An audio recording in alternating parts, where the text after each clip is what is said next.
where you don't see what's going on in the minds of people. What's happening in the minds of people are either one, someone is intending to put something into existence to share or not share, or just for it to be in existence, some modicum of intentionality, or enough people are talking to each other and experiencing it and experiencing something that they perceive to be art, and that is it. Because otherwise, I mean, it's not occurring for a whole lot of different phenomena and stuff, and we have to be able as language speakers to distinguish it. Yeah, I'm just saying that, like, you keep appealing to this language speaker, like having a definition of art is like vital to our navigation through the world.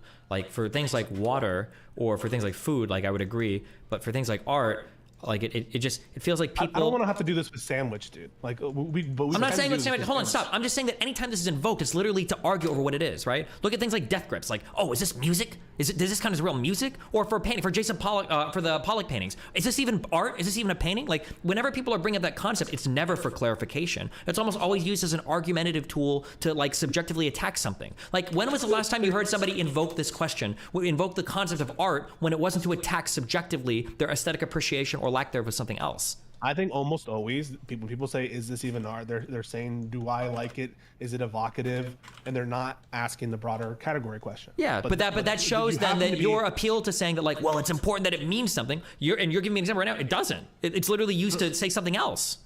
A word can have multiple meanings, and one of the meanings of the way that will be invoked is something.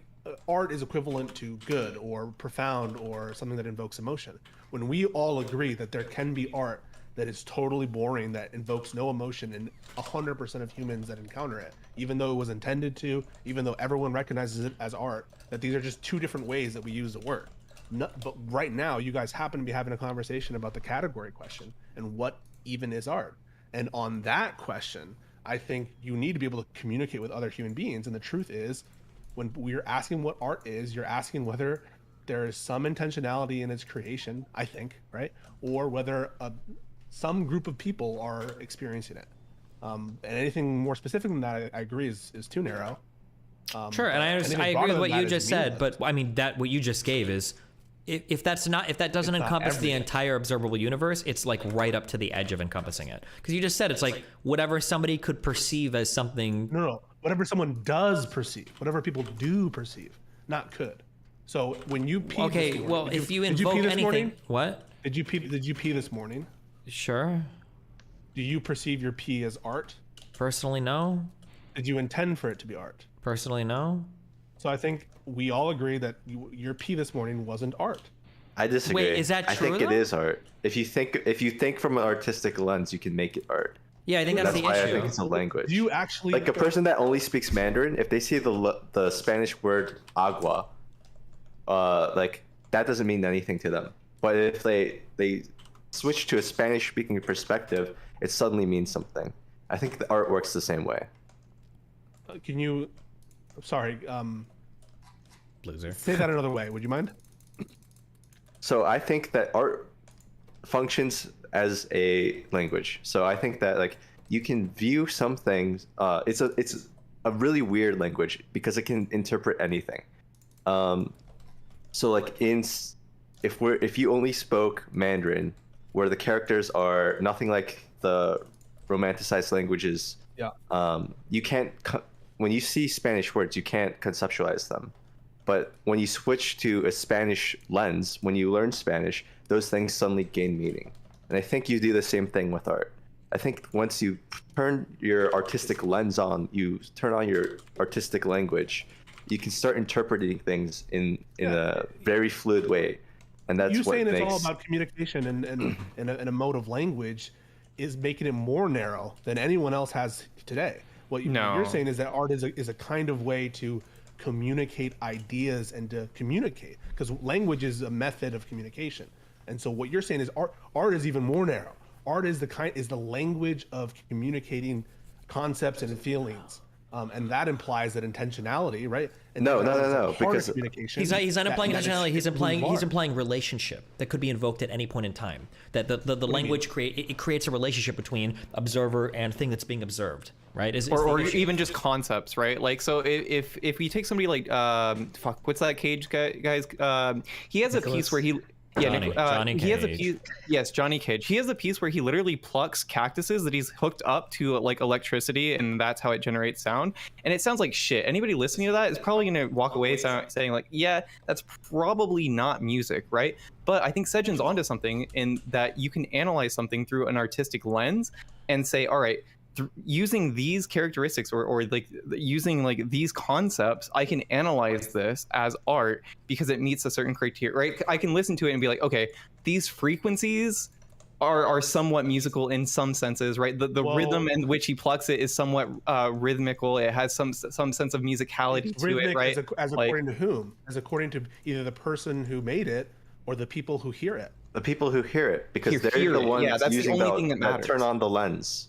Wait, so the subjectivity is the only thing that matters? So someone who intends to make art, but no one else thinks it. No, the observation of something. That person is the person that gets to decide if that is art or not to them. They don't get to decide it for anybody else. No. The mistake there is labeling anything as art in the first place. Anything can be art when you're looking at it through an artistic lens. Yes, well, if it's exactly. You can analyze anything as art. If you have an intent and a creative process, I think that's enough to make art, even if no one else thinks it's art. If no one. But then if you create something through an artistic lens, then you're also receiving it through an artistic lens. Wait. Yes, no. So I just want to make sure I heard that. If no sentient no one creature, else, no one thinks something is art, it can be art. Yes. No. If nothing observes it, It could be, yes. No, it is. The intent and the creative process is there. Wow. I would argue it wouldn't even matter. The person who created it, right? The person who created it doesn't think it's art. No one who observes it thinks it's art.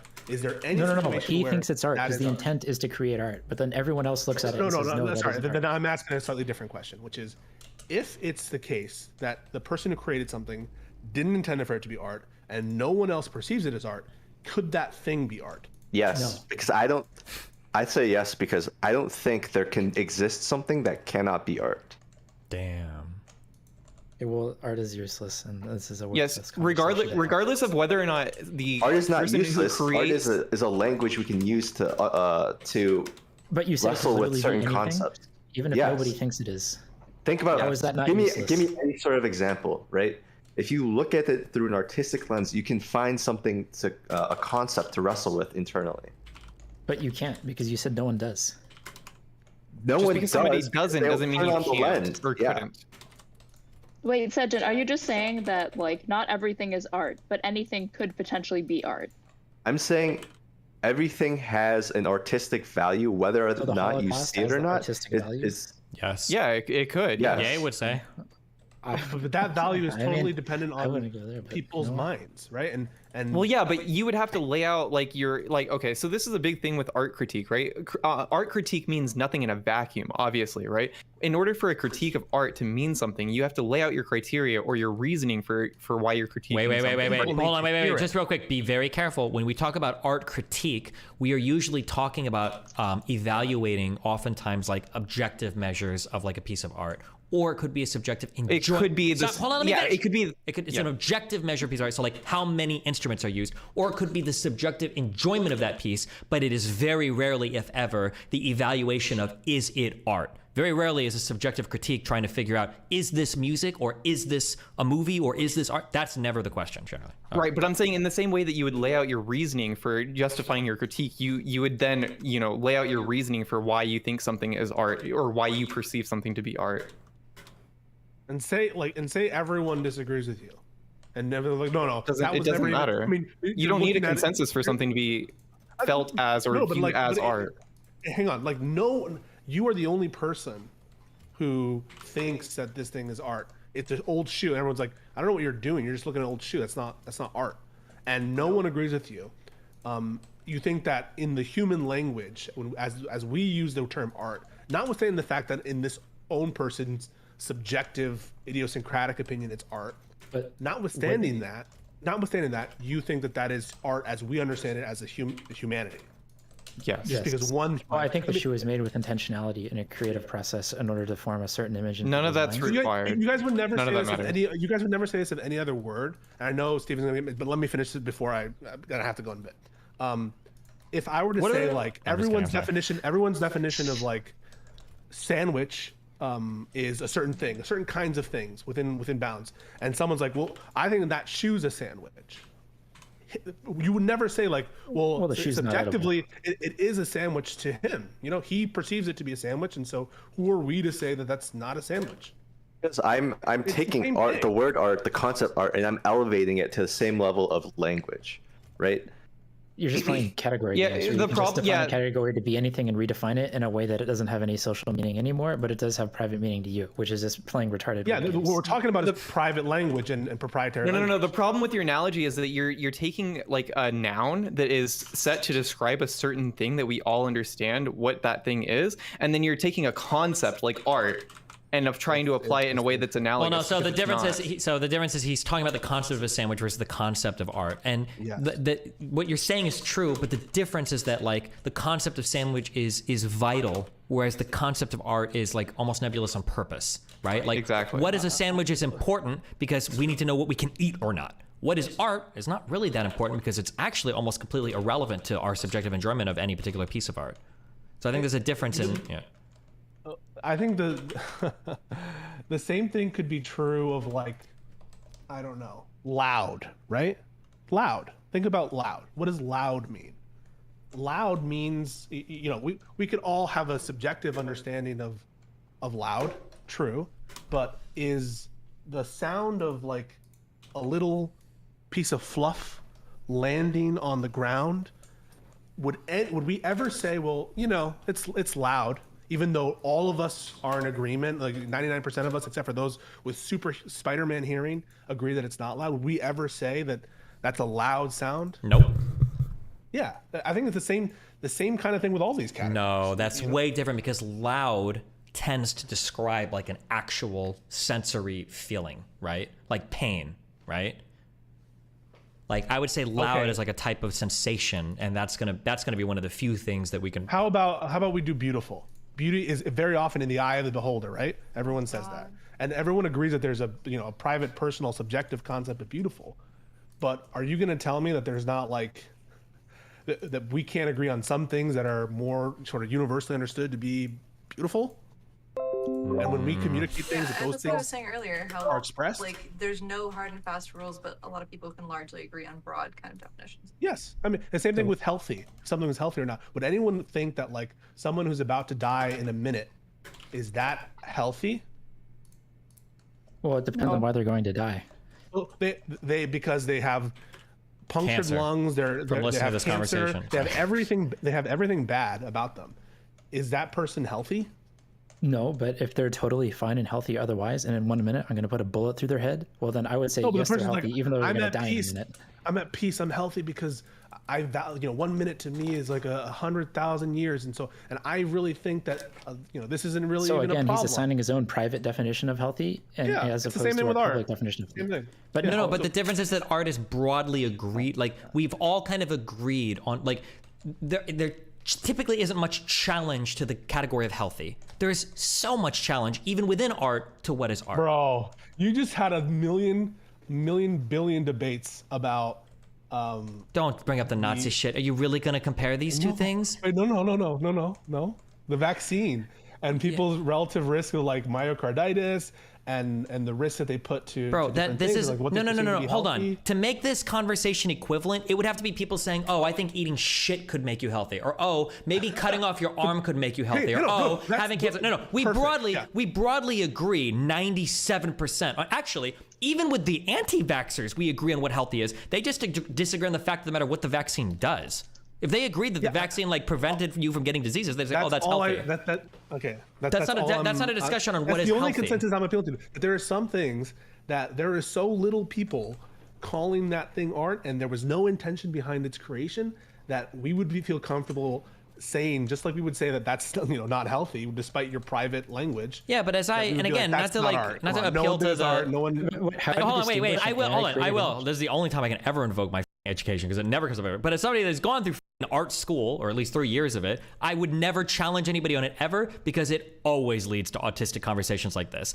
Anytime anybody ever in a fucking art school were to say like, I feel like that's a piece of art, nobody, except for maybe a freshman, would be like, I don't think that's art, because they know they're about to get dogpiled by 50 million upperclassmen who are like, oh really? Or some pretentious grad student. Oh, you don't think that's art? Oh, well, what do you think is art? The saxophone world is Kenny G art? Oh, do you think that's like everybody's gonna smooth jazz art? Like everybody's gonna, and then at the end of that conversation of getting gangbanged, you're gonna be like, okay, yeah, fuck, I'm never gonna say that's not art again, because I'm never gonna be able to. What about your toe fungus? We're gonna say all the same shit. The ash of the person that was in Auschwitz, is that art? Like, I don't know. No. But that one, might be. But the toe fungus, where you don't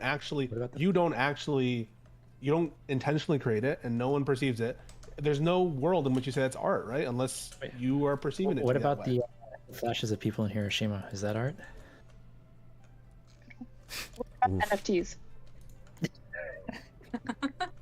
Wait, Pisco, I have a question. So why, okay, so would you say that the problem with the definition of art that we're trying to put forward is too nebulous, therefore useless? Like, is that your general argument? It's useless because it's, because everything is art, right? Okay, so here, the difference. Everything is art. Let's assume that we agree on a definition. Well, Rage Bro, hold on. The argument isn't everything is art. It's everything could be art. Right. On that we're agreed, right? Because as long as there are sufficient minds for us to, for there to be creativity or intentionality about creation, or people to experience things, I think I would say that anything could conceivably be art, but not everything is art. Yeah, so it seems like go ahead. Sorry, go. Well, I was gonna say, so is your problem the subjectivity of the definition of art in and of itself? Like, are you trying to find an objective way to define art? No. I'm trying to say that our words need to mean things, and to mean things, they need to exclude certain categories of things. And I'm not telling you to draw the line precisely, but at the very least, we should agree on the kinds of things that we look to when we're deciding if things.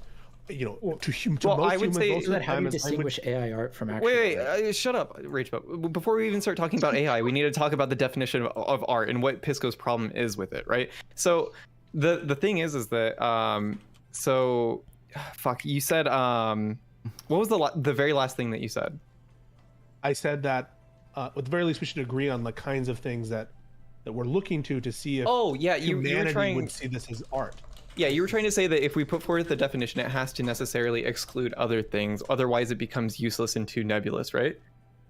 Yes, there needs to be ways to distinguish this is art, this is not art. Just okay, so would you say that the definition that we conventionally use or understand as art right now, do you think that is too nebulous or meaningless? No, I think it's fine. I think most people, live their day-to-day life experience with, and their art definition is fine, and we appeal. I think that they're using the term art to mean specific things, and they're referencing creation and experience. Those are the things that they seem to be referencing, and so I think that perfectly maps on. But if it's purely subjective, in which case, like any speck of dust that one person thinks is art makes it art, then now it's too loose for me. I think that's too subjective. Well, I think that the art community, or just people that engage in art, generally speaking, I'm going to make a broad claim here, but most people operate with this definition of, art is subjective. You kind of just know it when you see it, and most people don't operate with this trying to qualify what is art with specific qualities or things that you experience or whatever, right? And that's the thing, is that you're trying to play this word game and say okay, well, if it can mean anything, or it doesn't exclude anything, then it's nebulous. But this definition of art, the way that we use the word art has meaning, and it has functionality as we use it right now, and it is nebulous the way that we use it, even within that. I agree, it's broad, but I don't think it's nebulous. So I'll approximate and try to see if I'm understanding correctly what your guys' definition is, which is anything is art that at least one person thinks is art. Is that the definition of art? No, you need to stop using it as a label. Stop. I'm asking Mindwave, Destiny, no. and Rachel. Is your definition of art anything that one conscious human mind thinks is art? No. It could be, but no. Is it a sufficient condition for something to be art that any one mind perceive it to be art? No. Okay, then that seems totally at odds with what you guys have been saying for the past No, it has not at all. 30 minutes. Well, I said there has to be I can perceive a chair as a tree. It doesn't make it that thing, right? Like, so like whether or not somebody I could agree. perceive something as something is kind of like besides the point if we're trying to define what is something. Yeah, so if any one person does perceive an object as art, it is art. No. So that's what I'm arguing against. No, yeah, no, I think the distinction is just that anything could be perceived as art if you perceive it that way.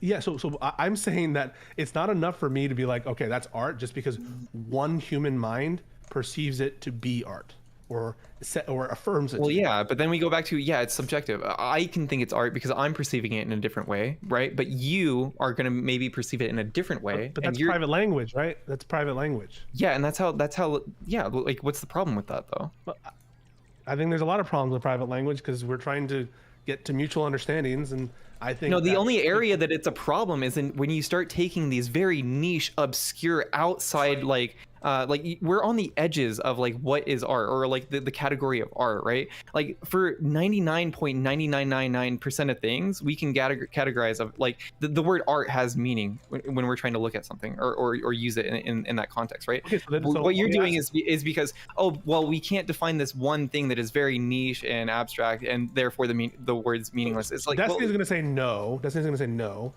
Wow. Do you? Is there a definition for art that you think is a good definition for art? there is no good definition for art, no. But that's why I said you know it when you see it. That's like the best way that you could possibly describe it. Who knows it when it sees it? Any The observer, any observer, you, so then me, anybody. Wouldn't in the it room. be so? So then it would be correct then that if any person sees something and knows it to be art, it is art. to them subjectively, Well, not objectively? Wait, I'm Pisco, do you think that something could be art, but you also think it's bad art? Yes. Wait, little Have you Tojo, disagree? how do you feel about this? I can't believe I'm still here. Okay, we're just curious. Yeah, no, this is retarded. This is so fucking retarded. Whoa, hey, art, Based. bro. Actually based. I'm so sorry. I totally forgot we're not supposed to say that. No, you can Remedial. say it. Yeah, I'm just gonna Remedial art. Remedial. This is remedial art class. Isn't that actually even worse? Destiny, you said remedial is actually worse than retarded. Yeah, I did. said it again. I'm sorry. Wait, Steven, before I leave, I have to leave now. Yeah, what's up, babe? I just want to get your opinion. Do you think the definition for art, would you agree with the definition that said anything that any one person perceives as art is art? It seems, yeah, it would have to be. All right. Good talk, guys. This was a really fascinating conversation. This was I know not. very. No, this was not good. No. Oh, I had fun. I know everyone else got frustrated. But Wait, let's keep Pisco, going. before you go, you think that's Yeah. an insane metric? Like, if I like, Yeah, I do. So my kid draws something, they scribble something. I'm a parent. I'm like, oh, okay, I think this is art. You would say like no or what? No. I think that there's a carve out for the creator. If someone is intending to put something into existence, regardless of what everyone else thinks, I think that when people talk, they're either referencing that act of creation, that modicum of intentionality, which would be totally, I don't know, inclusive of a child drawing something, or they're referencing the experiential side, where it wouldn't be enough for me for one person to think it, but it would on the creativity side, because I think that's how people talk. Yes, Okay. that's exactly. I feel like when you use the word art, we're invoking a whole family of concepts, and we're leaving the door open for the other person to even add to it. I think that's like the challenge, is that art is not already, it's not only is it already incredibly broad, but we're almost inviting another person by even saying the word art to adding to it at the same time. So that's why I think it's hard. If somebody, like, again, it's the dream of like every art student when you're in a debate with somebody to be able to say, well, that's not even art. Like everybody wants to be able to say that, and everybody's had an argument at some point if they've gone to any type of art school where they want to argue like anime's not art or this isn't art or blah blah. But like you can't do it because people will start to endlessly challenge you on a definition, and you can never solidify anything down. Yeah, That's just art what I is know. also very like culturally rooted as well, right? Like what we understand as being art, it depends on like where you're at like in time and place as well. Like for a long time, music created using like digital means wasn't considered music, right? But like after a while, it's normalized and seen as more of a tool, and then now we all recognize it to be music, right? Well, look at the Obviously. fighting right now that's going on with animators. Is CG anime? Does that even count? A lot of people don't like CG anime. This is, I think it's a little bit of a, I don't know, equivocation of terms, because I think what they're getting at is the other question. It's the question of, is it good? Is it worthwhile? Is it, you know, does it evoke the same thing? Is it the same quality? Which is not the category question, which I think might be what people are getting at. And then there are other, I guess, subsidiary questions which I think are more interesting are the, should we protect AI art or should we fight it? Which maybe you guys would have talked about if I hadn't bogged it down. Okay. Bye, Pisco. Later, guys. Bye, Pisco. Hello, everybody. Bye, Pisco. Steven, do you not like my definition? Not particularly. I don't think it's bad. It's fine. I want to try to push you on this. Can you Well, describe hold on, wait, something before we do that's this, because Pep actually organized a chat with me, and she got like fucking forgetted by a million other people. Sorry. Oh, I was just drawing, so I was listening. I was listening to the chaos. I feel like nobody kind of agrees with my point of there's not actually enough. There's not a like enough of a distinguishable difference in terms of having an artist's like intent put into the AI art with the current setup. I don't think anybody agrees with me on that, and I think that's kind of my sticking point about why this is so different from every other kind of art, and being like, I don't think like if there's no measurable difference between what one person can enter, and if two people enter the exact same thing, beyond that entry of the words, there's going to be nothing that influences the outcome of the art. None of their preferences, none of their skill, nothing like that. And I feel like people don't agree with me on that. So then is Banksy art? Do you consider Banksy art? Yeah, why?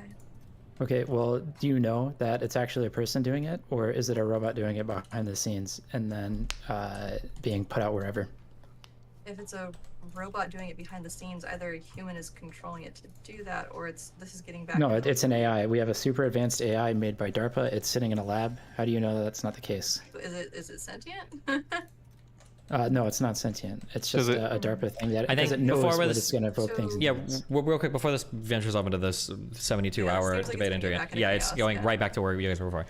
My feeling of things, this is how I felt about this, and nothing has budged me from this yet, is I feel like as we develop more and more sophisticated artificial intelligences that are more generalized and less specific, I think that what I feel is happening for humans is our minds are not as unique as we want them to be, and that we like our minds are unique in terms of what exists on this planet right now, but in that uniqueness, we feel that not only are they currently unique, they could never be duplicated. No amount of machinery could ever duplicate it. And over time, we've seen machines make big strides in replacing humans in a lot of areas. They do math faster than us. They can sometimes solve problems in creative ways that we can't. They've assisted us even in things like art. But there's one thing that a human brain can do that machines can never do, and that's inspiration and innovation and creativity. These have been traditionally considered the domain of human, and art and no amount of machine shit can ever touch it, because that's a unique special thing that is like a priori granted to us as humans.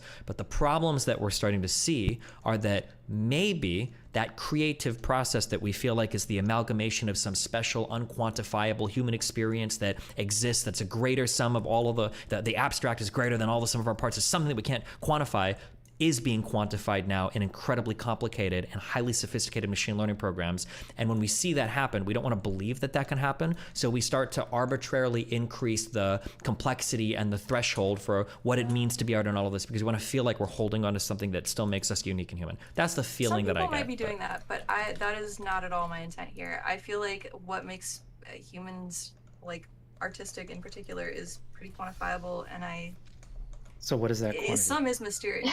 The things that I've been saying, the preferences and traits and skills you develop over time. Yeah, but even at that, like I could wait, hold on. I just want to run this down real quick without 50 million interruptions, okay? Yeah. So when you talk about experiences, right? All of that can be programmed, right?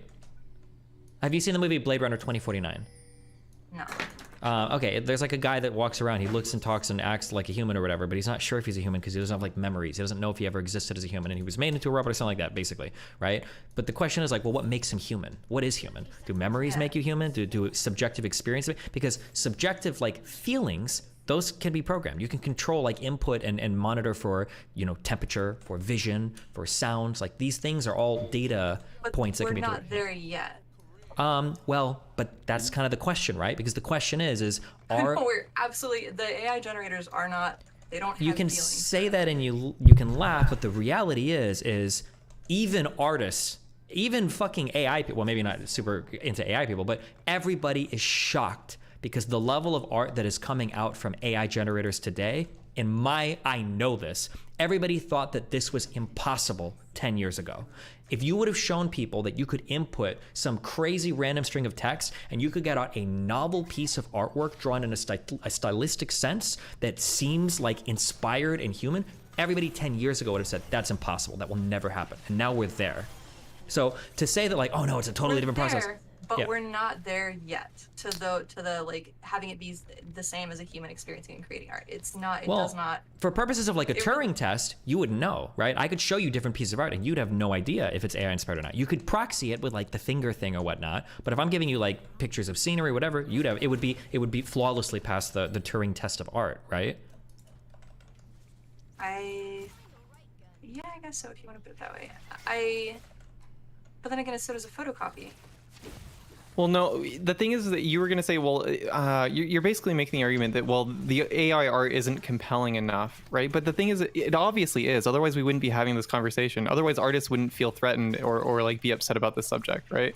AI art has reached a point where it's compelling enough to pass as art.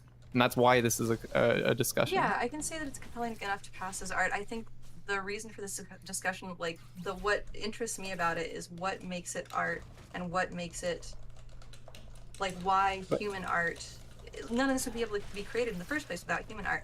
But really, what fascinates me about all this. Wait, I'm sorry, because you keep saying these statements that are that apply to humans too. You keep saying none of this can be created without human art. None of the art that exists today as humans can be created without prior human art.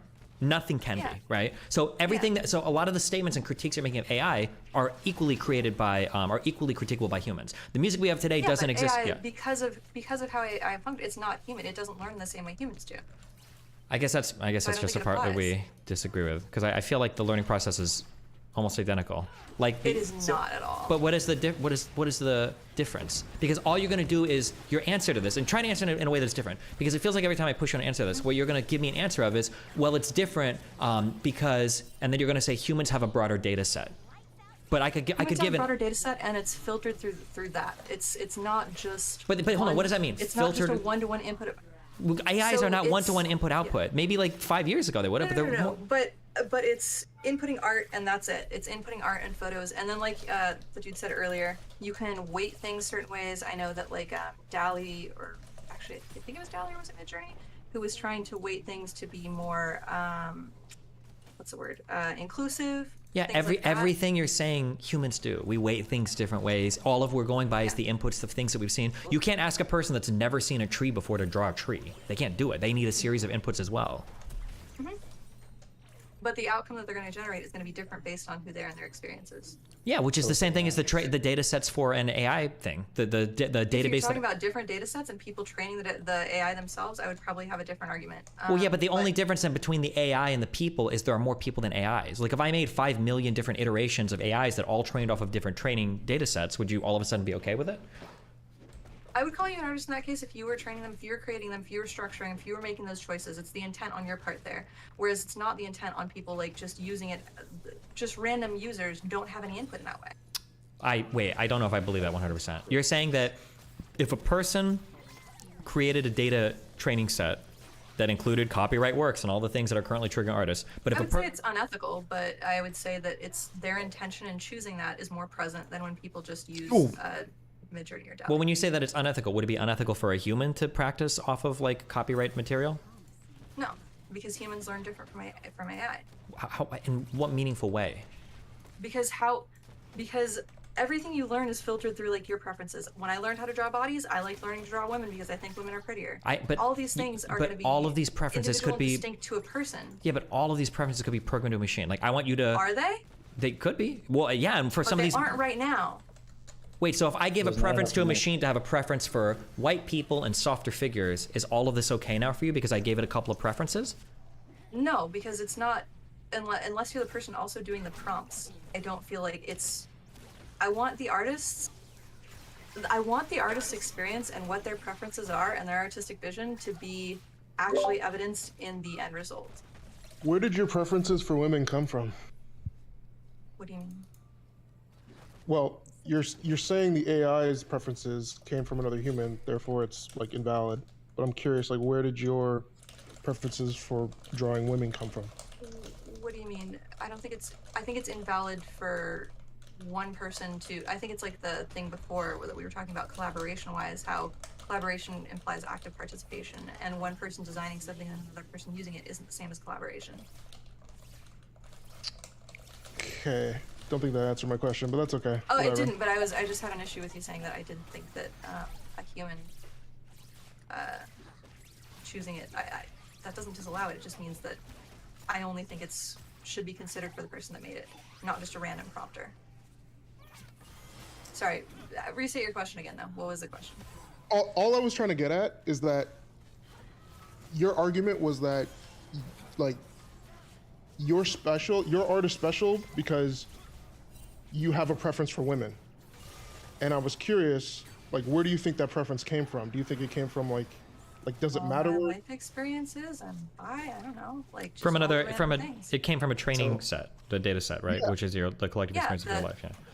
Yeah, exactly, which current AI models don't have. Okay, well, I think that's Destiny's argument, is that, like, their training set is other data, which is like their. Well, and also I think that have the art pieces. I think that the AI do have these preferences. Like the AI that exists today is incredibly sophisticated. It's not just copy pasting parts of images to each other. This is the same thing with statistics, though. No, the only reason it has preferences is because of how humans generate things. It can show a preference for like big titty anime girls in certain sectors because people generate a lot of big titty anime girls. But that's not the machine having a preference. That's people having a preference.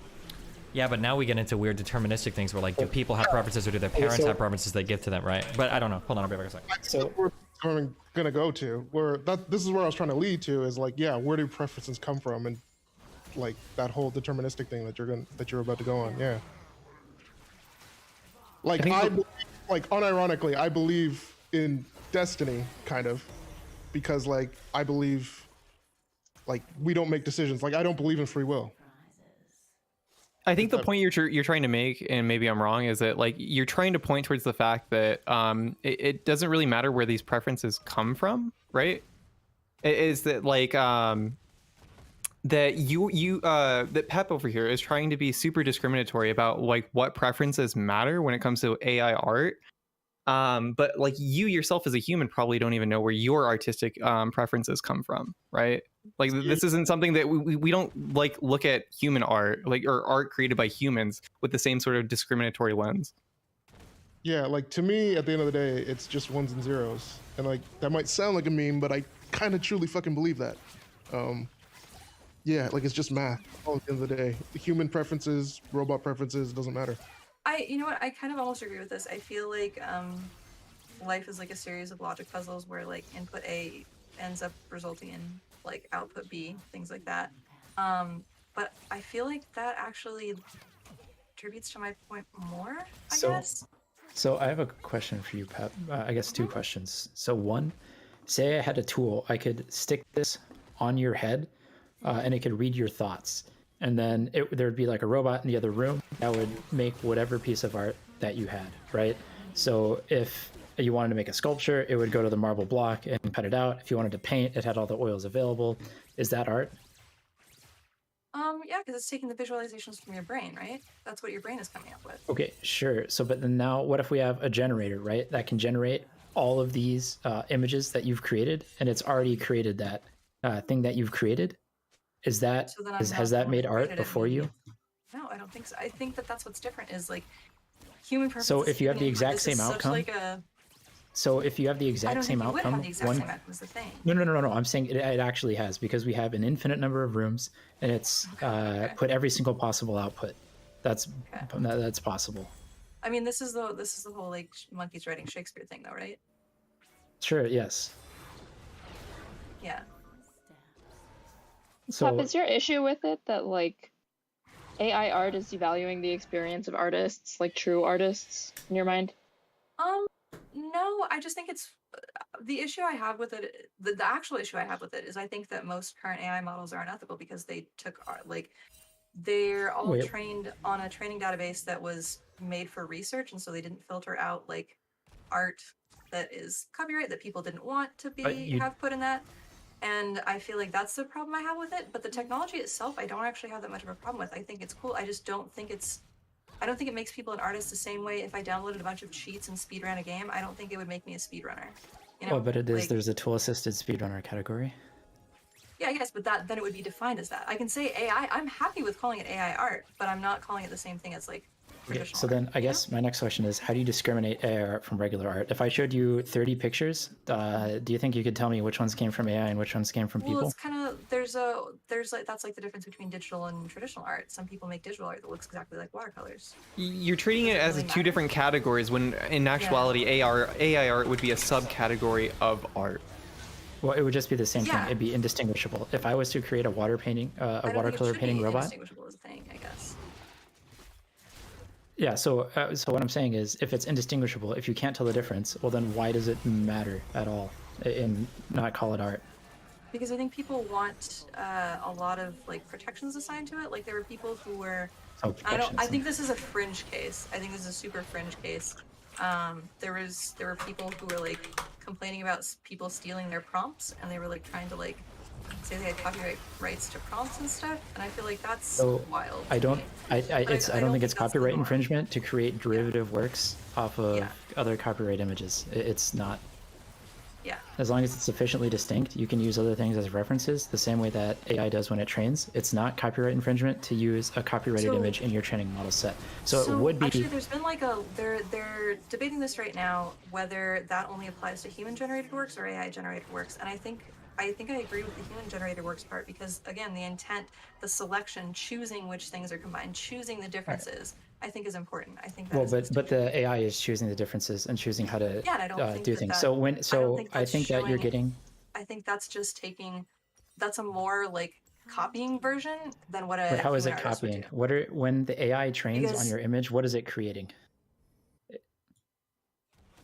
It's Like, making, what is- Sorry, go ahead. I was going to say, so like, what exactly is the AI doing? So it takes your image and then it does what with it? Does it just store It your image learns that forever? No. What do you mean destroy the image forever? No. Stores your image forever. Oh, no. From what I understand, no. It just learns things like when words are like this, images usually look like this, and these things appear next to each other, or these pixels look like this, and so on and so forth. Okay, so is that how unique would you say that is from your image? Like if I use your image to, I don't know, predict whether something is a line or not, is that sufficiently unique from your image? I'm sorry, a line? Like, what do you mean? They're the. Oh, I HOTS, take your the image. Programs that define. Sorry, go ahead. I was going to say, yeah, so guess I I'm just take not your image, I mark like 50 things that are lines on your image, right? Okay. And now my AI predicts whether or not something is a line. Is that a sufficiently differentiated outcome than your image? Then That's not an are you, outcome, that's just it learning, though. And that's different from how humans learn. sure, but the case for copyright is whether or not something is sufficiently differentiated from whatever the Yeah. original is. And I feel like copyright law isn't really designed for this. We've never had anything like this. So just because something is But- happening on like a super granular and large scale in an automated process, I don't think that makes it right. Okay, so then you're saying that you're undergoing copyright infringement, but not under any definition that we have, and that even though you're creating a significantly yeah. differentiated product, You're that not you just creating feel like an it should. AI is creating it. Yes, the AI. Well, no, a human is telling the AI what to use to create something. So a human is involved But in it that doesn't process. actually influence the end result nearly as much Yes, it as like, does. no, not the only way you're influencing the end result is with the initial prompt. nothing else. No, if no, no, two no, no, people no. enter When the you're ex- wait, creating wait, the wait, AI from the wait, wait, wait, beginning, wait.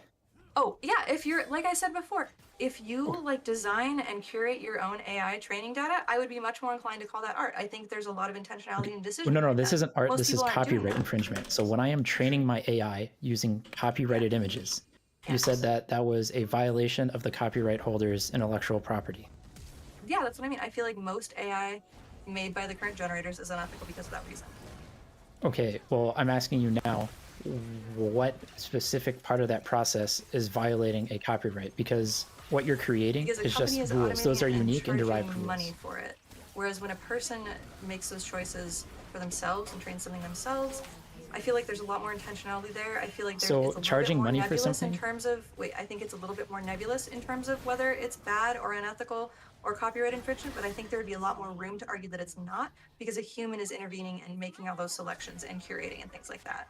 Okay, so we're not even in the creation of the art out of it process. We're in the I have your images and now I'm going to create the AI process. Okay, So people having like access to images, I mean, people can collect images for private use, but if you like hosted an event and displayed them on a screen, you could get in trouble like and that would. do you then think would do you be think an supposed to pay AI rights for that. is displaying your image on a screen for other people in the same way that pirating a video is displaying it for other people? I feel like there are parallels there.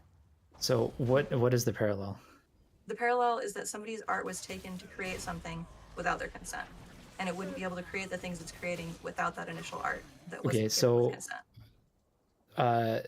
On the second half, yes, we can have just artificially generated shapes and images, and then we can just train the AI on that. It's just more expensive. You can get to the exact same AI output if you just use a generative neural or adversarial neural network. So you can do that. You can get the exact same network by what? I haven't seen anybody.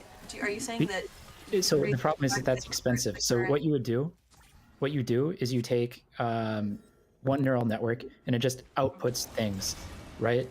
Just random things. Okay. And then you have a discriminator network that says, yes, this does look like a tree. No, this doesn't look like a tree, and so on and so forth, until that first network is outputting some form of art that would be used in the training set for your second stage of the network, which would then say, this is my AI-generated art. And what doesn't, though? What's training the other thing? It can be anything. You can have humans just like clicking, this is a tree, this is nothing, this is a blob, this is whatever. You can just have that done through like Mechanical Turk. You can train it. You can train it using other AIs, which try to do predictions of what's a trees or not. And so that's the first part. So you can get to the same outcome. The second thing is that. 1 moment, sorry. Okay. Okay, go ahead. Okay. So the second step would be whether or not it's fair use. So they are using your copyright images to create something. And part of fair use is whether or not something is sufficiently differentiated. So what you're doing with the network is you're making a classifier, which basically says, here are the rules of what I can do from inputs to get to outputs. So the derivative that you're creating is the classifier network. Do you think the Dewey Decimal System is violating the copyright holders of books?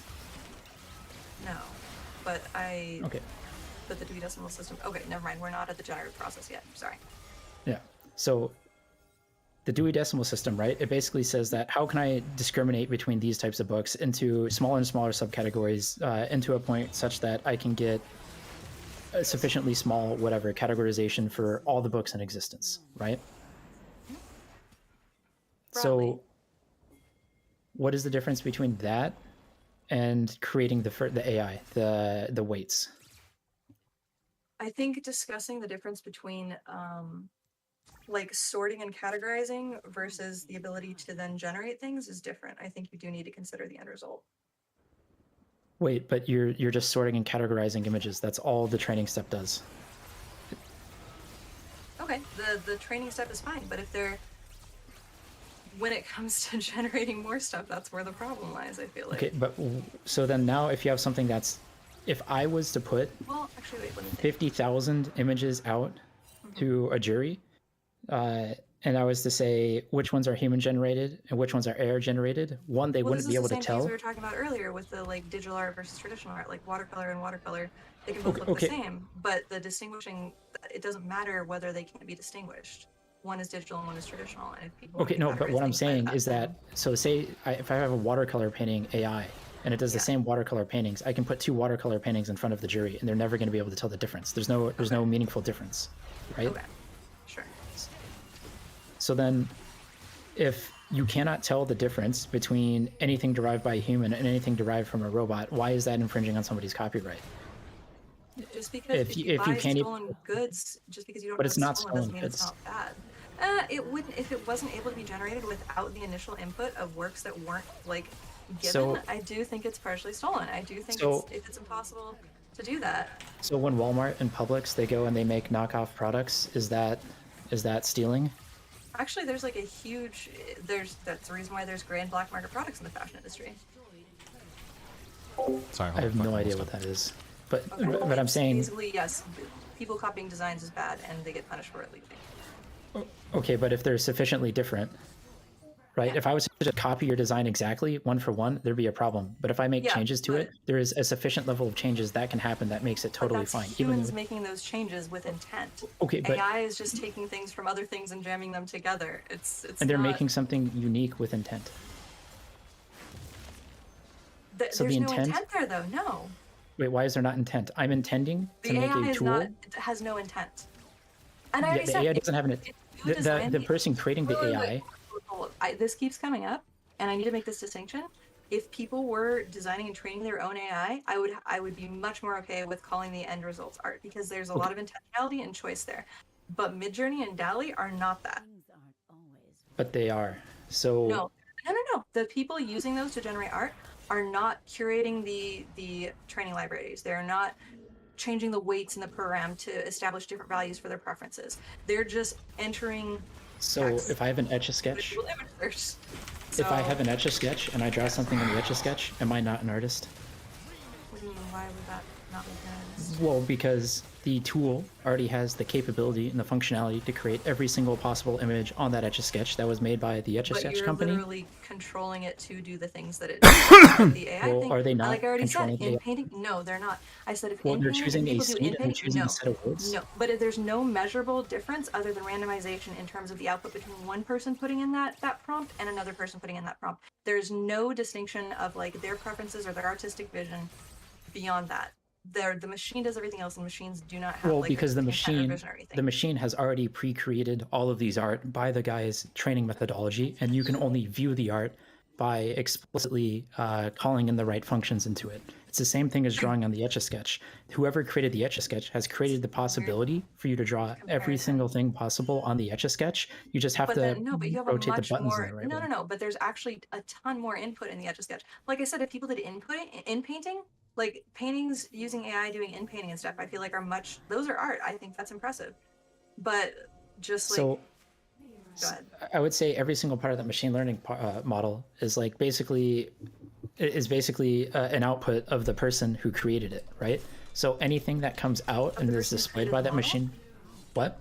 The person who created the person who created like DALL-E or Midjourney. Yeah. So well, it's a team of people that created DALL-E. Yeah, but I know yes. exactly. That's So what I was everything saying, into person. weights, everything into those weights, everything into that is weights. Yeah. And then when you go to it, you can use not an infinite, but a very large number of combinations of words and phrases and seeds to get a very large number of outcomes. But again, the art is already designers chose those created. weights. The artist didn't choose those weights. No. The artist is the person who trained that network. And so whenever you're interacting with that machine learning model, are not artists.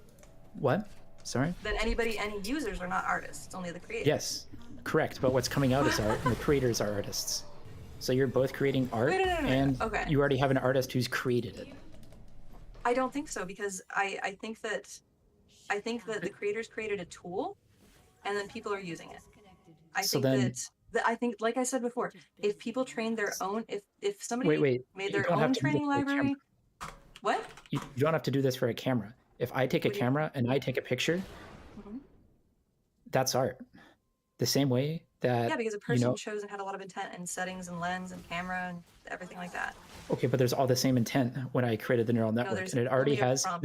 It doesn't. No. The prompt the size of the prompt and everything Yes. is already pre-created by the artist. The only thing that happens is when some dumb person presses a few buttons on their keyboard that it displays the artwork that I've already wanted after the computer does some math. I've already chosen every single input and output possible of this program as me, the artist, and you putting in the words and phrases into the model is just displaying my artwork that I've already created. This is a little bit arcane because that means I just don't think that that means. I guess an analog for this would be like if you went to a museum and there was like a performance art thing where people pressed a button and a printer printed out art from an artist that already made it. Is that kind of the analogy? Like, is that analogous to what you're talking about? How what would be printed out would still be art because an artist initially made it? Sure. Well, I mean, I think a better example is like, all right, if I go to a museum and I put out, I don't know, 500 different color tiles, and there's an arrangement that you can make on the wall to put it into like a mosaic, right? Then I don't think that's. I, as the creator of that exhibit, I feel like that would be art because people would be choosing where to put those tiles. Sorry, go ahead. I jumped ahead. Sorry. Oh, but, No, but but there's the only, people placing those tiles wouldn't be the artist, right? The person that made that It presentation would be a the collaborative artist. work. No, it would be a collaborative work if they're choosing where to put the tiles to create art. Then I So, think that's a collaborative work. so in that, I've limited the number of tiles and the availability, correct? Yeah. So they can only choose from the tiles that I put there. Yeah. So But when you they're create still the AI, making choices Does this between what spaceship tiles you work have that I to just give ran to put into? on right? there. So when I create the AI, the only inputs possible are the number of tokens that I allow it. So the number of letters that you can put into that model. So I've already chosen that. There's only the English dictionary that you can choose from, and you're only going to get outputs using those. And then you're using every single number between 0 and I think 2 to the 32nd. Those are the only possible inputs, and you can only get I things can see out that. that I could have foreseen. I just don't think it's the same. I think that again, like the You'll lose the I Is think it it is worth a it to good fix this analogy one, or with at this point should I tiles just build my because, own? yes, two Because I'm people encountering this could really late in the game, right, ostensibly, Proteus? given a limited number of tiles, make the same exact thing, and if in a limited format like that, where all you have is this limited number of tiles and a little screen, two people could probably make the same thing, and their personal individual style and artistic eye wouldn't show up. But I think that's more okay in a collaborative work, whereas with AI, it's literally like you're just taking something small that doesn't actually contain any of their artistic preferences or skill or like their vision, how they see the world, anything that I feel like makes art different from copying isn't present in that. But why is it not present? Those choices have already been made. Because if two people enter the exact same prompt, the only yes, reason because the if- wait, let me finish. The only reason the outputs are going to differ is because of randomization on the end of the AI, not because of the intent of the artist. Well, no, because there's a random seed. But Yeah, that's the that's what point, I mean. right? It's not the intent of the two artist. people go to the board, if two different Yeah. people go to the board and put the same pattern up, it's still the same piece of art that the person who's created that And exhibit that's why I has. said I feel like it's allowed. probably different in terms of like a collaborative work, but I don't feel like AI is a collaborative work. You're not collaborating. Explain the with purpose of building a new creators spaceship? necessarily Probably because I can make a intent. better one than the stock one you find in the... I feel like there's more. What do you but I mean? It's still just a would- viewing experience for them at that point, right? Like, What do you you're not collaborating with people when you No, go watch a because movie. No, because none of the creators of these, I think they've specifically tried not to imbue, or I would imagine they would, I'm just guessing. I don't think they've tried to imbue their own artistic preferences into it. I know, like I said earlier, I think there's a couple ones that have tried to weight things to be more inclusive, but beyond that, they're not making artistic choices. How would they Yeah, not but- be? Every time you're putting in a preference for the AI, you would essentially be making an artistic decision, right? Yeah, but as the creators, but they're I think they would explicitly be not trying to do that in a way that's like curating it for art. I think they're trying to make it as broad as possible, which is the opposite of that. Can you elaborate? What do you mean by making it as broad as possible? So if you were going to create your own AI training library and train it and everything, whatever, you would be choosing those images for a reason. You would be picking specific weights for things for a reason. And that would be Well- all artistic choices that I would be like behind, because that's your vision, these are your choices, da da da. Whereas there's like the people who created these who are largely just doing this to match prompts as accurately as possible and give people like what they want, rather than being like, this is my artistic vision, this is what I want to see in it. Well, his artistic vision is that people that put in things see the things that they want to see. And when they put in the things, this is having the same issue as like kind of broadening the definition of art, where like if you're considering that to be kind of like artistic vision, I feel like that's also nebulous and kind of broad. I think if you're getting outcomes that people want and they're willing to use them in the same ways that they would traditional art, it's creating traditional art. If it's indistinguishable, if you couldn't go to two people and separate them, if you could use them in the exact same way and purpose, it's still artistic. And if you're not outputting the exact same thing that somebody else does, or you're creating meaningfully different works of art, you're no longer infringing on people's copyright. I just disagree. I think I feel like there's like just kind of fundamental disagreements in terms of like what makes things different, what makes things different when a machine does them versus when a human does them, and how that's related to copyright law, things like that.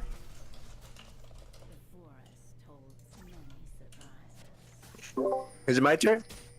If you want to go. What the fuck is that? Session. All right, Destiny. Oh. You ready for this? What am I? What am I being? What invoked for? I need to convince you that art is a super language.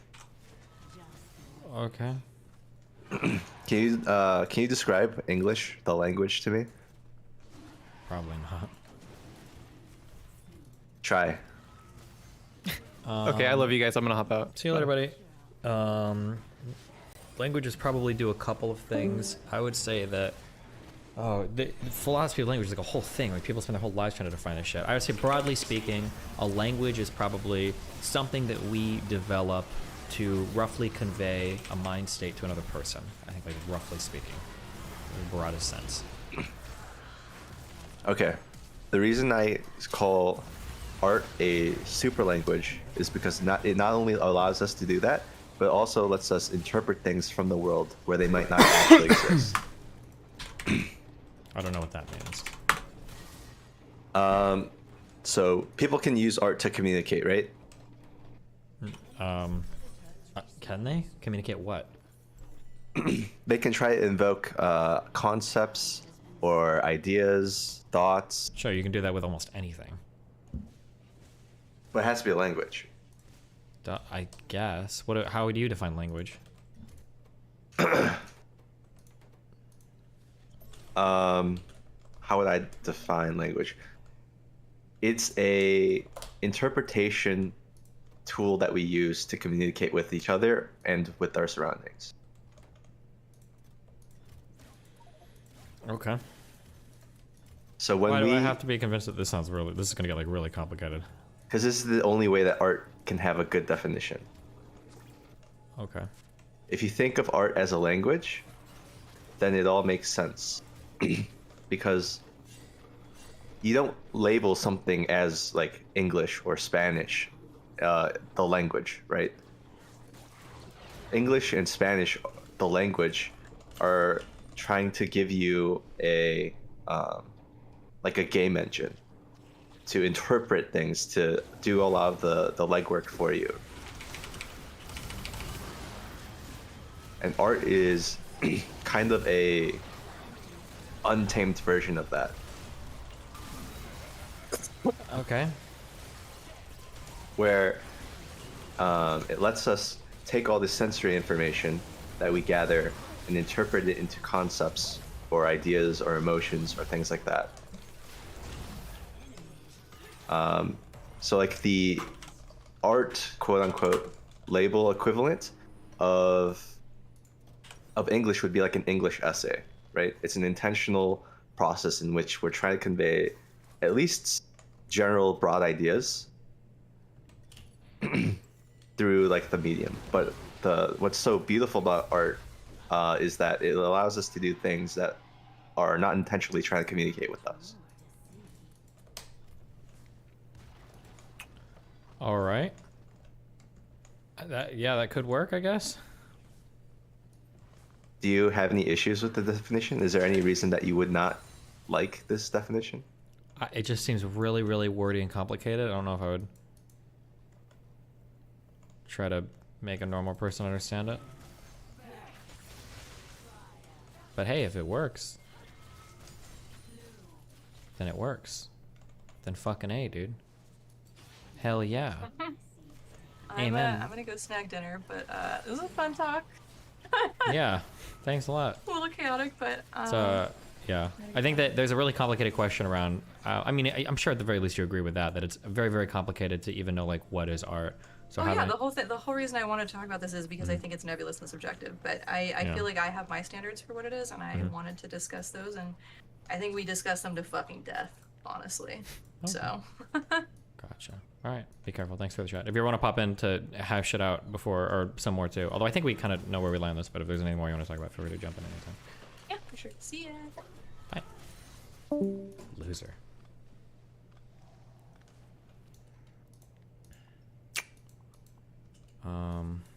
All right, before we go, Uh-oh. we gotta talk about your worst take from last year.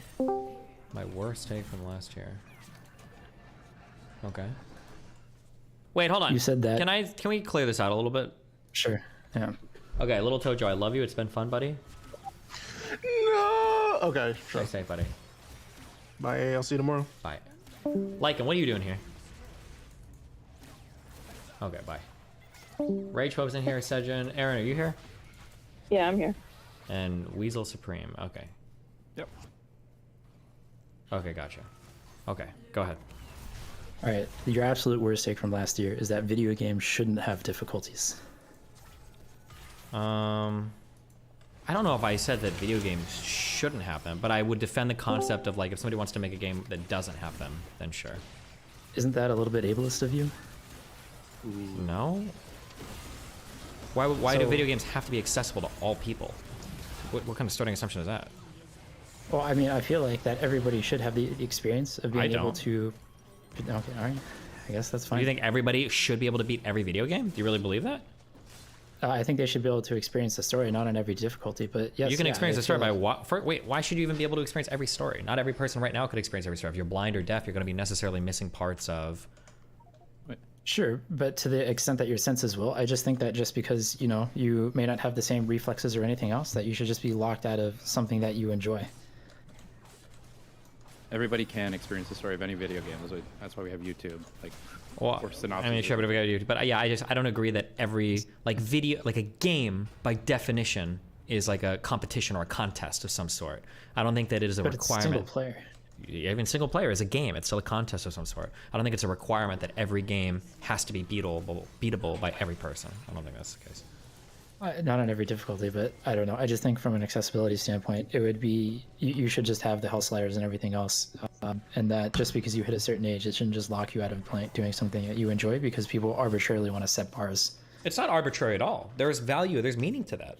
Like, if I'm talking to somebody that beat, like, Final Fantasy VII, or if I'm talking to somebody that beat Dark Souls 3 or Elden Ring, I know that we had a similar experience. We were in the same world, like, contending with the same things. But if I was to say hard, if we beat it on hard, we beat it on elite, don't you get the same clarifying whatever? Yeah, but there's a different feeling of, like, experiencing something where, like, we both... But like we like if somebody says I beat Elden Ring, it's not like, oh, what difficulty, blah blah. It's like, oh, you beat it. Oh, cool. We like kind of like walked through the same world. There's an experience that we shared there, right?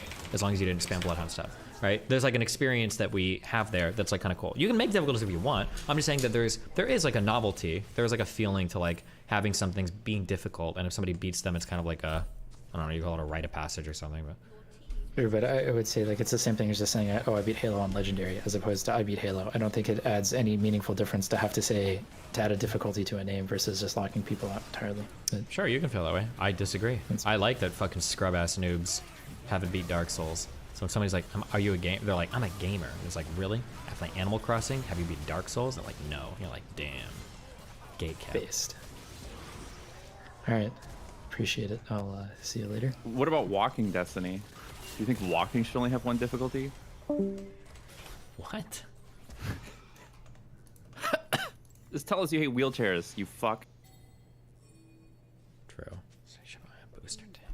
Yeah. True. Good If we job. just do away with wheelchairs, then everybody, you know, who walks will have that shared experience. Good one, dude. Nice. Sorry. Are you okay? No, this is my dying wish. I'm on my deathbed. Was to be in an orbiter mega call. Oh, well, good job. You did it.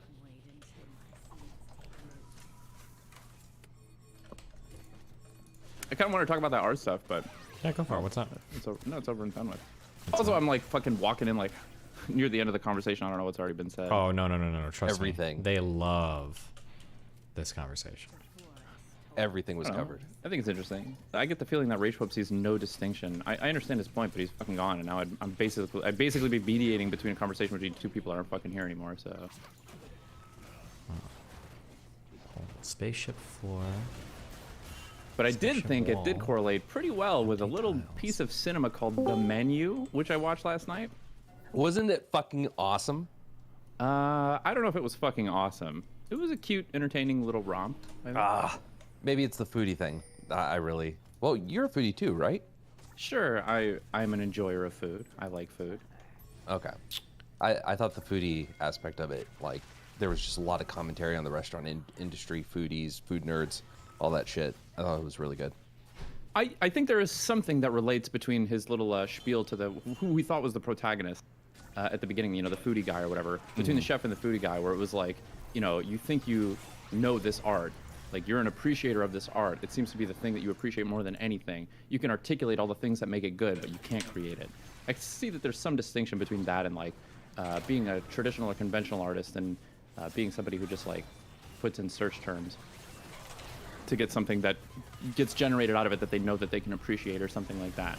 Like functionally, there's some distinction here. I understand Rage Pope, your argument that what do artists draw on nowadays? It's Wacom tablets. What about before Wacom tablets? They drew on canvas, and there was probably a whole art and science when it came to like canvas making that's now lost through, you know, and even before that, there's an automation process that probably makes canvases that like people had to do by hand, and there's probably a whole selection process for materials and integrating them and, you know, constructing them or whatever and weaving them into canvas. There's probably a whole art form to that that's now lost to like a manufacturing process, and you're drawing a distinction, or you're drawing a parallel between these two things. Yeah, and then I would just, I would kind of add some stuff on top of that. Is like, certain art can only be done with certain tools. Like they've invented new things to be able to do stuff in like sculpture or like chainsaw carving or whatever else. But the people who are creating those tools, even if it's doing a large amount of work, like a CNC machine or something, no one who invented the CNC machine or who assembled it is going to be assigned at all to that work of art, right?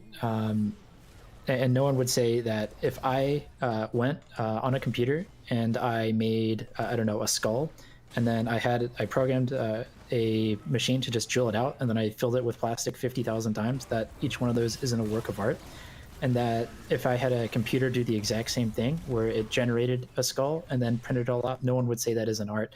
No one would be able to distinguish it, but yet they want to cling to something to defend something that clearly doesn't exist. Whether or not it's art, I don't think should be like the fulcrum by which like this argument is made on its axis, because like you can have incredibly broad and vague definitions of art that just basically mean anything that's like an expression of a human thought. It's like similar to how Destiny defined language earlier. I think we could just broadly agree that art is anything that's like, you know, whatever, like made out of human intentionality to convey some set of thought or something like that. Sure, but if people are going to pay for it in the exact same way as a substitute for the product, it becomes irrelevant whether or not it is or isn't, if it's just going to replace whatever that thing is. Not necessarily irrelevant. I understand you're coming at this from like a consumption point of view. That's why I brought up this sequence from the menu. You're looking at this from the point of view of like the foodie or something. I think this is actually like a pretty decent parallel. The difference is, when I mentioned earlier, like the whole automating process for making a canvas versus the Wacom tablet or something, all of these like had one thing in common, which is still that you had a person that was intentionally making choices, artistic choices. Every stroke, every hue that's used to like compose a painting is like done out of the intention of an artist. It's like shapes that are taken form out of a human mind every single step of the way. Whereas the best you can do through like an AI art algorithm or something, which is functionally not really any different from Google image search or something like that, is just like put in something that you hope spits out something that you will like. Like a lot of intentionality is lost. Sure, from the consumer point of view, it may be irrelevant, or to some people or something like that. But that's where you're sort of like losing some meaningful distinction of what makes it art, which is like the human intentionality, like the resolution. But there's a lot of intentionality that's put into, so that when you're putting in something, it gives you the thing that you want. Well, it's different. It's like the degree, it's the resolution, the granularity of the intentionality in each individual choice that's made to compose like a greater image. I'm not saying that this means AA art is bad and shouldn't replace the traditional whatever. Like I don't really care, but there is a meaningful distinction here. I don't see it. If a human makes a picture and an AI creates the exact same picture, it has the exact same outcome. It's the exact same thing. I don't. To the consumer. Wait, to be clear, hold on. That's not actually the case, right? What do you mean it's not the case? The way that we interpret art can definitely change based on additional information we find about the creator, right? Yeah, that's true. I agree. Well, I could, 100% but that, yeah. I guess if you don't know anything about the creator, If you don't know, you'll make some assumptions, but additional information can change how you view a piece of art, right? Like I could show you a photograph of a person and it's wholly unremarkable and you're just like, okay. And then I could tell you, well, look really, really, really closely. This is like a photorealistic sketch and your appreciation for that art will grow 100-fold. Hast du gewusst, dass 1% der Bevölkerung sich als asexuell identifiziert? Wir müssen dir was fürs Bett suchen. Notfalls würde ich das Fass selber anbohren. Ich habe eine Patientin, die asexuell ist. Arbeitet diese Frau als Vogelscheuche? Ist die 4. sexuelle Orientierung. Heißt es hier jedenfalls. Ja, das habe ich auch gelesen. Ist das potthässlich Wiggly? Sie ist eine attraktive Frau und verheiratet seit 10 Jahren. Vielleicht reicht dem Typ schon sein Penis.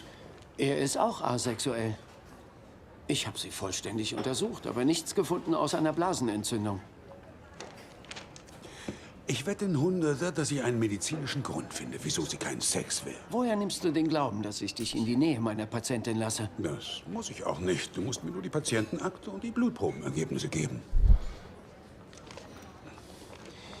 Kein Kontakt, egal welcher Art. Ein Wort zu ihr und die Wette ist ungültig. Kein Kontakt.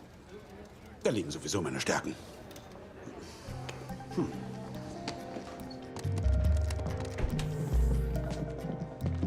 Jetzt Haus passt es überhaupt nicht. Dem Verwaltungschef. Aber es ist der perfekte Augenblick für mein Team. Was sind Sie nun? Was hat die Endoskopie ergeben? Kein Hinweis auf Ulzera oder Obstruktion. Aber eine Läsion im Ösophagus, was die Blutung untermauert. Aber nicht erklärt, warum das Erbrechen so heftig war und die Läsion verursachte. Die Transaminase. Das ist echt schwierig. Ja.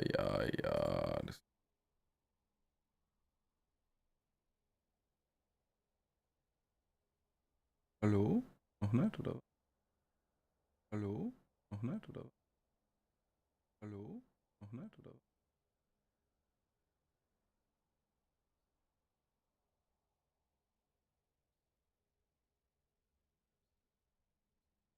I hate the nanny state. I know most of you do too. It's the ultimate nanny state. The same nanny state that says you can't drink 32 ounces of a soda drink is not good for you. Well, who are you to tell me that? I don't need you to tell me that. In today's video, we're going to take a hard look at the data behind worker benefits, from unemployment benefits to maternity, paternity leave to vacation time.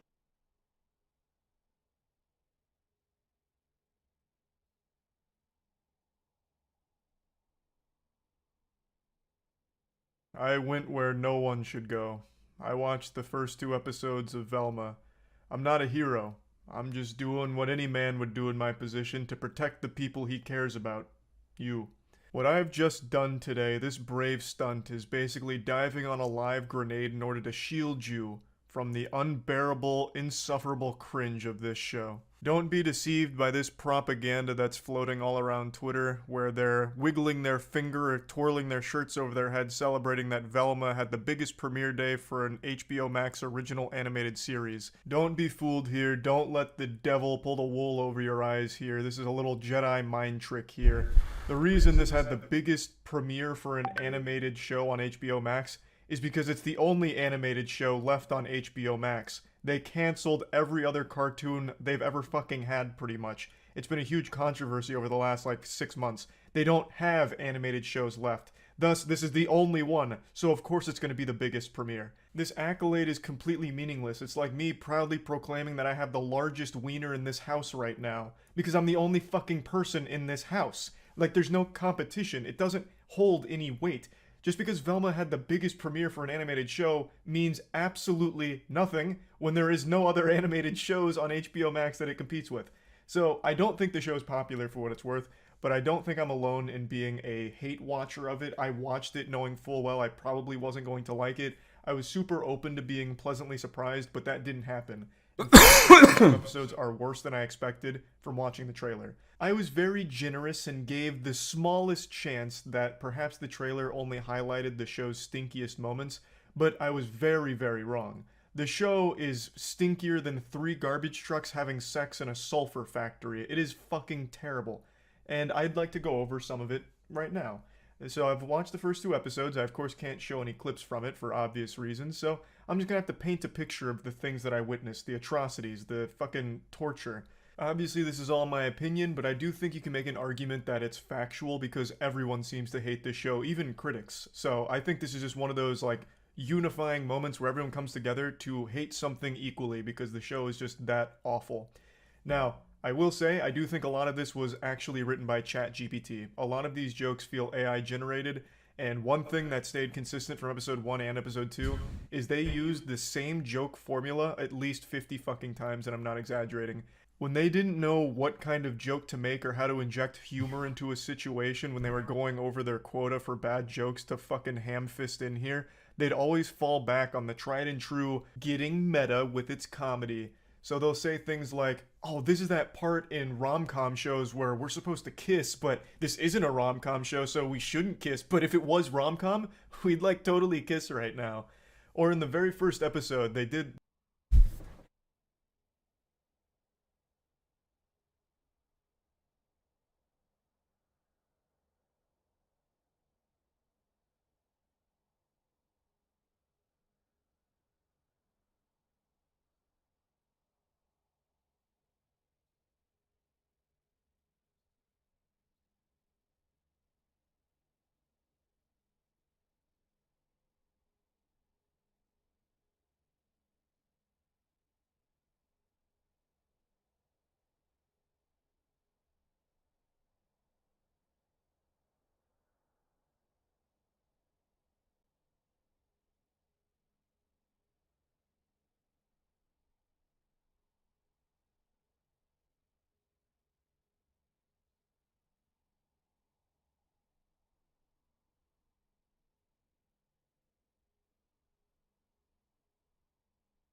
User joined your channel.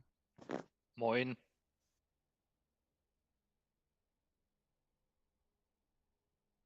Hallo Jo.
Johannes, bist du da?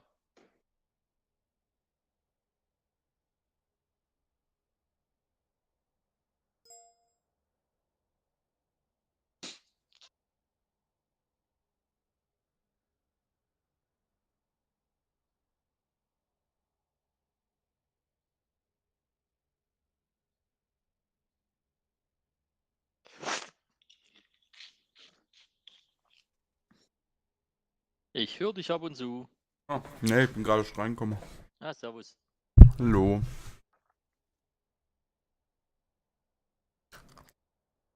Mal IDC bekommt raus als Passat, glaube ich. Als Passat. Mhm. Oder war der ID7? Oh, nee, Moment, ich glaube, stimmt. Ich glaube, der ID7 war das Tesla-Modell.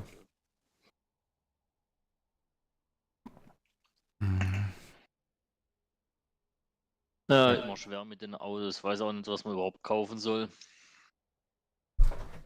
Ah, ich sehe dich ja auf dem normalen Kompi. Du bist übrigens on-stream, gell? Was ist On-Stream? On-stream. Ah, guckt uns jemand zu? Nö. Okay, dann ist ja gut. Nee, streamst du noch auf, wie heißt es nochmal? Discord? Nee, Twitch war das, gell? Ja, aber ich stream gerade auf YouTube. Okay, ach, das geht auf YouTube, das wusste ich gar nicht. Mhm. Mhm. Ja, ID7 sieht schon schön aus, ja. Das ist wahrscheinlich Richtung Passat. Ist Passat oder ist Hinde Coupé? Ja, Schrägheck. Also ist jetzt nicht. Ist schon Passat. Das gibt es wahrscheinlich wieder als beides. Hier gibt es als ID7, das sieht ein bisschen, da steht ein Kennzeichen Aero, das ist wirklich so ein bisschen Coupé-mäßig. Und dann scheint es den aber auch noch als Tourer zu geben, wo dann eher kombimäßig Ja, ist. gibt's als Passat, ja. Genau. Ja, wäre prinzipiell schon nicht schlecht, aber der kostet wahrscheinlich auch wieder 60.000, 70.000 Euro. Ja, ich habe die nicht. Also bei mir waren die ganze. Mir waren die alle zu teuer. Sag's mal so. Der Ding, als ich der Volvo Polestar fertig konfiguriert hatte, war der teurer als der Tesla. Aha. Mit weniger PS und Naja. echterer. Was willst du machen? Nee, also wahrscheinlich wird es bei uns so Caddy-mäßiges. Das gibt es zwar auch als Elektro, dann hast du eine Reichweite von zwar 60 Kilometern angegeben. Das kannst du echt vergessen. Damit. Das ist aber eigentlich nicht. Das ist zu wenig, ne? Das machen wir auch nicht, weil meine Eltern wohnen ja 210, zwar 20 Kilometer entfernt und zu denen würde ich halt schon gern im Winter auch kommen, ohne nachladen zu müssen. Ja. Von daher, da wird es das definitiv nicht. Und außerdem kostet der halt auch 40.000 Euro, die Elektro-Variante. Und das ist mir exakt zu teuer. Wir haben gerade gebaut. Ja. Aber ich habe das Gefühl, das tut eh fast jeder Lease inzwischen. Ja, es wäre vielleicht auch noch eine Idee, dass man sich das erstmal liest, eine Weile mal ausprobiert mit diesem E-Auto, ob man überhaupt damit zurechtkommt, ob das so passt für einen. Ja. Ah, Winter habe ich ein bisschen unterschätzt, muss ich sagen. Also das hätte ich nicht gedacht. Ich habe so mit 10% gerechnet, aber ich weiß nicht, wie viel da noch meine Fahrweise ist, muss ich gestehen. Aber du hast jetzt im Winter 20 Kilowattstunde Verbrauch auf 100 Kilometer. Ja. Ja, finde ich aber eigentlich in Ordnung. Da kommst du ja bestimmt trotzdem, wie weit? 400 Kilometer? 350? 350. Ja. Ich meine, das pendelt sich wahrscheinlich auch ein, wenn du mal ein bisschen dran gewöhnt bist und nimmer so Bleifuß hast. Und Genau, du musst den Bleifuß halt weglassen. Aber ich denke, der zieht halt auch ordentlich, weil ja. Windwiderstand ist ja auch quadratisch. Ja. Hast du dein Homeoffice, hast du deine Home-Automation gekauft oder hast du den nicht gemacht? Also doch, mit Homematic IP, die Rolllädenschalter und so habe ich jetzt alle gemacht. Das funktioniert bis auf einen eigentlich auch recht gut. Ab und zu macht er es, ab und zu macht er es nicht. Habe jetzt auch noch keinen Bock gehabt, danach zu gucken, warum. Wahrscheinlich ein bisschen außer Reichweite. Ja, und Ding haben wir noch gemacht, Rauchmelder von Homematic IP. Da war ich die Idee, dass wenn ein Rauchalarm kommt, dass alle Rollläden automatisch hochgehen. Aber sonst habe ich nichts gemacht. Das reicht auch erstmal. Ja, das brauchst du. Das war ja sogar integrierbar. Genau. Habe ich nachgeguckt gehabt. Das kannst du sogar integrieren. Das Mhm. Und deine Mutter hat jetzt den L-Born, gell? Oder Born heißt er inzwischen bloß noch. ja, aber der braucht die Software. Warum das? Weil die Software. Die haben ein ganz komisches Konzept, fahren die haben. Zum Beispiel, wenn du in ein Untermenü gehst, dann merkt er sich, wo du in dem Untermenü warst. Und wenn du das Untermenü wieder betrittst, dann gehst du wieder an die gleiche Stelle, wo du warst. Das kenne ich beim VW aber auch schon so, also bei den normalen Nicht-Elektrofahrzeugen. Echt. Ja, das war da meine ich auch so. Ich finde es ultra verwirrend, weil du kannst dir nie so ein Tree richtig merken. Beziehungsweise du musst wissen, dass es auf einmal anders aussieht, je nachdem, wo du rausgegangen bist. Ja, das stimmt schon. Also ich fand es ganz praktisch, weil da hat mir ein Kollege mal so einen Streich gespielt und so diese Geschwindigkeitsbegrenzung war noch reingemacht. Ja. Jedes Mal, wenn du schneller als 30 gefahren bist, hat so Warnton. Und da war es halt ganz komfortabel, das wieder rauszukriegen, weil du hast ja immer bloß das letzte Menü zurückgehen müssen. Ja. Kannst Dafür ist es schon okay, aber ja, stimmt schon, es sieht immer anders aus, wenn du es bedienst. Ich habe mich halt reingeguckt und habe mich da durchklickt und hab mir gedacht, sage mal, die sieht jedes Mal anders aus. Ja, ist halt VW. Aber dann wäre die wahrscheinlich von dem Konzept auch nicht weggehen. Das glaube ich auch nicht, das wird bleiben. Ja, aber andererseits, wie oft musst du da ins Menü rein? Ja, nicht oft. Ja, weil, also mein Auto hat ja gar keinen Bordcomputer und nichts da, von daher, das geht auch. Ja, ich glaube, so benutzt meine Mutter auch das Auto. Ja, genau. Ich möchte eigentlich gar nicht diese Multimedia-Schüsseln auf Rädern. Mir wird eigentlich nur ein Elektroauto reichen, das fährt. Das Problem ist, dann kannst du alles kaufen, aber das Problem ist, dass wenn der Softwarefokus nicht da ist, zum Beispiel beim Born und so, dann kriegst du halt nicht diese Nachladenavigation. Also, dass der dir sagt, wo du alles Ding hast, wo du alles Ladestationen hast und wo du nachladen musst. Und beim Das ist Elektro. schon wichtig, ja. Ja. Beim Gerade Elektro. für den Retour, ja. Da ist halt. Dann wird es halt unkomfortabel, weil du dann selber raussuchen musst, wo was ist. Mhm. Ja, gut, stimmt schon. Dafür ist es natürlich ganz praktisch. War einer der Hauptgründe, warum ich Tesla genommen habe.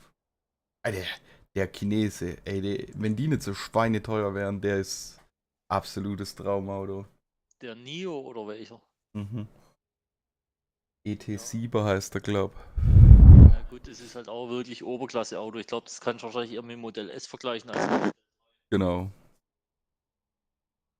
Hallo? Hm. Hallo? Ja, ich habe bloß kurz das Mikro hochgeklappt. Ja, der Lucid Air ist genau das gleiche. Das ist halt alles noch am Anfang. Aber ich wollte auch nicht warten. Ja, kann ich verstehen. Also wir müssen auf jeden Fall warten. Ich habe jetzt gerade mal geguckt, wie die Zinsen so aussehen, weißt, zum Finanzieren und das ist ja schrecklich. Da warte ich lieber. Aber gerade gibt's wieder Gebrauchtwagenangebote, gell? Nur mal so. Bei Teslas. Ja, gestern war ich mal bei Tesla auf der Seite und habe da mal geguckt, so viel gab es da nicht und zwar dann trotzdem 50.000 Euro. Ja, aber uns ist ein Tesla sowieso zu klein. Ich möchte einen, wo ich einen Kinderwagen direkt reinstellen kann. Also das ist halt, das unterschätzt man immer, wie viel Gepäck man eigentlich mit so einem Kind dabei hat. Echt? Ja, weißt du, Kinderwagen ist riesig, dann hast du noch irgend so ein Reisebett, dann hast du noch eine Wickeltasche und einen Hochstuhl und dann noch deine eigenen Taschen. Ja, ist nicht schön, das ist immer ein halber Umzug. Also ich meine, jetzt wo ich mal ein Wochenende meine Eltern besucht, das Auto war gerammelt voll. Vielleicht kaufen wir uns auch einfach einen Anhänger dazu. Das wäre wahrscheinlich das Billigste. Ja, das Auto ist 8 Jahre alt, das fährt noch. Und mein Seat, gut, der ist jetzt 15. Ja, ich würde auf jeden Fall kein Zwischenauto kaufen. Das würde ich nicht machen. Weil da brauchst du nicht mehr lang warten. Dann bist du überall, so wie Tesla seine Preise auch gerade gestaltet. Die machen wieder Druck auf dem Markt. Das wird jetzt wieder runtergehen. Ja, ich habe ja eigentlich gedacht, dass ich meinen Leon verkaufe und dass wir dann halt bloß mal mit einem leben. Aber Keine Ahnung, ich glaube, ich behalte ihn einfach, bis er kaputt ist. So würde ich es wahrscheinlich auch machen. Ja. Und ob ich ihn dann ersetze, ist die andere Frage. Sobald wir halt mal Kohle haben, da kann man dann halt gucken, dass man ein neues, größeres Auto kriegt. Ob das jetzt ein Elektroauto ist oder normal, das wird sich noch zeigen. Ja. Beim Elektroauto, da bin ich halt in der Fahrzeugklasse, wo ich will, halt echt am Zweifeln, ob das ausreicht. Weil dem alles sehr wenig Reichweite sind halt sehr schwer. Also die Reichweite mit 350 Kilometer realistisch, das wird mir eigentlich vollkommen reichen. Ja, ich habe noch nie so ein Model Y in live gesehen. Das ist das Einzige, was maybe in die Richtung geht, dass du da wegen mehr Platz hast. Gucken wir mal. Kofferraum. 2158 Liter inklusive Sitzbereich. Das ist ja eigentlich richtig gut. Das kann ich nicht einschätzen, bin ich ehrlich. Also ich glaube, so ein Caddy hat 2500 geklappt. Warte mal. Caddy, Kofferraum. Blumen.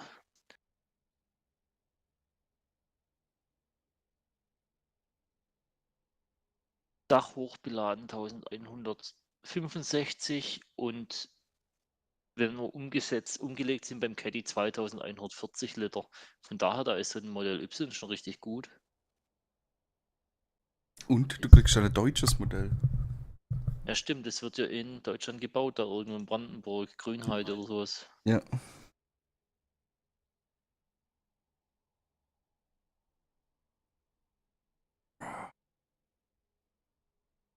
Ey, der Kofferraum ist ja riesig von dem Ding, das hätte ich jetzt nicht gedacht. Ja, der ist deutlich größer. Es wäre nur die Frage, kann ja ob der vorstellen. flach ist. Also weißt du, dass du einfach was reinschieben kannst, weil das ist, glaube ich, auch wichtig. Also, warte mal. Ich schicke dir mal kurz dein Bild.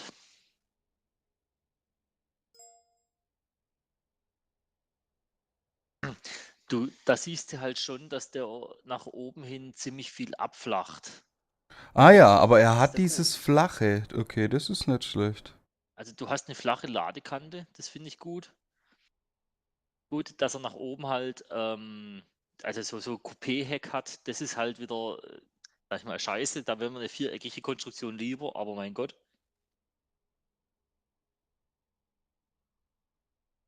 Wie weit kriegst du den Kinderwagen zusammengeklappt? Ach, da geht schon echt klein zusammen. Das ist nicht. Es ist einfach bloß die Masse an Zeug, was du brauchst. Na, dann Und ist da war halt die Idee, weißt du, wenn ich jetzt mal, ich schicke mal kurz ein Vergleichsbild von dem, wo wir eigentlich ins Auge gefasst haben. Und da kommt halt platzmäßig eigentlich bloß noch irgendwie ein Bus ran oder sowas. Ich hasse langsam die Busfahrer. Ich war letztens schon wieder auf Montage und das sind einfach 10 VW-Busse am Hotel gewesen und aus den 20 Parkplätze wurde einfach 15 dadurch. Ja, klar. Das ist natürlich scheiße dann. Aber von der Breite her, also den ich will, das von der Breite her jetzt eigentlich nicht arg wild. Die Breite ist nicht mal so, weißt du, aber wenn die in der Stadt sind und die Platzbeschränkungen haben, dann kommst du an denen Busse von der Länge her einfach nicht vorbei. Ja, das ist scheiße. So, warte, wo haben wir da? Gutes Bild. Bild. Da ist eins. Das ist jetzt halt ein Minibus. Und in der Ausstattung, wo ich ihn wollen würde, das wäre halt als Benziner mit 110 PS, würde er in der langen Version um die, ich glaube, 33.000 Euro kosten. Neu. Das ist halt preislich nochmal 20.000 unter dem Modell Y dann und ich habe viel mehr Platz drin. Ja, das hätte ich auch nicht gedacht, dass die so recht günstig sind. Ja. Du musst nur aufpassen, ist das ein VW? Nee, das ist ein Toyota. Ah, okay. Also Weil die bei, werden in Kooperation mit Peugeot, Citroën, Fiat und noch irgendeinem anderen Kackauto, achso, im Opel Combo gebaut. Ja, das ist gut. Ich weiß nur, meine Stiefschwester hat ja einen VW-Bus gekauft und da gibt es so einen Zwitter-VW-Bus, der nur Probleme hat. Und der ist immer relativ günstig zu erwerben, Mhm. aber du zahlst es in der Werkstatt oben drauf. Das habe ich aber auch schon gehört, dass da der Multivan in manchen Generationen richtig Probleme verursacht. Ja. Ja, das weiß ich halt bei dem nicht. Also ich glaube, das ist schon in Ordnung, aber es ist halt nicht die Toyota-Qualität, sondern das ist halt eigentlich ein Peugeot. Aber weißt du, wenn ich jetzt halt, Qualität ist. wenn ich überlege, ich müsste für ein anderes Auto 20.000 Euro mehr ausgeben, Ja. da kann ich lange in die Werkstatt dafür. Und gut. Gut, das sehe ich ein bisschen anders, weil ich glaube, ich würde das Ding anzünden, wenn ich das zweite Mal liegen bleibe. Ja, okay, klar, wenn du unterwegs liegen bleibst, das darf nicht sein, das ist schon richtig. Aber weißt, wenn es jetzt sowas ist wie, du musst halt öfters mal Radlager machen oder sowas, Ja, das geht. damit könnte ich mich abfinden. Aber ist natürlich klasse, wenn du ein Auto kaufst und hast auch Ruhe damit. Nein, es soll halt als Familienauto sein. Und jetzt ist halt auch das nächste, jetzt das Modell Y, ich weiß nicht, was das kostet, gehen wir einfach mal von 50.000 Startpreis aus. Der hier kostet als Elektro auch 43.000 Euro. Von daher, da ist dann auch nicht mehr so viel dazwischen, aber in dem hast halt mehr Platz. 45.800 ist der Startpreis. Ja, das vom Modell Y. Ja. Ja, das kann gut sein, das wäre. Naja, das Auto ist so oder so nicht, das Geld ist so oder so nicht da. Der ist billiger als meiner. Ja, gut, aber der Nee. Startpreis vom Modell 3 ist noch tiefer, oder? Nee, ja, ich habe Farbe nicht umgestellt. Das finde ich auch bei Tesla auch wahnsinnig, dass die 1.600 Euro für eine andere Farbe verlangen. Bei mir waren es 2000. Ja, siehst du. Weißt du, was ich phänomenal fand? Ich hab gedacht, ich bestelle keine Winterräder dazu, ne? Weil, also über 2000 Euro, das kann ja nicht sein. Dann bin ich in den Reifenladen gegangen und hab mir diese Felgen mit den Druckluftsensoren anguckt. Die sind alle so schweineteuer. Oh Mann. Am Ende habe ich mehr zahlt. Ich hätte ihn auch gleich mitbestellen können, ey.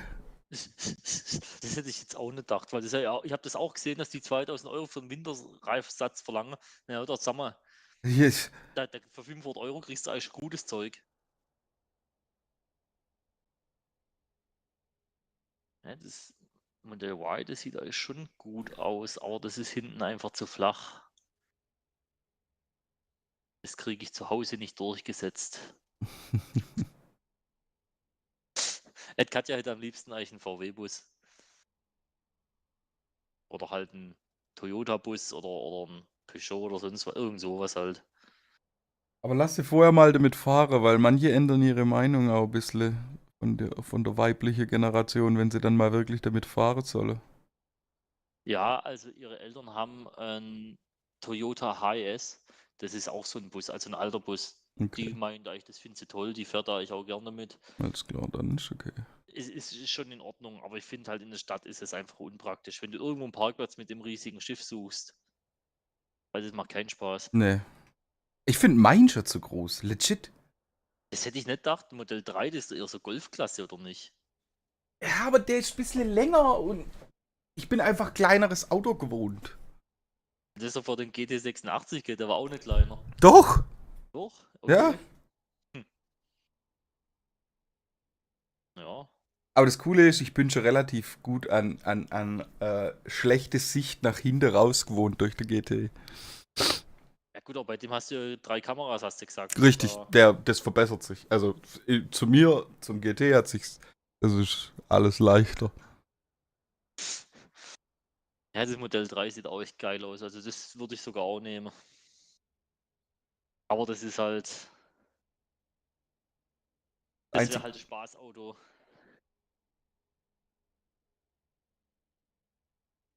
Ich glaube, wenn man es dir einfach hinstellen würde, ich glaube, du würdest damit zurechtkommen. Das ist halt wie mit einem Seat jetzt. Du machst halt.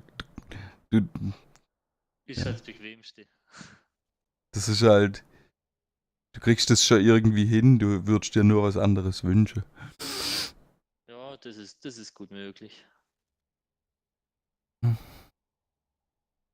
Man können die ja nicht mal das in metrische Angabe umrechne. Der Imperialismus ist wieder auf dem aufsteigenden Ast, Alex. Ja, weißt du hier, Cargo, 23 Cubic Feet. Danke, das ist alles, was da reinpasst. Das ist was, also, kann ich absolut nicht nachvollziehen. Es gibt ja Firmen in den USA, die einfach gesagt haben, sie machen das nicht mehr mit. Ja, zu Recht, das ist einfach nur ein Scheiß, dieses imperiale Maß. Weißt du, wenn es einfach mal 5 verschiedene Einheiten für irgendwie Gewicht gibt, was soll denn der Mist? Mhm. Aber ja, so, warte mal, Modell X, das ist die Luxusvariante vom Y, ne? Ja. Ich meine, ja. Und das ist, glaube ich, der mit der Flügeltüre und den würde ich nicht nehmen. Den gibt es mit 1020 PS. Hoi, hoi, hoi. Ja, gut, das Modell S auch. Wie viel PS hat denn eigentlich deiner? Oh. Moment. Das sind Akkus. Also Abholungsliste. Ich hab schon wieder vergessen. Na, ist auch egal. 300 will ich sagen, aber. Das ist halt schon heftig.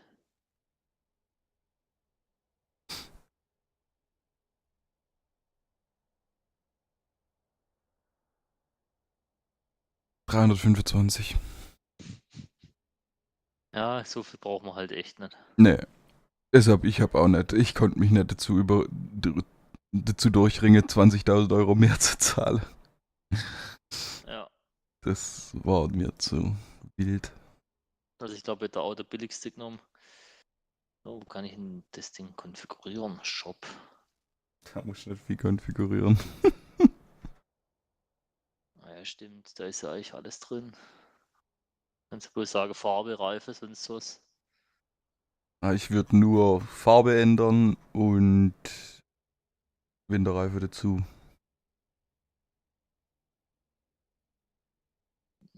Ja gut, gerade bei diesem Modell Y, da gibt es ja wohl auch noch einen 7-Sitzer. Aber was diese 6. und 7. Sitz zum Beispiel, das würde ich gar nicht wollen. Es gibt's echt krass. Ja, also sah zumindest auf dem Bild gerade so aus.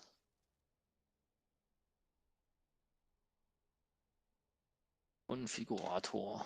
Ja. Sag mal, spielst du eigentlich noch LOL? Ja, ich habe gerade Rank gespielt, wo du geschrieben hast, deshalb habe ich nicht geantwortet. Ja, ist ja okay. Wollte eigentlich auch Holz machen, aber draußen hat es geregnet. Ich dachte, ich lasse es doch lieber. Ich habe gar nicht gewusst, dass ihr ein Holz habt. Ach doch, das war da das Gimmick im Wohnzimmer. Ja, genau. Der Mist, wo so viel Nerven gekostet hat.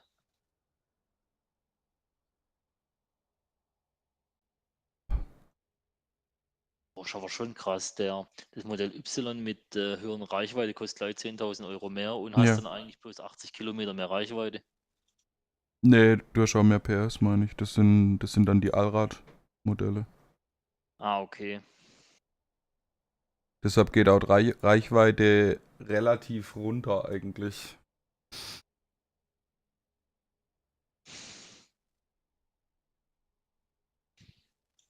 Hä, aber ich kann die Sitze nicht umstellen. Ja, gib mir mehr.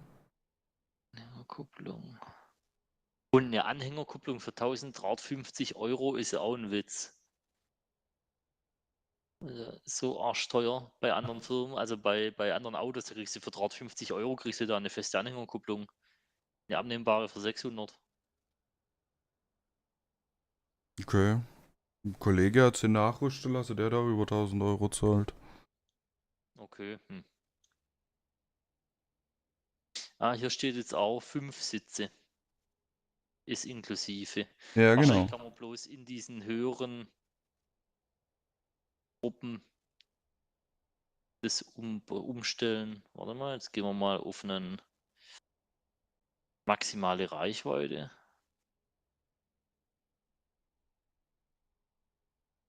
Ja, da gibt es auch bloß 5 Sitzer. Ja, ich glaube das auch gerade nicht, also. Komisch, weil auf dem Bild waren es 7.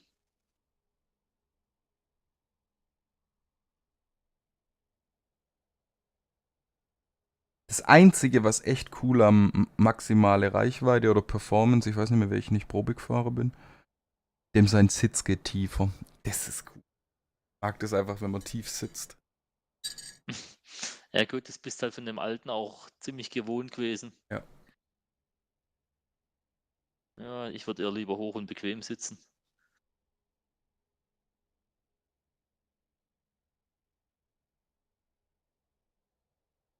So, jetzt gucken wir mal. Ballon, Privatleasing.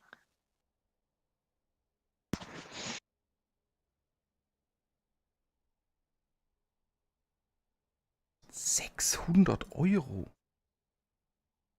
Ist schon ein Haufen Geld. Ich bin bei maximale Reichweite.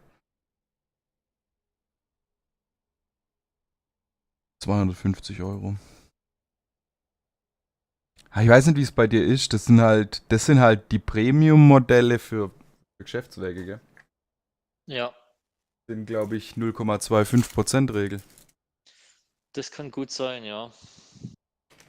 Und daher wird sich für Firmen wahrscheinlich sogar lohnen, so einzunehmen. Ja, ich weiß nicht, wie es bei dir aussieht, ob du so eine Option hast. Nee, also bei uns gibt es keine Chance, dass ich irgendwie einen Firmenwagen kriege oder sowas. Das ist bei uns auch. Aber wie gesagt, ich will eigentlich auch gar keinen Firmenwagen. Wir haben jetzt Jobrad, oder so eine Art Jobrad. Das finde ich total geil. Also ich möchte eigentlich so oft wie möglich mit dem Fahrrad ins Geschäft fahren. Aber halt das Auto, das braucht halt Katja dann, dass sie halt durch die Gegend fahren kann und dass mal zu meinen Eltern kommen und so. Zum Einkaufen fahren. Ja. Weißt du, ob das jetzt das größte Auto sein muss, das ist jetzt auch mal wieder dahingestellt, aber das will sie halt. Macht halt auch einfacher, weil man nichts zusammenklappen muss und auf Platz gucken, sondern einfach reinladen kann. Ja.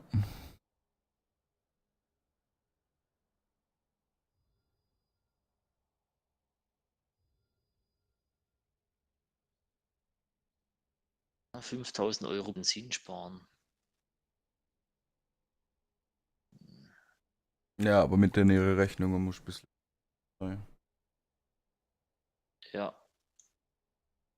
6,5. Stromkosten, sagen wir mal. Was habt ihr gerade für einen Strompreis, weißt du das? Ja, der hat sich jetzt wieder geändert. Also wir haben jetzt für Wärmepumpenstrom 31 Cent und für Hausstrom 37 Cent. Oh, ist halt aber gut. Sind wir gut weggekommen, ja, weil, also ich habe im September ist mein Vertrag ausgelaufen oder im Oktober. Und also für Hausstrom und hat es geheißen, so, du bist jetzt in der Notversorgung und ich kostet die Kilowattstunde jetzt 58 Cent. Geil. Ja, oder sagen wir, das gibt es jetzt aber nicht. Und jetzt im Januar, da haben sie mir dann, ja, da kam dann eine Anpassung, so, jetzt kostet 37 Cent. Gut, Weißt du, es was wird ich ein grad neuer zahle? Tarif gewesen sein, wo du dann reinkommen bist, oder? Das ist ja nicht mehr Notversorgung. Ich bin aus der Notversorgung rausgekommen und dann in die Grundversorgung komme. Irgendwie ist man in der Notversorgung bloß 3 Monate drin. Ja.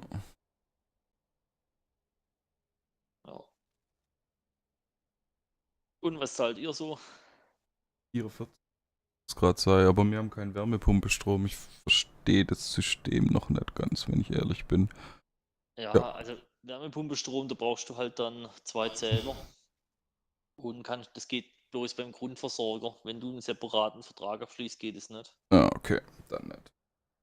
Ja, also irgendwie sowas war. Und ich habe jetzt damit gerade Ärger, weil als wir von Nenzing umzogen sind ins Haus, da habe ich meinen Stromvertrag mitnehmen müssen. Die haben mich nicht kündigen lassen. Und ich wusste es ja, dass das nicht geht mit Grundversorger und also mit separat abgeschlossenen Versorger und Wärmepumpenstrom. Deswegen habe ich bloß meinen Haushaltsstromzähler da angegeben. Und jetzt sind die 2 Zähler aber in Reihe. Das heißt, jede Kilowattstunde, wo ich auf dem Haushaltsstrom verbrauche, sind auch auf dem Wärmepumpenzähler mit drauf und müssen eigentlich da davon abzogen werden. Und irgendwie bei der NBW, ich habe jetzt mit denen schon öfters telefoniert, da versteht es kein Mensch, wie ihr eigenes Messprinzip funktioniert. Das ist schlecht. Das ist richtig schlecht. Ich habe jetzt noch nicht wirklich eine Rechnung bekommen, aber ich bin jetzt mal gespannt, wie es jetzt aussieht, ob die das jetzt geblickt haben, dass sie den zweiten Zählerstand vom ersten Zähler abziehen müssen. Weil wenn nicht, dann zahle ich im Endeffekt, würde ich ja dann meinen Strom doppelt zahlen. Also zumindest meinen Haushaltsstrom. Und alles bloß, weil sie uns halt nicht rausgelassen haben. Fuck primo. Vor allem für damals habe ich den Strom noch irgendwie für 25 Cent pro Kilowattstunde bekommen oder 24. Und da war der Marktpreis schon lang viel, viel höher. Also ich hätte eigentlich gedacht, die müssen froh sein, wenn so einer kündigt. Ja. Ich jetzt auch gedacht. Ja, aber waren sie nicht. Weißt du, das waren auch gar keine so, die sind auch gar nicht auf das eingegangen, was ich gesagt habe, sondern die haben einfach nur so eine Antwort geschickt. Sie ziehen um, primo zieht mit und dann halt Daten, wie man das macht, dass man seinen Stromvertrag umzieht. Also das hat mich ein bisschen genervt. Ja, Im Nachhinein hätte ich einfach meinen Nachmieter sagen sollen, hier, pass auf, der Stromvertrag läuft zwar noch über mich, aber du zahlst den und dann hat er das günstiger und ich muss es nicht auf meinen neuen Hausstromvertrag umändern. Aber egal, so ist es jetzt halt. Ah. Und, was gibt's bei dir daheim Neues? Wie geht's deiner Schwester? gut, die war gestern auf dem Fasching. Ach, ist das auch schon wieder Fasching? Mhm. Ah, wie heißt das Kaff? War das da wieder da, wo die Tankstelle ist, auf dem Weg zu euch? Und der Münker meinst du? Nee, genau. es war das andere Kaff, Tügenthal. Ah, okay. Hm. War nicht schlecht. Du bist Oh, nicht ich mehr hab. so der Faschingstyp. Nee, ich hätte keine Lust. Ja, ich verstehe. Da kriegst du mich auch nicht hin. Ich hab neue PC gebaut. Und wurde über den Tisch gezogen bei der Grafikkarte. Hast du das von einem Reseller gekauft oder warum über den Tisch gezogen? Nee, sind ja alle runtergegangen mit den Preisen, weil Krypto ja so abgestürzt ist. Mhm. Und dann war es für eine Weile ganz okay, aber das waren halt immer noch 1500 Euro für eine 3090 Ti. Mhm.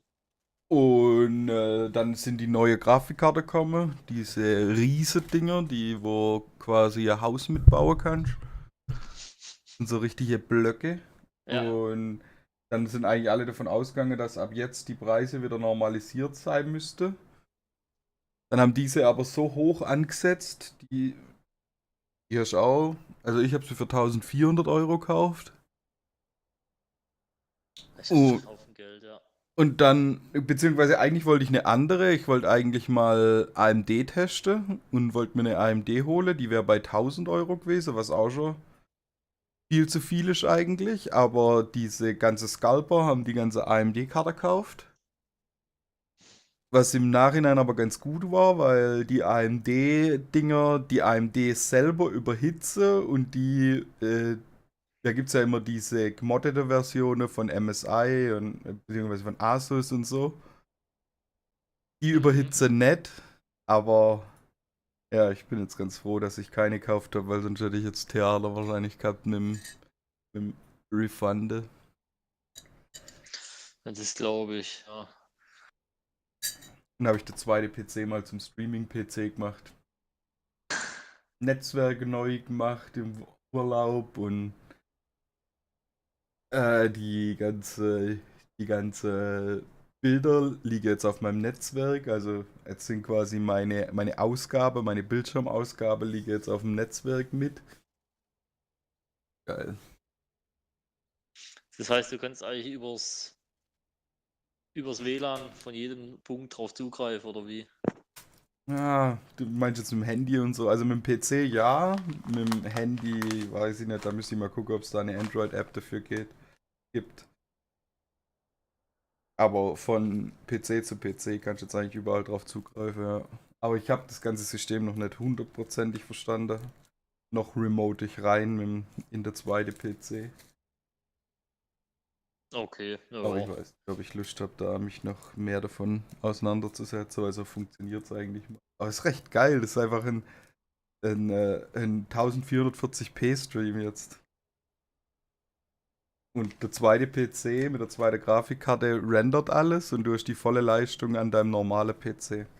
Aber wofür brauchst du das? Also LOL schluckt doch jetzt kaum Ressourcen, oder ist das Streaming so pressend, so anspruchsvoll? Ne, arg. Ich habe einfach testet und habe probiert, ob ich eine Leistungsgrenze kriege und ich kriege auch die neue Grafikkarte mit meinen Spielen an die Leistungsgrenze und so kannst du halt auch arg und sowas spielen. Okay. Das wäre eigentlich ein Spiel für dich gewesen, ne? Arkham, das ist Batman, oder? Hm? Ark Was Survival Evolved. Ein Okay, kenn Dino-Spiel, ich gar da tust du Häuser bauen und Dinos zähmen und Oh, das hört sich gut an.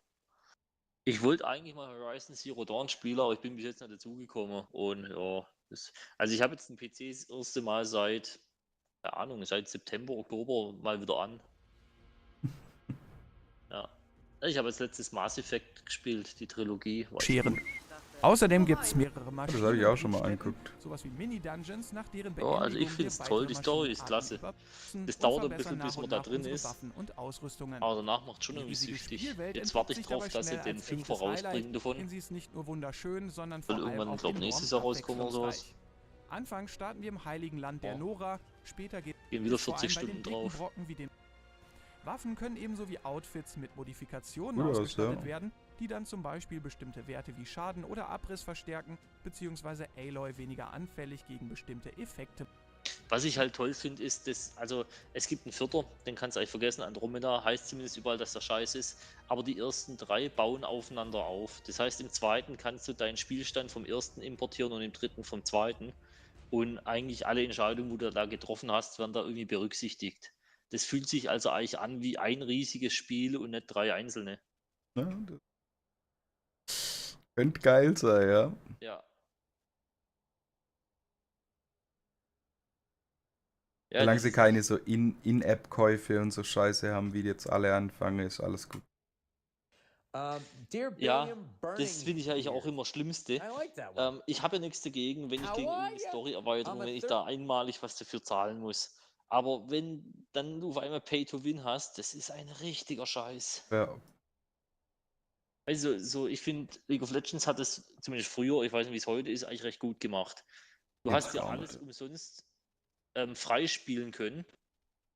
Und wenn du halt wolltest, dass es schneller geht, dann hast du halt zahlen müssen. Weißt du, Skins oder sowas ist ja echt wurscht, wenn es Geld kostet. Ja. Ja, aber ansonsten,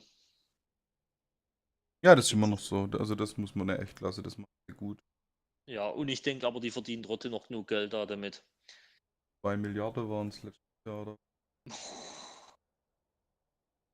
Ja, aber ich hab's jetzt wieder mal aufgeben, weil das ist mir zu kompliziert. Da muss man so viel Zeit investieren und das bringt's für mich einfach nicht. Ja. Ich bin halt mehr der Singleplayer-Spieler.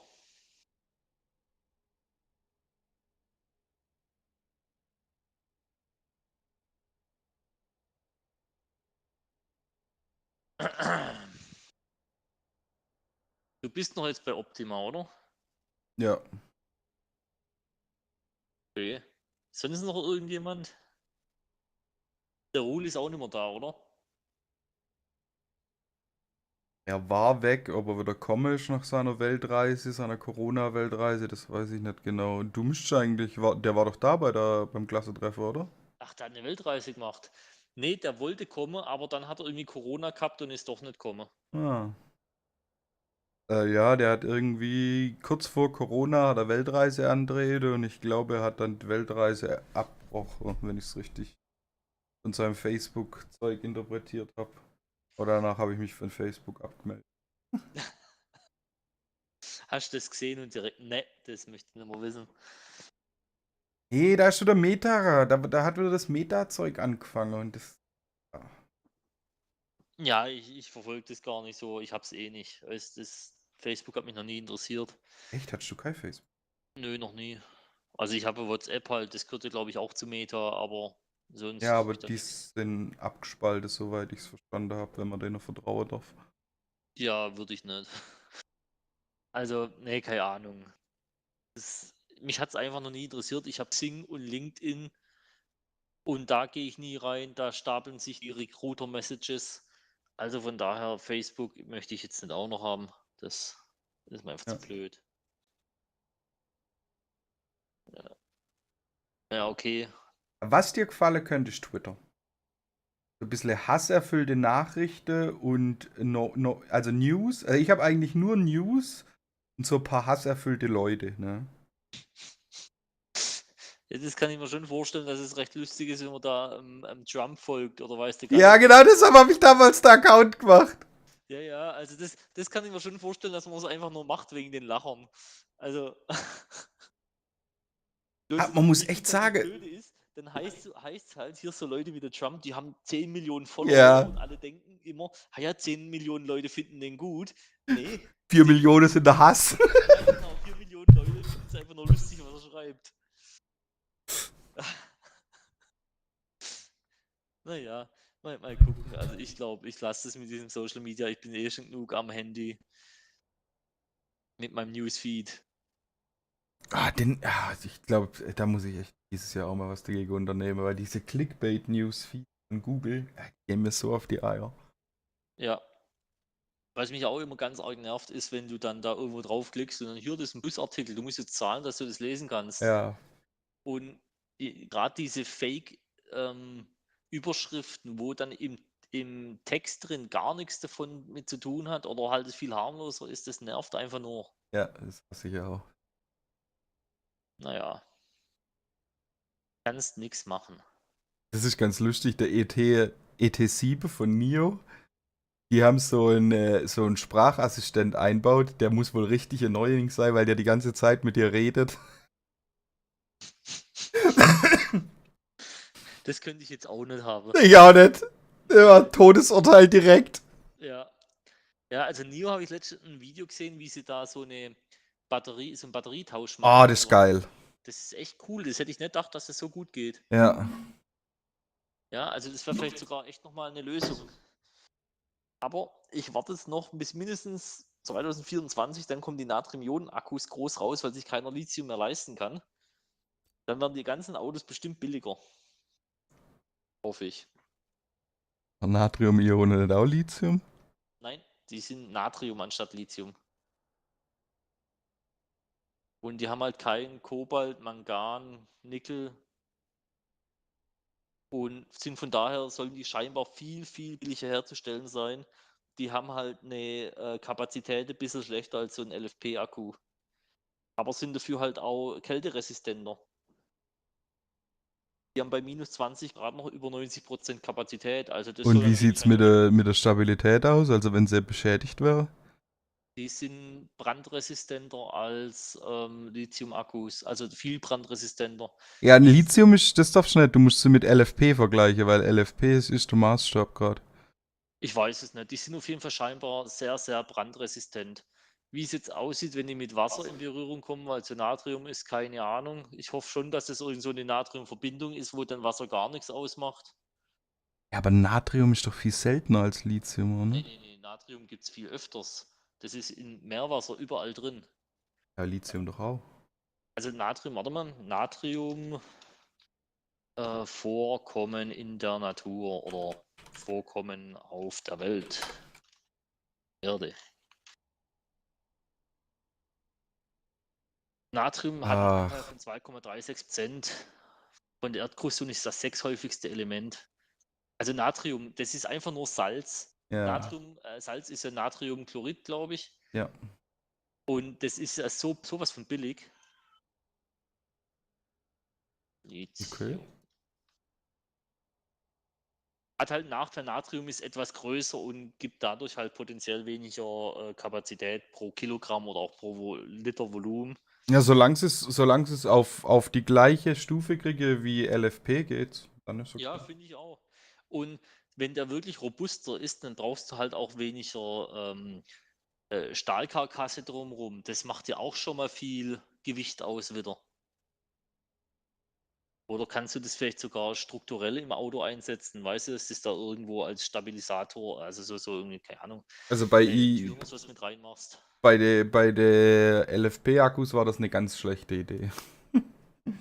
Das strukturell einzusetzen? Ja. Ja, kann ich mir vorstellen. Gab es da irgendwelche Autos, die das hatten? Tesla hat behauptet, sie haben es gemacht. Die haben es einfach überall mit reinklebt gehabt. Aber ich glaube, das haben sie ganz schnell wieder aufgehört. Ja, wird wahrscheinlich jeder Autohersteller irgendwie Versuchsauto mal damit gemacht haben, wo es überall drin ist. Aber was sich halt echt vielversprechend anhört, ist einfach, dass es so günstig ist, dass es keine seltenen Erden braucht und dass es eigentlich auf den bestehenden Anlagen produziert werden kann. Ja. Und das hört sich halt einfach geil an, weißt du, weil Lithium ist ja aktuell sowas von teuer geworden. Das ist das, was ich nicht. Also ich hätte gedacht, da wo wir jetzt sind, da hätte eigentlich die Kurse von der ganzen Lithium-Firma, die hätte eigentlich durch Decke gehen müssen. Aber irgendwie sind sie das nicht. Komisch. Weißt du, es heißt ja euch auch immer irgendwie so, eine Lithium-Raffinerie oder Mine zu erschließen, dauert mal 10 bis 15 Jahre und der Bedarf ist halt viel, viel schneller gestiegen. Von daher müsste die ganzen Lithium-Förderer jetzt eigentlich im Geld schwimmen.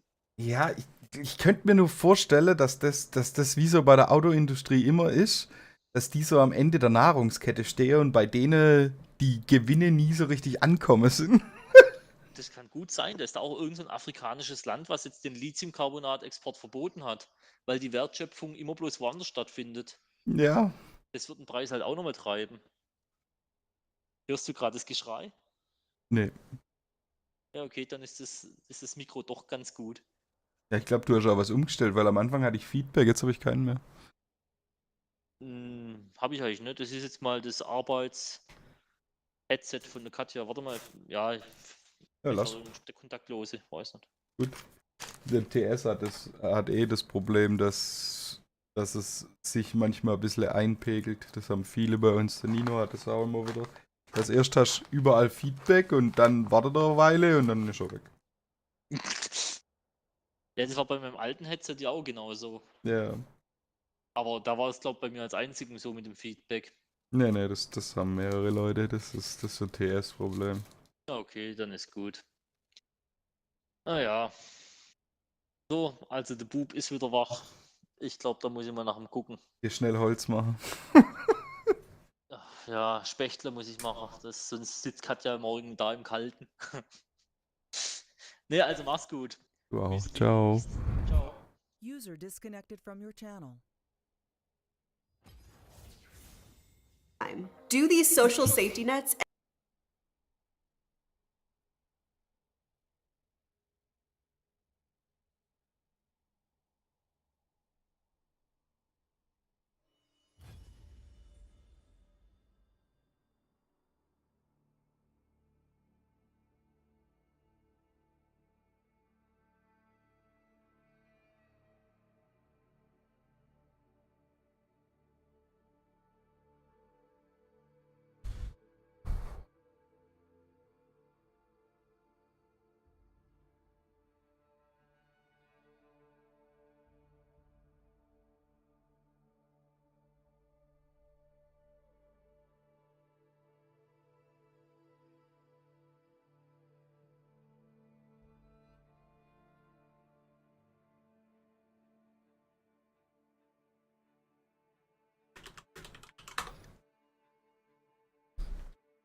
Go Power Rangers.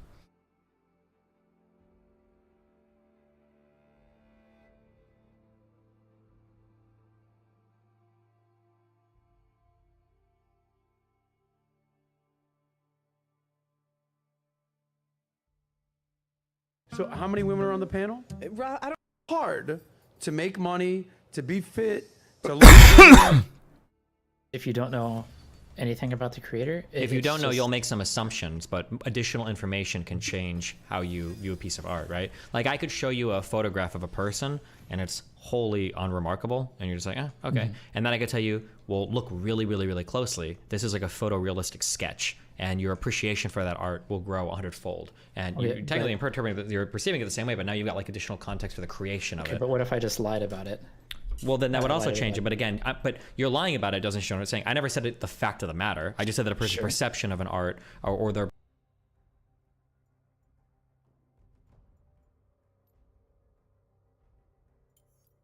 Doubt is the greatest enemy. 30-year-old dude from Toronto. Great city. Great coffee in that city. I had a good time when I went there. And this person said, I've been listening to the podcast now for about 3 years now. Last night, me and a buddy drove to Windsor to see you live. We couldn't make the Toronto shows. We were not going to miss this one. Please tell me you had a good time. Everything was going great. You were killing. We were having a great time. And so happy to finally see you perform. Great. So you're doing your thing up there, and I noticed the woman beside me, who was clearly wasted, wasn't really feeling your brand of comedy, and she started making backhanded comments after all your jokes. I think it's a backhanded compliment. It's not a backhanded comment. This is what I'm the Pied Piper of people who can't say an expression right. Anyway, she was bugging everyone around us to the point even the guy she was with was telling her to shut up repeatedly, which itself was getting super disruptive. So finally I had enough. I've been waiting forever for this show. I wasn't going to just sit there and put up with it, so I turn politely and I say, could you please stop talking? She looks me in the eye and like a 4-year-old says no. So I just roll my eyes, turn away, and try to focus on your show. 5 seconds later, what does she... You know what she does, Bill? She dumps her entire beer in my lap. Oh my God. And it's a woman, so there's like nothing you can do. I'm shocked and absolutely fucking livid. I just tried to focus my rage on the show because I didn't want to be disrupted. But then a few minutes later, she grabs my arm and says, I'm sorry, like a toddler who was forced to apologize. You know what that was probably because you didn't engage. And then she probably, maybe came to her senses. Anyway, so I soaked in this broad's beer and blinded with rage, looked her dead in the eyes and said, shut the fuck up. She gets all pissy and gets up, falling down drunk, calling me a bunch of homophobic shit, screaming, I said I was sorry. To which I say, fuck you. I just asked you to be quiet. You dumped your drink on me, you dumb. She trades places with the guy she's with, who is repeatedly telling her, stop, you do this every time we go out. Now, what is this fucking guy doing? If you're gonna stay with her, keep her home. Or put her on a leash. Anyway, the guy says, which is hilariously ironic considering not 10 minutes before that you did a bit about red flags. Oh, that's hilarious. Anyway, they're both arguing, being insanely disruptive. I tell them both to shut up. People are trying to watch. And then the fucking guy starts talking shit to me. Oh, God. And you know what's sad about all this? They probably have children. It's getting ridiculous, so I just focus because I don't want to cause an even bigger scene and really fuck up the show. Eventually, the woman gets up. Oh, my God, this story is unbelievable. And leaves. And the guy immediately turns to me and said, I'm sorry, man. And starts talking to me about her. As sternly as I could say, dude, just let me watch the fucking show. My God, these people are fascinating. How stupid they are. That was the end of it. But now I'm trying to enjoy the last chunk of your show, shivering, covered in beer, trying to focus while the rage of this fuckery is just festering. Oh, and you got to drive all the way back to Toronto? Please tell me you got a hotel room. What calmed me down was thinking to myself, well, I'm going to write him and Andrew a letter tomorrow, and maybe if he trashes her on the podcast, it will all have been worth it. Oh, buddy, are you kidding me? I'm thinking of sending you something. The lights came on after the show, and it took everything in my power not to start talking shit to them, but I didn't feel like causing a big thing in a casino. She had painted on eyebrows and looked like literal trash, like a little trash clown from outer space, so I had some shots in the chamber, but what can you do? We just let them walk away with her carrying his balls in her purse. Anyway, fuck her and her childish attitude. Dude, I don't know how I could trash her any better than you're doing it. Anyway, fuck her and her childish attitude. At the end of the day, I still had an amazing time seeing you perform. Dude, you are a higher being, man. If you went through all of that and you're still feeling like you had an amazing time. He said, your story about the mushroom trip brought my mood right back to where it needed to be. I sincerely apologize for the disruption at your show and to anyone listening now who may have been there. That said, everyone we talked to around us after seemed to all be on our side. Why wouldn't they be? Absolutely love your work, bud. F is for Family is a work of art. Thank you for all the laughter you brought me through the pandemic. It's truly kept me going. Best wishes to you and the family, and go fuck yourself. You know, at my age, 54, I kind of look at those people now like, you know, that's beyond getting drunk, and the fact that he said that she does it all the time. Like, she is probably an alcoholic, and those people literally are like mentally ill. It's like you're living with a fucking crazy person when they're boozing. I don't know. I mean, do I really need to trash her? I mean, you kind of fucking just by describing her, and that poor. How about the poor bastard that's with her? You know what I mean? And doesn't have the fucking balls to walk away from it, and then brings her out in public knowing how the fuck she is. I don't know, dude. I would have done most what you did. Like, if a woman dumps a beer in my lap, like, what am I gonna do? It's a woman. There's no win in it. Because if a guy does that to another guy, I mean, like, immediately it's just like, all right, well, I'm getting into a fight. And is there anything worse than getting into a fist fight when you know you're wrong? I mean, it just takes like 20% out of everything you're doing, you know? Until you get hit a few times and you lose your temper. But, you know, and by then it's usually fucking over. Anyway, I'm gonna talk to Andrew. I'm trying to think. I don't have any DVDs or anything anymore. I have to figure something out, or at least the next time I'm there. I gotta do something. Because I fucking hate that shit like that can happen at my shows sometimes. All I can say, dude, is you handled it like a fucking champ. I was trying to picture her. When I just picture her, her hair is like, sort of like, I don't know, it needs conditioner. It's like a fucking hazard, you know? Like people there's that certain age an Alfie gets to where they just look exhausted all the time. That's just kind of how I picture this person, or she's on her way there. And, you know, it's bad enough to be an alcoholic, but to be in Windsor as a raging alcoholic in that unforgivable fucking winter that you have to go in that lake effect fucking snow. I mean, that's why those people in Buffalo are jumping on tables. It's not because they're fans. I mean, they're really, in a celebratory way, are trying to end their lives, both as citizens of Buffalo and fans of the Buffalo Bills. Things aren't always what they seem. I didn't see any NFL today. Oh, there was a great fucking game. I didn't even tape it. Oh, fuck, the Bills played the Chiefs and I missed it. I didn't miss it. I was playing with my kids. What am I supposed to do here? Venture off the beaten path. I'm going to be a leftist here and say patriarchy. Women are going to school, graduating, and earning more money, but if you would have a man that was stepping into what a woman did, 20, 30, 40, 50 years ago, he's like, hey, I'm decently attractive, I'm young, and I can take care of a house really well, any working woman, or most of them, would look at that man and go, that guy's a I'm not going to date that guy. I want a house husband. Based on what? It can be based on the two studies I linked. Eastern societies tend to be, especially like an Asian, what have you, and this person might be wrong, I don't know, tend to be more matriarchal, but these are things that we have been conditioned over here in Western society to believe. Not only that, but are we ever gonna address the MILFs in the room? You could imagine, biologically, women are wired to get on the baby train a little bit sooner than men might be wired to, because men can afford to wait a lot longer than women can. So much more. I mean, hold on, wait. What part of that is August? 60-second answer to the lines. Take one. Cut. Go. Action. The goal of this event.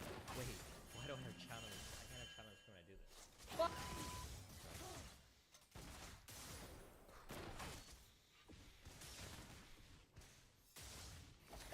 My hair is good. Such a I like it. busy It's world. intense. Alright, I've got a headband on. I'm about to go jog.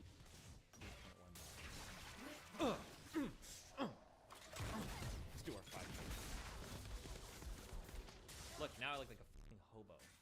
Take 2. An enemy has been slain. Action. Promising garden. My mic is hold on, I'm sorry. Take 3. Hello. Do you know that the mind's festival idea is bringing diverse thinkers together in real life at the Peak Computer in New York City on June 25th in order to elevate global discourse and have conversations about the controversial topics of these times. The goal of this event is to create a space to engage honestly with others in open dialogue surrounding divisive ideas, the hopes of bridging current divides and create a path to a healthier discourse to reduce extremism. Minds.com is also an open source and decentralized social network focused on free expression, privacy, transparency, and monetization. Wow. They wrote their own paper with a team of PhDs outlining their online and offline strategies for dialogue and analyzing empirical research on censorship and to increase radicalization through social isolation, which I'm sure is going to be linked below this video. I'll also have links for you guys to buy tickets. I think you can buy normal tickets, and you can buy VIP tickets, and then you can live stream a selling ticket. I will be doing an event there where I'm going to be doing an hour stream on the roof in a hotel. That's all I can say. I might even have Tulsi Gabbard. Oh my god, maybe. Don't quote me on that. But I'll be able to talk to other streamers about the event. I will be in New York City for this event and that night. I think I'm doing. I believe I'll be there for VIP stuff as well. I don't know 100%. But I believe that is on the 25th. Check links below. Buy tickets.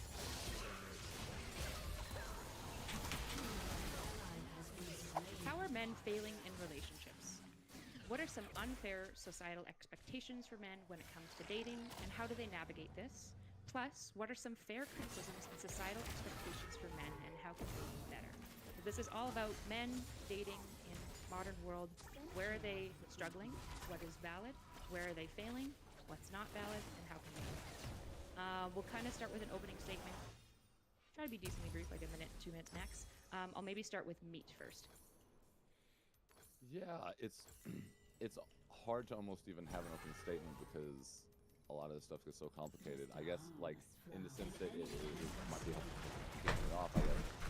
I'll just say, the way I think about, like, unfair and fair expectations are in the sense of what we might be able to say we can reasonably expect to change. I mean, we'll look at it through that lens, I guess.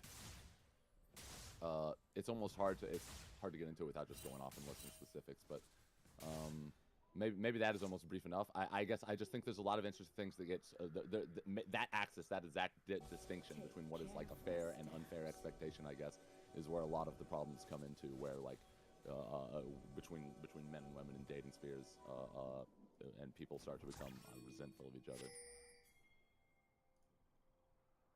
Awesome. Okay.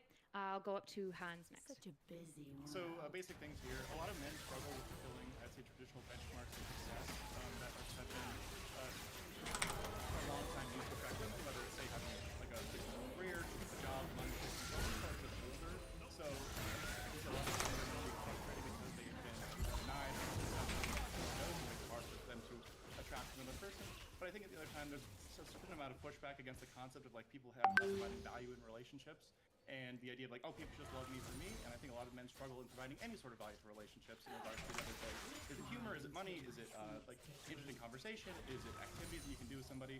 And so I think we have to understand that there are struggles that a lot of men face in terms of like being the traditional successful man, but also that you have to do something to be a good partner and be worth being with in relationships.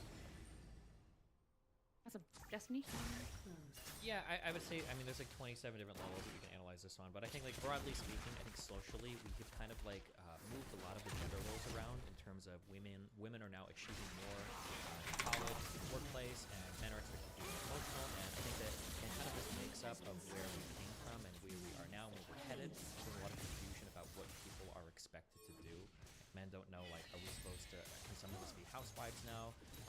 Women don't know, like, can I date down socioeconomically?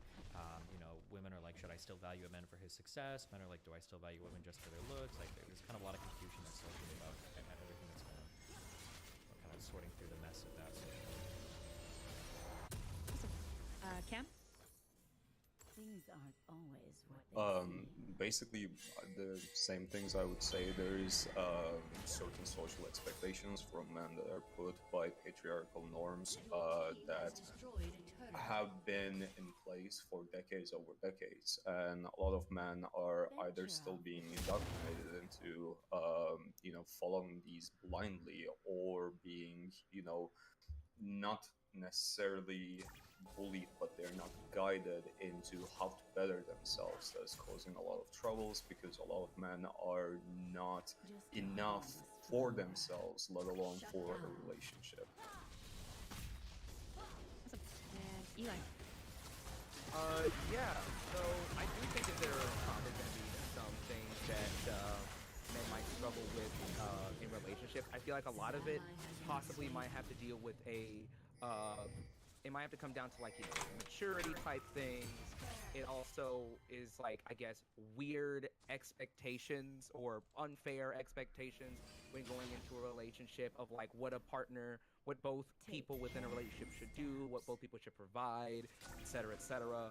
I think one of the ways in which men might fail or struggle, or one of the things that really makes it hard for men within dating, is probably the red pill community. I think the red pill community does pose a bit of a problem for men, because a lot of men who don't exactly understand socialization will fall down like the pipeline of the red pill community and their propaganda and advertising, and as a result may trip up in relationships. But that's about it for me. Awesome. So I'm going to open the floor. Does anybody have a direct response, or do you want me to prompt with another question? Yeah, for Mafia in particular, so I completely agree with you that a lot of like these prescriptions can be like extremely shitty, but I feel like we have to provide some sort of positive framework instead. Yeah. For men, so what would you recommend for men in that perspective? Like, there's a lot of things that like that trying to be confident, trying to be successful, that they like have a lot of like shitty women hitting stuff in there, like messed in, but there's still like positive aspects of bettering yourself, that sort of thing. What would you put there instead? So I 100% agree. Like, I think one of the best ways in which we can counter the really toxic red pill community is by, going through with maybe our own content and our own platforms, and maybe dissecting some of the points that they that they make in their videos and their podcasts that may be a bit harmful, explaining like why it's harmful, explaining like how actually this is the exact opposite of what you want to do if you want to have like any sort of like fruitful relationship, not even just with women but with people in general. Because there's been some things that I've heard come out of these people's mouths where it's like this is something that should, if anything, trigger some dudes too, like, or get some dudes like riled up and angry, or and what have you. I think just countering it with our own sort of like wholesome content of like, the best kind of dating advice there is, be yourself, be open-minded, listen to him or her when they're talking, not just listening to try to, listening to respond and, toot your own horn. You know what I mean? Like, just be a decent, somebody or half decent person with the way in which you socialize. I think socialization, when you just, when you don't overthink it, is a pretty easy thing to do. Self-reflection is another good one. Teaching men in particular, how to self-reflect, why you should self-reflect, why self-reflecting is important. And again, not even with just like, this is where we get to the intersectionality part of it. Not even just like wrap it up in the next 2 sentences. Yeah, but also just that will help you with just socializing in general with people. I think that I think that one of the issues in the left is and when you're unwilling to engage with things that are factually true, I think that it creates a market for somebody that is willing to engage with that, even if they have horrible things to say. I think that the red pill community and the MRA community and the MGTOW, whatever far, super male dating communities want to talk about, or P-way stuff, I think that the problem is that a lot of the times they're willing to address things that are most likely true that people on the left are really scared of talking about. So, like, for instance, men tend to be attracted to women tend to be attracted to older men that make more money than them or can provide some level of financial stability. Feels like when less people like look at stuff like this, they're very keen to like scream about either the patriarchy or unfair gender roles. Moving on. Which in an ideal world might be worth deconstructing. constructing, but in the world we live in now, it seems to line up with like lived experience or reality like 98% of the time. And I think on the left, if we want to do a better job at reaching out to people, we have to be willing to meet people like where they are, and it's like, okay, this is true, you know, let's talk about this, or you know, how can we deal with this particular thing? Yeah, I agree with that a lot, because I feel like a lot of something that I would say is a fair criticism of guys in this space is like, when you look at a lot of criticism, a lot of the time when people bring up things like that, the response is exactly what you just talked about. Whereas like I find that a way more helpful response is to say that's fine for women to like argue these things. Like that's why like I think that's the distinction between fair and unfair. Is it's like, you know, we talked about, I think a few of the opening statements sort of got into like how these roles shift over time, and to some extent we shouldn't necessarily expect to just be able to like talk about it for these roles to shift on their own. To some extent, I think like we need to have space for these roles to be like, I guess like you're saying, like valuable or valid in the present day. And I feel like there's a lot of room. Like one of the criticisms one of the criticisms that I would make a lot of men is making it. And I feel like it's weird because the right and the left will do this in their weird ways. The left will do it like indirectly, and the like MGTOW groups will do it directly. Is we'll put all the blame on women for just having expectations that are inherently unfair, or like we just blame it on some societal pressure that we're being brainwashed in, that we're growing up in. And I, you know, some of that's probably fair, but I think we probably hurt ourselves in the brain though, right? Yeah, for sure. And I feel like on the right, like people will blame women for everything, but then on the left, most people are keen to blame men for everything. So, like, I feel like I could step into a left-leaning area and I could say something like, you know what, women value men that make more money, and that's okay. You know, having some level of stability in life is good. They're expected to care children and take care of kids. Like, yeah, I think that's pretty fine. I think everybody like, yeah, true, for absolutely sure. But if I were to say something, you know what, a lot of men want women to be born younger and look hot and can have kids and stuff. I feel like they're like, this is horrible, this is unfair, that means patriarchy, blah, blah, blah.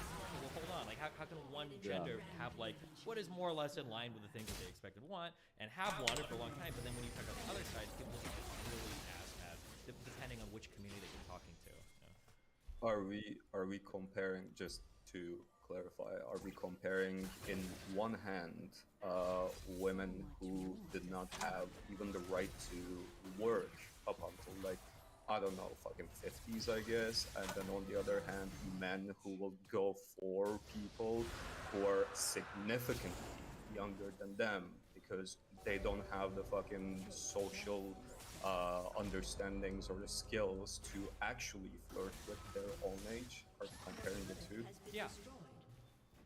So, Well, that's a loaded question because that's not really the reason. No, Right? that's exactly. I think it's a perfect question. I think it's fine. Because women do have the right to work today, and there's a reason why men can go after younger women, but younger men don't typically go after older women. You have to be able to engage with these things rather than just like state them and go, that's crazy. Like you have to be able to engage with the reasons why it happens, right?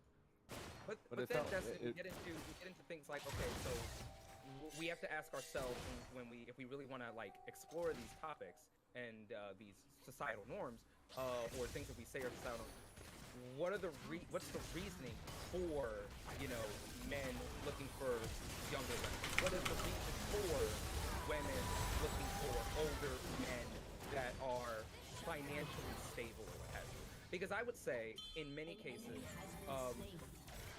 if a woman is looking for a man that is older and that makes money, would it be something along the lines of simply a maturity aspect that she might not find within younger men? Maybe just engaging with your example or your question. I would say we would need to look at, once we ask ourselves those questions, then we start getting into like the nitty-gritty of the conversation of like, okay, what's going on that causes, you know, men to do this thing and then women to do that thing. And that opens up the conversation entirely to something, to a lot of other different things. But I think if anything, those things would come down to patriarchy and things that have been norms built up in society for a while now. Yeah, we just have to be careful when we talk about norms built up in society. Like, if something has existed for all of human history, there's probably like reasons why these things exist. So if we're going to speak in contrast to them, we have to be aware of there's like really strong forces that are moving in different directions that we're going to be working with. So like, for instance, women are looking for older men because of things women probably want men that are more mature. A lot of guys don't give a fuck at all like how mature a girl is, though, right? That's like a thing that you have to be aware of. So there, again, like I said, there's a reason why younger women will tend to go for older men, but younger women will tend to go for older men, but younger men don't tend to go for older women, right? I think these are things to be aware of. And we can't just say like patriarchy over and over again if everybody else is looking like, well, this is how we feel about everything, and that doesn't really get us anywhere in the conversation. And it's not just like age though, because I feel like a lot of age correlates with a lot of things that like women supposedly want, whether it's like stability, whether it's financial security. There are things that like being older tend to correlate with. So like if there's like a younger successful man in his 20s who has that sort of stuff kind of taken care of, they're probably not facing the same roadblocks as say like a lot of like other younger men might be facing like compared to us. So like. Why do we think that men don't care about maturity? Because they just don't. They don't tend to. Men tend to want people that like look young. It just seems to be, in general, what men are after. Otherwise, you'd see a lot more men going after older women, and it isn't generally the case. I would disagree, or maybe it's because like I'm just different from a lot of other men in the sense that like, in the sense that like, I have been one that's typically gone after like, try to go after like older women, and I do actually from dating women. Yeah, how old are you then? What's the age gap? Like, I'm 26, but like, I would not be afraid to talk to someone who's potentially 10 years older than me.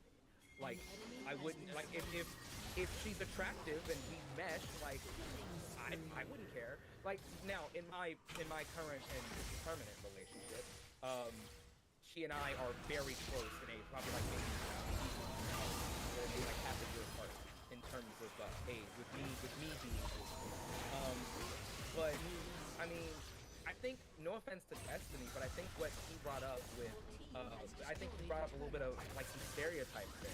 I think these are sort of like harmful stereotypes that, or maybe I shouldn't say harmful, but there's not like, there's not really the best way in which, the best lens I think to view this through, because there are a lot of men out there that do go after older women or women more along their age, and there are a lot of women out there who look at older men and go, that's gross, that this guy would be interested in me, or that I would be interested in him, or whatever, you know?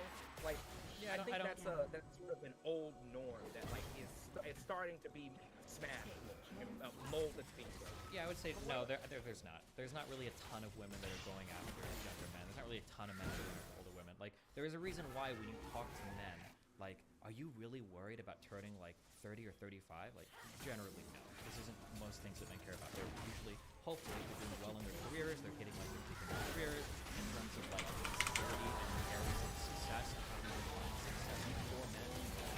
They're usually like hitting this right in their 30s, hopefully. Like for men, like as life gets into the 30s, things are really moving well. For women, there's a lot of pressure. Like if you're 30 and single and you're not dating somebody yet, like you can almost feel like, fuck, like I fucked up or something is not working well in my life. The things that society tends to value women for, sometimes and men tend to value women for, things like youthfulness, the ability to have kids and all this, is that is starting to like lose that peak, or arguably it has by the time you hit 30. I mean, I agree with you that the stereotypes suck. And I agree with you that even biologically, it's not very interesting, right? I don't want to just date somebody who's 20 that can have kids. I think that's boring personally. I like people that are more mature. I agree with you there, but you have to be able to speak to what most people are feeling, and you can't just say that like, oh, well, these are just stereotypes. Well, these are stereotypes that exist for reasons and have for like, not hundreds of thousands, 200,000 years is how long we've existed, I guess, for thousands and thousands of years. I mean, yeah, I it's like you need to be careful not to get that stigmatize things that are inevitable, right? Like that's where you're going to run into problems with your ability to communicate, like based on some shared descriptive reality. I mean, again, I would just ask, like, sorry, go ahead. No, go ahead. Go ahead. I'm not entirely sure that it is inevitable though, but like we're starting to see like clashings in terms of like societal progress and different things. So like, the idea like a woman won't date down in terms of income, right? So like what Desi said about like women getting more degrees and like earning more in the workplace, on that pay gap, right? If it's like 1 in 5 women won't date a man who makes less money than them, then and men aren't making like say as much comparatively as they used to, then we're gonna start having some societal pressure. As like the dating pool inevitably shrinks in regards to how we handle that. So either we have to get more women in line with dating men who make less than them, which I think is totally fine and great. We have to get to that point, make women more comfortable doing that, or like we have to like settle for like the existing say like gender like pay gap stuff, which is pretty shitty. I don't think anyone really wants to do that if it's progress. So where do you go from that? because like we don't want to keep women down, but we also want to like say make women more accepting to like the men who aren't like Giga Chat earners, right? Well, to be honest, I feel like a lot of these things on a societal level are more like operating as heuristics that we use in dating. Like, for example, and I think the science bears out on this if I'm not mistaken. I don't have the studies to pull up or anything, but like women, maybe this sounds naive of me almost, but women, I don't really think care so much about money specifically. A lot of the times, like when the guy rolls up in a great car, don't get me wrong, a lot of women like a great car, but I think even if they don't realize it, a lot of the reason why women might like money, they might like a great car, is because they like what it indicates about the man. And while I think that you bring up a great point, like I do think that there will be changes, there are going to be difficulties in how we handle these things. It's the underlying, there's an inevitable underlying truth that is still to some extent saying to change there. I just think that like, the like heuristic analyses, the judgments that women have to make, they might have to be more lenient when they're thinking about like money as a heuristic or something. But there's still some underlying like competence, maturity, some things like that they're still like looking for underneath the money, right? That underlying thing is like stability, like can you take care of me, right? Like we keep going back to maturity, but like a really mature guy that doesn't have a job and lives with his parents is not going to make it as far as I do agree that like people don't care about the money, but it is a proxy. I would absolutely say that like an unstable man with a stable income like does pretty well. It just like I would just say like because I've heard like horror stories about like you hear these all the time about where like men who are well on in their careers but they're shitty personality wise and they live lives being alone because they're shitty people.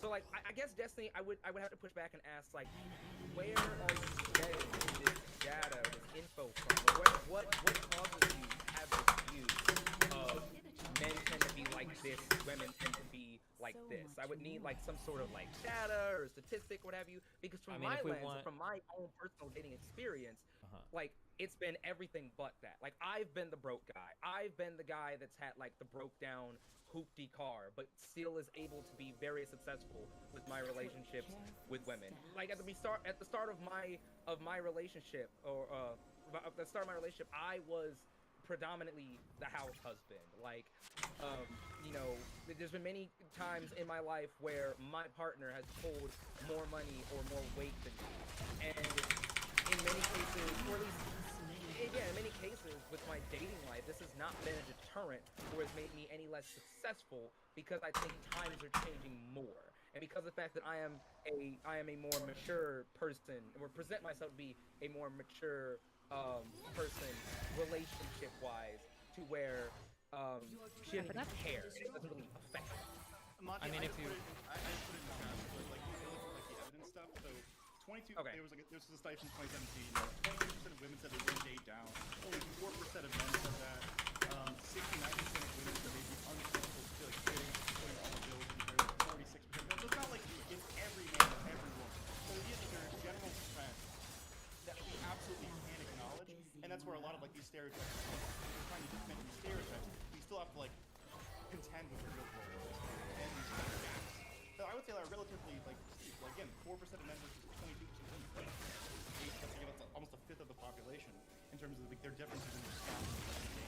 So we have to like acknowledge that, even if like you personally like have done like relatively well at like say like broker times of your life, because like I'm sure that there's still 78% of women who would date you if they make more money than you, but like there's still more women that wouldn't than compared to men who wouldn't date a woman. Yeah, and then there's we've also got there's like a study here that shows that like people are preferring like men that have average higher income, men that are more likely to be employed. I mean, like the data is, we don't need to do data. I can show the data point. You can look at this study. You can go to page 2 where they graph out across 4 different dating markets like what the desirability rank is like men versus women. You see that women like it just slides off.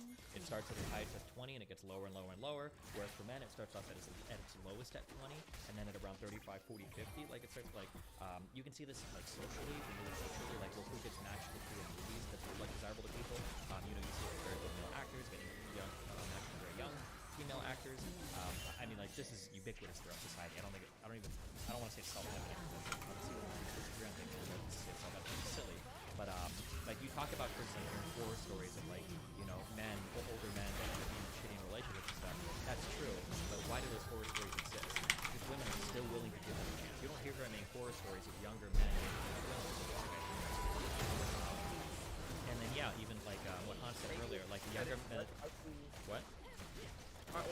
that like maybe it's just that it's less likely to, you know, fall apart when you have like you have two people that are on the same page, like maturity wise and like, you know, just relationship wise. Like, and also someone dropped a study from like 2017, and someone in my chat dropped something about something that should be considered. That's 2017. We're 5 years ahead, and a lot can change in 5 years. And I think a lot has changed. But I would argue that a lot has changed too. Especially now. I wanna drop in there. I'm sorry. I wanna drop in there and ask a question because we are talking about like, you know, these things that we see as like, okay, this is how it works, and we're talking about studies and everything, and we are talking specifically about women's preferences right now. And you know, let's forget about the victim blaming attitude with the, you know, pick a better man than you're giving them a chance, and that is why this is happening to you. Let's forget about that for a second. Why do we think that women are, you know, going for men who can provide them stability, and men are going for women who are, you know, younger than them, or based on their looks, or, you know, more immature, I suppose? Because we are looking at this from a like, again, Destin said in the beginning, I'm going to be a leftist here and say patriarchy all over, because those are things that are caused by patriarchy. Once again, with the men being the ones that are always like the breadwinners, and women being the ones, you know, the nurturing and stay at home, whatever's. You're looking at this from perspective of a very dogmatic way, that you think that men's responsibility in general is to earn more. They don't need to be mature, and you are assuming that women are just going to be fine with that, when we see you know, all around the fucking social media, even in movies, that those things cause extremely toxic relationships. Like, so something that I think we need to be really careful of when we analyze social order or social structures, like things like patriarchy, is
What advice would you give to someone just coming out as a DGGer to their friends and family when they have to inevitably explain the quote, "My mom died, will you?" Hello? Hello. Hey, what's up, buddy? What do you want? How are you? I'm doing great. How are you doing? Good.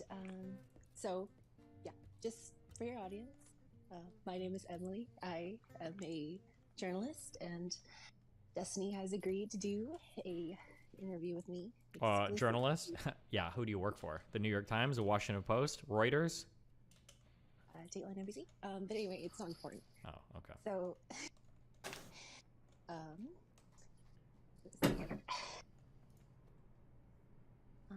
I reviewed countless hours of your content, and I've collected some statements you've made publicly on stream, and I was just hoping you could comment on some things you've been quoted as saying. Okay. I don't know, that's a little ominous, but all right. I do have some clips of each, just if you need a refresher. Gotcha.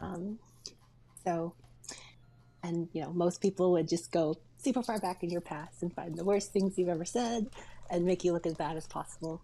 But you know, I think I'm above that, and I have too much respect for you to do that. So, are you ready? Yeah, go for it. Knock yourself out. All right. All right. So we'll start with something easy. On January 4th, 2011, you're quoted on stream as saying, 2011? sorry, I've always wanted to someone in real life. Jesus Christ. That Is was this not still me. a That's desire you okay. hold? Everything before 2015. You notice when you listen to my voice, it's got like a really weird timbre before 2015. All of those things were deep faked. Okay, that's just not me. Okay. Those aren't me. Okay, so you got to pick So stuff how- after 2015. Okay, that was Sure. Yeah. For sure. So November of last year, you're quoted as saying, I'm not a rape that you know of. Gamer laugh.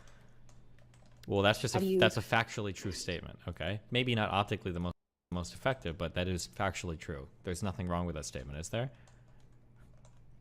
Just the interpretation, you know? Well, the interpretation is happening in your mind. So if you're interpreting that in a malicious way, I think that says more about you than me. So I should also mention that I am True. writing an article. It's called Benel, the Mind of a Adult Gamer. good. Okay. All right. So just letting you know, this is all being published. Gotcha. Okay. Okay. Yeah, I'm ready for it. Okay. So next I would like to talk about a stream you did. You were covering a stream Mr. Girl was doing with his audience regarding some allegations about you. But first I wanted to ask, what does base mean? Base means something is cool. You know, it's how you feel inside. Cool. What's the opposite of based? Not based. Not based? Yeah. Would you say it's cringe then? Cringe can be one opposite to based. Sure. Okay. So would you be surprised that during your segment, your coverage of the allegations, you're quoted as saying based /based true 34 times and cringe only 3 times? Well, what was I describing? Your allegations. Well, what about it? Is there a What question? would you say is the most based aspect of your allegations? The fact that none of them are true, and I'm a fully innocent person, I think is pretty based, you know. All right. Why halfway through the segment did you adopt, and if I can quote Dan, an African American vernacular? You know, those are just the peeps that I hang out with sometimes, and I kind of slip into it. You know, when I need to stand tall on some shit I've been accused of. You know, it's just the way that I speak sometimes. It happens. Right. Because in the last hour of the segment, you're quoted as saying, on God / for real 20 times. I've been, you know, watching a lot of Adam 22, No Jumper. You know, it happens. What am I supposed to say? No cap. Would you say it's a way to reach your younger voting audience? No, it's a way to make inroads to new communities, you know? A very culturally diverse person. You're also quoted as saying, quote, hit the Benjamin 19 times during the segment. Well, I had a well-known vapor addict on my stream, Dan, and so I wanted to keep the conversation relevant and fresh to him as well, so. How much would you say the Benjamin influenced your allegations from Mr. Girl? Well, he might be on some wild Benjamin. I think he's on some other stuff, though. It's a little stronger than that, but... I only ask because you're quoted as saying, quote, I'm going to be honest, the reason we are having this argument right now is that I asked for a hit of his Benjamin, and after I took the fattest, sickest dab off his Benjamin, he said, bro, I'm not going to have enough gas to get to Blinkerton.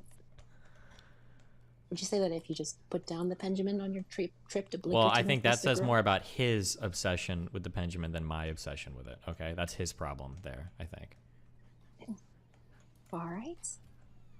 Why halfway through the segment, when you had already adopted the African American vernacular, did you find it necessary to clarify to your audience that you were not black? Well, people hear me talk sometimes, and they feel that I have all the swagger of a young African American teen sometimes in the way that I talk. And for the audio only fans, I wanted to remind them, you know, what I look like. I'm just gonna 1 second. I want to link you that clip. 'Cause I just wanted to ask you about it. No, I don't think I need to listen to myself say that. Thank you, though. I'm good. Okay. All right. What did you mean when you said, quote, gamer laugh, yeah, N-word time? If I said gamer laugh, N-word time, usually we're talking about trash and noobs in like Call of Duty and stuff. Okay. Mm-hmm. What's your relationship with Saddam Hussein? You'd have to talk to a guy named Lycan about that. He did a lot of research on that, and I'm not at liberty to speak about his research. You're so. just quoted as saying, quote, me and Saddam Hussein would be roommates. Were you too close before his passing? No, that was my mistake. I thought I mixed up Saddam Hussein with my uncle Fidel Castro. That was a mistake Okay. on my part. Has anyone seen you and Saddam Hussein in the same room before? I can't speak to that either. I'm not sure. Convenient. Okay. Next, I'd like to talk about a video game called League of Legends. You're familiar? I've heard of this, yes, although I no longer partake. All right. I just want to ask, if you were to become president of a country where Yordles resided, would you be inclined to sexually assault said Yordles? Sexually assault? I would never do anything without the consent of my wonderful little Yordle friends. Interesting. So you're quoted as saying, quote, I wish I could become the president of whatever country Yordles come from, quote, so that I could grab some Yordle pussy, grab them by the Yordle pussy. God, that would be so hot. Dude, I bet Yordle pussy hits different. Yeah, but the implication is that if I'm the president, they would all want it, right? So it's not like they would just be naturally drawn to me, you know? So you're just saying this was champ select talk. Yeah, basically, yeah. Like they would want it, you know? Okay. What's your fascination with Yordle genitals? I mean, they're small and purple. Like, how many of you seen that are small and purple? I just want to talk about, because you're quoted as saying, it's actually Yordle puss time, dude. That fat Tristana puss, it's so fat. Is this information you learned while researching Yordle birthing processes?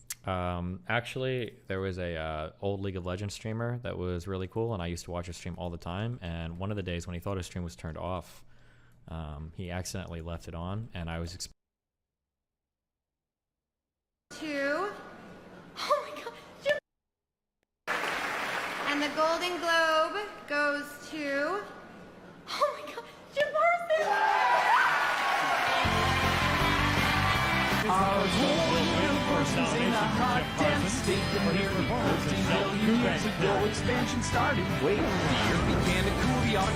Oh my god. Kaylee, if you can't tell, is on the show with me.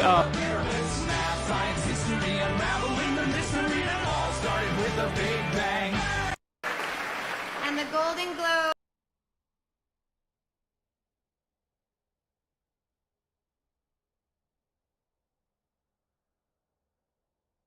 What do we do? Do we do? What should men do to A, improve, but B, not get caught up in something where they can get their lives ruined by some of these women? Improve, I would just say go to the gym, because I think that's one of the first things that girls talk about that they want is like good body. And then why are you laughing? That's just so not true. But you don't think so? Absolutely not. You're telling a girl that's not true? Absolutely. Let me put it this way: if you're a guy, that's one thing that every guy has control over. if you're like a moderately as long as you're not 300 pounds, you're not losing women because you're not fit enough. Yes, at that you point, are. you've got. You At that are point, there's 100%. if you are I mean, I'm not saying you won't lose. Okay, let me rephrase that. If you're single and you're just like a normal skinny fat dude or whatever, you're not single because you're not at the gym. Going to the gym isn't going to change it. Exposed to things that I never thought I'd see in a Yordle. Interesting. Okay. Um, Another quote from you. You're quoted as saying, quote, I am a monster, dude. I can see everything. I can see it all, dude. That's not my third eye. That's my goddamn fourth eye. My third eye is when my opens up when I coom all over these sexy yordles, man. What is the sexiest part of a yordle? Probably the fat yordle lips, I think. Probably. Okay, because you're actually quoted as saying, someone asked you if Tristana was a lolly, and you're quoted as saying, no, dude, she's a 1,000-year-old spirit in a hot, tight yordle body. Succulent, nubile. Yeah, I don't know what's some part of that doesn't make sense. Is that the part you enjoy most about a yordle? I just like their attitudes overall. They're carefree, frolicking, youthful spirits. Do you think these are appropriate things to say while engaged in a child's activity such as gaming? I don't think League of Legends is for children, okay? Okay. Would you say that you have an inner demon, like a dark passenger that you keep inside? Others might say that, but I don't think so, no.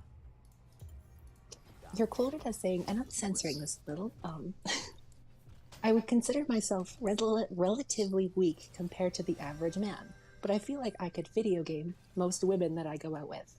What kind of fantasies have you had about video gaming women you go out with? Well, see, that was at a time in my stream when I was being confronted with a lot of adversarial women, and my views of them were just shifting negatively as a result of that, and I couldn't help myself. So you fantasized about video gaming those women? Well, I didn't fantasize about video gaming anybody. I was just speaking hypothetically that I could if I needed to. So you don't think you could video game those women? I might, but I haven't thought about it at all, because I don't think about things like that. My final question is, what advice would you give to someone just coming out as a DGGer to their friends and family when they have to inevitably explain the quote, my mom died, will you suck my dick? If you're going to come out to your family as DGGers, come out to your siblings first, see how they feel about it.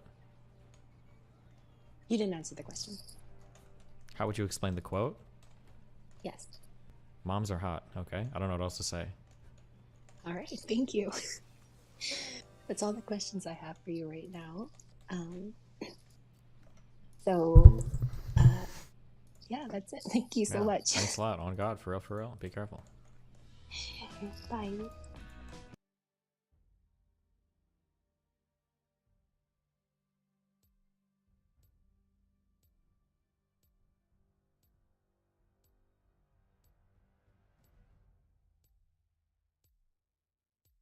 Islam represented a radical break from previous religions because the buildings it happened inside were a slightly different shape. It expanded across the globe almost as quickly as Fox News thinks it still does today. It was an apparently irresistible spread, like Nutella. The Quran says, accumulating knowledge is a worthy act.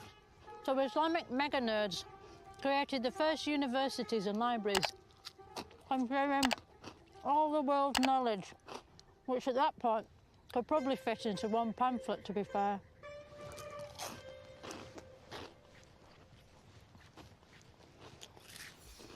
The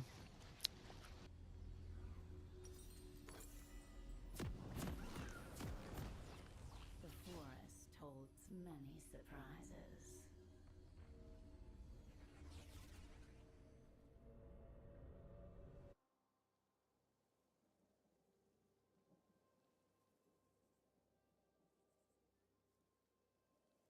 Welcome to Summoner's Rift. Steps.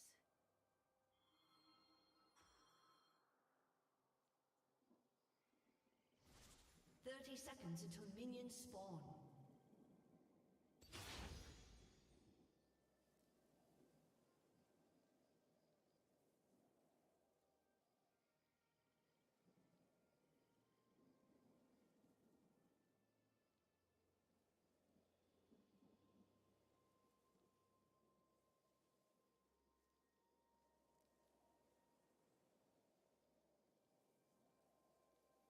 Minions have spawned.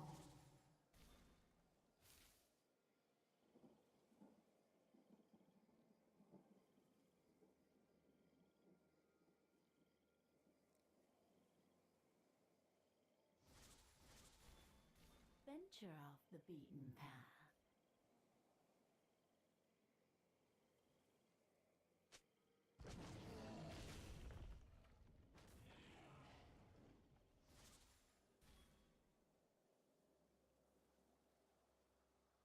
Just a harmless flower.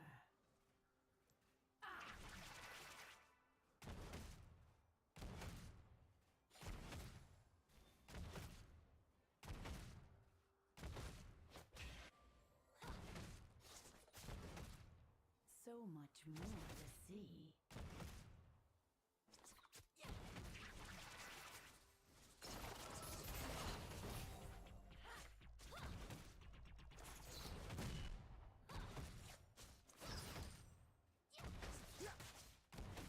Come closer.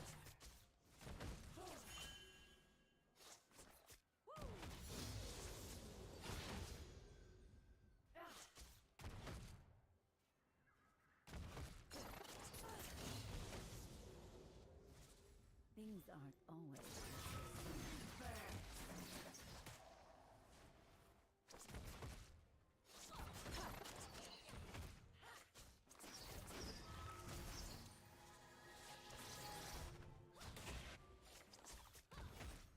wait until my seeds take root.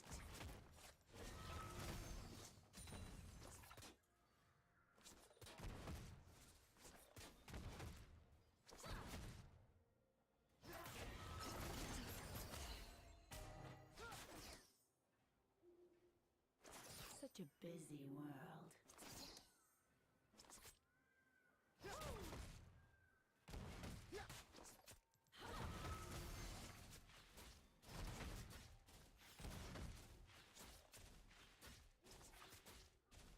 The forest holds many surprises.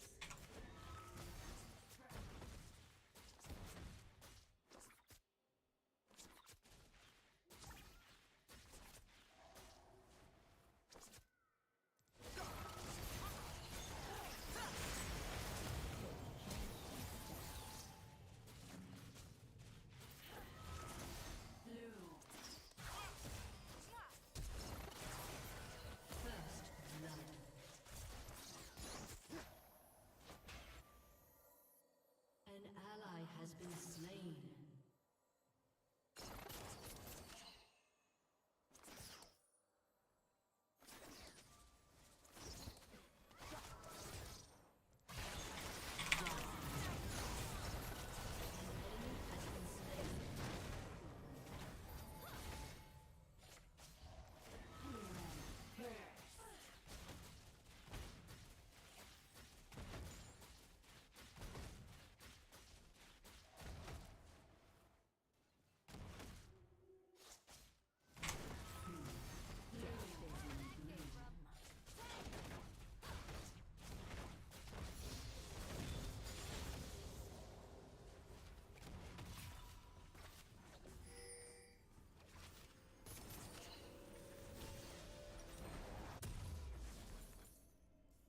Just a harmless flower. An enemy has been slain.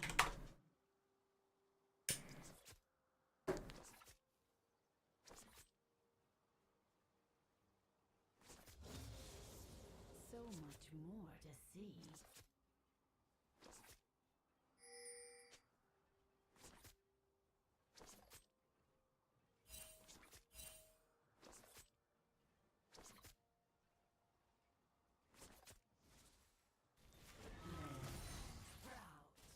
Come closer.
Oh.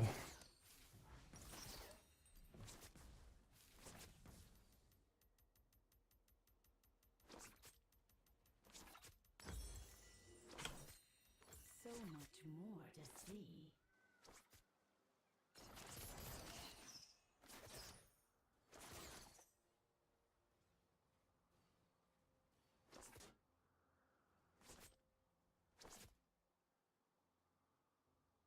Come closer.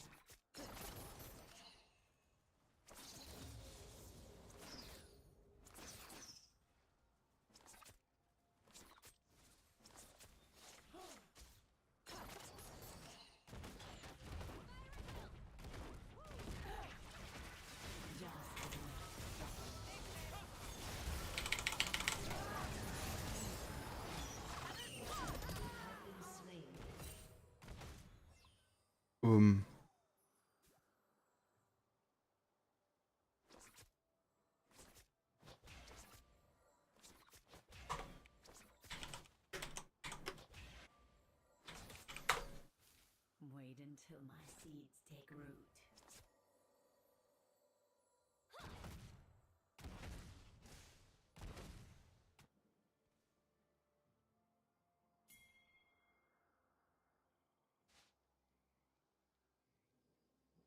Such a busy world.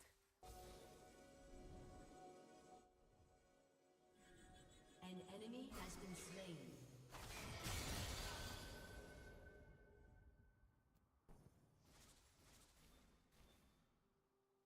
The forest holds many surprises.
Take careful steps.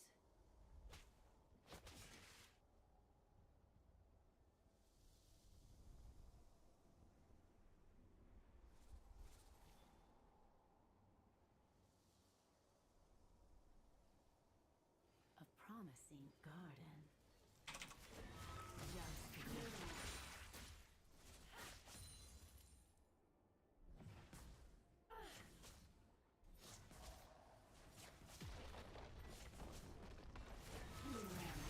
Venture off the beaten path. Your team has destroyed a turret.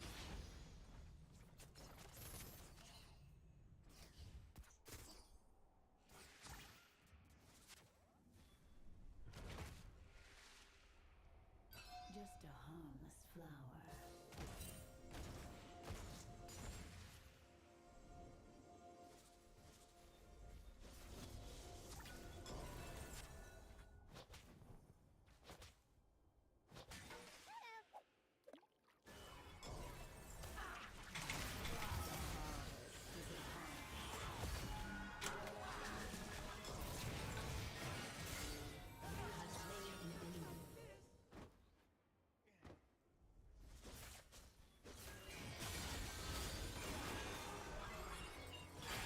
So much more to see.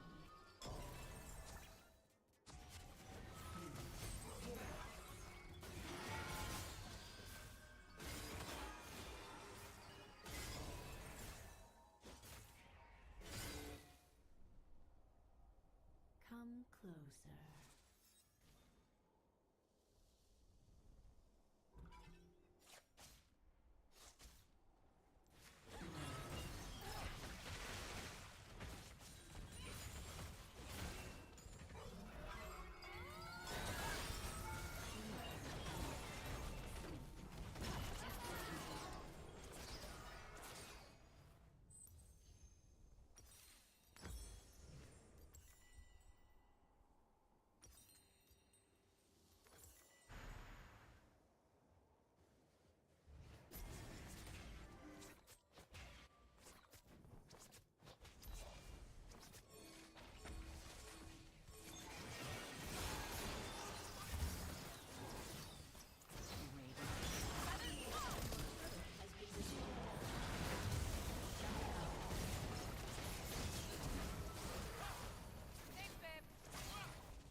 Such a busy world.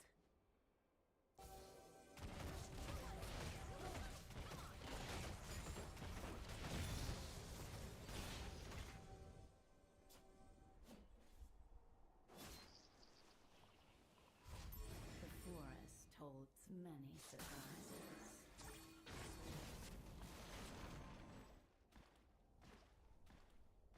Your turret has been destroyed.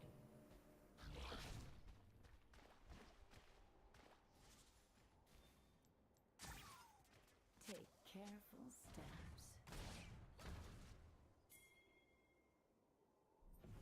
Your team has destroyed a turret. An ally has been slain.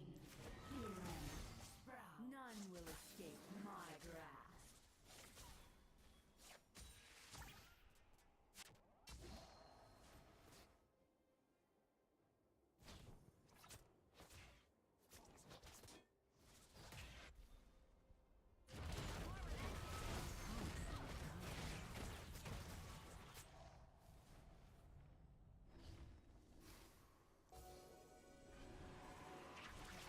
Just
Things aren't always what they seem.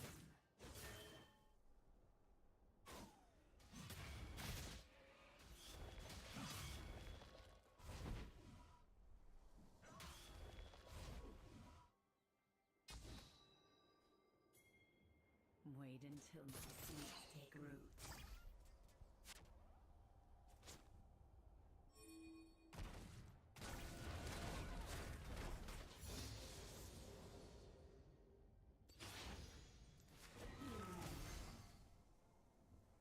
Such a busy man.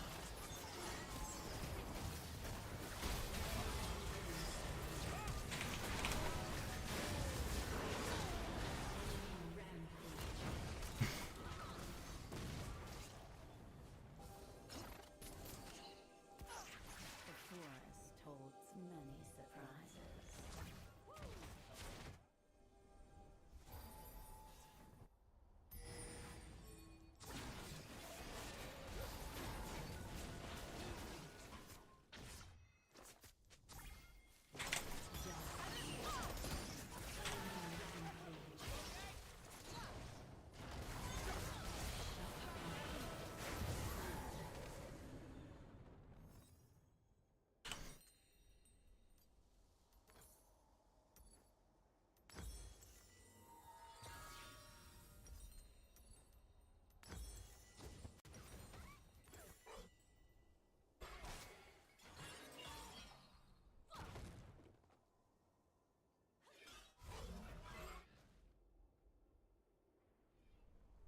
Take careful steps.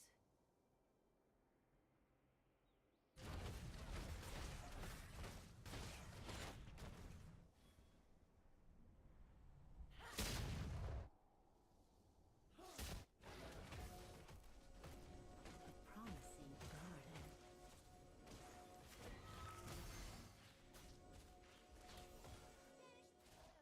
Your team has destroyed a turret.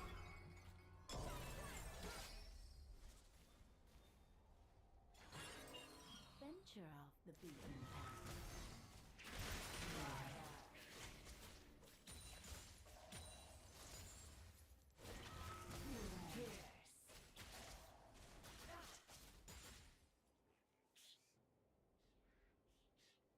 Just a harmless flower.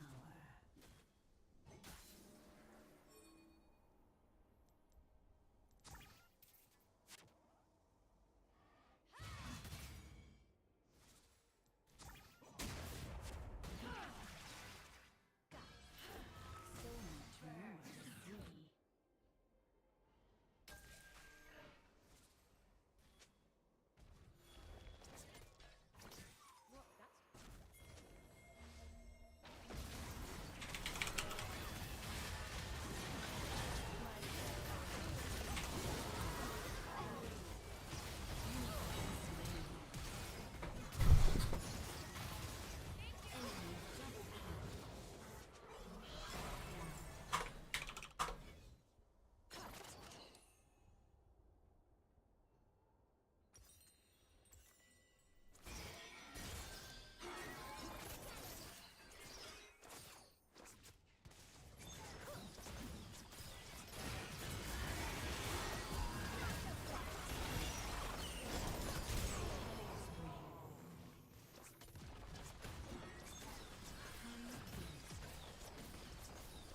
Your turret has been destroyed.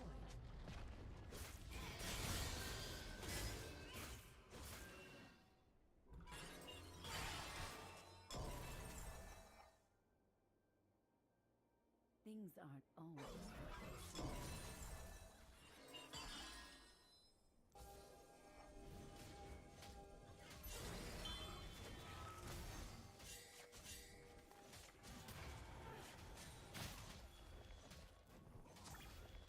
Wait until my seeds take root.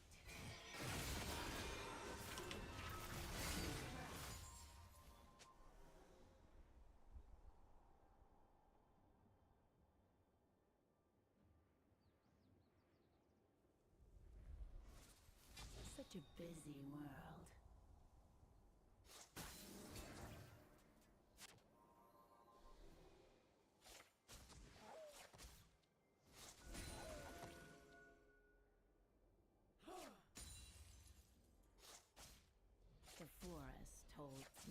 surprises.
Promising garden. Well, Your turret has been destroyed.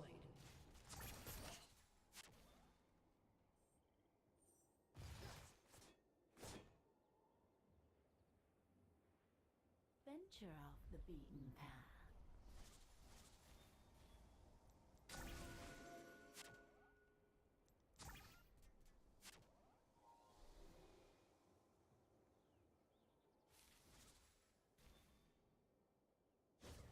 Just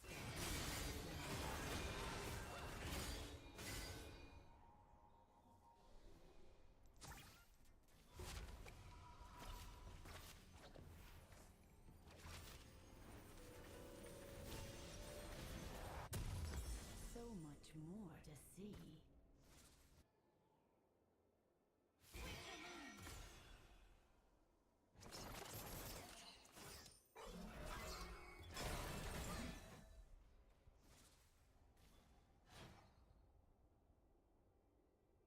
Come close.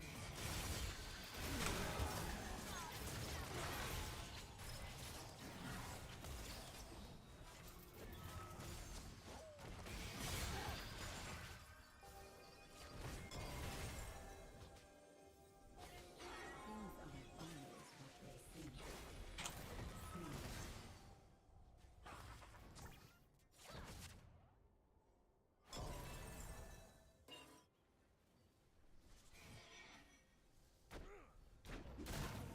Just wait.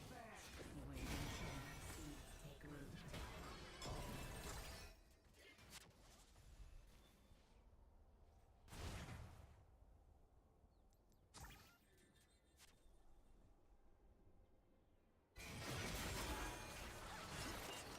Such a busy life.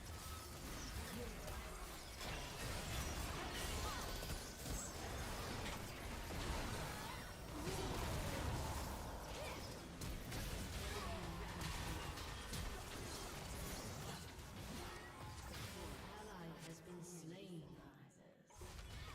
Enemy double kill.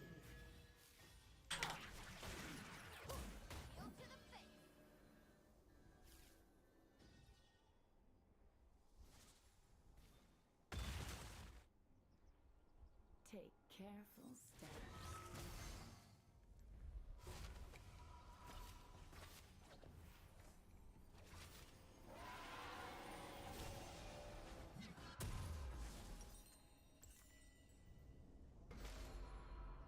A promising garden.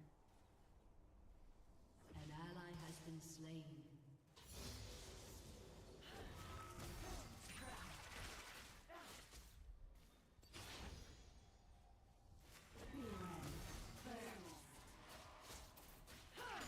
Venture off the beaten path.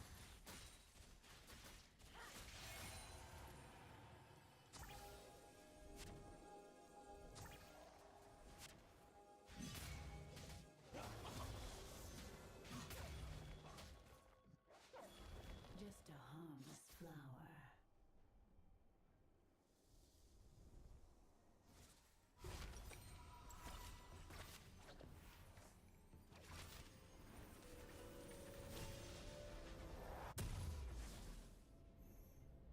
So much more to see.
Kann ich einfach rackern.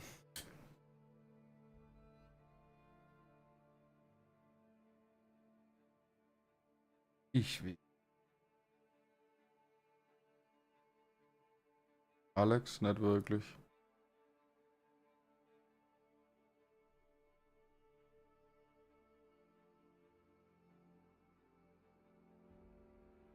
Du meinst im Chat. War da schon.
Once. Yeah, guy behind you. I got 3 shot by pistol. Nice. No Es one ist tatsächlich ein Support gerade, gell? See if I can get this kill before someone else pushes.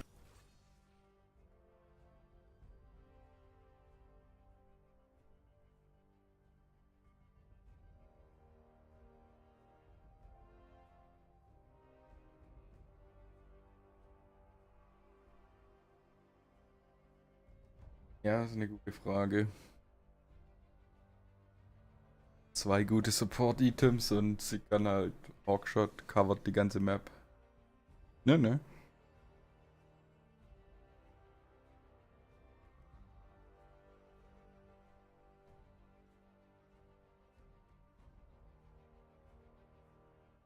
Grundprinzip ist eigentlich nur bis Level 6 Spam Hawkshot, find der gegnerische Jungler, versau dem's Leben und schieß W auf die Gegner, harasse, dass sie nie wirklich reingehen können.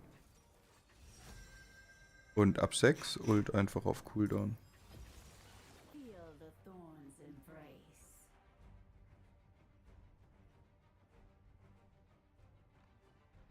Kann sogar so ein halb AP-Bild spielen. Es gibt ein Support-Item, das auf jeden Slow macht schon Mark auf die Gegner, wo jeder andere Charakter Bonus-Damage macht.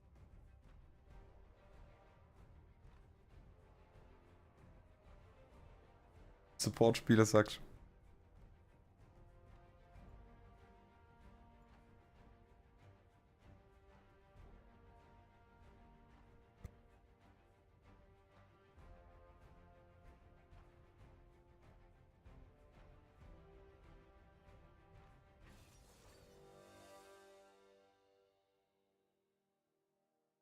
Können wir schon mal machen. Trollbot.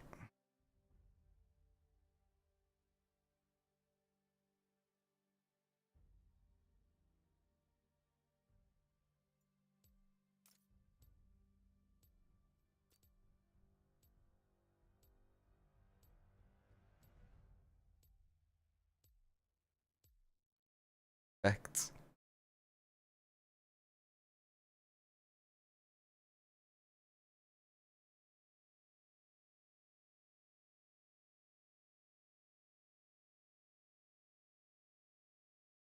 Hi everyone, welcome back to my channel. If you're new here, I'm Courtney Ryan, and in this video, we're going to be finding out what makes men more or less attractive. So we're going to be playing the He's a 10 game, and if you haven't seen these videos that I've done in the past, basically what I do is I give the girls a guy with his number and something to go along with it that's either going to raise his score or lower his score. And the girls will give a new number depending on what they think. So let's get started. So number 1 is he's a 6 and he doesn't drink or go out. Oh, an 8. Okay. Oh, you like that? Yeah. Okay. Do you drink? Not often. Okay, so that would be like a good compliment to your lifestyle then. For sure. I feel like I could manage that, but you know, I do like to let loose once in a while. So I'd say still a 10. It's a 6. Or still a 6. Okay. He ends up being a 4. Okay.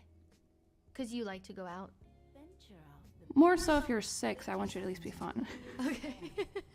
That probably raised him up to like a 9 or a 10, honestly. Oh, wow. I think that's really cool. I think that's cool because I think that's cool nowadays because I think most people do it, if not because they want to, just because like they feel like they have to. So someone who has like convictions like that, I think is really cool.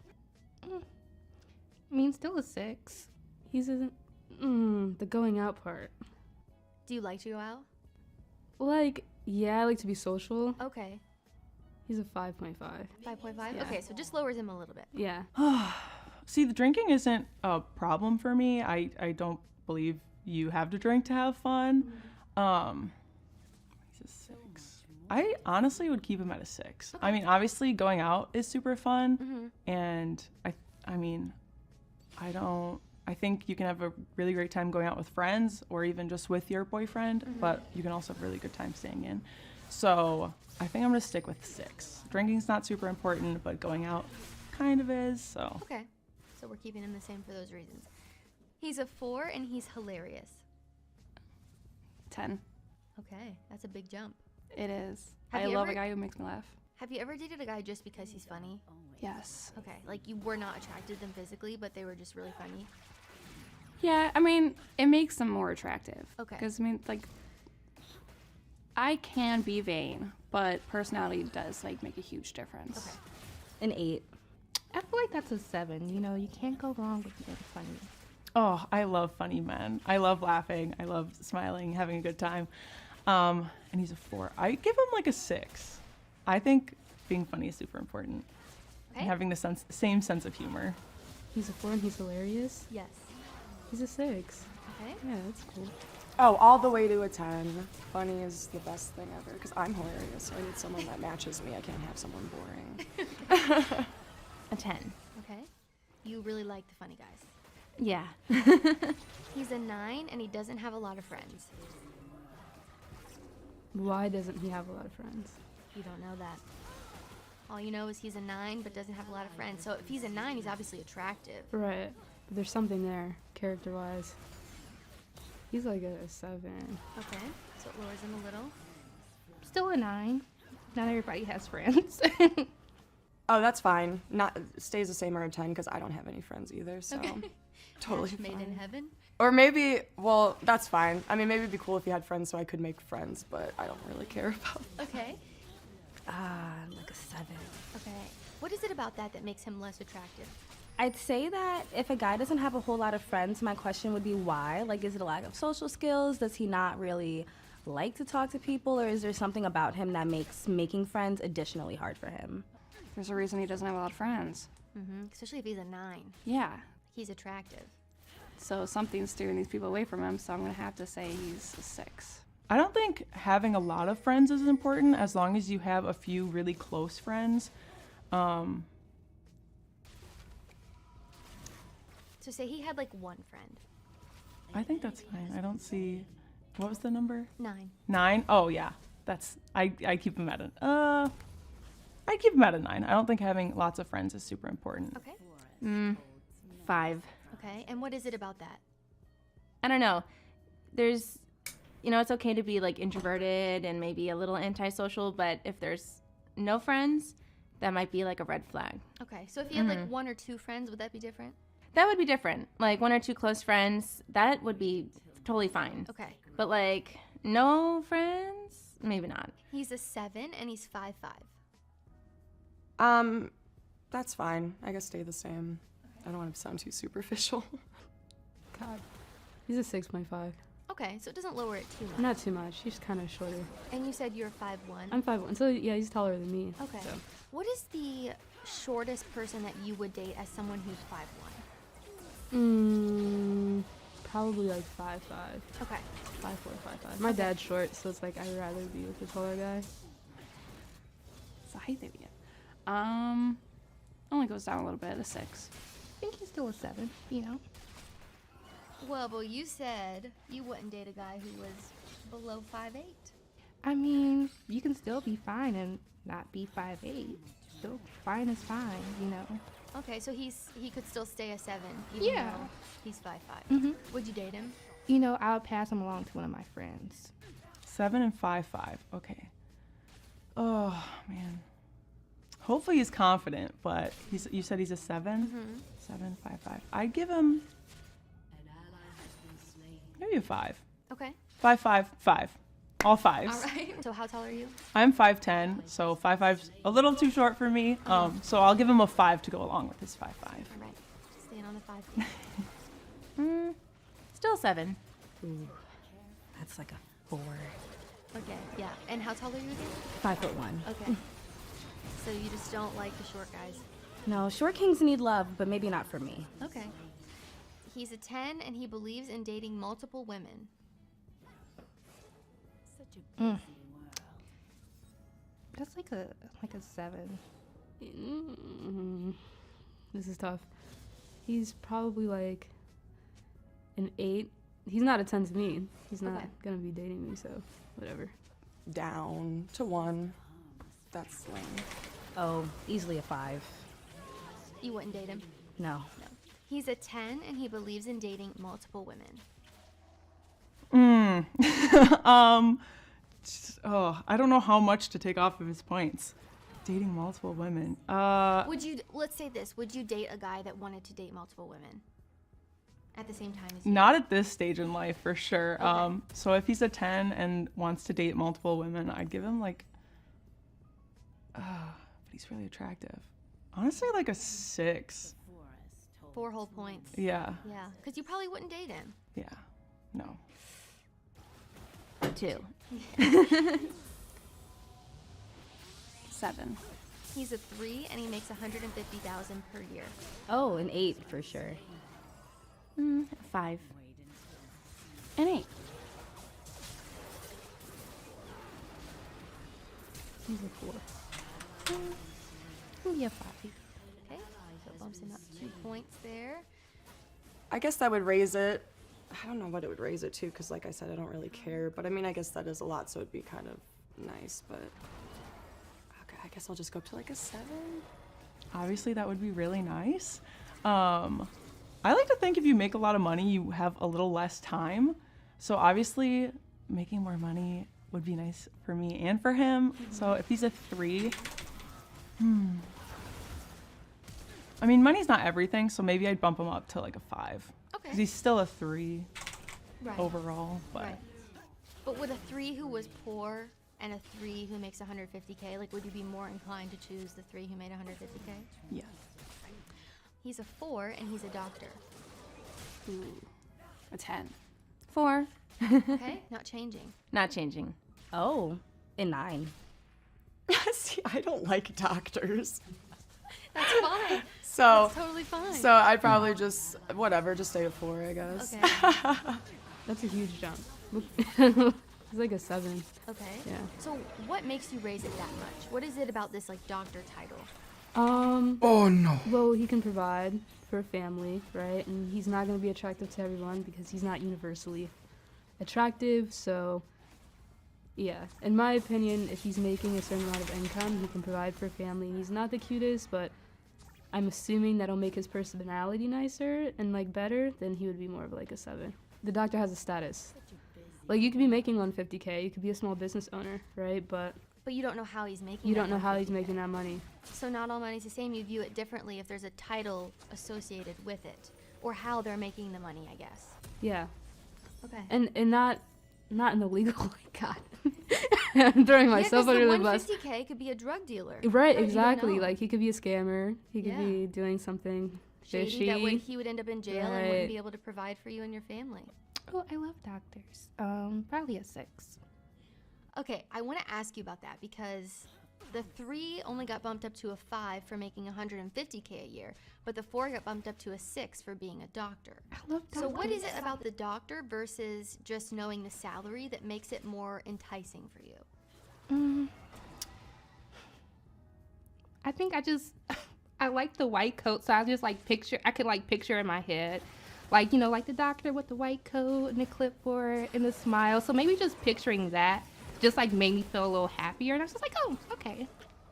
Okay, so knowing that he's a doctor instead of maybe not knowing what the guy does to make 150K, Yeah, makes the doctor more appealing. So it's like, oh, he makes 150K and maybe he's an attorney, so then I could like picture like what he'll be wearing, maybe the cologne he'll be wearing. I'm like, okay, you know, probably a 6. So the visual of knowing what he does for a living makes it more attractive to you. Okay, he's a 4 and he's a doctor. Oh man. Again, kind of going back to the last question, if he's a doctor, I'm sure he works crazy hours. But he's still making that bank. So you said he's a 3? A 4. A 4. Wow. He's a doctor. He's also saving lives, and you gotta have a, you know, heart to be in those stressful scenarios and trying to save people's lives. I'd give him like a 6. Okay. So is there a reason why, or what is the reason why the doctor gets a higher rating than the guy making 150? Like, what is it about the, because they could, I mean, a doctor could make 150. Yeah. So what is the difference there? Oh. I gotta know this other guy's occupation. No. But that could be it, maybe because you don't know how he's making that 150. Mysterious. Man, the doctor probably gets more points because that's a lot of schooling and a lot of dedication, and it's not that I'm not good with blood, but if he's, you know, either cutting people open or like that takes a whole new different kind of person than what I am. So yeah, the So doctor maybe like the gets more. traits that come along with being a doctor, like he was in school for a long time, that shows dedication. That shows maybe he's educated and intelligent, rather than when you just hear 150, that could be any. He could be a drug That's just a dealer. number. That's not. He There's could nothing. Be a scammer and he's making 150. Right. You never know. So the doctor, maybe a little bit of title that comes along with it, clout. He's a 9 and he's a plumber. 9, that's very handy. You can never go wrong with a plumber. A nice blue collar man. I'll keep it at an 8. Okay. An 8. Okay, so the doctor would go up and the plumber would go down. Right. Okay. And what did the doctor go up to? I don't know if you gave a new number. Did you give a new 7. So he was like 4 to 7. Okay. And then the plumber that's a 9 goes down to an 8. Correct. Okay. And why is that? Status thing. Okay. Like job title. You know what I mean? Like he could be, it's one thing to say, oh, I own a plumbing business, but if you're just like a plumber, if I'm bringing home to my family, it might not be looked at as well as if I'm bringing home a doctor. Okay, so it's like the clout, the status. Yeah. Okay. Yeah. Still 9. Hey, you know, if he didn't have to get a college degree and he's still making good money, more power to him. And what was the number? 9. He's a 9. Ooh. FF. And he's a plumber. Hopefully knows how to lay that pipe. No, I was kidding. Anyway, he's a 9. Oh man, and if he's making good money, 10. Why not? Wow. Yeah. You love a handyman friend. Yeah, exactly. You can fix my plumbing and Yeah, you don't won't have to pay hire someone anyone. You don't have to wait around. They give you a window Yeah. from 10 to 4. They come at 5 and you're like, what? That's still respectable. I'll say like a 7 or 8. Okay. So looking at the question about the 3 making 150, you gave him an 8, and then the 4 but's a doctor, you gave a 9. What is it about the doctor that's more attractive than the 150K per year? Both my parents are doctors and I aspire to be a doctor, so it would be nice to have someone who also like continues that line. Got it. So it's a relevance thing for you, of like you are in that, you would like to have someone that's kind of there with you. Yeah. Okay. I'll say just because it's not as prestigious, but it's still a very much like respectable career to have, and they still bring in like a nice amount of money. Okay. So the doctor is more attractive to you than someone who has a job title. Yes. Just because of the title that goes along with it, or does it make you assume things about them? I'd say a little bit less about assumption, but I think also that we would have a bit more in common, just because like there is the relevance of the doctors running in the family, and like because I aspire to be a doctor, so I feel like we probably would just have a bit more in common. Okay. He's a 9 and he's a plumber. Still a 9. Okay. What is the difference between hearing that someone makes $150K a year versus he's a doctor? Because you gave that one an 8 and then the doctor a 10. So why was there a difference there? I like a guy who like is motivated and works and like works for his lifestyle. So I don't know. It's a huge jump to me. I don't like. But what if the doctor was also making 150? Would you give him a higher score just knowing that he's a doctor? Like, is it the job title of being a doctor that makes it so attractive to you? Yes. Okay. Like the clout that comes along with it, like, oh, I'm dating a doctor.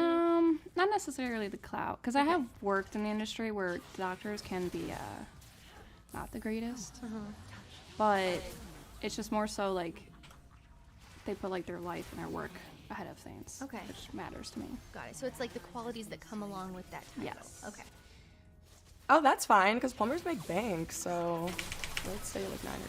Oh my god, after I literally just said I don't care about money, plumbers make bank. But a plumber could fix all your stuff. That's true, yeah, he's also very handy, just Handy. someone who can like fix stuff, yeah, so that's great. You wouldn't have to call and wait around for a plumber to show up. You know how annoying that is. Yeah, you're right. You just have a built-in plumber with you. What about he's an 8 and he's unemployed? You don't know why he's unemployed, if it's What? temporary, if it's whatever. What? Unemployed? Nah, he's like a 4. There's there's too many jobs. McDonald's, like, yeah. A 6. Ugh.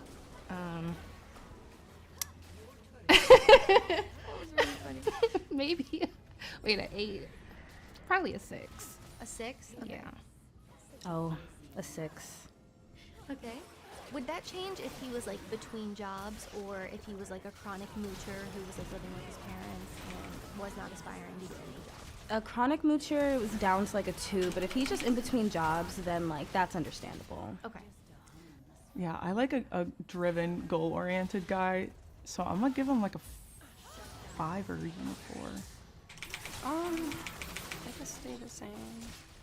Or maybe lower a little bit to like 5 or 6, but because there's a lot of jobs out there, so there's really no excuse to not be working, but I can also understand not wanting to work, so don't want to be too judgy because there's circumstantial. Right. Would there be a difference if he was like not trying to find a new job, being like a moocher from his parents, living at home? Then not yeah, working at all? that's Okay. yeah, so that would probably go down to a 1 or 2. Okay, but if Yeah. it was just like a temporary, like between jobs kind of thing. That's fine. Okay. We've all been there. All right. Maybe like a 6. Okay.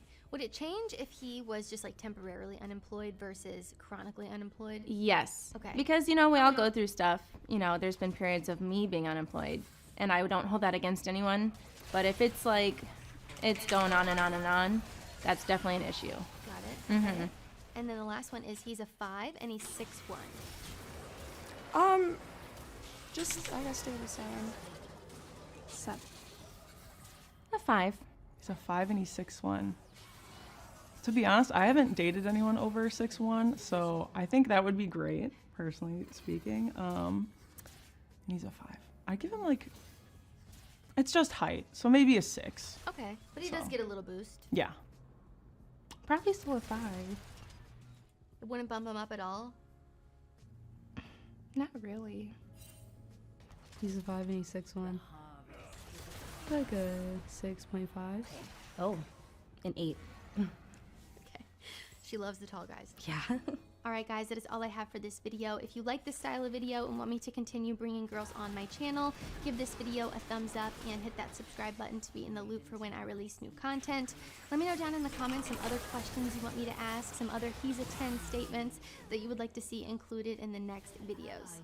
If you haven't already, be sure to follow me over on Instagram at Courtney Christine Ryan. I love connecting with all of you guys over on there as well. As always, thank you all so much for watching, and I will see you all next time.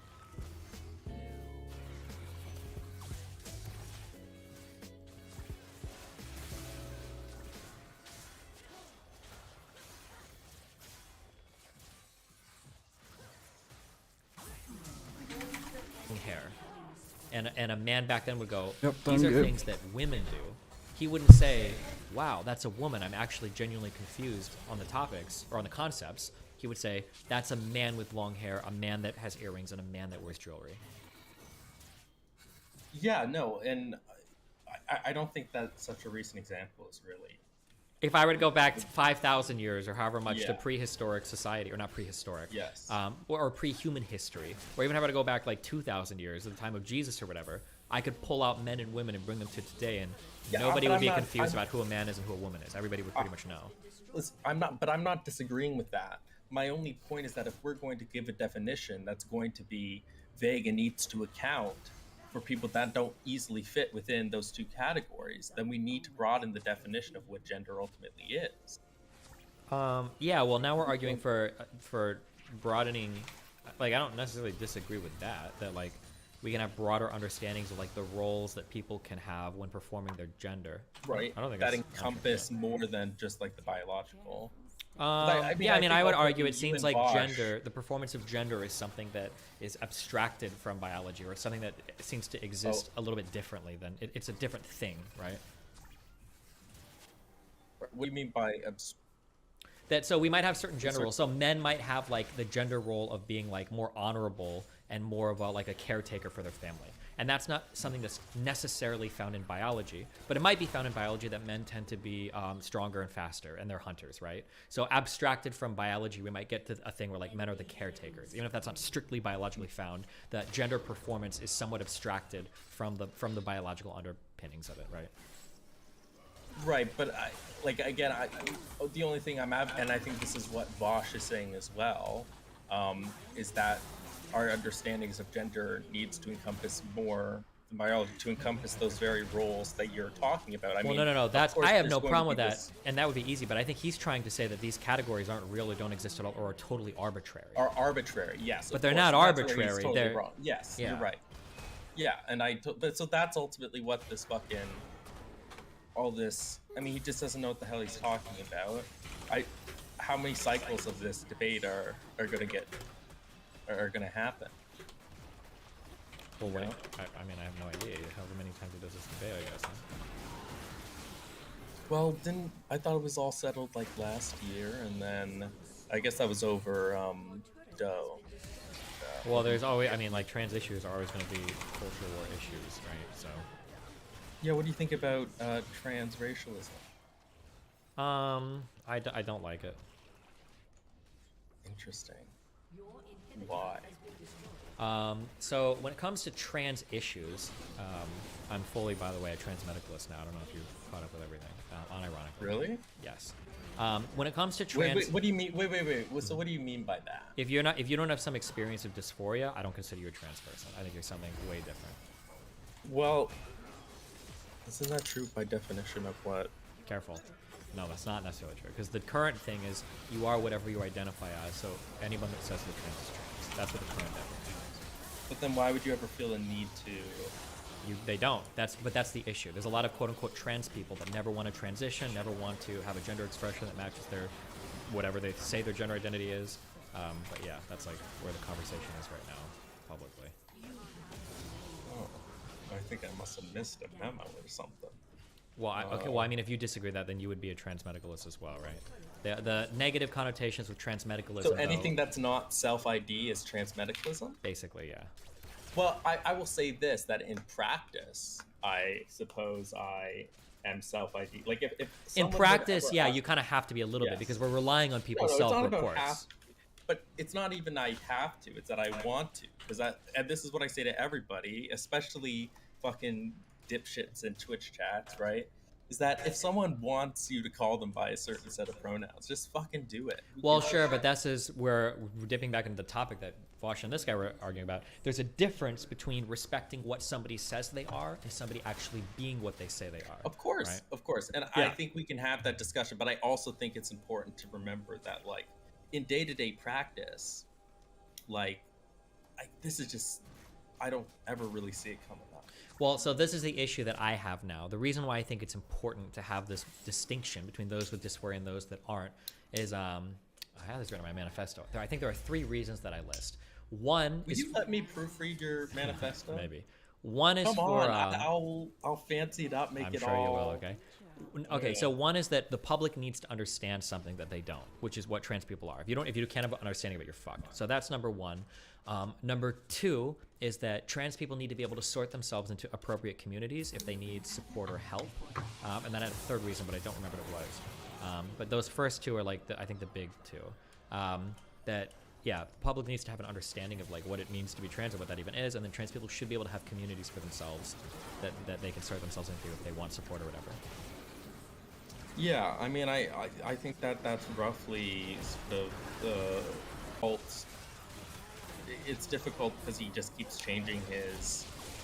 Well, so Vosh, to be clear, is full on self ID. Period. That's what Vosh believes. Well, but his arguments aren't ever for that, really. No, well, his arguments are all over the place. Well, and if he does, they're so bad. Yeah, his arguments are all over the place, but he's necessarily bought into self-ID full stop, because that's where, like Demon Mama and the rest of his quote-unquote allies are on the internet right now, so he's just he has to be bought into that argument. Oh my god, Demon Mama is hilarious. But specifically, like, with respect to that debate, I don't think that professor did very... I think he said, I think he was being too amiable. So. Yeah, he should have pushed back harder in some areas and made it harder to figure out. But I don't know where his mind was after the opening statement, even from Vosh. His mind might have been in a million different areas. We're not like academic philosophers are not debate bros, really. Like I've never met a professor who I'm like, oh, they're gonna fucking own me in a debate. Sure. Well, except for that one from God's Not Dead, who wants to own his year one philosophy student who's a Christian on whether or not God is real. But I know what you mean. Yeah, true. But where do you fall right now with respect to Are you excited? like skepticism? I'm pretty much unchanged on that. Like the foundational core of who I am is still like ultimately skeptical, but I mean, like, I just don't entertain those notions for conversation because it's kind of stupid to do so. So yeah, I mean, but I feel like I'm the exact same way with respect to being a natural skeptic. Oh, well, cool. But do you think that there exist? I'm not interested in the moral stuff right now, but in terms of, do you think like epistemic? Do you think that there is a correct conception of the truth? These all feel like human concepts to me. And if there is something like that, I feel like it would be inaccessible to.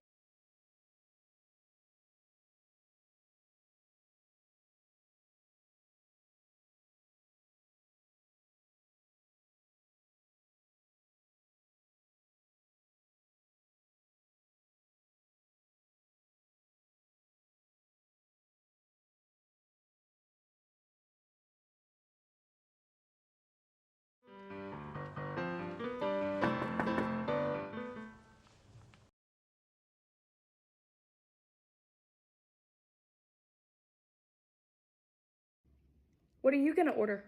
I don't know. Why do you ask? Oh, because I'm gonna base what I order off of what you order, because I don't want to seem like I eat more than you do or eat worse than you do. So, I really want to chop my hair. What do you think? Why are you asking me? Oh, because I won't do it until you confirm with me that you will still find me attractive after I do it. I haven't eaten anything all day. I haven't eaten since yesterday. You guys want a f***ing award? Shut the f*** up. Hey, babe? Yeah. I am testing you right now, and your answer will set the tone in my mood for the rest of this evening, all right? Does this make me look fat? Hey, can I buy you a drink? I'd like that, but I'm not initially attracted to you, so if you did, I'd feel obligated to hang out with you, and I really don't feel like doing that right now. I'd rather dance by myself and be looked at, but not touched. So I'm gonna have to pass. What are you gonna order?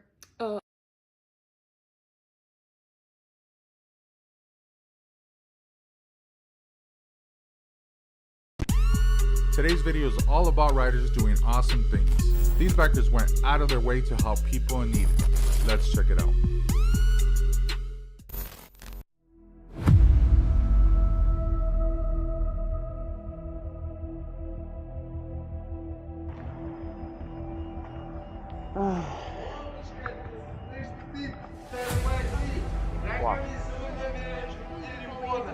Дуже поліція, man.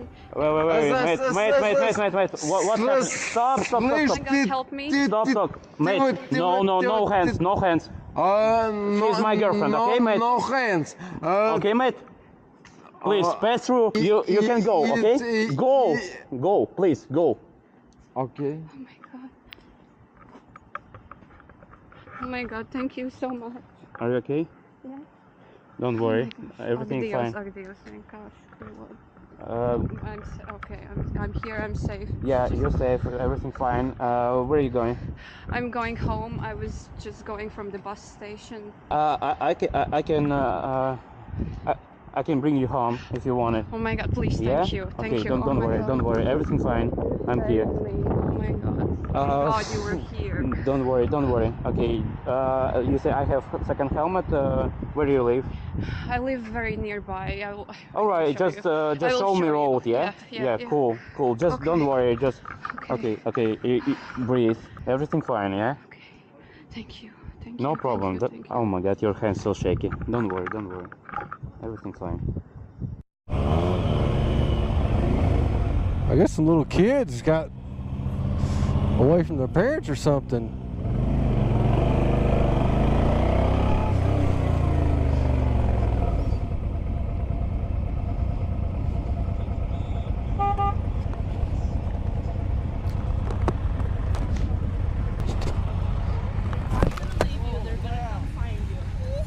Do you know where they are? Yes. Where are they? They were dying under the road. Are they walking on their feet? Okay. You know what? I bet this nice young guy will go try to. Yeah. Y'all stay right here. Hey, he said his parents are walking this way. If you'll go try to find them. What do they look like? Hey, what's your mommy and daddy look like? Do you know what shirt your mommy's wearing? What's your mommy's name? Andrea? And what's your daddy's name? She's got security coming down. I couldn't believe this. We couldn't either. Okay. We saw him just wandering this road, and we're like, this doesn't. I thought maybe their parents were one of these vehicles and they didn't see them walk over here. We're like, this doesn't seem right. No. It's okay. You know what? Why don't you give your sister a hug? Because she's probably kind of scared, okay? That's such a good thing. Yeah. And somebody went to find. Yeah, he left out. He was going to go look. There's like a walking trail up here. I wonder if they went up that. Yeah, I'm gonna go ask this guy with the dog. There's a guy with the dog right here. Okay. Hey, it's Andrea and Jason is his parents. Okay. Here, buddy, I'm gonna spray your arms with some sunscreen, okay, so you don't get sunburnt. Is that okay? You're getting sunburnt already. That's why I'm wondering how long they've been That's what out I'm there. wondering. When we drove by, it's like there's two little kids walking. Why are they walking? Here you go. Let me hold this so I don't get sunscreen on it. I'm gonna spray the back of your neck too, okay? There you go. Here you go. Yeah. Did you get the back of his legs? No, I didn't. Oh, you guys, thank you so much. Keep it cool inside. Can we get the other side here? Holy shit. How could your parents just walk off and leave you and not know you're missing? Thinks this was his mom and dad. He said his dad was wearing a black shirt and this guy was wearing a black shirt. That's all I'm gonna see.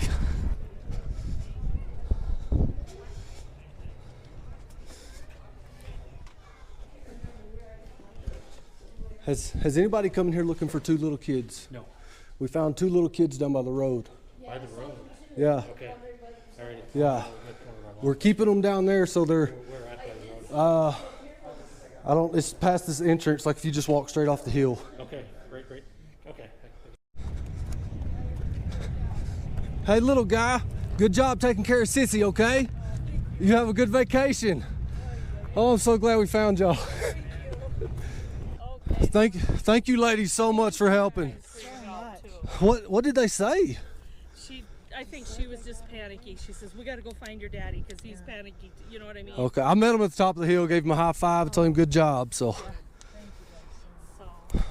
yeah. It's not what I expected to run into today. None of us. Whatever.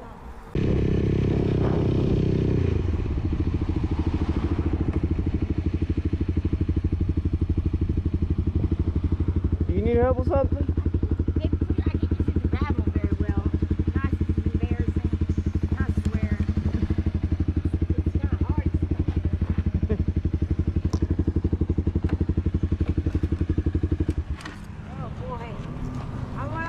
I'm okay.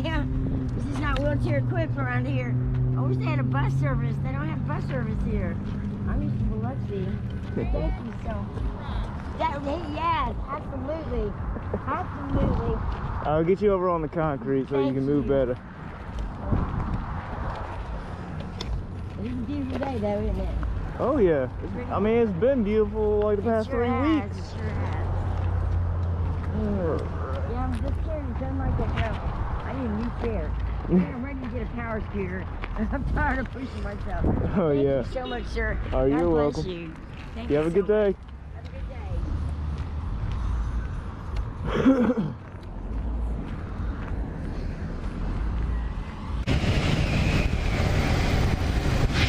Shit, what the is that? Ah, a bunch of shit here in the road. I'm gonna pull off the side and get that out of the road. Because that's not good. Not good for nobody. Glad I saw that. That would have sucked to hit.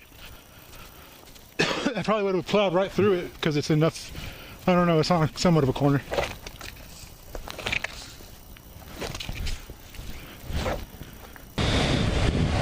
Whoa, shit. I did the same thing the other day on a different corner. I'm gonna get that shit out of the road. I did it the other day too. Fuck. Oh, this is a corner, so this kind of sucks.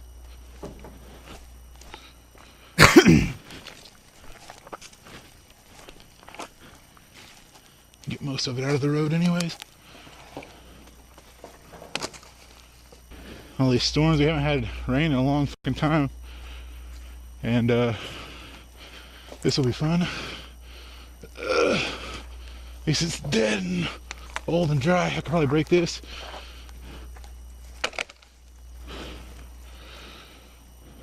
Oh, I'm out of breath now. I'm fat.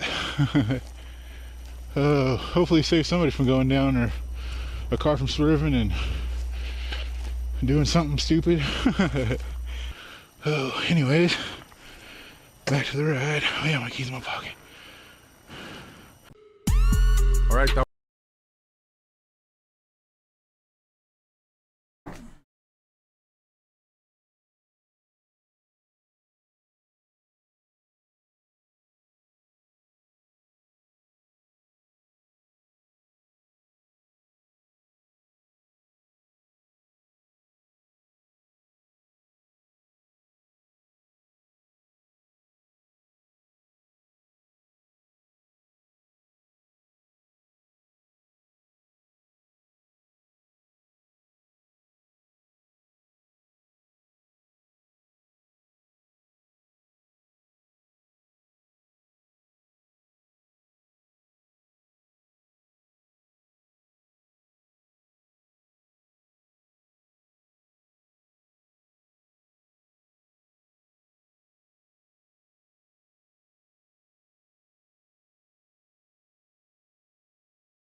Gordon Crow was observing some birds when he witnessed a guy steal a kid's bicycle.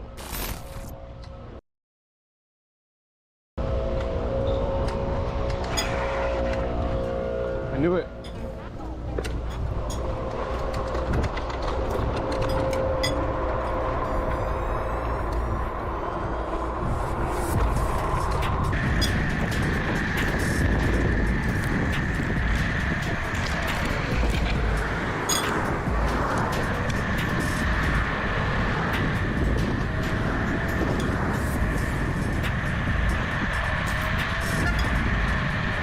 Stop, dude.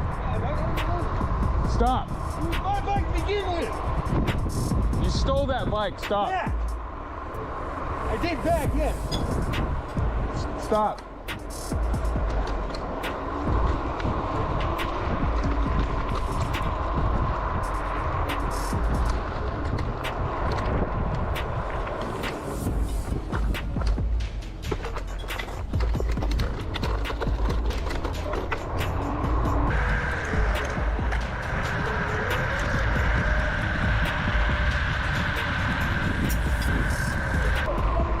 Just stop. You stole the bike. Just stop. Look at that. I got a full battery. You're also being filmed.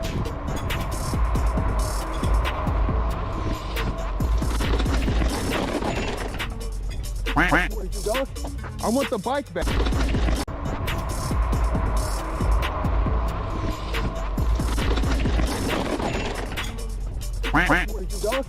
I want the bike back. It's not yours.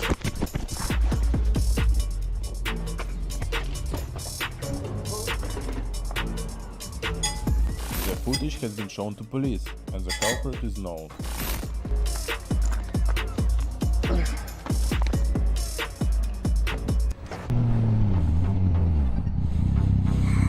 The biker stumbled across by the accident.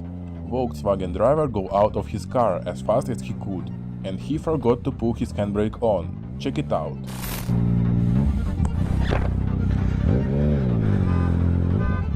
Are they okay?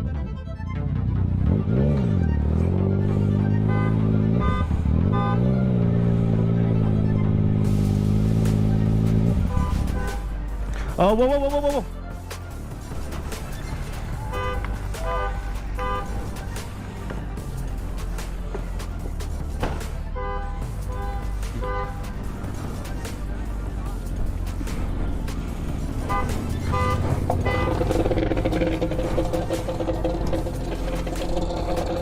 That is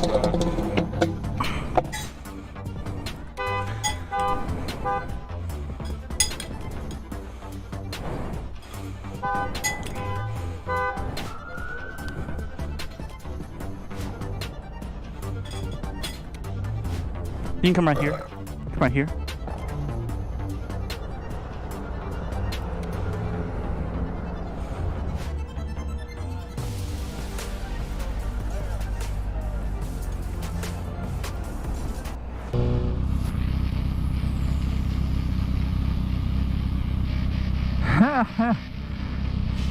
Cool.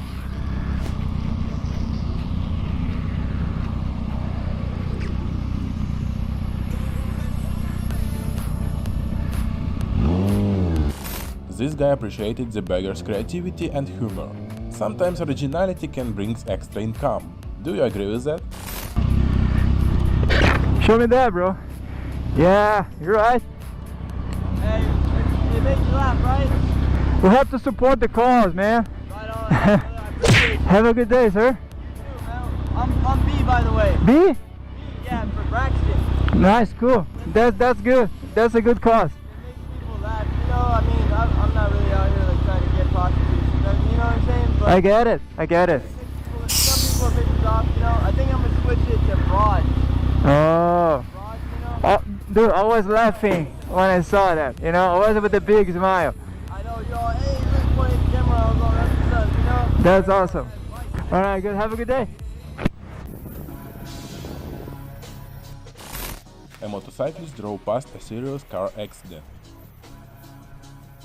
The woman behind the wheel was hangover. Her daughter was with her.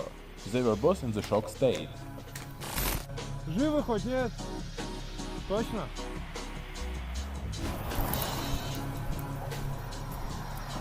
С дороги уйдите, уйдите. С дороги уйдите. Вы куда ушли? Стоп, стоп, стоп, стоп, стоп, стоп. Так.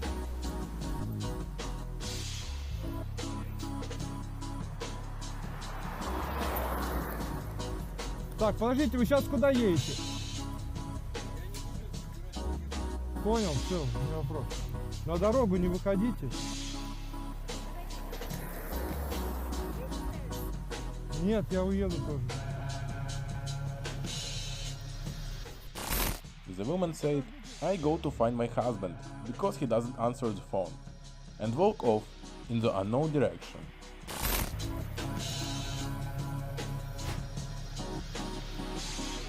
Да. Стойте, стойте, стойте, стойте. Девушка, стойте, оставьте ребенка. Девушка, оставьте ребенка. Стой здесь, стой здесь. Все, успокойся, успокойся, все. Успокойся. Садись, сядь, отдыхай. Все. Я боюсь. Ну она в шоке, ну ребенок, я не знаю, да сколько лет? 11 лет ребенку. Если Biker called an ambulance and tried to calm the girl down.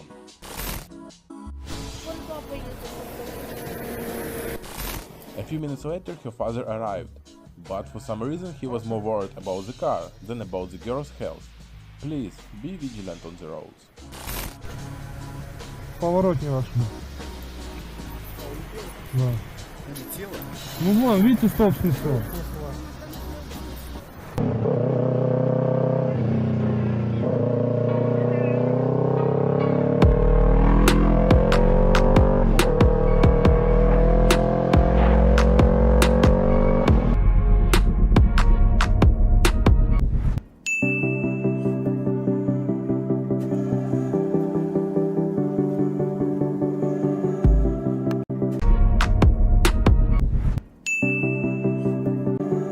Did this even happen to you? Write in the comments.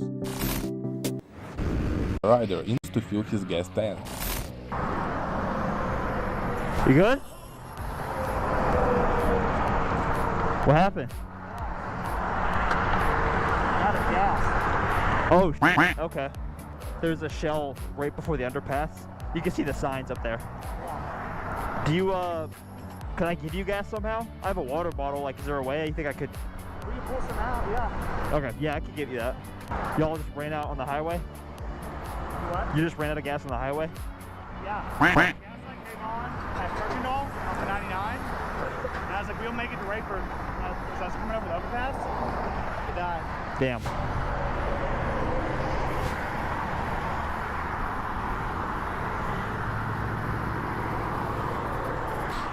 Yeah, he should be able to reach that. Still pretty full.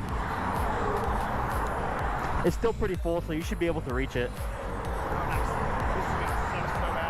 Can, do you want to roll it up a little closer so you don't have to carry it so far? Do you want to roll it up a little closer so you don't have to carry it up so far? Okay, I just don't want to make you suck it in. That'll be easier.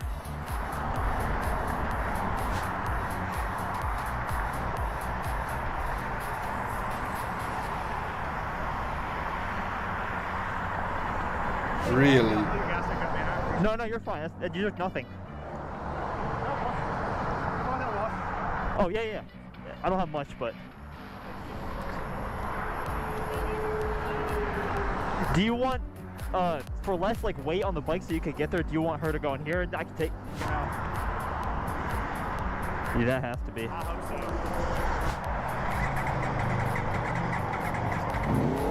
All right, go.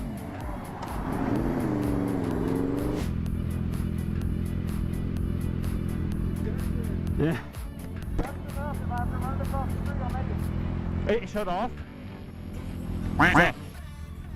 Alright, I'll block traffic for you. Yeah, you'll be fine, it's right there. Go around.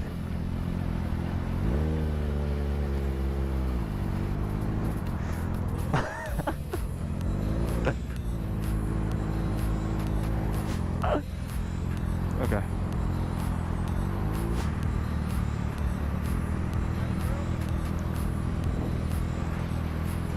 Thanks, bro.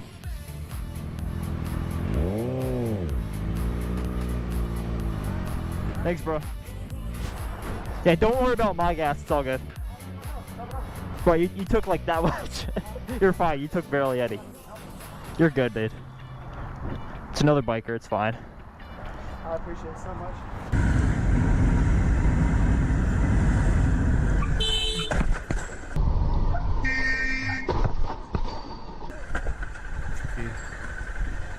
É, amigão, faz isso não, parceiro. Olha, corredorzão, pai. Encosta aí pra gente ver o que deu.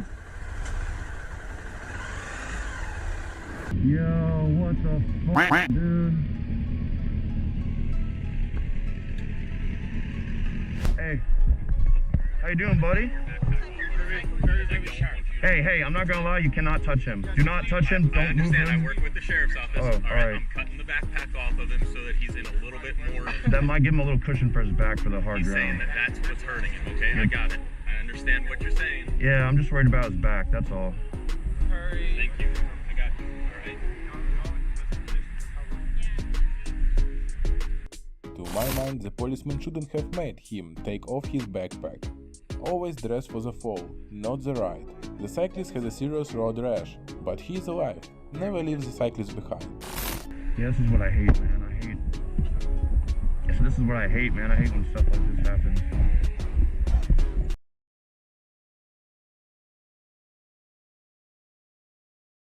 What do you rate yourself on a scale of 1 to 10? A 6. 9. What would you rate this girl on a scale of 1 to 10? 10. 10? So beautiful. What would you rate yourself on a scale of 1 to 10? Maybe 11. 6. Maybe 11. Do you think other people would agree? Yeah, I think it'd be weird if they didn't. Go Dogs. What would you rate this guy on a scale of 1 to 10? Like a 7. Yeah, 7. Yeah. All right, what would you guys rate yourselves on a scale of 1 to 10? Probably like if we lost a 10. Like nothing. Come on, we're 10. What would you rate these girls on a scale of 1 to 10? Like on a 1 to 10, I give them 7 or 8. What would you rate yourself on a scale of 1 to 10? I'm above a 10, shawty, you know what I'm saying? Smart, gifted, you know what I'm saying? That's what I do. What do you rate yourself on a scale of 1 to 10? A 6. What would you rate this girl on a scale of 1 to 10? 10. 10? So beautiful. What would you rate yourself on a scale of 1 to 10? Maybe 11. Maybe.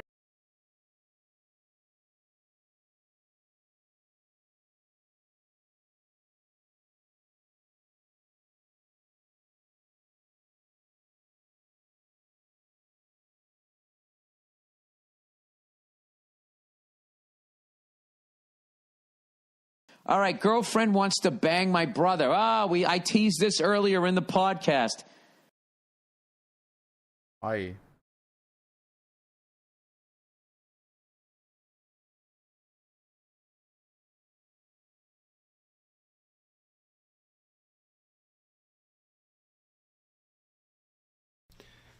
Well, howdy there, Internet people. It's Bo again. So today we are going to talk about the economy for 2023, the world economy, and what the World Bank is projecting is going to happen. We'll start with the good news. The good news is it appears that the global economy will dodge recession, but barely. Barely. The projection for 2023 shows a 1.7% increase. So the economy will expand by 1.7%. That's really low. I want to say these are the lowest projections in the last 20 or 30 years.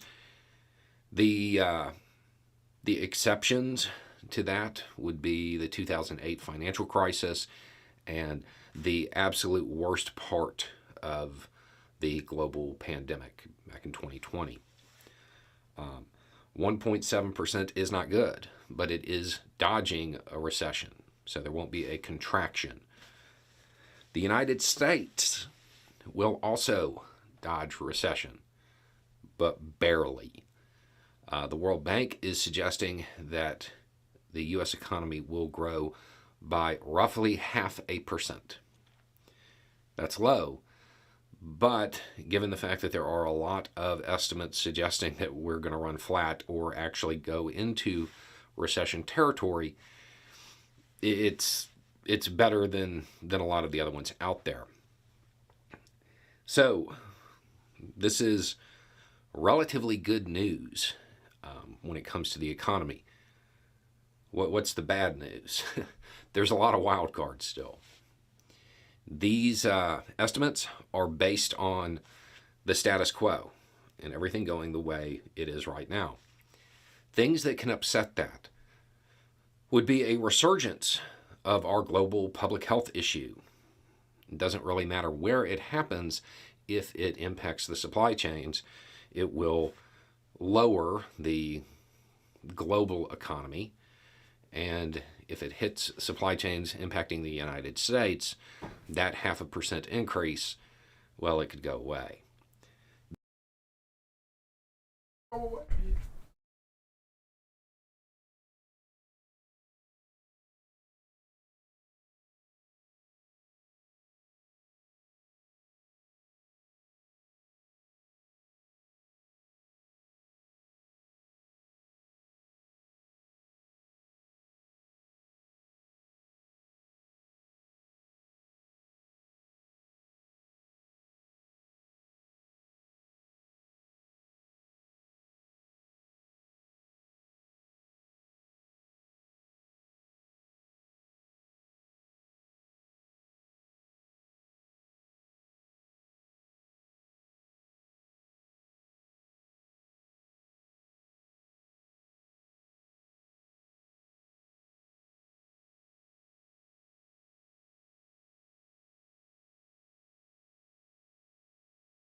The other big wild card is Russia's invasion of Ukraine. Wild card.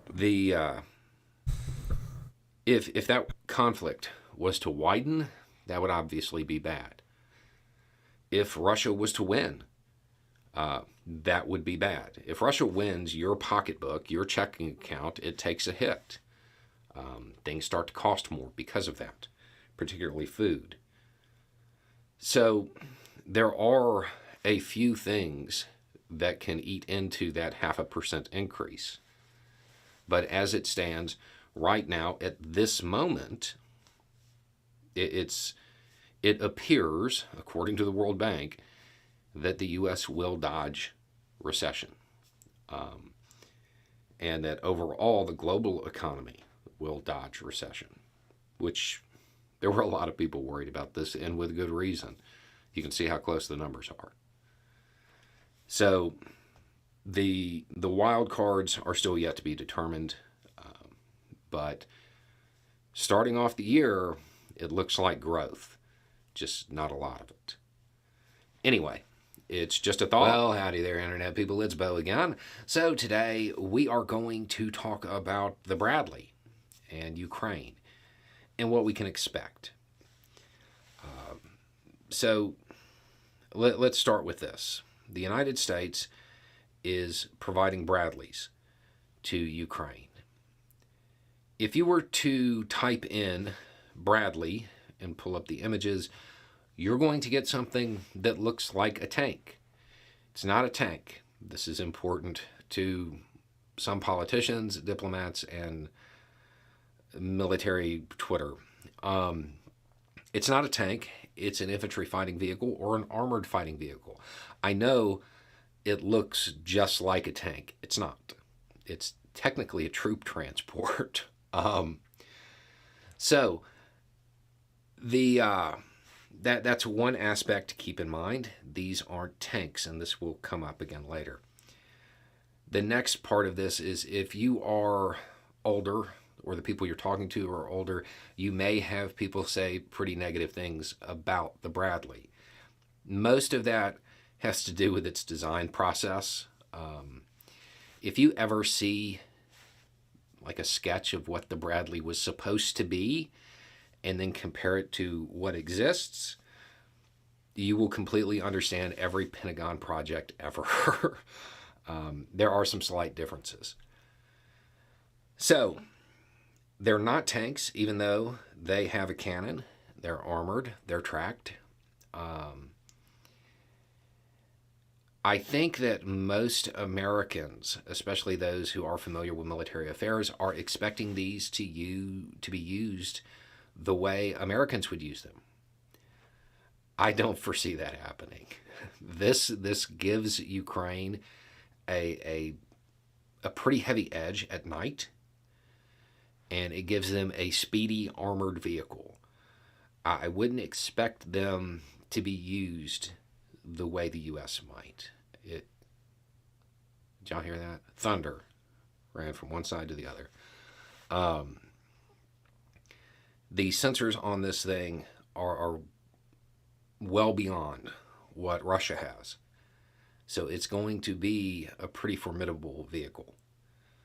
Now, one of the big questions that's going to come up, do we have enough of these to give away? Yeah, tons. There are tons, hundreds sitting around collecting dust. This is not going to harm U.S. readiness. In fact, there are some people asking why we gave them so few. The next progression in this, when it comes to providing assistance to Ukraine, the next step would be tanks, because this is not a tank. Looks like a tank, but it's not. The next step would be tanks. This is kind of a line that a lot of politicians and diplomats don't want to cross. Those who are familiar with military logistics, they have reservations as well, because traditionally, when you're supplying equipment to a country, you don't want to give them something that is so advanced they have a hard time integrating it into their way of fighting. Ukraine has proven itself to be wildly adaptable and basically can kind of take anything and fit it into what they're doing. So that one is probably gone. Now, as soon as this happens, as soon as the Bradley starts getting used in a widespread manner there are going to be people pushing for Abrams. Just remember the logistical train that has to go along with that. That is wild. The part about it being advanced, yeah, I do not have concerns about that anymore. Ukraine has shown that it can integrate, I mean, anything, really. But the fuel, because remember the Abrams doesn't run on normal fuel. It runs on jet fuel. So the fuel will be an issue, and there's a lot of logistics with that thing. So I know that that's the next logical step, is to provide them some of those.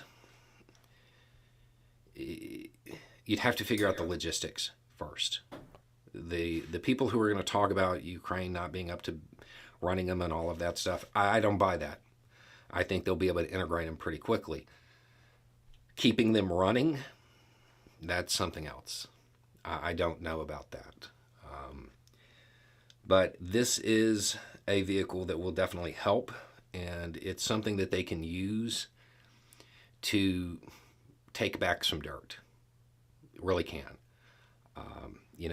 The equipment that has been provided, particularly the artillery, stuff like that, it can cause a lot of devastation on the Russian side. But artillery doesn't take ground. The Bradley can. And I have a feeling that Ukraine will use these in a semi-unconventional sense and replicate some successes they've had in other places. So, anyway, it's just a thought. Y'all have a good day. I've got you on my radar. Hey, Dana, do you think these pot plants are risk or not? Hey, Dana, this clock looks pretty smick. Oh, stop. Some people have asked me, do you trust her? Hey, Dana, what do you reckon my jail name would be? Oh. Dana, my hair's a bit fluffy. Can you remind me to buy gel later? Stop. Hey, Dana. Good morning, Dana. Dana, you were saying something about pests before. Oh my God, Simon, I stop. found a critter. Stop. Oh my God, Simon. Dana, what did the guy say at the miniature horse race? Good luck, tiny pony. Dana, have you seen the toilet? My bladder's full. Dana, have we all got what we need?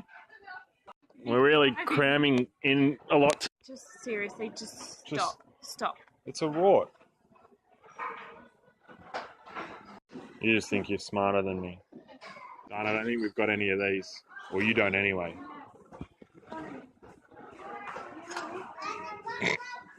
I've already got one. Can we get 6 more? They're really clamping down on prices here. Hey, Dana, I think they named this one after you. Hey, Dana, you look really pretty today. Hey, Dana, I just cannot take it anymore. Seriously, stop. Dana, I'm so skilled at this, though. Stop. You're not. I'll stop if you want me to. Not. Slow down, Dana. Stop. You're in a rush. These probably smell phenomenal. Hey, Dana, I'm feeling like you're not really appreciating this anymore. Dana, you're just envious of my quick wit and hilariousness. Dana, do you want to be my garden mama? What does that even mean?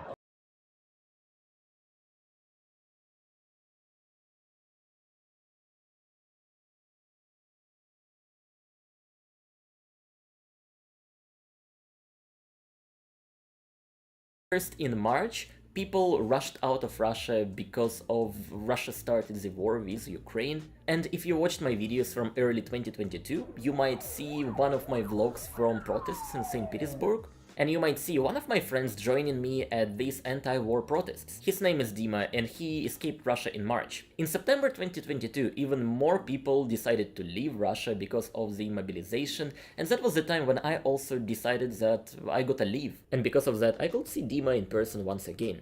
I have no idea what is the exact number of people who escaped Russia in 2022, but I'm sure this is a 7-digit number, more than 1 million of socially active and smart people. People who could afford living and relocating to another country. Left Russia? That's a big loss for our government in terms of taxes, and no surprise, they are not happy about that. In September and October, I saw a lot of news, a lot of words of our politicians describing people who left Russia as traitors, and now they started to come up with ideas how to somehow profit from these traitors. Multiple politicians said that it's necessary to stop traitors from receiving any income.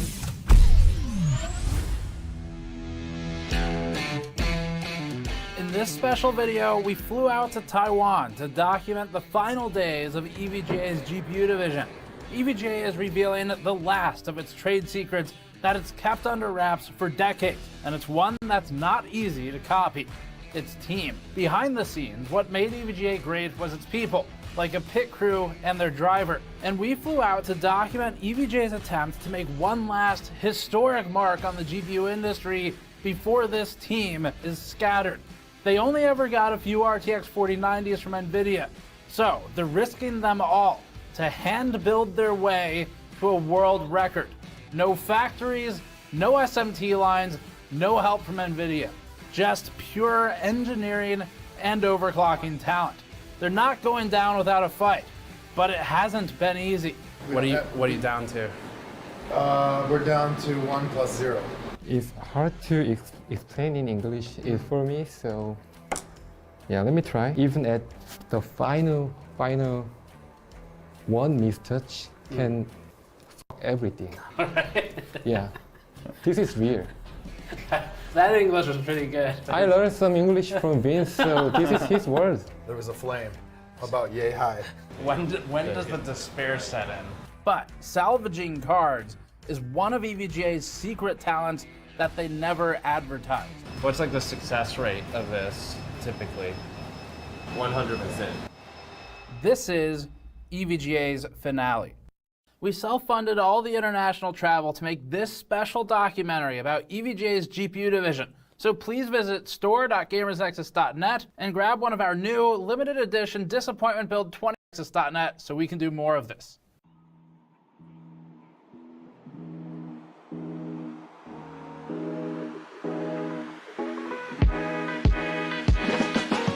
Our goal today is to do this team justice and give a final, comprehensive look at how EVGA operated in the GPU division. We traversed tunnels under the offices, some of us using more dangerous modes of transit than others. You were riding your e-bike down here? Yeah. It's a good spot.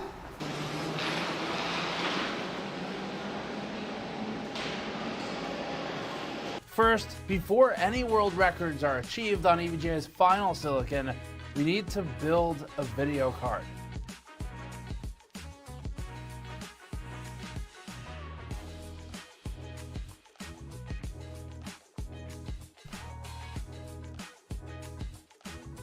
We're back with Vince, Kingpin again from EVGA. All these wires are basically just going to the read points and the voltage controllers for each rail. Okay. So the voltage can be adjusted. Normally there's another team that works on these, right? Obviously Tin and myself worked on Kingpin. With Tin from the EVGA lab. I guess, you know, you look at like a Kingpin PC.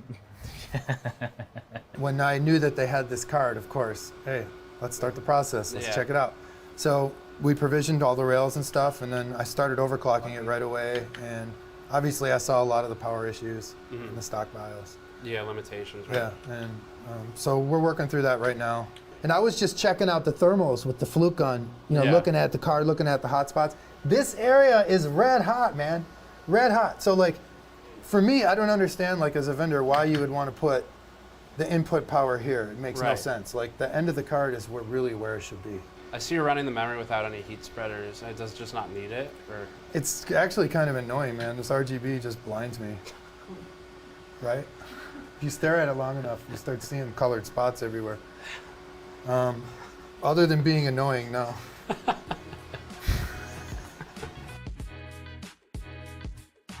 These are the steps EVGA has always gone through when making a GPU, but now we get to see them. And while there are some rules that EVGA abides by at its headquarters, Uh-oh. No porn. No porn. NVIDIA's have rarely been among them. EVGA used to build higher quality cards by hacking the vBIOS on the video cards. But having been locked out of all of the developer tools that NVIDIA offers, EVGA's only chance to build a 4090 video card that can achieve world records is to wire in their own voltage controls. This is the typical research and development approach to building a video card too. It's just we don't normally get to see it because normally it's a competitive secret. Vince here opted to use the engineer's choice of tools. Some knobs, a breadboard, and a slice of cardboard. All the rails on the card, the voltage rails, are provisioned for overvoltage. Right. So we have NV, VDD, we have frame buffer voltage, we have PEX, 1.2 and 1.8 volt. Jeez. And this is sort of that necessary step in the evolution of our cards where sometimes it's a FTW EVT, sometimes it's a KP EVT. We will provision the card just like this. I'll test all the rails, see what the card needs, and then we know how to build the detail card. And that's what Vince wanted to talk about. Where Vince used to be the team's driver, these days he's more of the engineer. But he's handpicked 3 successors to his overclocking domination. Lumi, hitting world record memory overclocks with EVGA's brand new Z790 classified and dark motherboards. Sens, the level-headed overclocker, smashing leaderboards with whatever he's handed. And Biso, the Korean overclocker who came out of nowhere. I bought some retail 3090 Kingpin in EVGA store. I was hooked up by Vince. #1 with a retail card. Jay, who's this guy? He's #1 in the Hall of Fame. Vince has finished his work wiring up the card and researching how it operates. And now it's time for Biso to work his magic. But without the help of NVIDIA BIOS and development tools, EVGA has to resort to other tricks and really put in the time to get the results it wants. And that's why now we get to watch as Biso risks it all and sands down the die he was just handed by Kingpin, deploying a rarely used technique known as GPU die lapping. And in this process, Sens will be joining to help explain everything. We've done it on many cars, both of us, so we are confident, but again, we have like 3 cards here, so if anything goes wrong, it is what it is. Yeah. So the shape of the die is usually with a slight bow to it, and that causes the card, or the paste, to crack once you go below a certain degree. So first off, we have this piece of glass that we can flip the card around and move across. So Biso is now preparing the glass. Obviously, you don't want to have any residue, any dust particles. Get it as flat and pristine as possible. Then we apply a thin layer of self-adhesive, like double-sided glue. It has to be very thin because even the glue has some compression to it. And when we are talking like micron level of lapping, that actually makes a difference. It has a specific height to not collide with any parts on the PCB. What is the purpose of so this is kind of acts like a counterweight. Okay. Obviously the card is much longer on this side, and then he tries to balance it so it's kind of the same weight on both sides. Nice. Pretty good. Because over time, if you lap an error into the card, it's gonna get even worse. So there you can basically see where it sands down these, how do you say, slats or on the sides first. And eventually we will start to touch the die in the center. You mentioned how Malcolm Gutenberg, one of the thermal engineers from NVIDIA, he did a video with us. He made some commentary about the die, because he was talking about expansion, right? Yeah, exactly. So we were like finding this full pot cracking issue for a while and trying to figure out, ways to get around it. But, listening to this interview kind of gave me a hint, because he said, okay, the bow of the die is on purpose because when the die warms up, it flattens the die. And here we basically cool the die down, but also push 1,000 watts through it. So that's probably going to cause some warping in one form or the other. So this is kind of what we think why we see the cracking, because it just snaps in this contract. NVIDIA is going to see this and be like, we're never doing interviews ever again.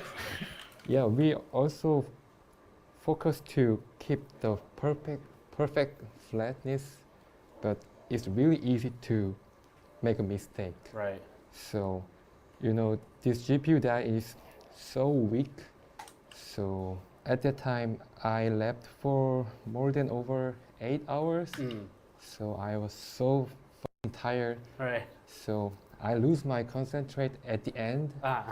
So I tilted a lot at very last touch.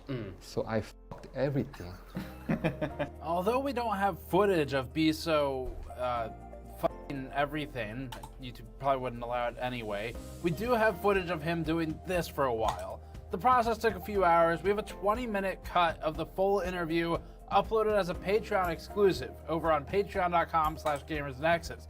You can get access to all the minute details and the knowledge that these experts want to share while supporting us and the expense of this trip at the same time.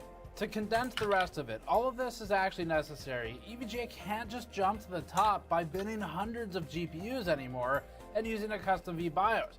They have to use every retail technique that any of us would use in the book instead. The company's gone full circle. Its GPU division is closing the same way that it began. Sweat and silicon.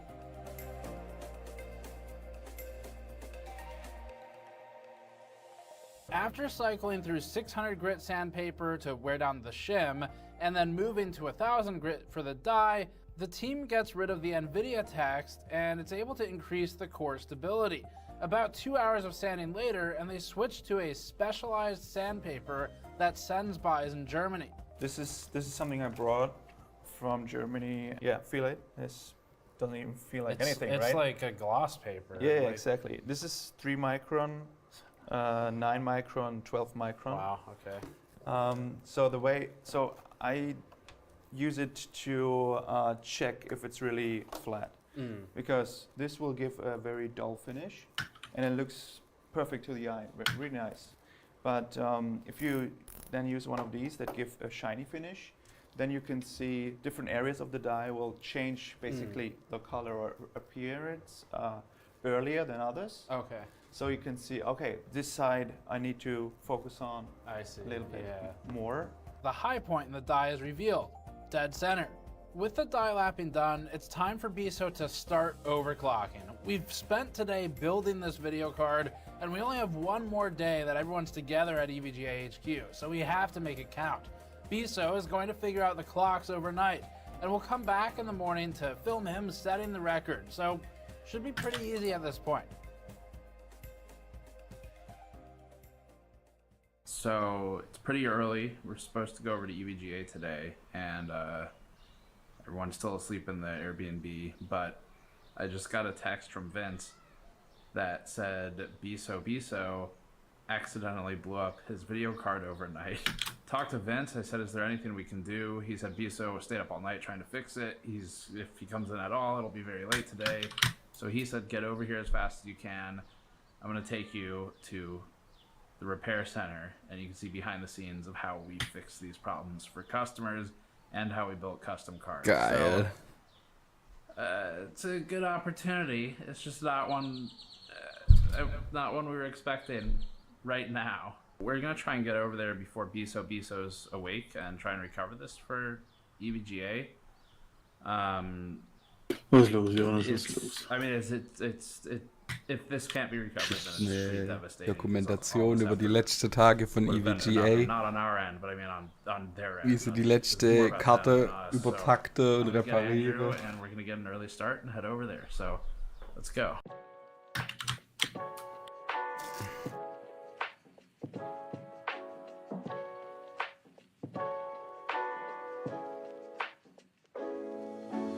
What the hell happened to the faces on this, Vince? BISO happened. That's what happened. There was an actual fire. Yep, there was a flame about yay high. I wish we got that video. If there's security cameras in there, we should try and get the footage. Oh yeah, that's right. We might be able to get that. That'd be cool if we could get that.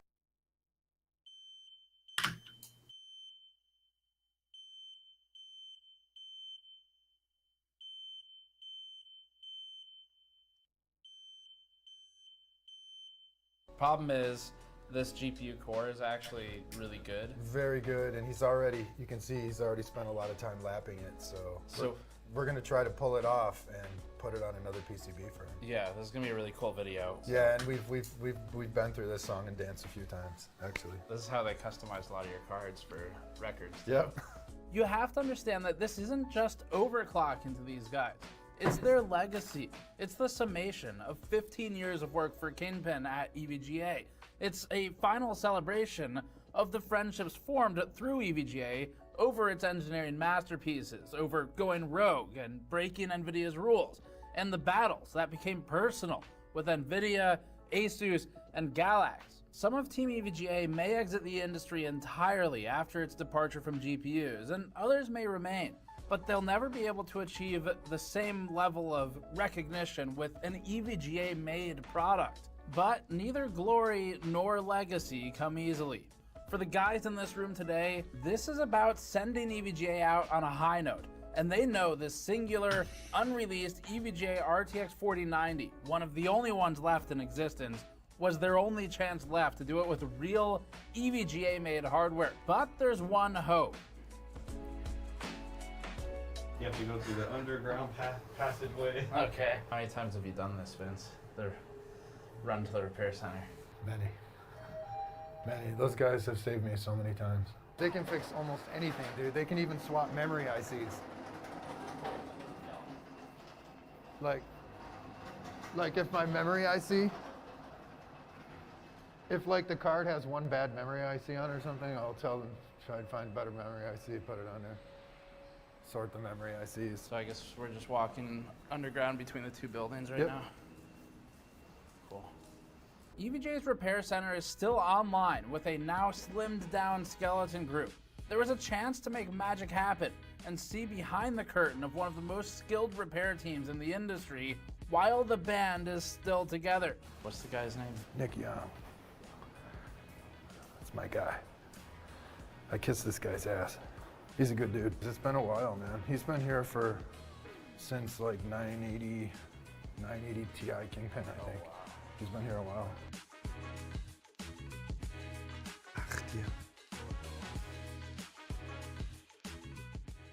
And he just knows what's up. Even he doesn't speak English, but after doing this so many times, I mean, we know what's up. You can communicate with them. Yeah, absolutely. So what you have the one he blew up? Oh no, you got two other ones. He's got the one he blew up, just in case that GPU is shorted. Well, you'll see what he'll do. He'll pull the GPU off and actually socket it in the board, and they can check it. And if that GPU is good, I'd rather use that one because it's handpicked. We can put it on one of these boards. Okay, here, can we not record this part, at least? Okay.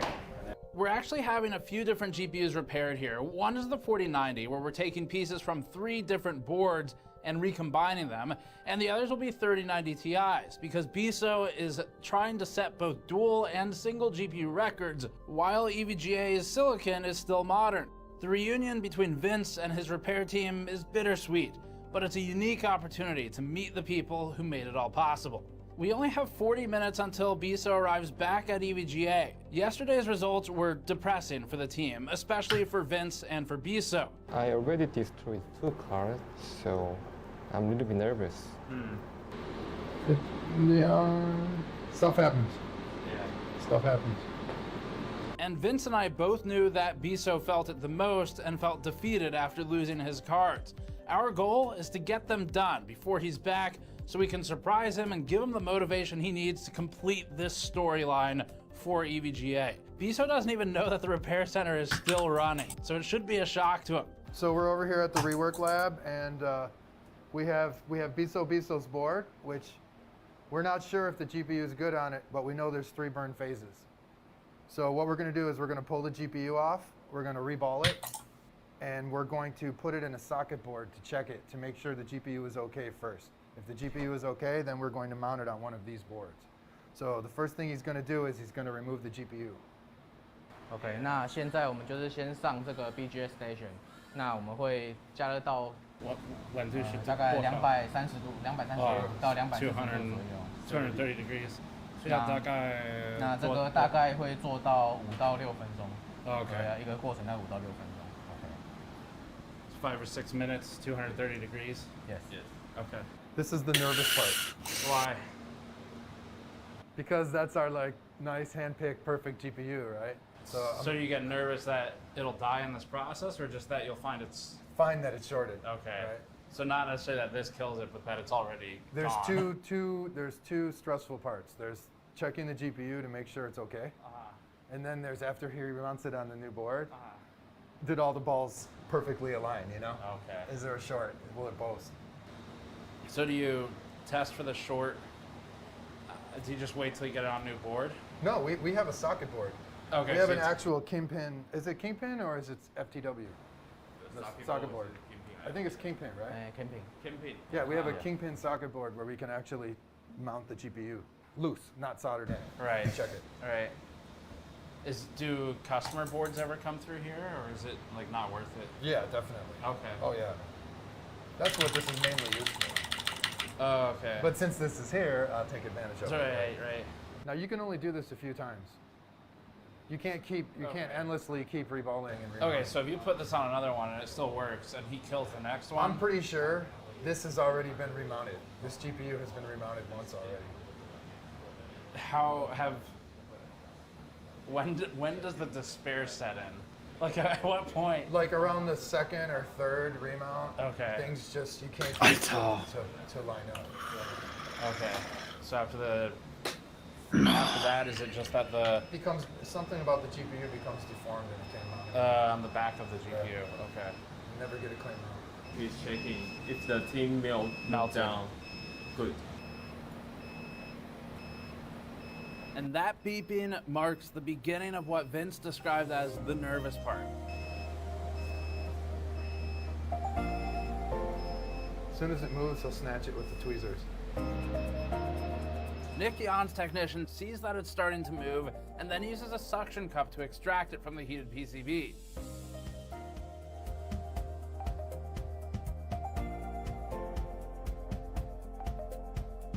Before we realize what's happening, he wordlessly whisks it away to the next stage, which is cleaning. Like moving a patient from ER to OR, within 1 minute of extraction, the next technician starts cleaning the GPU.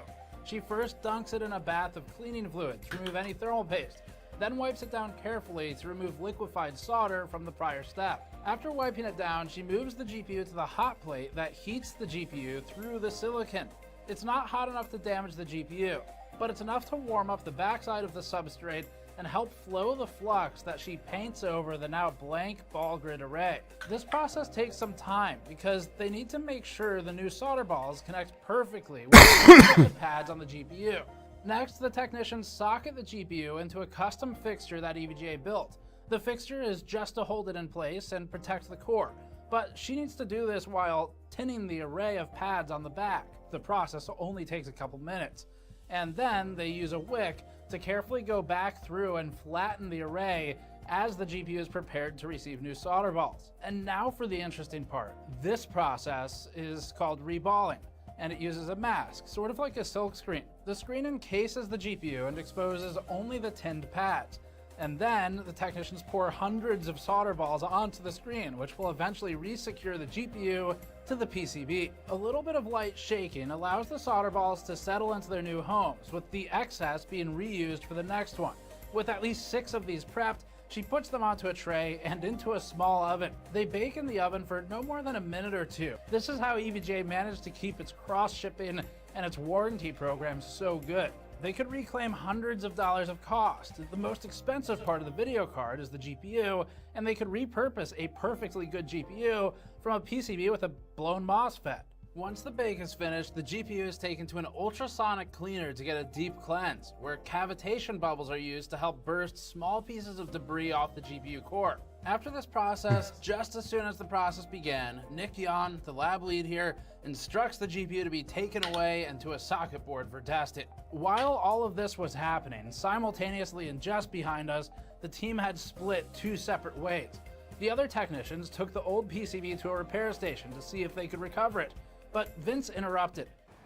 Well, he doesn't have to, this board's trash. You don't have to do anything with it. Yeah, when you see flame like that and it's spectacular, the card's done. There's no way it can keep going. It's garbage. DRM 已经坏了。 You usually can't replace the MOSFET. Okay, you think I will have With that clarified, it's time to get shit done. The GPU repair team cranks it into high gear and sets forth at a rapid pace to pull a dead GPU from a good PCB. They plan to use this later to mount Vince's best GPU on it after it's done in the socket tester. This team moves crazy fast. Vince isn't a repair tech, so he explains to us that just being here makes him anxious. Yeah, usually when I'm here, I'm just nervous. I'm kind of like pacing around. This is a stressful place. But not for the repair team. They're used to it. The team's efficiency is genuinely inspiring. They pull the GPU and they start double checking the rails on the PCB. While they do that, we're told to rush back over to the GPU socket tester. And it's there that we're met with another heart-dropping discovery for Team EVGA. Geht so. Cross your fingers. So I see a firmware check, I guess. Also einfach mal probiert, positiv zu sein. He's flashing it. Yeah. Heute nicht. If it's gonna fail, where? Wie war das, Philipp? Kannst du es nochmal wiederholen, bitte? Oh no. He might kill the GPU. Ne? So GPU 断了吗？ Oh, das ist doch tricky, Alter. Maybe it's a contact issue. 知道什么东西坏掉了。你可能再清洁一次。 They clean again and try it again. Okay. And after that remount, we had good news. Ozzy, the green. Okay, we're good. Biso's gonna be happy. Yeah. What's next? Next is, we gotta pull it out of there and then put it on a board, mount it to the PCB, and then he's gonna check it. He's still gotta check it. It still has to work, right? Yeah, it still has to work. Sometimes they're not fully out of the woods yet. No, sometimes the last step is a little bit hairy. Right. Okay. 准备好了。The team next stuck the GPU onto a good PCB, did a quick boot test, and immediately found it to be functional. That's what I want to hear. So a good PCB, maybe good GPU, probably good GPU? Probably. So we're in business now. Yeah. Now you can breathe a little. That's what I want to hear. I wait for this news.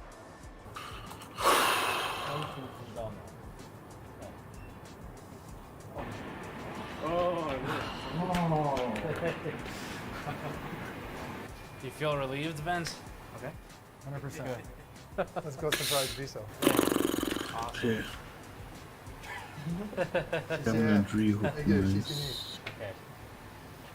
Say something, man. Thank you. This entire process only took about 30 minutes. That's crazy impressive to reduce hundreds of dollars of cost, offer a better warranty program, and reduce e-waste in the world. EVGA even has a library of its old coolers that it can use to Frankenstein together cards to keep them running. We'll upload another video publicly to our GN Extras channel, we'll link it below, in the next few weeks sometime with a couple more clips from the lab tour, so subscribe to that channel to catch it. But for now, it's time when you Oh, bring by it the way, down. here's your card. Yeah. What? Huh? All right, so we're back with the board, and the repair center, you guys saw how we got it fixed and good to go. I just went and put a mic on Biso. I didn't tell him why. And I handed it to him, and he said, "Oh, another English time?" I said, "Yeah," and he said, "Holy shit." English time. That's why I didn't tell him why. So I'll let you lead the way. He's Okay. up. He's getting nervous. We're going to surprise him with this card. He's on his spot on stage. So now he can bench again. He said he figured out his issue. Something with the OS, why his score was slightly off. So yeah, he's like, God, I could get that record if I just had the second card. Yeah, there it is. Yeah. Oh.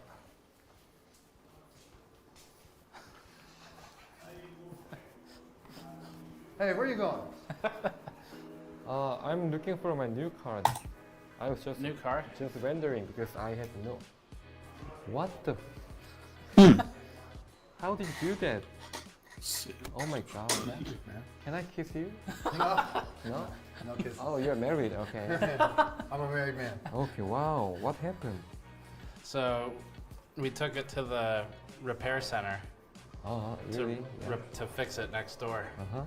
And they took your GPU. Oh, is this my GPU? Your Yep, GPU. that's your GPU. It's lapped. It's lapped. It just has grease on it. Oh my gosh. So it's your GPU, but a new PCB. Actually, a better one. Wow. A little higher memory card. This is so fast. How long? Yeah. 30 minutes maybe to actually Wow. fix it. 30 minutes. Wow. Maybe an hour because we were World's filming. fastest RMA service. Yeah, I'm thinking about move to Taiwan, next to your house. I think so. Is it okay for you? No. No. It's not. Thank you. Thank Yeah. you so much. Yeah. But you're welcome. Looking forward to seeing the Wow. seeing the world record run with it. Yeah, Yeah. let's see that Time Spy Extreme record. Yeah, let's go. All right. Holy crap. Holy crap. I didn't know you guys are coming. Using this carefully crafted GPU, Biso and Sens need to hit 11,680 points to get first place in 3D Mark Speedway. We're about to witness the send-off, the last shining spark for EVGA's GPUs in a bittersweet way, but it's one hell of a middle finger. Big run on an EVGA 4090. Okay, so you got Speedway running. So we are now at minus 90C, probably 1.2 volts on the core, 1.4 volts on the memory. The others we don't even touch. Usually we would kind of explore their impact, but since we are down to one Risky, sample, right? yeah. Did it crash or did it complete? 11,646. So what do we have to You fix? got 34 points you need. 34 You points. need 34 points. So we bumped it up another 60 megahertz on the core and another 100 on the memory. Okay. You think you got it, Biso? Probably, yeah. Mm-hmm. I need some machine for pouring. Pouring machine. Yeah. It's cracked? Or No, it's done. It's done? Yeah. That's it, huh? There you go. We need more? No. That's it. This first place? That's first place. Oh my gosh. Wow, you guys got so much more to go too. Good job. Good job. We can go more, I think. You can go way more. We want our daily gaming card to be over-engineered, right? Yeah. That's a good thing. We don't want it to be under-engineered. Right. We learned that from KP. Being able to pull off a first on the last board you have. That's kind of cool. That's pretty. Good feeling. I like to see it. Pretty Yeah, cool. keep going. There you go. I like to see records, man. That's what I like to see. 11,755. Can I? Yeah. Wow. We'll play it all over Korea. You already got number one, right? There you go. Not number one Speedway overclocker. Biso. On a completely hacked together 4090 EVGA card that managed to kick the ass of whatever actual production cards were on the leaderboard before it. What does that say about the engineering? Didn't even ship it. The teamwork we witnessed in this process is nothing short of incredible. Remember, this isn't some Galax Hall of Fame board that is nothing short of incredible. The teamwork we witnessed in this process is nothing short of incredible. Remember, this isn't some Galax Hall of Fame board that comes out of the factory perfect, built with machines and with the help of the GPU manufacturer. EVGA didn't have hundreds of GPUs to choose from. They didn't have months of engineering to build the perfect PCB. They didn't have the BIOS tools to unlock the power target. Vince started with 5 GPUs, all of them pre-production, whittled it down to 3, and ultimately only 1 survived the modding. There are wires hanging off of this board. It's been lapped manually, and Biso spent days tuning the overclock both before and after it had to go through a repair center. They had to source vBIOS through back channels, and they defeated all odds. This is dedication to a craft, and as someone who's been working with all of the board partners for around or over a decade now, I can tell you all firsthand that this is genuinely what made EVGA different. It wasn't just a job for the individuals we spoke with and worked with. It was a team that ran like clockwork every time we visited. EVGA is still making DSUs and motherboards, namely the Z790 Dark and the Z790 Classified boards that Kingpin worked on personally. So you can grab those if you want some EVGA hardware. But the GPUs, at least as we know them now, are done. This was a month-long. Ich habe übrigens verstanden, warum. Das ist ein Promo-Channel für ihre eigene Dr. House Serie. Deshalb haben die mich auch so schnell offline genommen. Ja, war ja klar, wenn nicht so schnell die Nachricht kommt. Das von irgendwas Automatischem sein.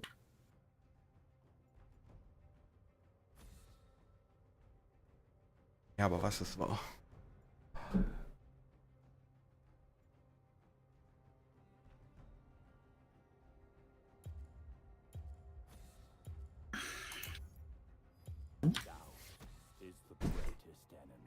Nee, ich habe nicht ganz verstanden. Da steht, dass jede Folge 2,50 auf YouTube kosten wird. Ich habe nur nicht verstanden, ob das auch für Premium gilt oder nicht. Da kannst du nicht anschauen. Oh, kostenlos. Auf Premium sind sie kostenlos. Nein, da kannst du auch nicht kostenlos anschauen. Ah. Hast du denn jede für 2,50 gekauft, oder wie? Na, ich habe mir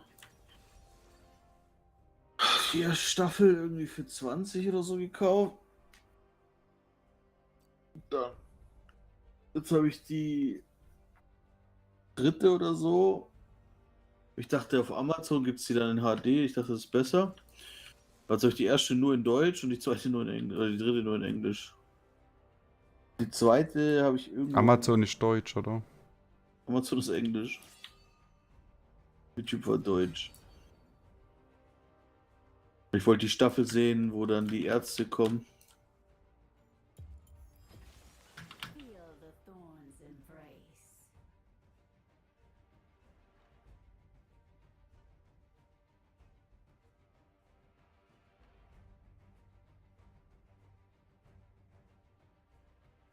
Ja.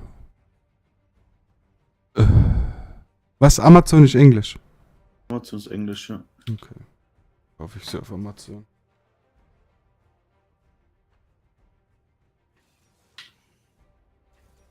Habt ihr doch über 20 Euro kostet, ne? Das waren doch 29 Euro oder so.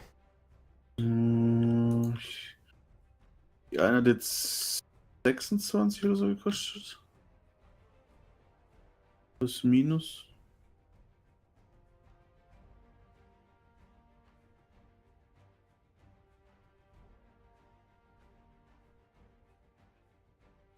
What?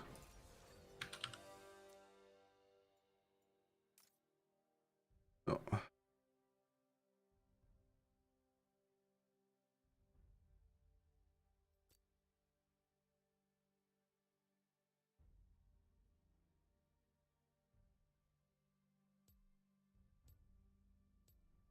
From the GN team to cut down days of footage, plus all the travel that we self-funded.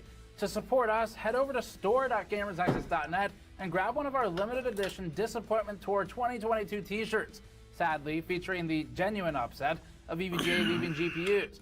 Or you can get a pack of our 3D debug codes.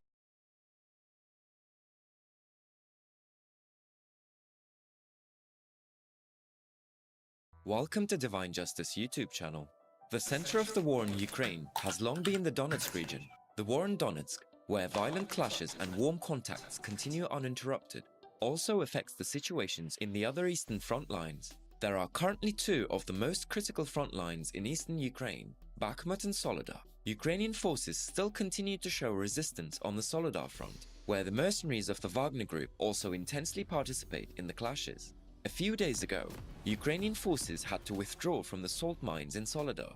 Ukraine, which moved its troops to the west of the city, thus prevented a great loss. This is because they shared a video yesterday showing the Wagner Group mercenaries exploring the streets of Part 2 of the salt mines area in Soledar. The second district mentioned is quite close to the west of Soledar. If the Ukrainian forces had remained in the area and not in the western part of the city, they would have had to face the intense attacks of Wagner mercenaries here in the 2nd District. Advancing further west in the region, Ukraine pulled back its defense line, preventing warm contact and gaining time for the recovery process. Currently, the losses of both Russian troops and the Wagner Group on the Bakhmut and Soledar fronts of Donetsk are quite high. That's why these two military groups are currently focused on attacking Ukraine directly on these front lines. So Ukraine did the right thing and pulled back sets for a certain period of time. However, during these intense conflicts, the Ukrainian army further consolidated its control between Bakhmut and Kremena-Svatova. In addition to Wagner mercenaries, Ramazan Kadyrov's Chechen soldiers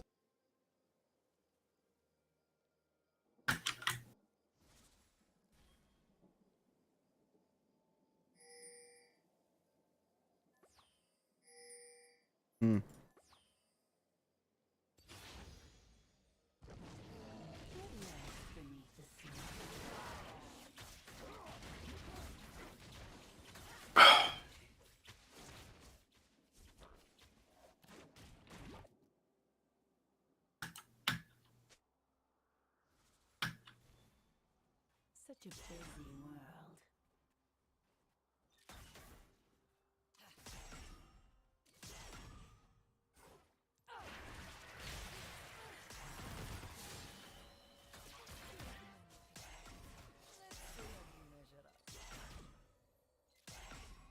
Come closer.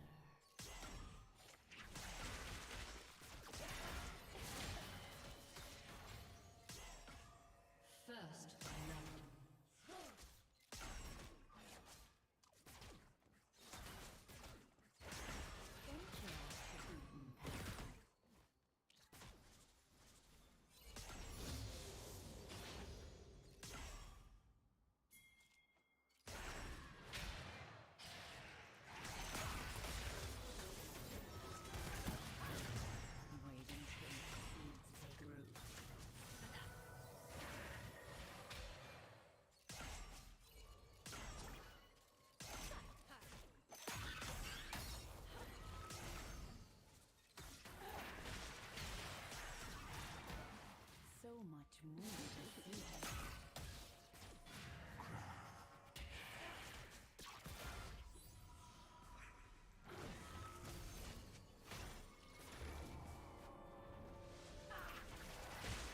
bestelle, glaube ich, eine neue Maus irgendwie. The fuck ist das?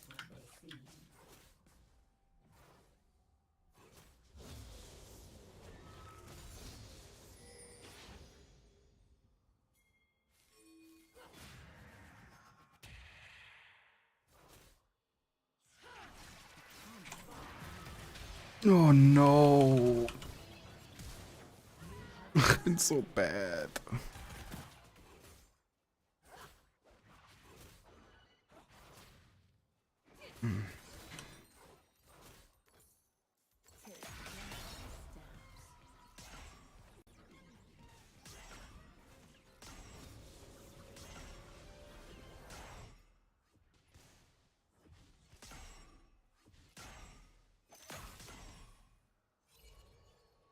The forest holds many surprises.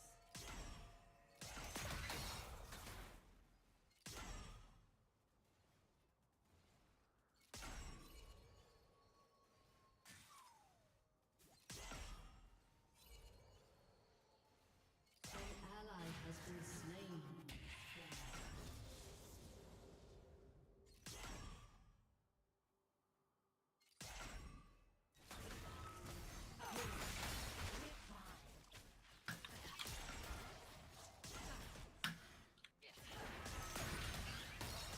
Such a busy world.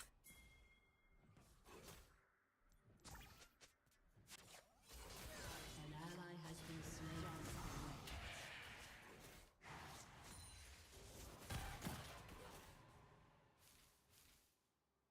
Come closer.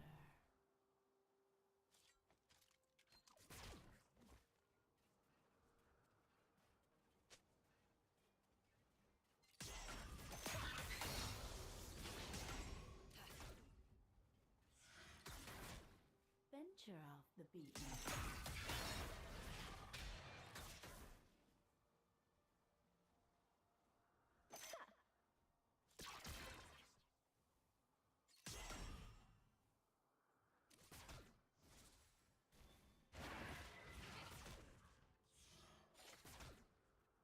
Wait until you see.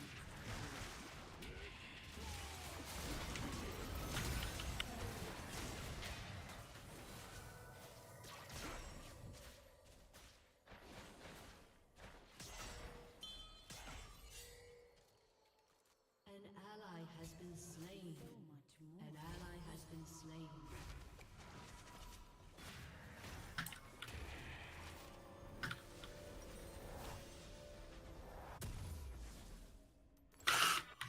Jetzt bin ich schlecht.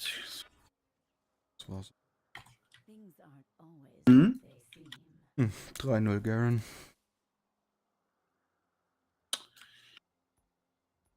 Alter.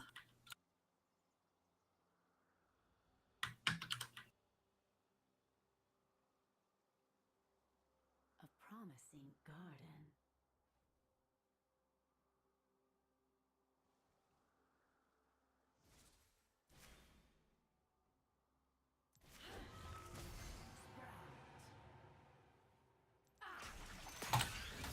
Take careful steps.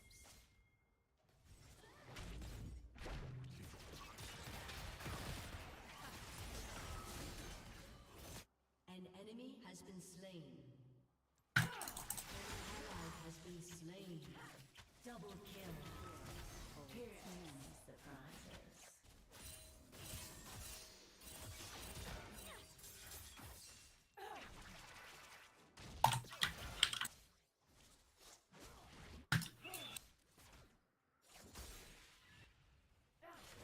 Death is in bloom.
Enemy killing.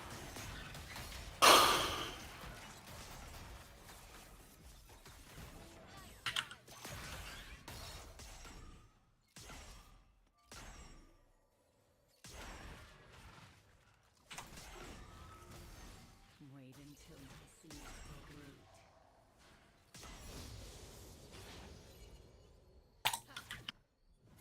Your turret has been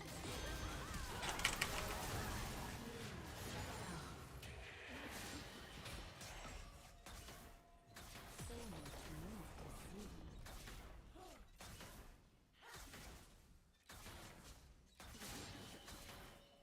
An ally has been slain.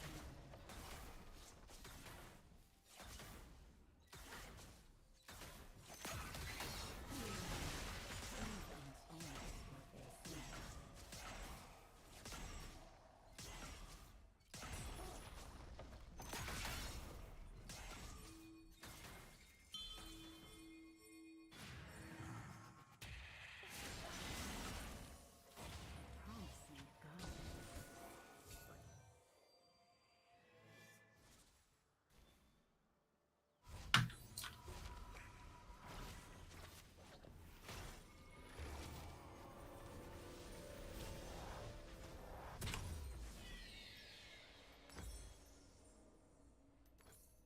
Take careful steps.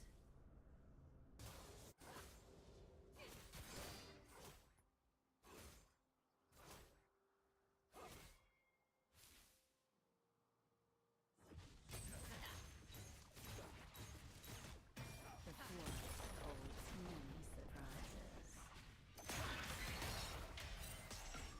Enemy rampage.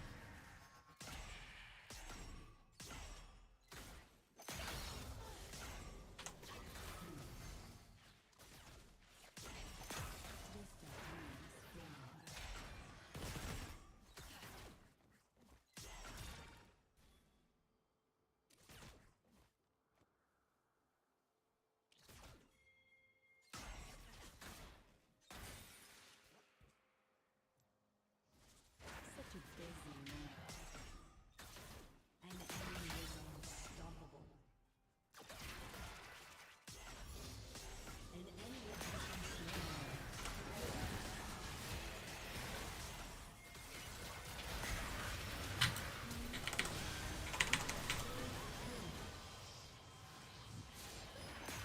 An ally has been slain.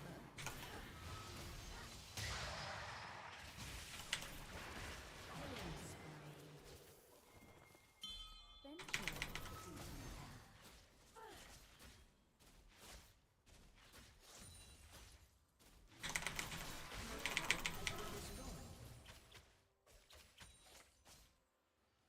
An enemy is dominating. Enemy killing spree. Shut down. Wait until Oh.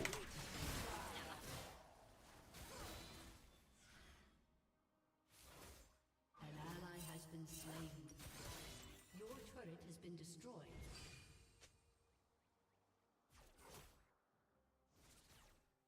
So much more to see.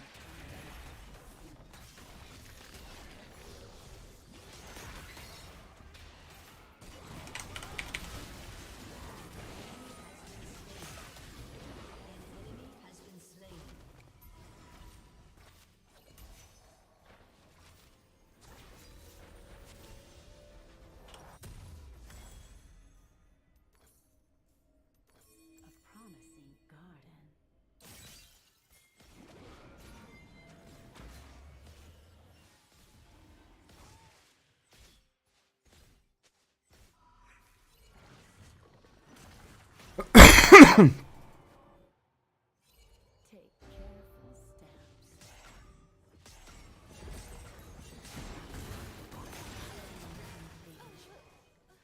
Turret plating will soon fall.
Just der untere.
Was ist denn das?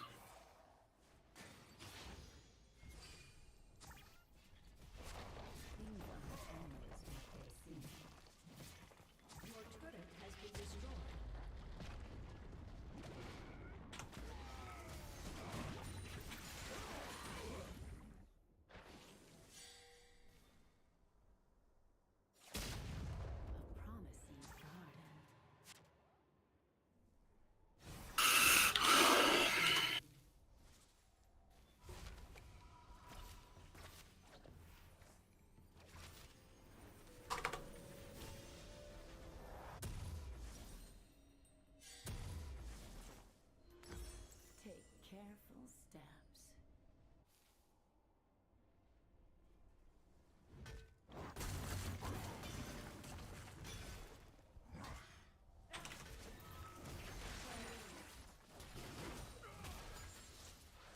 The forest holds many surprises.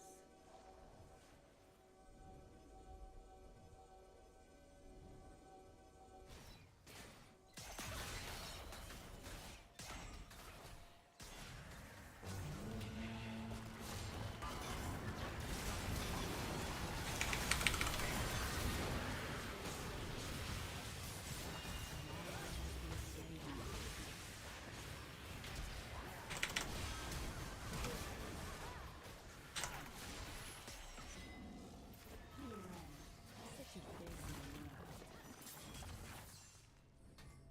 An ally has been slain.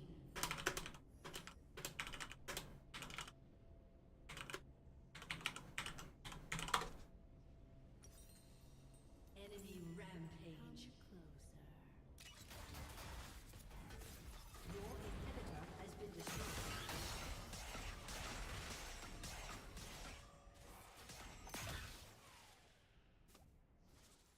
Your turret has been destroyed. What lies beneath the surface? Here.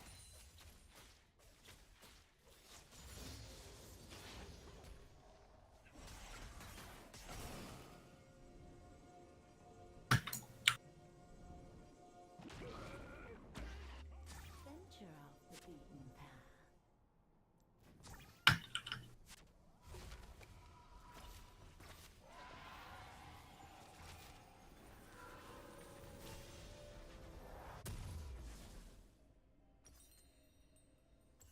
Wait until my seeds take root.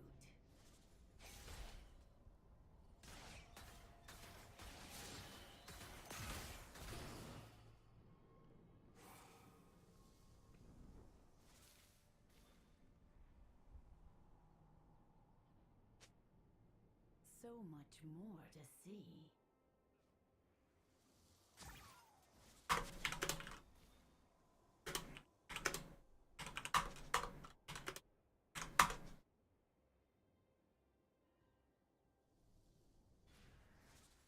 Things aren't always what an enemy is unstoppable.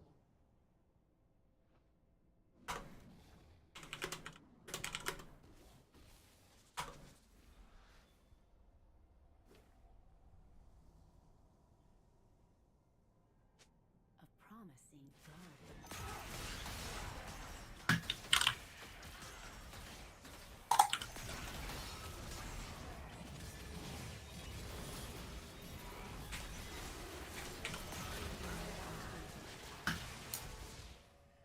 Take careful steps.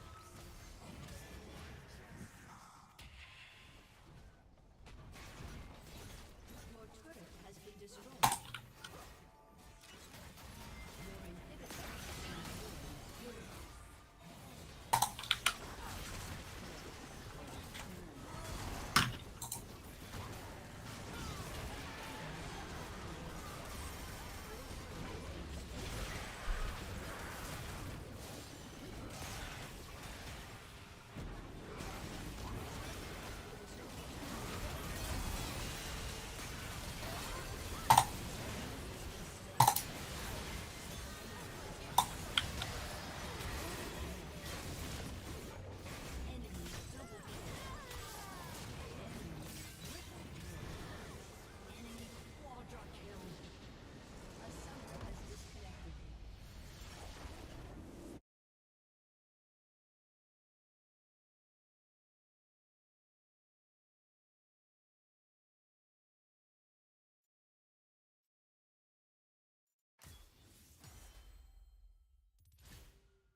Uh-oh, looks like you made a little stinky. Oh, don't mind if I do. I found my way in, only took about 5 minutes.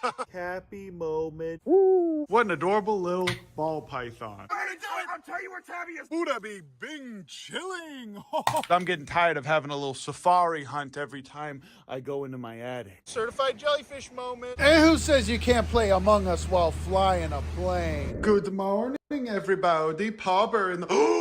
Poggers is in my house, and as you can see, there's a little young man at the front door. A little trick-or-treater, I believe. Hello, sir. We don't usually get trick-or-treaters around these parts this time of year. Yeah, go ahead, come on in. Why not? Oh, is that hit rapper and artist DaBaby in my home? DaBaby, would you like me to read to you the Holy Bible for Minecrafters? Uh-oh, looks like you made a little stinky on the ground. Wow, I never thought I'd see DaBaby in my home again. After all these years, DaBaby, you're back inside a home. Look, he's exploring the whole house. DaBaby in the house photo today? Gone sus, gone anime. If you guys go ahead and watch the old videos, DaBaby actually used to sleep in bed with Pob and me during the first freeze that we ever had back in Austin. Back then he was about a quarter the size. What do you think of that little man, Pobbers? You remember him when he was just a tiny little bean? He used to hang from a sack on my doorknob. And you know what? Between you and me, you guys, don't tell anyone else this from the channel. Just you and me. We might be getting another little doorknob hanger baby real soon. So stay tuned to the Urban Rescue Ranch, because you never know. Whoa, can you guys believe that? DaBaby, the hit rapper, came and visited me and my pog in my home. He even pooped on the floor in my living room. He, hit rapper and artist DaBaby, pooped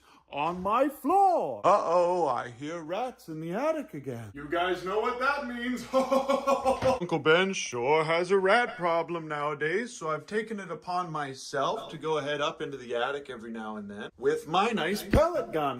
Why, I oughta... Okay, time to go up there. But this is what my attic looks like after they spray foam insulated it. Every now and then I'll come up here and I'll turn the light on and I can see a rat in the corner, but I have not been very successful so far. The ones that are still here know about the poison. Also, I'm pretty sure that James Charles still lives up here somewhere. As you can see, they've been digging holes in the insulation right here. If you guys have any tips and tricks, please let me know, because I'm getting tired of having a little safari hunt every time I go into my attic. I swear I saw James Charles just slip through that crack right there. You know what? I'm sick of these rats in my attic. I'm sick of this adorable DaBaby boy. I'm sick of Ouncetopia and how my boys are always hiding in here. I'm sick of this beautiful new barn that we just built. Fortnite balls. I'm sick of how big the nether is now. And these adorable clappity blappities. Looking at how cozy and adorable these things are in here makes me sick. Happy moment. I'm sick of PewDiePie and Markipliers always being so cringe.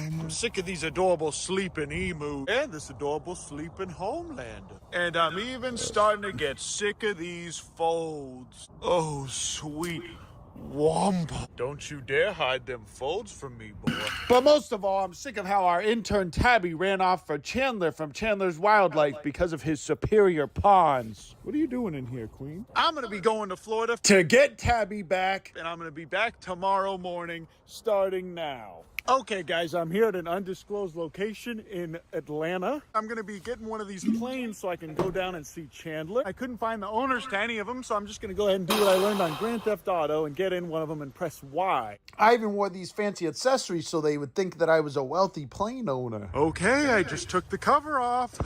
Okay, I just filled it up with diesel. I looked online and that's what it said to put in here. Okay, I just filled up the coolant. Okay, I found my way in. Only took about 5 minutes.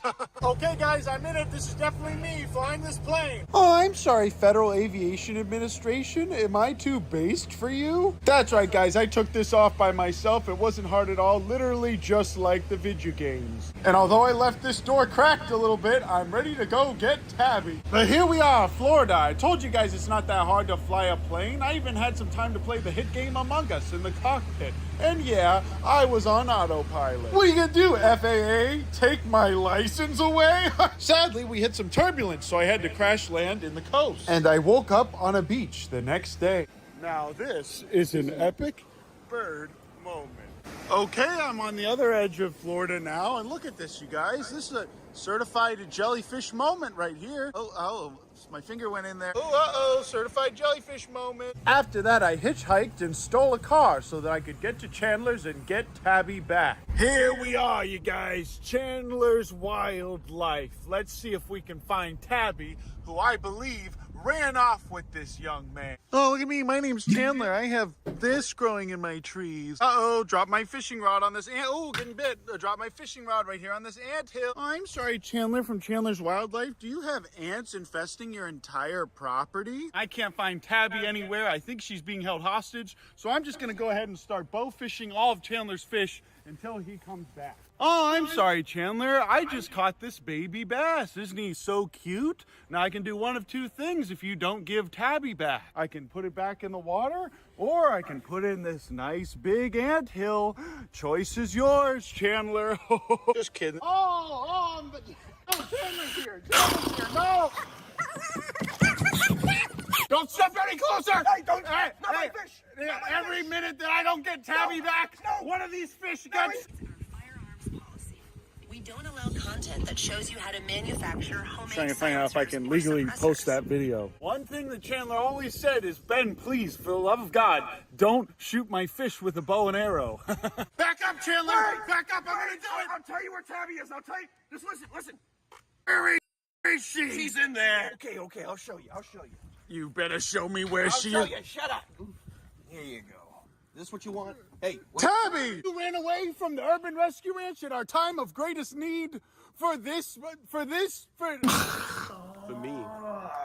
Whoa, Chandler. Thanks so much for giving us Tabby back. And you know what? Just because you're so nice, I'll let you keep her. To make up for killing all your fish, I'm going to give him a little bit of bread. This makes up for all those bullets. This should make up for all the bullets that I shot into your pond. Whoa, Buddha be bing chill. Make up for all the bullets that I shot into your pond. Whoa, Buddha be bing chilling.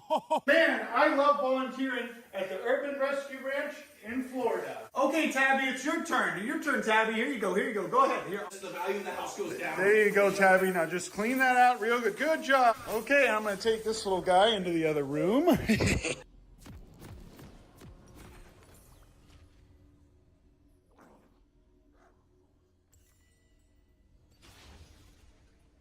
aren't always what they seem.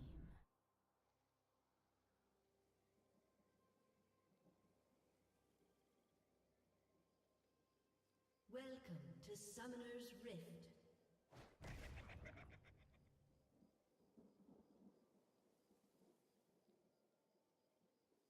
Seconds until minions spawn.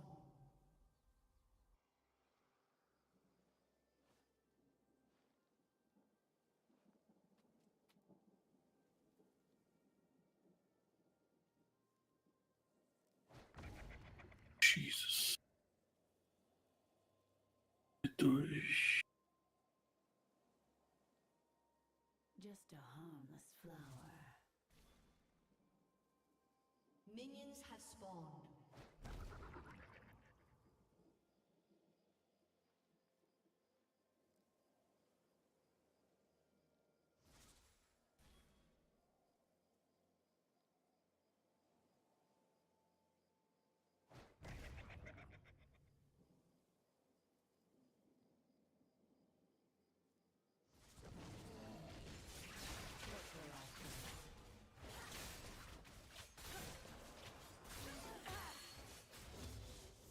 Ooh, Miss Smite. Perfect.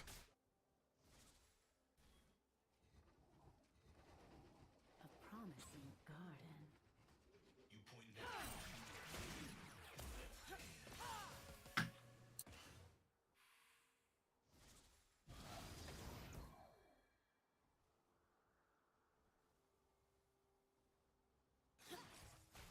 Wait until my seeds take root.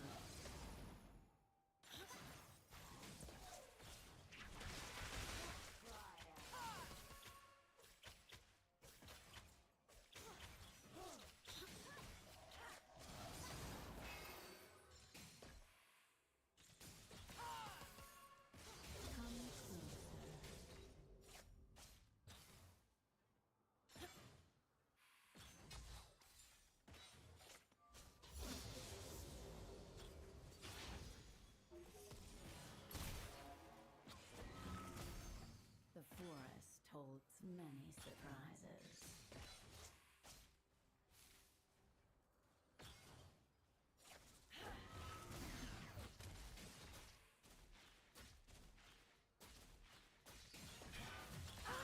Oh. So much more to see. Okay.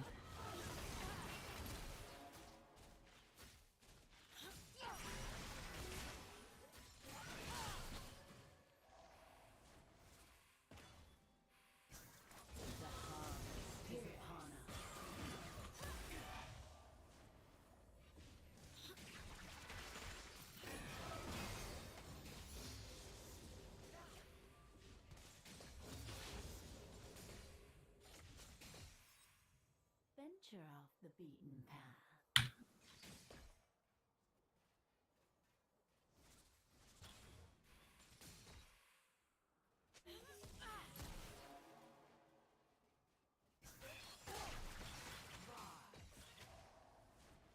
Take careful steps.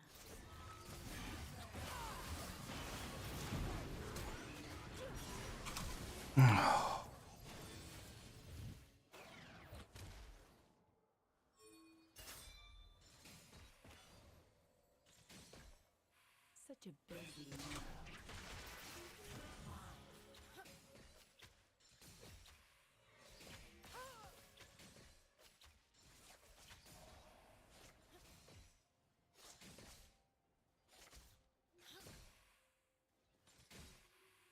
Things aren't always what they seem. It was a mistake to become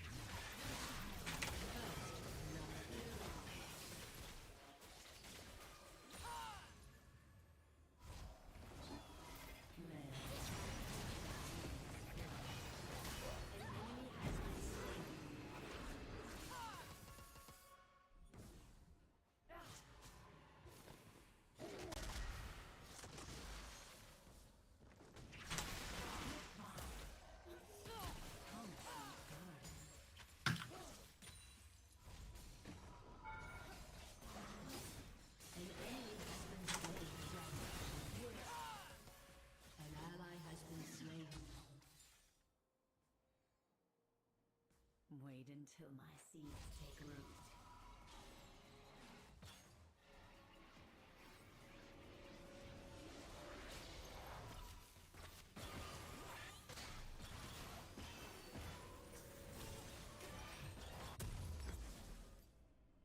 Come closer.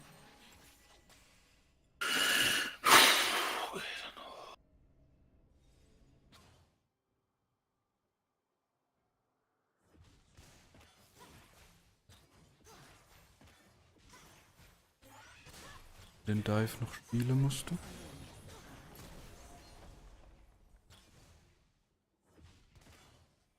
Nur 3 Kills, ne?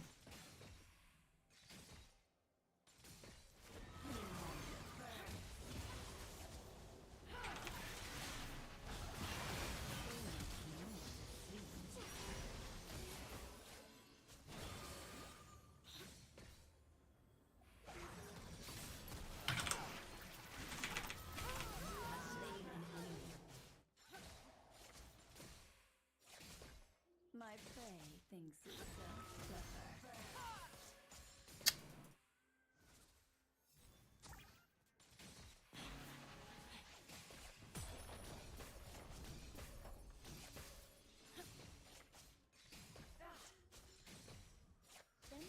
To ein Drake.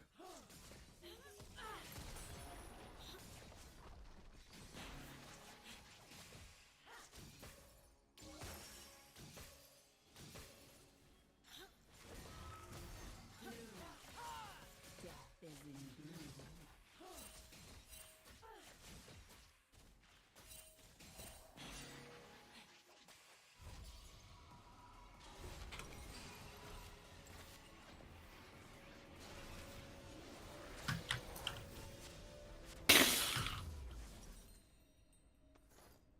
Take careful steps.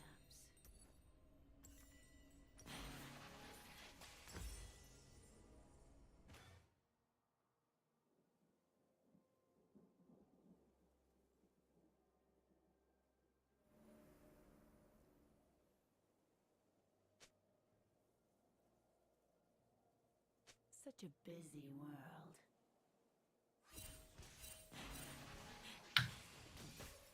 An ally has been slain. Here. Things aren't always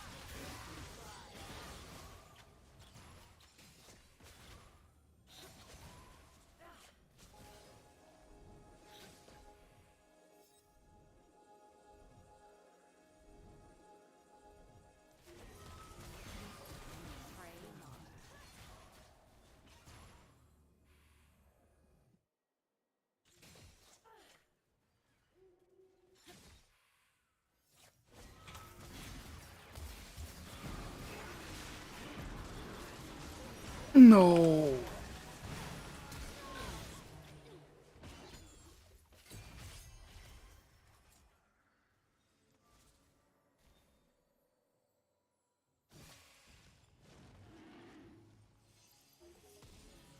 wait until my seeds take root.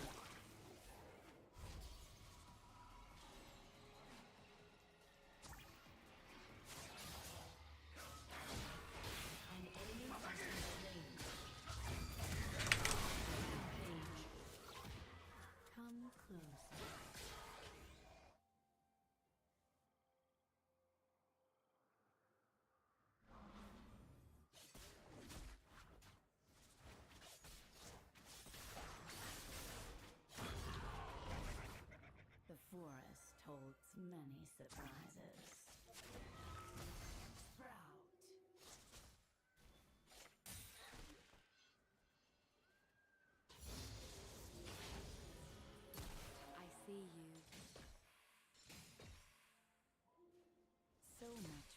to see.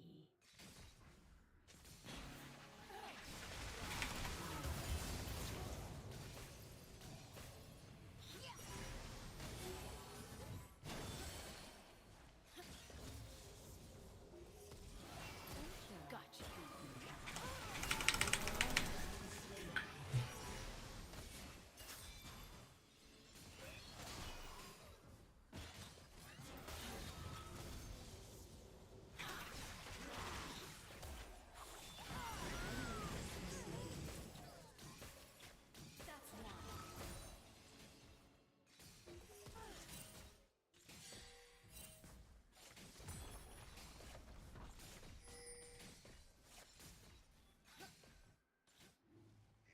Such a busy one.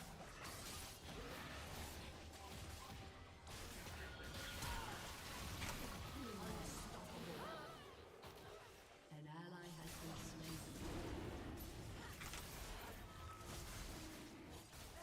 Things are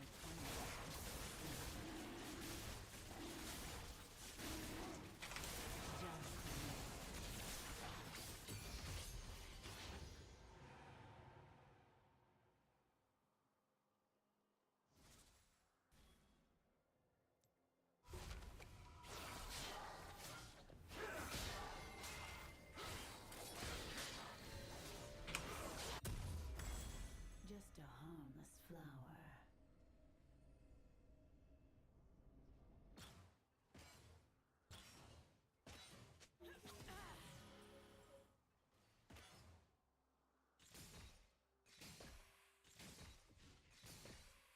A promising garden.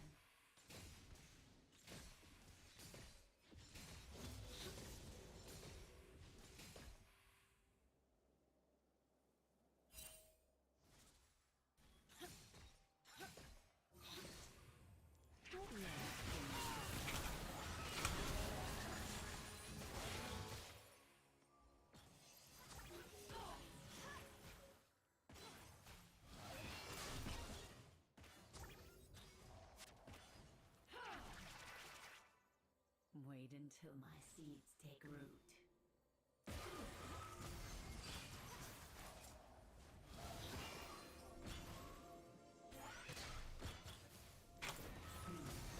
An enemy has been slain. Come close. Too slow. An enemy has been slain.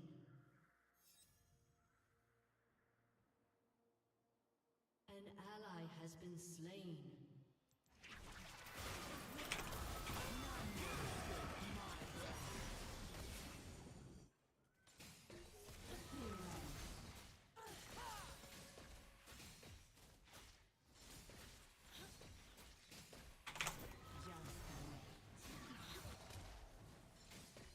The forest holds no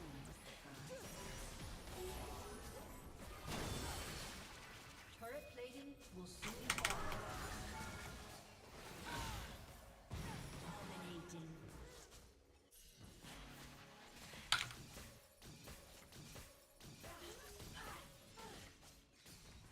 Your team has destroyed a turret. An enemy has been slain.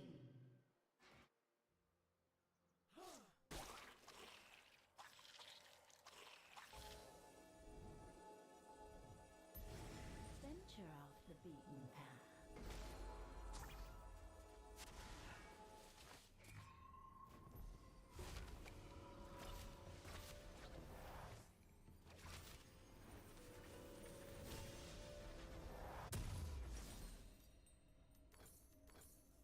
Take careful steps.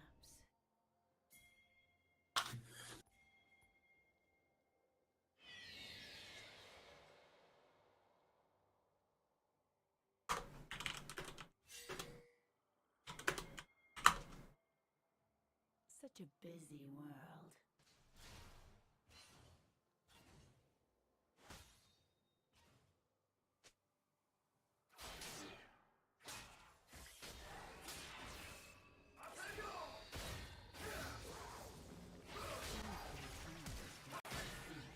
Shut down.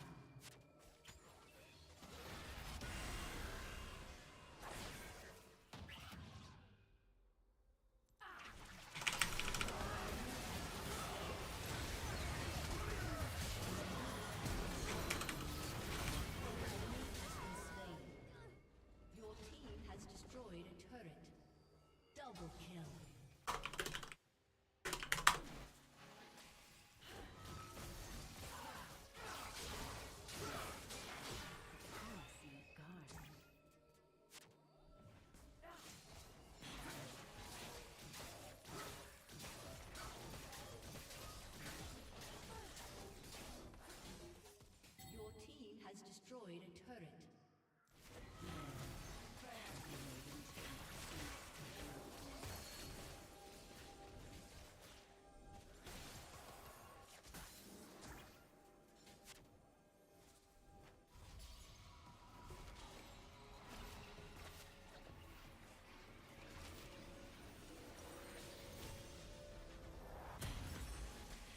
Come closer. Your team has destroyed a turret.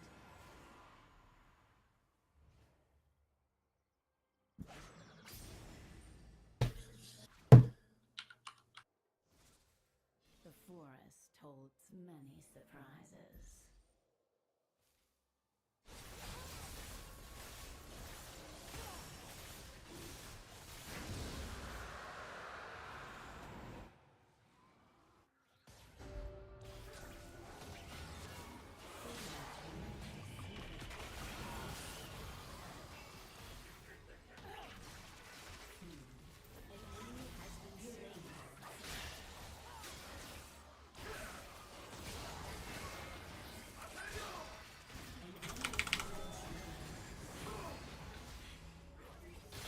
Double kill.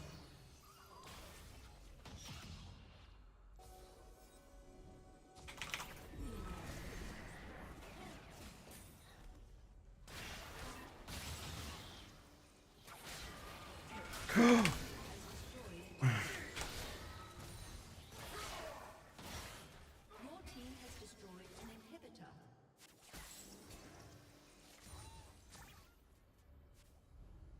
Your team has destroyed a turret. Rampage. World. Shut down.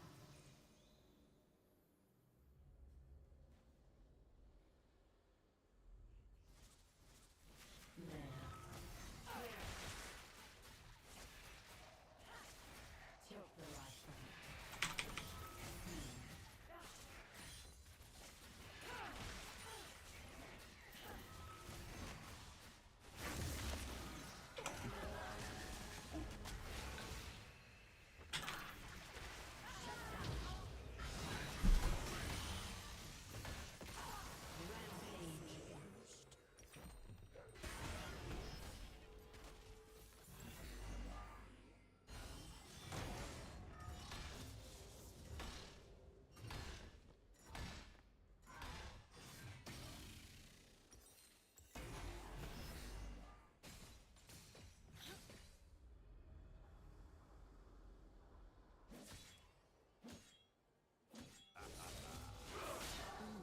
Always what they seem.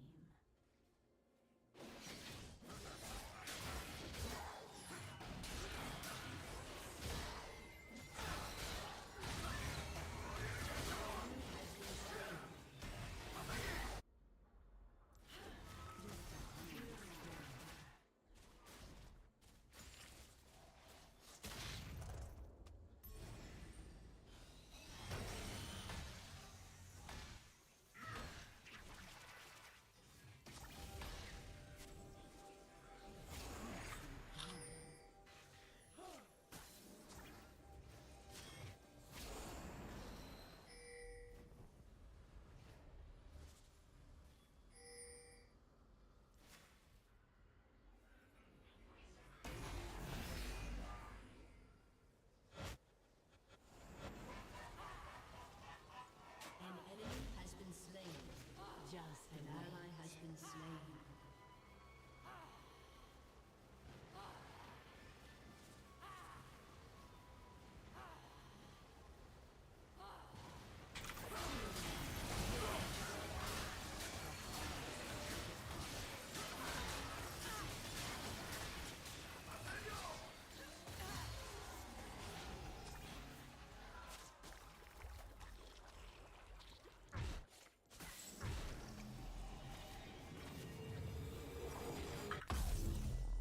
Wait until my seeds take root.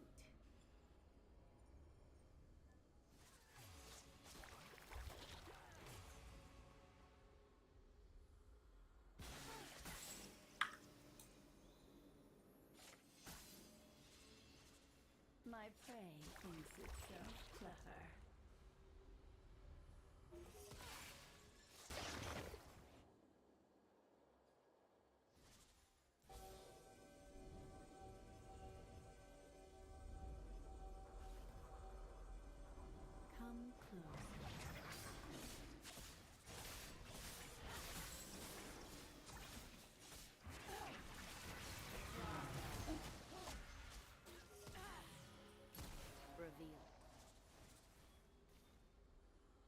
The force holds tremendous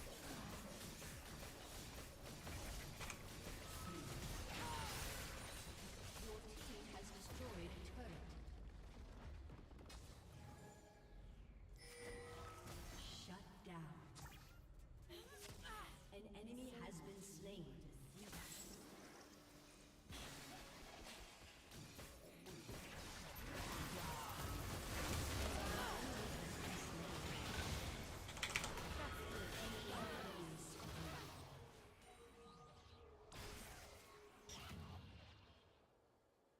venture off the beaten path.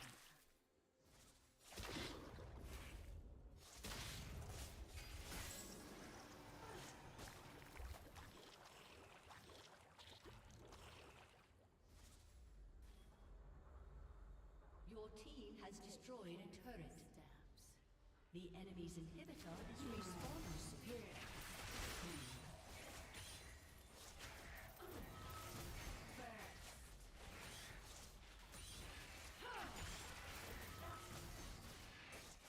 Such a busy world.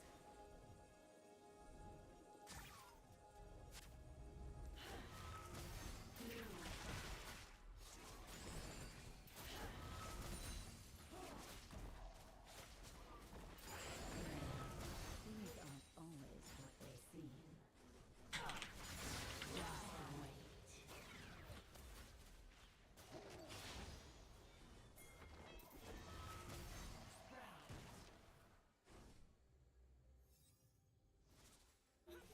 Just a hum.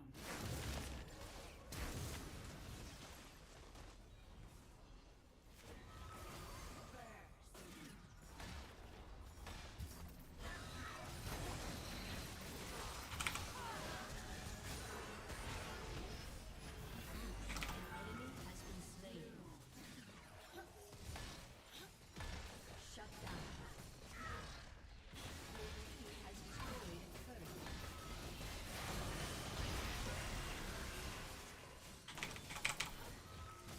Your team has destroyed an inhibitor. An ally has been slain.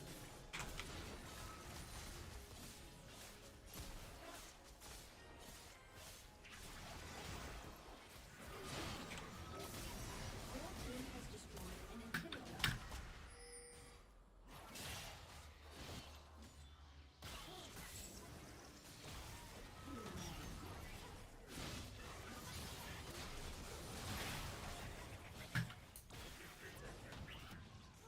The forest holds tremendous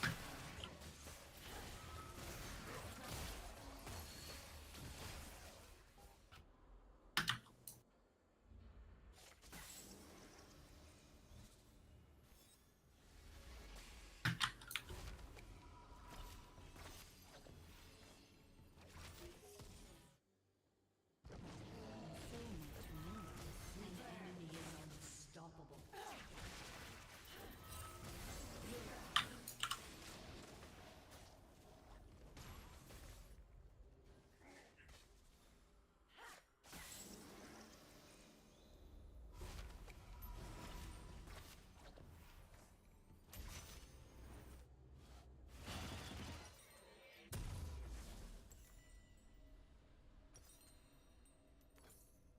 venture off the beaten path.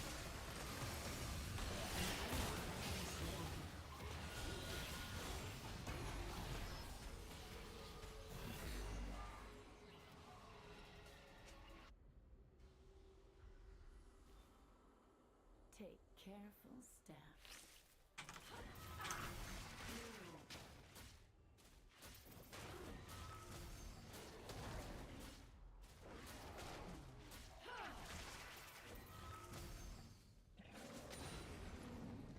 Such a busy world. Live, pierce.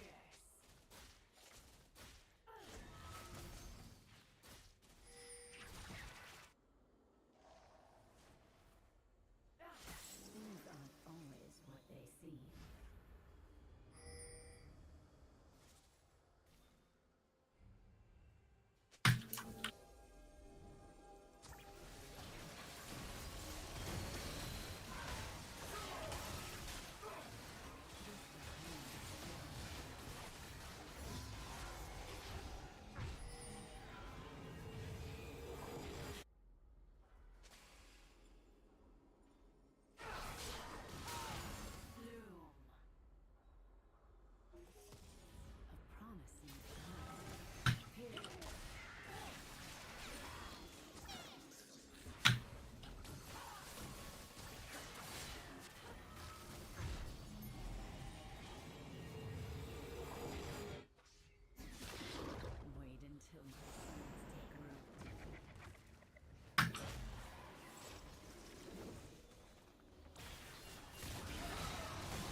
Oh. Warum skippe ich denn? Dieser scheiß Skip-Button, kann man den ja hier irgendwo aussperren? Mir so oft. So siehst du doch die gleichen Stats, wenn du danach in History gehst. Ja, nicht.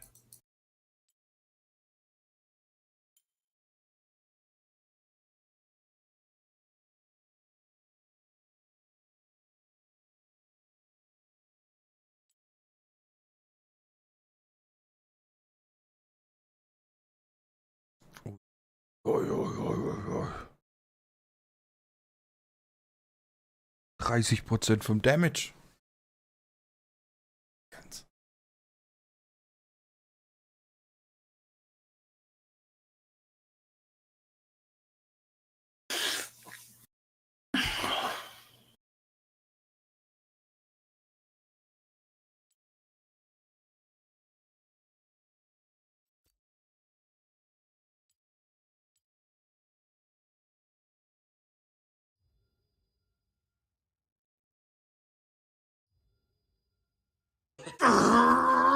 He thinks he can just take Tabby from me?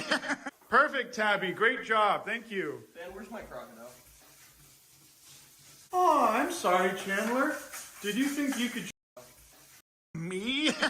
Perfect, Tabby. Great job. Thank you. Dan, where's my crocodile? Oh, I'm sorry, Chandler. Did you think you could just take Tabby from me and have her as your new intern? Yes. While she's on my board? Wait, what is that? What is I thought maybe I'd take a little something. No! This thing's terrible. And this actually is a Nile crocodile, I think. Thank you, Nathan, my brother, for getting me this product of South Africa for Christmas. I'm over here trying to catch these adorable little tilapia, and Tabby's over here with her cringe little photo shoot. These animals aren't props. Look who finally got a nice setup for that beautiful owl. Well, finally got a nice setup for that beautiful owl. Well, if it isn't Bagoy, my adorable young ward. How long did it take you to make this, Chandler? Just one evening. One evening. So nice to see this adorable baby boy with all this space. I love you, Bagoy. Give him a little kiss on that. My son. You think he'd let me lick that little beak of his? Bagoy cured my depression. Oh, don't mind if I do. There's a big alligator I've rescued. He's my buddy. Oh! All right, he's not my buddy just yet. So he was a nuisance gator that you guys put in here. This is your temporary facility for him, right? Yeah, I went to go help my buddy Stone out. He's a nuisance alligator trapper, and when he went to go catch the gator, I got there, helped him get it, and then his boss basically said if I didn't take the alligator, this gator was going to get sent to a hunting ranch where they get hunted for their head and their skin. And that sure would be a nice head. Soon Chandler's gonna dig a bigger pond and this guy's gonna have a lot more space, but this is fine for now. Tabby. Oh, nice little green iguana here, Chandler. You're not supposed to have these. Watch out, Chandler, there's a snake there. Oh, this is just my garden, my indoor garden. Chandler, be careful, that's a Burmese python. They're really dangerous and they constrict. It's the world's largest Burmese python in existence. I've already caught hundreds of those in RuneScape. Boring. Now let me show you guys about some of these other amazing little creatures that I have here. See here, we got a little yellow rat snake. Chandler, can you tell us a little bit about these salamanders here? These are Gila monsters, venomous lizards, and not salamanders. Oh, sure. These two ball pythons are cuddling. Ooh, the North American rat snake. Dude, I love the Eastern Coach Whip. I recognize this little guy. That's the Western Diamondback rattlesnake. Where'd you get this smooth green snake? Skip it a bad butt. Chandler fellas be like, boy, I sure would love a snake that spits venom in my eyes. Whoa, is that a northern gopher tortoise? Man, Chandler, thanks for bringing me to this northern gopher tortoise. I sure hope that there's no laws against me molesting this creature. I sure hope it's not a federal offense for me to molest this creature. Oh, look at this beautiful boy that I am legally not allowed to touch. Let's get him across the road so this car doesn't hit him. Come on, buddy. Man, I sure hope I don't touch it off camera. Man, that turtle sure was delicious. Thanks, Chandler, for taking us on that epic gopher tortoise hunt. Based furry? Don't mind if I do. Wow, these green anoles sure are beautiful, Chandler. green anoles. No, those are green anoles. Look, you can tell from the eye. Why he opening his mouth like that? Thermoregulating. He's not upset. He's not hungry. He's just cooling down his head so the rest of his body can keep heating up and his head doesn't overheat. Kinda cringe. What a beautiful little baby boy. And you have a little bit of nice vegetation. I see you're trying to copy me, Chandler. I see you're trying to copy me with your nice She's a female. You vegetation. just assumed her gender. Chonky. What an adorable little ball python. Tabby on the tilapia for today. Oh, I'm sorry, Chandler. Did I just catch one of these adorable blue tilapia? Sorry, it's invasive. Gonna have to eat it. Come on, baby girl. I have this fish for you. Snap! Wow, that sure was an epic Florida trip, wasn't it, you guys? We sure had an excellent time, and I definitely didn't film this ahead of time. That's right, if you're seeing this, I'm already back. But man, was that an excellent video. Love you guys so much. Thank you so much for watching my video. I love you, and I appreciate you, and I will see you in the next video. Oh, almost forgot to tell you.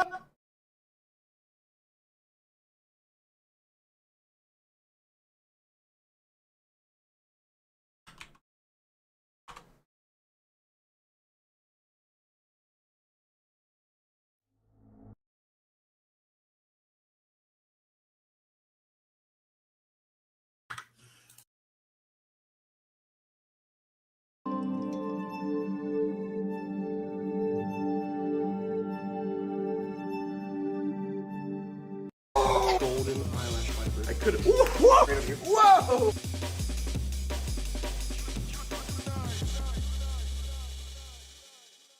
What is going on, my beautiful people? Oh, Justina, not now! Okay, beautiful people, come close, come close. We got some good stuff cooking right now. I got my monocled cobras in here. I have an albino monocled cobra, and I have my big monocled cobra, Big Bertha, my original cobra. I've noticed that they've been mating so much that Big Bertha could potentially be gravid. I don't know for sure if she's gravid, but just in case she is gravid, we're gonna take the albino male out of the enclosure. Get him out of there, Mr. Cranky Pants.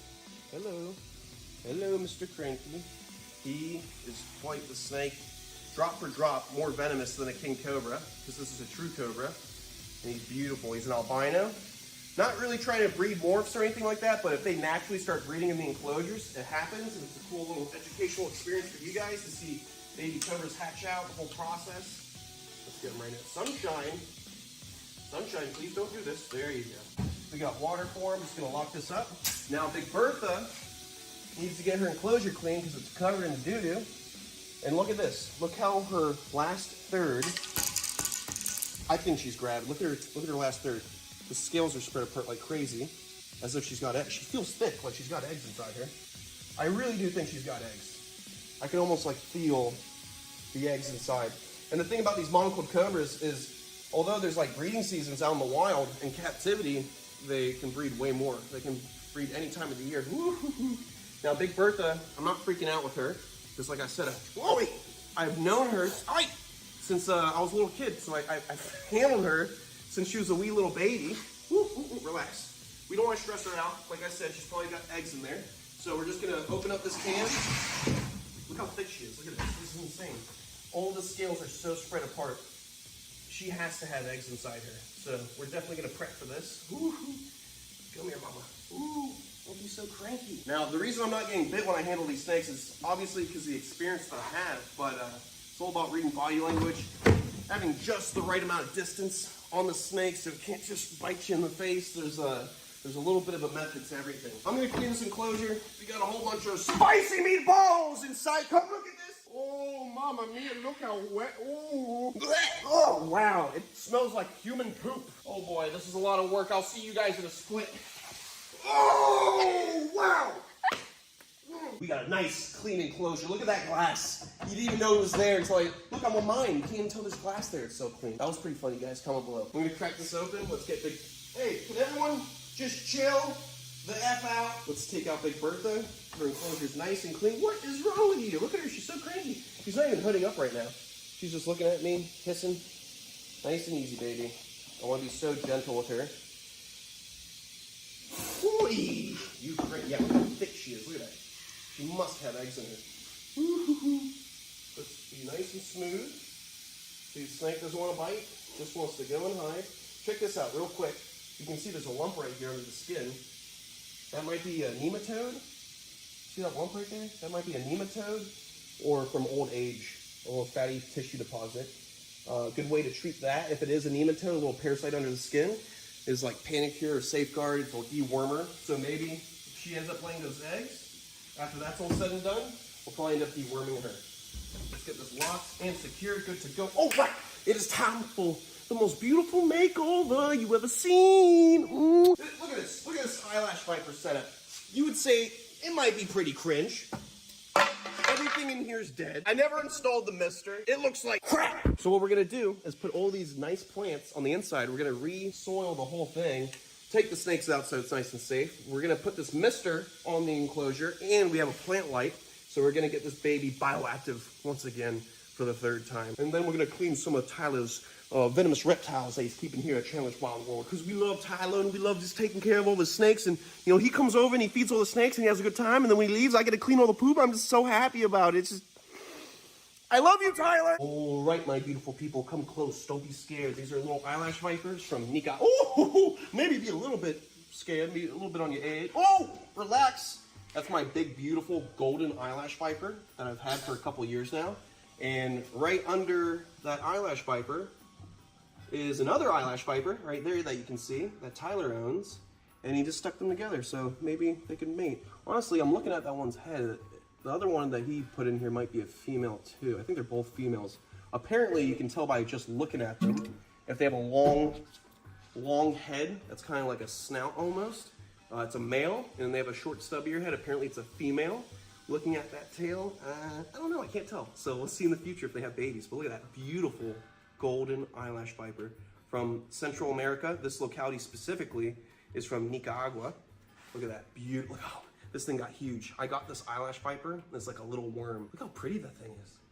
That is an awesome snake. All right, let's get the other one. I got one eye on the golden eyelash viper, and I got one eye on Tyler's. His is a Christmas phase, or like a super red Christmas phase, which is basically green, red, and white. Woo, woo, woo, woo. Okay, relax, everyone. Get this guy into the container. I could have. Whoa! They're jumping! They're jumping! Be nice. All right, we got one right in there. We'll just have them separate for a second. Let me get another little container right over here. Whoa! You are such a cranky little eyelash. I'm gonna take this one, put it in here with the container. Look at this! Look at this! Woo-hoo! Ah, he's gaping like a little water moccasin. That is so cool. Look at that. Getting so big. We're gonna put them right in here. Nice snake-proof container. They can just chill out. You guys relax. I'll see you guys in a split.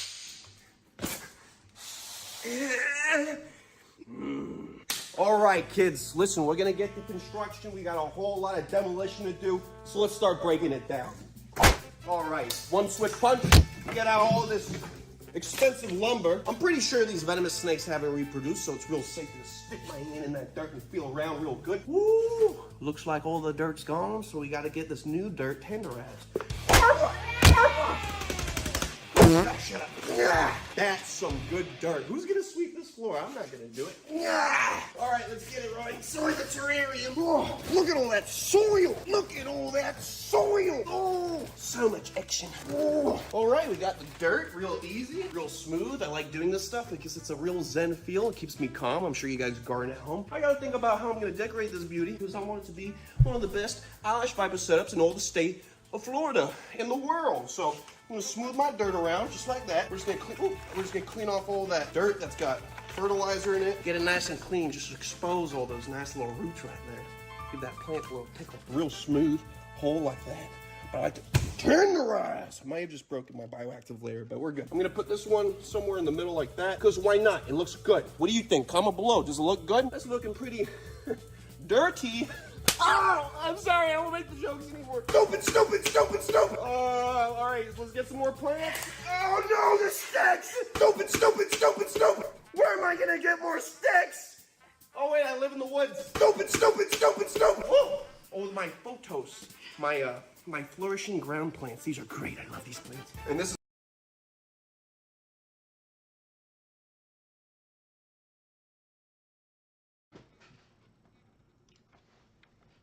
Das ist jetzt nur die hippen Leute gegangen. Cringe.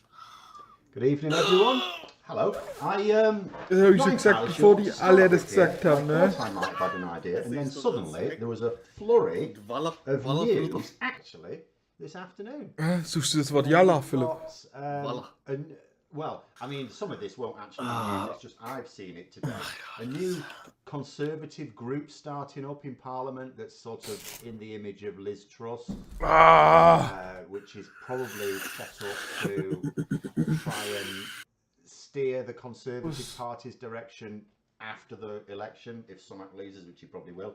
We've got Steve Barclay now telling the unions, nursing unions, that he will fight for them for a pay rise if they can give him something to take to the Treasury to argue the case, you know, for the investment. It's all going a little bit weird. In fact, Phil is actually saying there, looks like Truss is setting up another party faction as yet unnamed. I saw it referred to as the Ginger Group. I don't think it's a Prince Harry fan group. Along with, I think ginger as in spicy. I think it's reference to spicy. It's going to be spicy. It's there to back the low regulation, high growth thing, even though there's no link between low regulation and high growth ever in the world, in history, ever. But anyway, along with Simon Clarke and Ranil Jayawardena, yeah, I saw that. Yet more trouble for Sunak. Potentially, yes. But the thing is, you know... Meine Frage ist... Aber würdet ihr sagen, ihr seid jetzt angetrunken? Nein, also ich nicht, aber Burki ist doch richtig Ich bin nüchtern. Ich kann jeden noch vertreten. Wie soll ich vertreten? Du bist nüchtern? Soll ich... Warum vertreten? War auf einmal halt ein HV-Ultra. Entschuldigung. Willkommen bei der Tagesschau. Und damit willkommen zum neuen Marki-Video. Wie sollte man seine Mitspieler in League of Legends am besten flamen?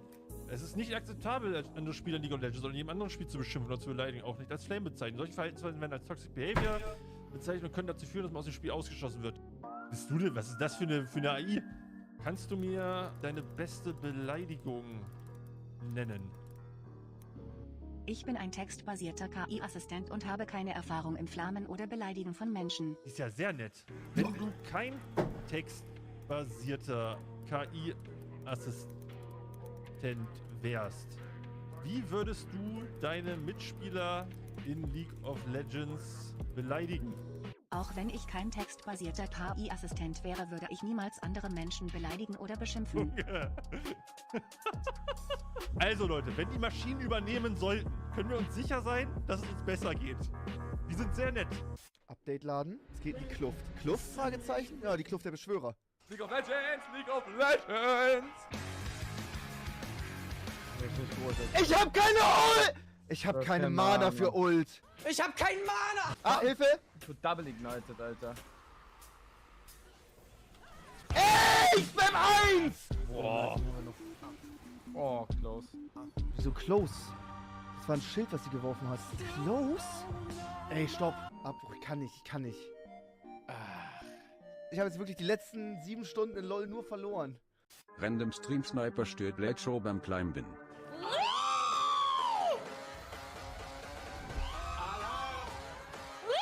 Alarm!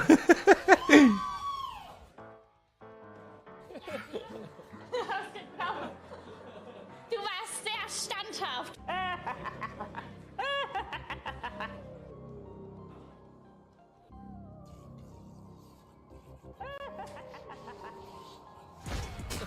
Ich bin komplett abgelenkt hier. Late Show. Ja. Ja. Ich bin gerade busy. Das wäre ganz schön, wenn wir jetzt ein großes Herz machen. Dankeschön, Harry. Boys. Ist das gut? Ja. Ach du Scheiße. Jetzt bei mir. Cool. Dankeschön.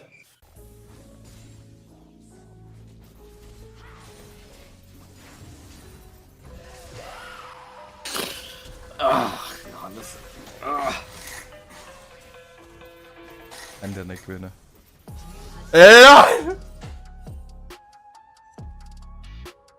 Feierabend!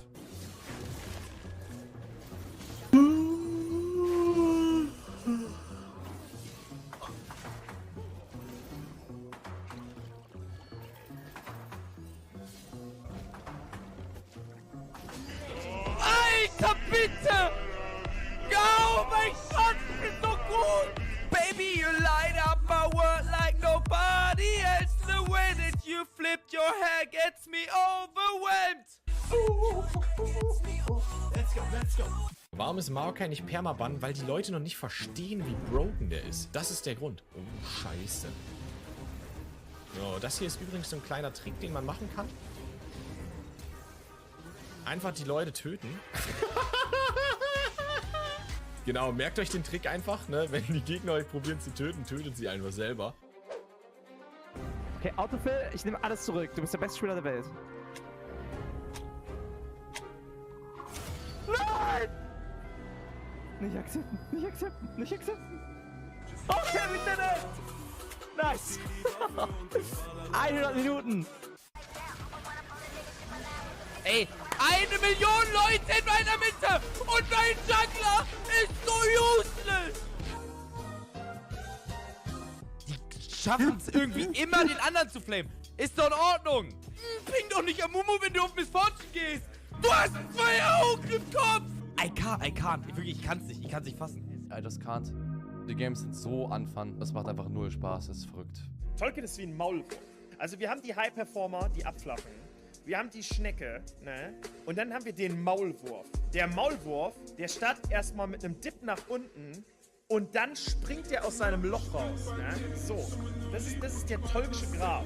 Das ist, Leute, die Mathematik lügt nie. Ihr wisst, ich bin Mathemann, ne? 16 plus 6. Was ist 16 plus 6?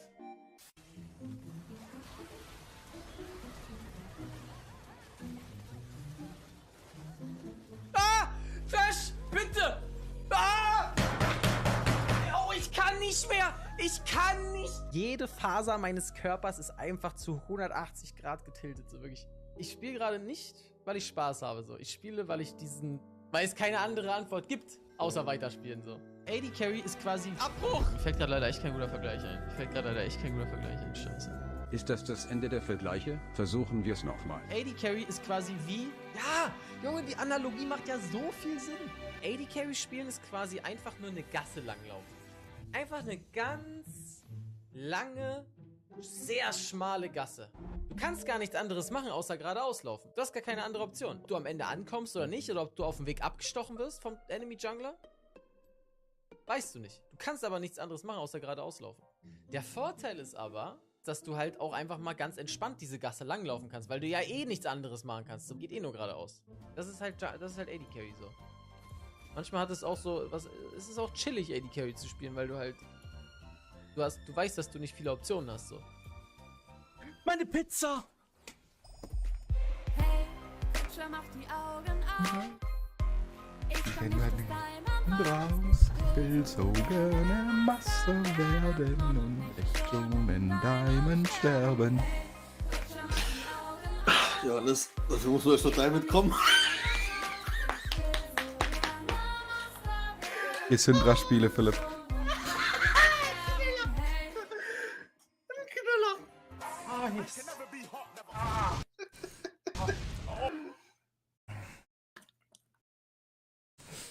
Heißt, von jemand, der keine 2 Game Spotlight spielen kann, muss ich mir sowas einfach nicht anhören, ne? Damit kann ich leben, die Beleidigung kann ich annehmen. Der Botlane zackt. Das stinkt nach Maggi. Vor allem stinkt nach Maggi, das ist das Wichtige. Du hast schon jemals ADC gesehen, der gesagt hat, Alter, ADC, richtig geile Lane. Finde ich gut, macht mir Spaß. Nee. Ja doch, vor 3-4 Jahren schon. Vor 3-4 Jahren. Was zur Ezreal Blue Meter? Nee, diese Jins und Jinxes, die waren schon sehr hyped. Was du meinst, Dora, wo beide grüne Item gespielt haben und du unkillable auf der Botlane warst? Ah ja, stimmt. Da hat Spaß gemacht. Ja, das meine ich. Da konnte niemand was tun als ADC.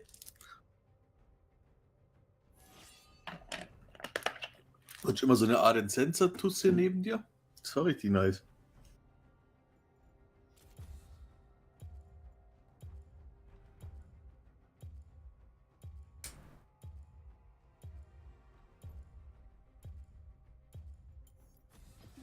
Hä?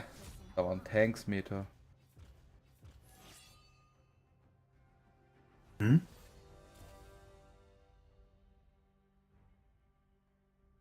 Aber da ist er nicht Tanks und nicht gewonshottet.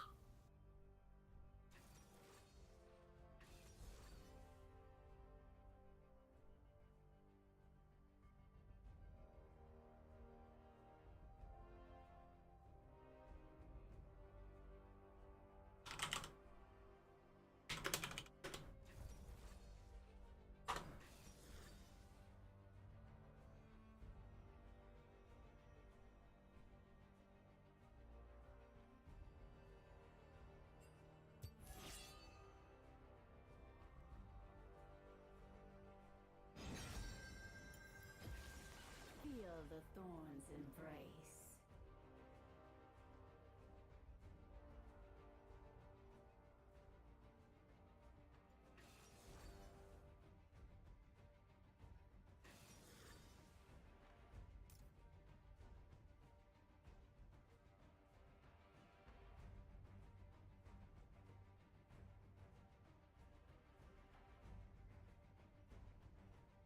Ja, ich muss echt sagen, das Runtergerenne stört mich viel mehr als alles andere.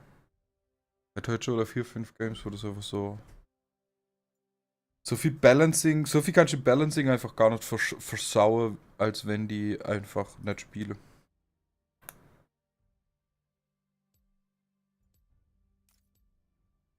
Keine Ahnung.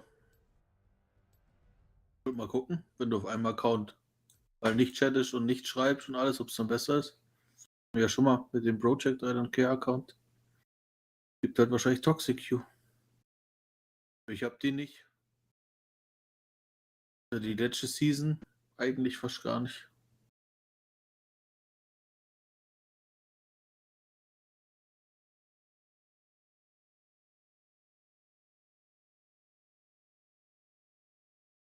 Glaub.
The forest holds many surprises.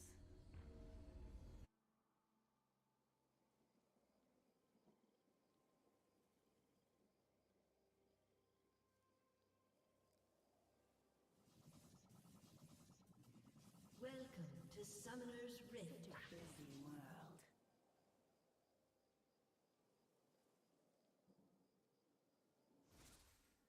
Seconds until minions spawn.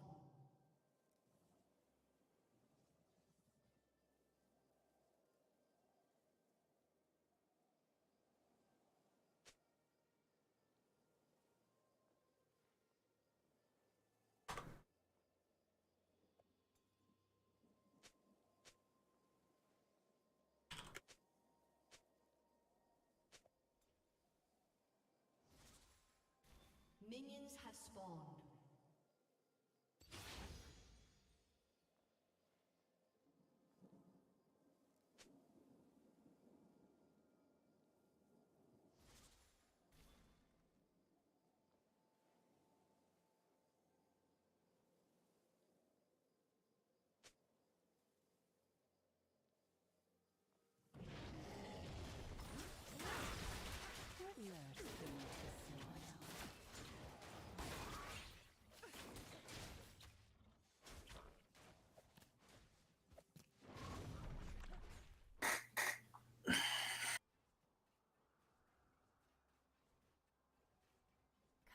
closer.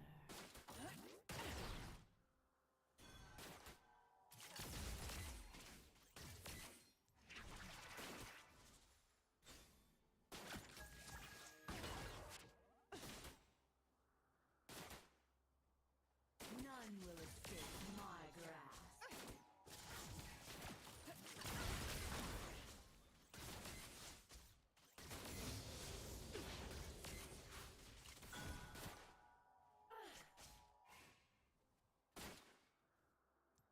Things aren't always what they seem.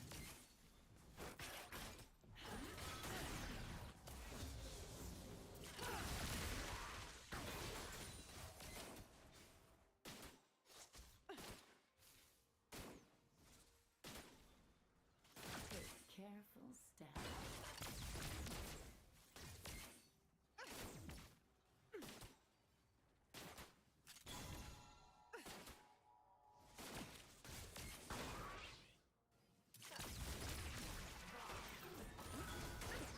A promising garden.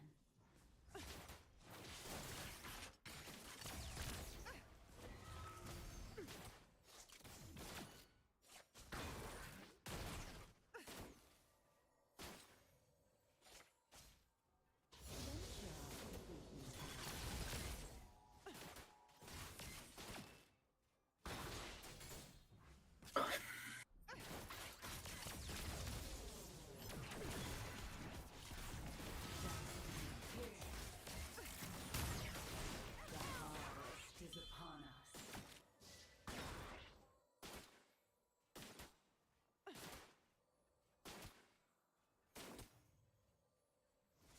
First blood.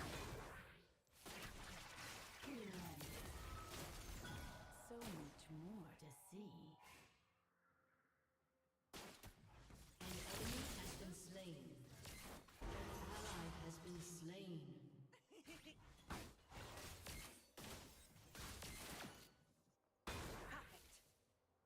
Just a harmless flower.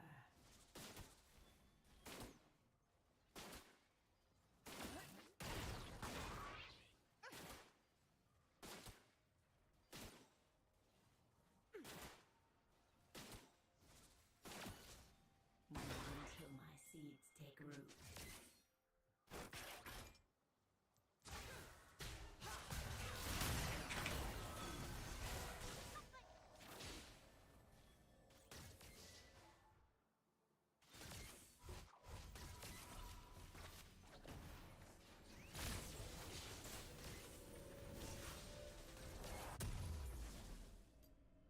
The forest holds many surprises.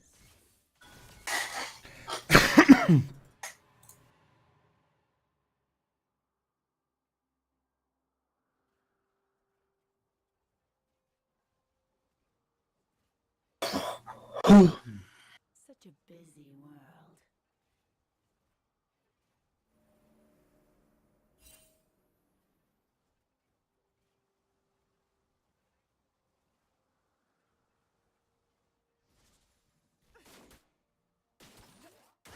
Come closer.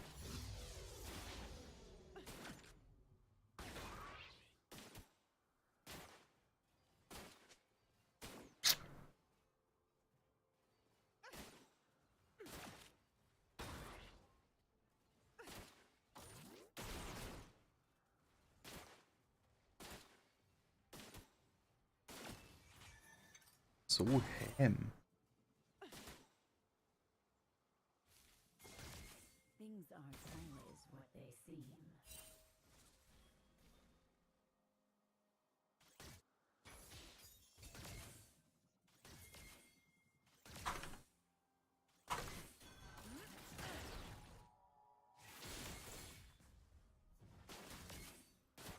Take careful steps.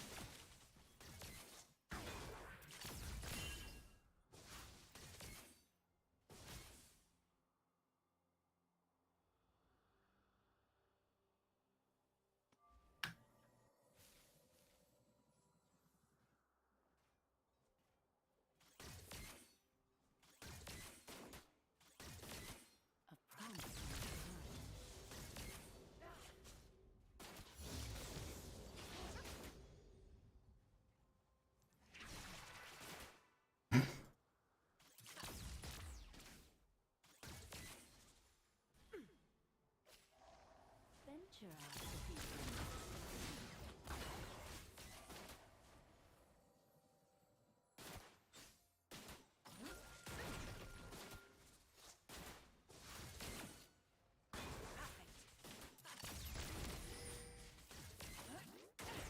so much more to see.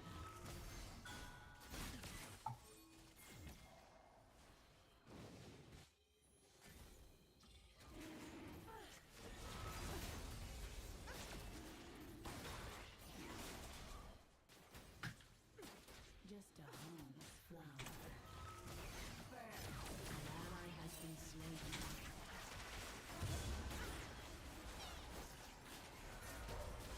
An enemy has been slain.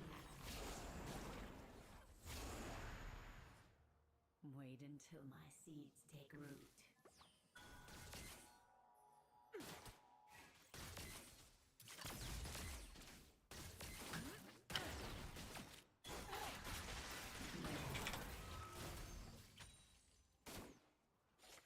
The forest holds many surprises.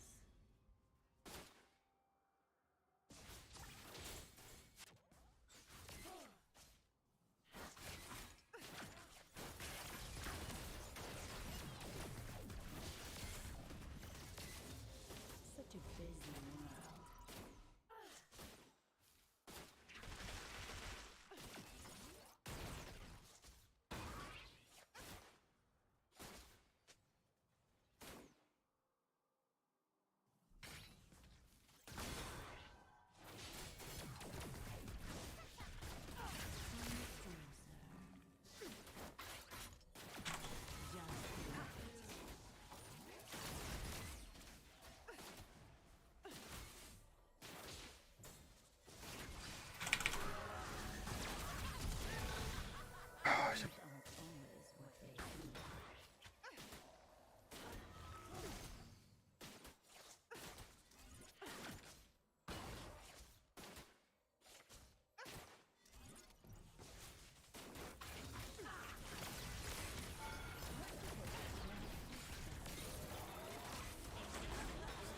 Has been slain.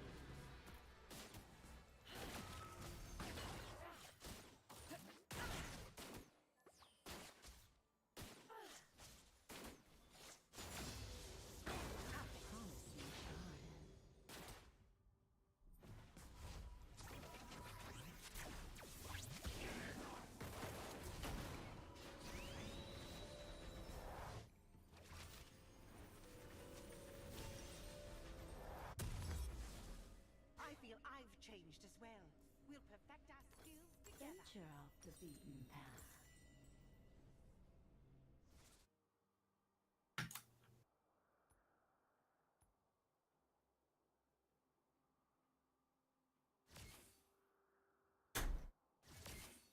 An ally has been slain.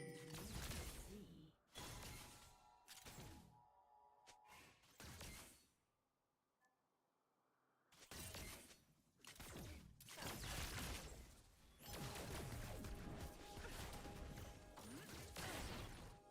Just a harmless flower.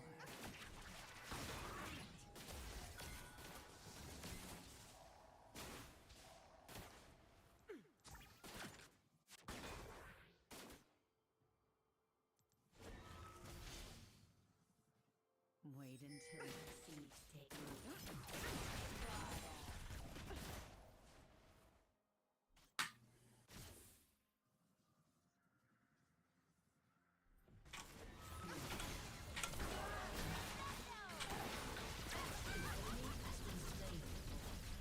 Surprises.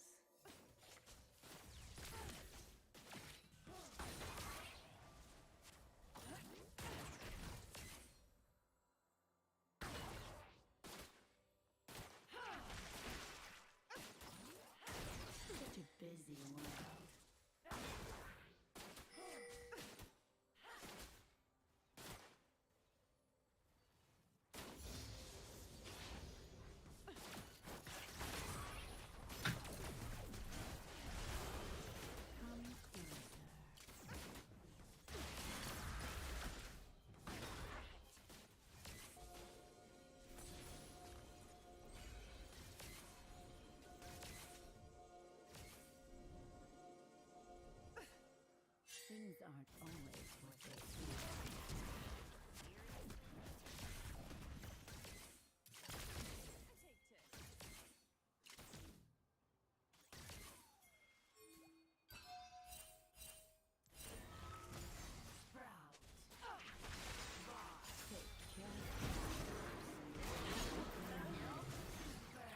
An ally has been slain.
venture off the beaten path.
User joined your channel. Nee. Okay, ich kann wieder gehen. Hoffentlich. Ach, Matze. Was machst du hier schon wieder? Ich habe das Gefühl, dass ich was vergessen habe. Ich muss kurz eine Platte holen. Deine Eier. So, noch die Zeit picken. Ich Valorant. Ja. Das ist jetzt krass. Ja. Wenn du nicht mitspielst, dann geht's halt echt gut, ne? Ey, dann triffst du endlich mal was, gell? Ja. Wenn ich dich nicht ablenke.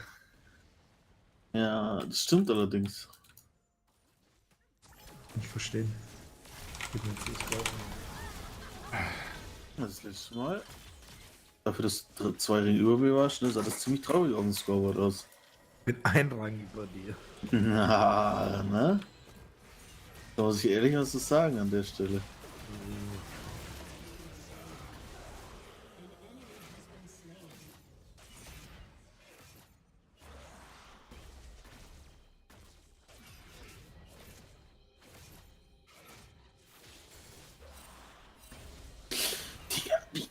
Hau ist H-U. Oh, Was spielst du? Was beschäftigt dich schon wieder? nix. Wunschlos glücklich. Hör's. Was schon wieder bastet. Alles ist Basche, das ist ja das Problem. Was spielst du denn? Die große Frage jetzt. Okay, sorry, Mr. Wichtigtour. Mr. Wichtigtour!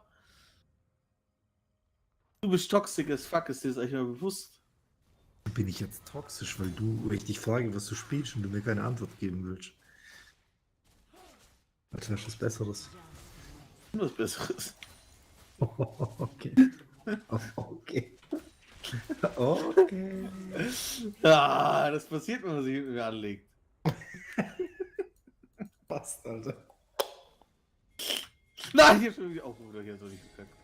Gott, bless my soul. T-Birds. Ja. Nein, ich bin so dumm! Wann hast du wieder T-Birds angefangen? Wenn ich wieder Aim brauche.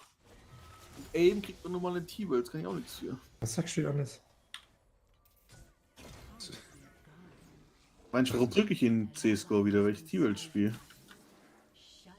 Oder? Tag, du wieder Maschine. Er lügt. Das ist der einzige, wo er drückt, ist auf dem Klo. Stimmt, Das ist auch wichtig, ne? Stimmt nicht, seit ich Flohsamen esse und Ding. Geht's dir besser? Gehe ich gar nicht mehr aufs Klo. Ich muss einfach nie aufs Klo. Ja, Alle das 3 ist- Tage mal oder so. Perfekt. Alle 3 Tage ist tatsächlich das Weirde, dass laut diesen ganzen Ökotrophologen einmal alle 1 bis 3 Tage ist eigentlich normal. Also ich glaube das auch noch nicht so ganz, weil ich gehe 3-mal am Tag. Das ist ziemlich unnormal, muss ich an der Stelle auch mal sagen. Ne? How in the fuck hat das meine Pflanze nicht empowered? Also ich gehe Ah, der Skin ist buggy. Perfekt. Ich gehe meistens morgens. Mittags muss ich meistens aufnehmen. Gut, ich bin aber auch, hier ist ja nur einmal am Tag was warm. Wenn du nichts isst, dann ist ja auch klar, dass du mittags glückst. Dafür sehr viel dann das eine Mal. Das vertrage ich gar nicht.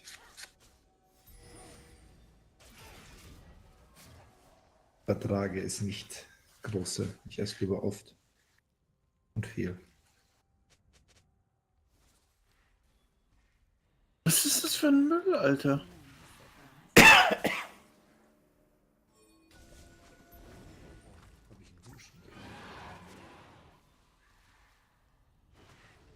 Matze, ne? Oh mein Gott, spielst du gut in diesem Game? So boosted, ey. Du schaffst die Jumps, die schaffst du nicht. Du, wie schwer dieses Game ist, ne? Du bist eindeutig nicht zu mir.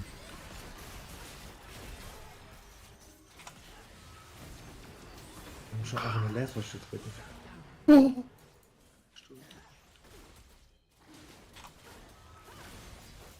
Deine Placements hören das. Oder bist du schon geplaced?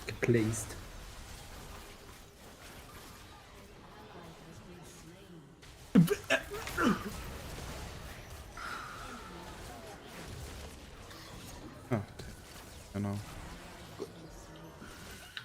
Was bist du inzwischen gerankt, Philipp? Ich habe noch nicht ein Game gemacht. Wieso nicht? Warum sollte ich schon ein Game machen? Damit du beweist, dass du wirklich ein Master bist und dass du nicht nur ein Washed-Up-Master bist. Nee, wenn du Early Season in diese Diamond Kack-Elos spielst, kriegst du AIDS. Weil dann hast du so viel unterschiedliche Skill-Level. Ja, weil alle ja auf Platin 2 oder 1 oder Tier 4 oder so runtergesetzt werden. Dann hast du ultra die random Matches.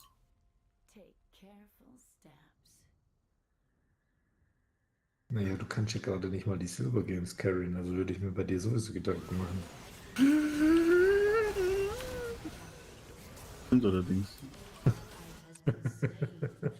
Aber ich habe halt auch echt große Steine im Rucksack, das muss man auch einfach mal so sagen. Das stimmt allerdings. Ich fand es so witzig, als Tim sein Smite gemisst hat und voll über sich selber aufregt und flamet und du einfach, der hat sich kurz vorher noch diese Hoffnung gezeigt mit, ey, vielleicht gewinnen wir es noch. Er misst sein Smite und du bist einfach nur noch ruhig. Ja gut, manchmal geht halt auch einfach die Hoffnung verloren, muss man einfach mal dann zugestehen. Das ist witzig. Tim sollte kein Kane spielen. Ich sollte kein Yasuo mehr spielen, er sollte kein Kane mehr spielen. Ist egal, mein Gott, juckt ja nicht, ob wir da gewinnen oder verlieren. Da wäre Gewinnen cooler, aber guess. Naja, so wie du manchmal rumblägst, wenn du von so einem Silberspieler deklassiert wirst. Digga, wieso hält ich denn immer die...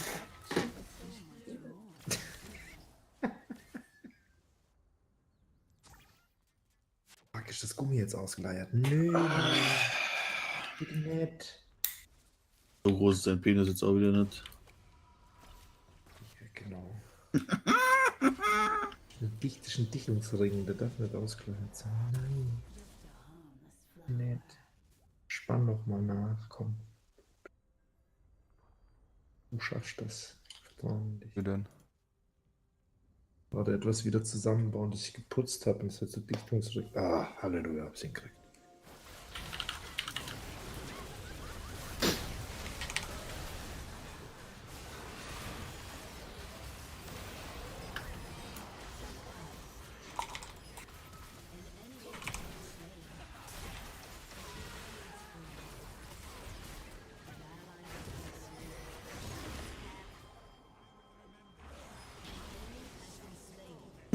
so reingehen, das in der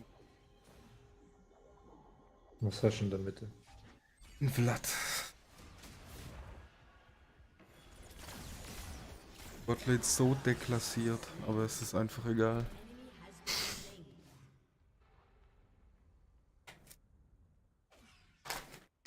Ja, ich leck doch. Was ist das? Ja, das sagen sie dann immer alle. Might hat nicht ausgelöst, ich hab doch gedrückt. Ah, du bist berüchtigt. Kann alles nicht sein, das muss am Internet liegen.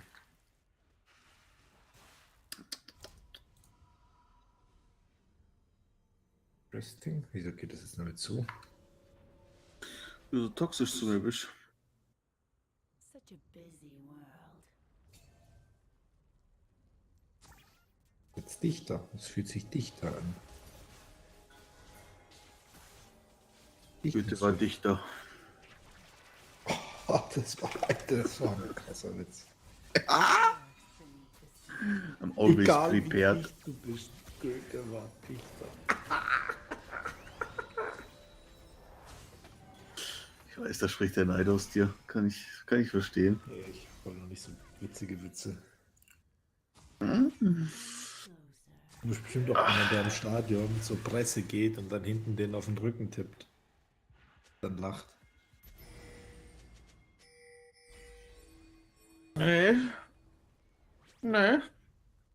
Nö. Möchte das nicht. Actually, der Plan. Bist du schon mit deinem Stream?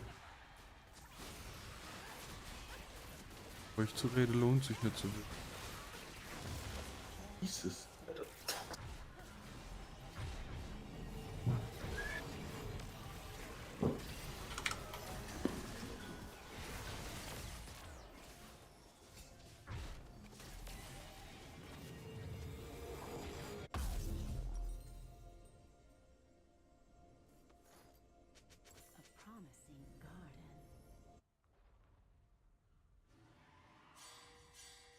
Hat echt eine strategische Entscheidung getroffen.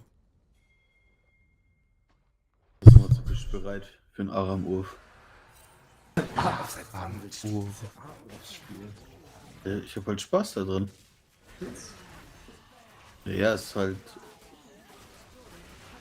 Du hast entweder einen coolen Champion oder nicht. Gestern wurde meine ganze Familie beleidigt. Was? Gut, du hast bestimmt angefangen, ne? Ich habe dieses Stack-Item auf Shen gespielt. Das bockt halt alle 5 Sekunden. Ja, Ich hab das war leicht busted. 8k Leben oder so am Ende. Aber alles zusammengeschlagen. Welches Stack-Item? Dieses Health-Stack-Item, das Klonk-Item. Chakshu. Nee, da wurde immer mehr Leben gekriegt. Hard Spiel. Heartless. Ach so, dieses jetzt. Warum fightet denn der weiter? Wir haben Baron! Ach, okay. Man muss kurz Am warten. witzigsten sind eigentlich ADCs. Der geht für die ADCs werden am Ende richtig busted. Der geht für die Base. Was musst du noch machen? Ich muss hier nur einen Filter einsetzen, aber das kann ich nebenher machen. The forest holds many surprises.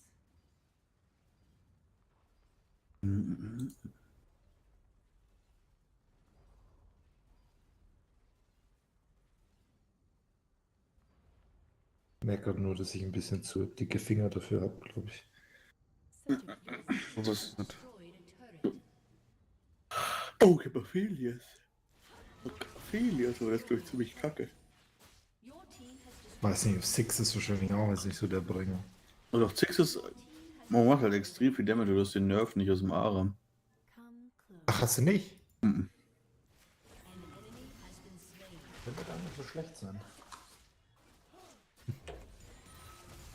Haben die den eigentlich gebufft, weil auch irgendwer neu gespielt hat? Hockmar muss doch crazy sein.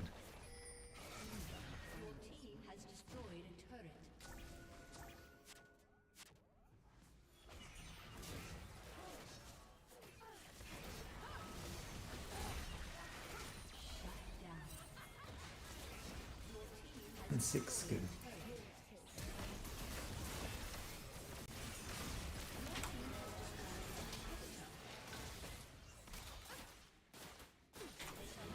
Ja, warum sollte mir auf der gleiche... Oh, jetzt geht's ja drauf? Der Lulu da, ne? Hast du gerade schon 1 Points ausgegeben, oder was? Ich? Nö, würde ich nie tun. Richtig rich.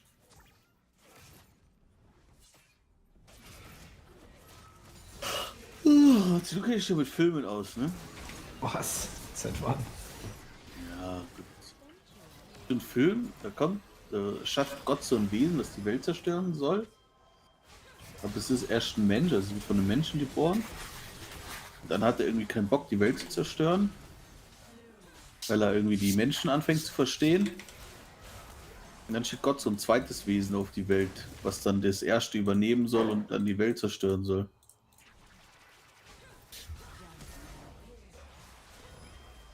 Das ist wahrscheinlich so gut erklärt, aber... Das ist ungefähr die Story. Diana-Shit ist einfach ein absoluter Witz. Das soll ein Anime sein oder ein echter Film? Nee, es ist ein Film.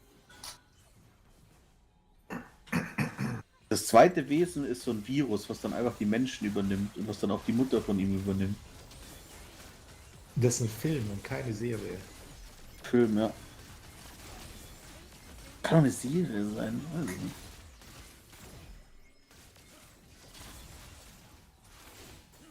Boah, das Konzept gibt's ja, also das Konzept kenne ich mit mehr, also Lucifer. Keine Ahnung, Bro. Du bist halt echt keine Hilfe, ne? Das ist dir schon mal aufgefallen. Ja, ich habe halt echt keinen Plan, was du damit meinst. Ach du Spuste. Mach dir nichts drauf, so Philipp ist auch keine Hilfe.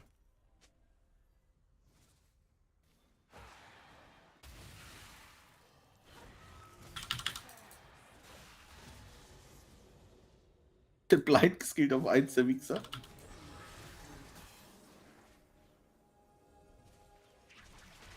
Laufen einfach drüber.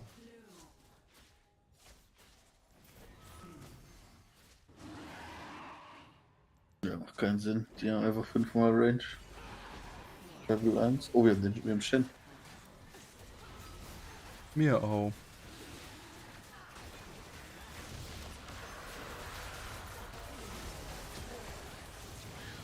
Die ist ein Tank? Warum ist die ein Tank? Such a busy world. Zusammen auf der Lane oder nicht, Matze? Welcher Lane bist du? Dann gehe ich schon mal Beste runter. Lane. Ne? Ja, geh schon mal runter. Ich töte dir kurz noch welche.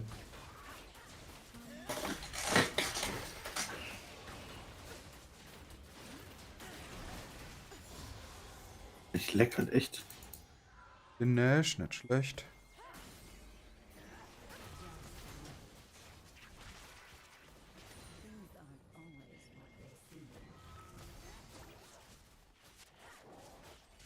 Einer hat Fleisch raus.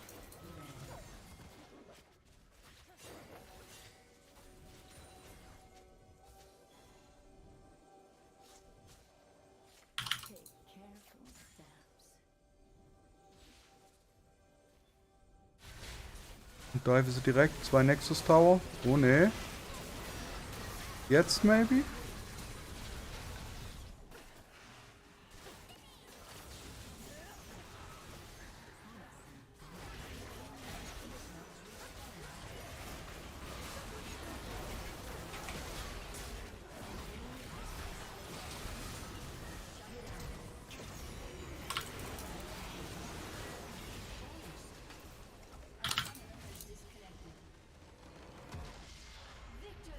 Oder ist überlebt, what?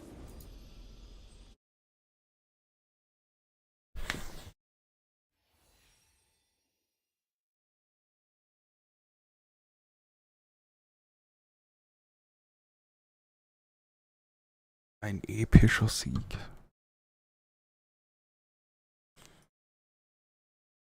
Mutze. Das war hart. Das war rough.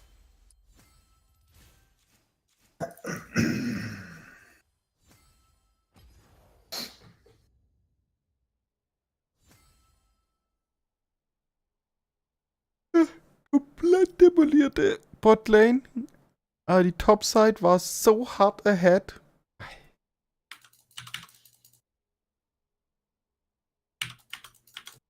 Kann man nur noch 1v9 gehen, gell? Die hab ich da. Fuck me, ey. Der scheiß Blind ist halt ultra neu, ey.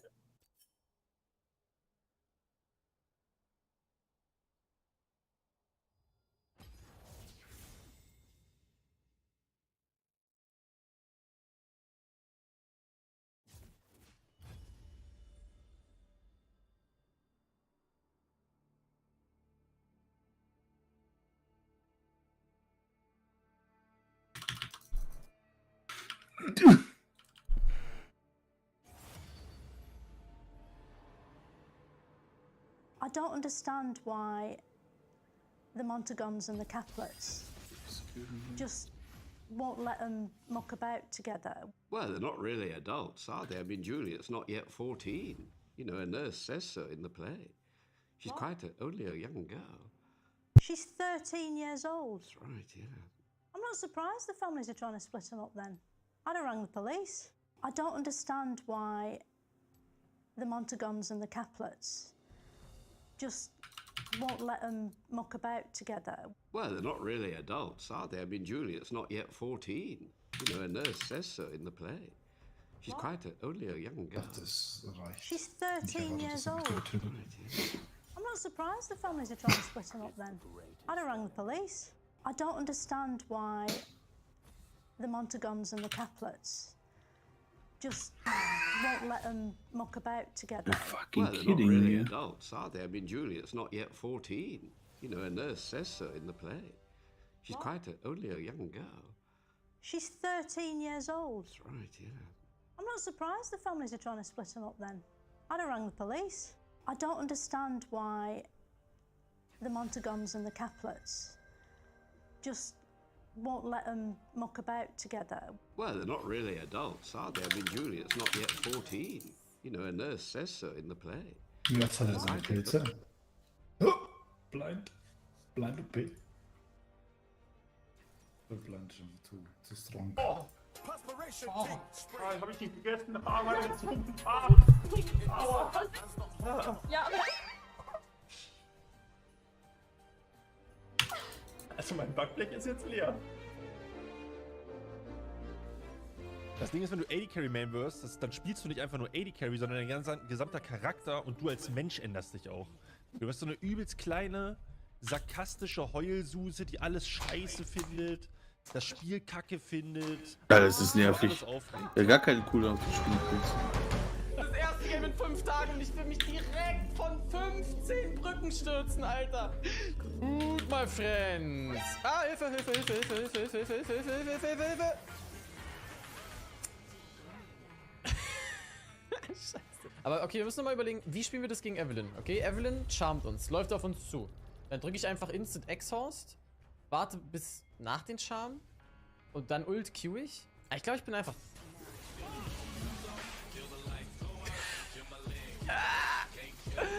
Nee, Evelyn ist einfach broken. Ich kann nicht gegen Evelyn spielen, geht nicht. Ist hier irgendwo Evelyn?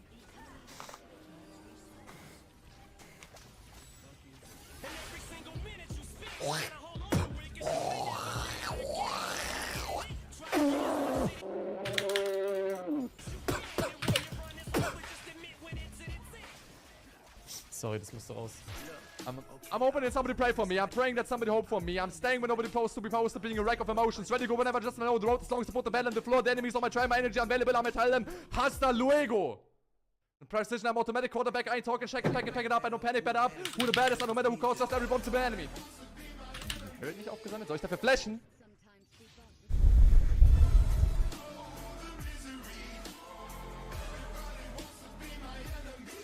Ah!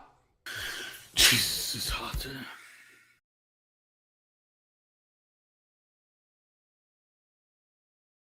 Warum wäre mir eigentlich so oft die gleiche Videos vorgeschlagen? Weg.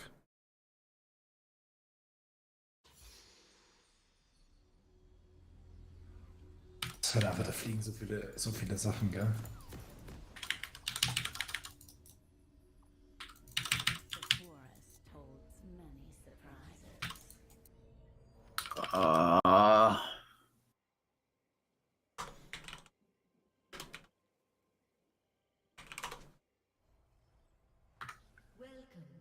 Summoner's Rift. So much more to see. Der Blind, ey, es ist so annoying. Also ein Hurensohn, ey.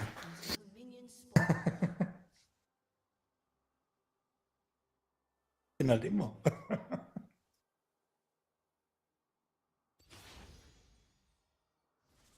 Come closer.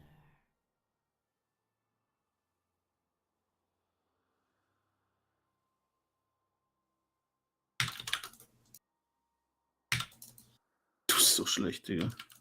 So der Wahnsinn. Minions have spawned. A promising garden. Aber den Tower da weg, wenn es geht. Geht nicht. Ich hier nicht den Ding.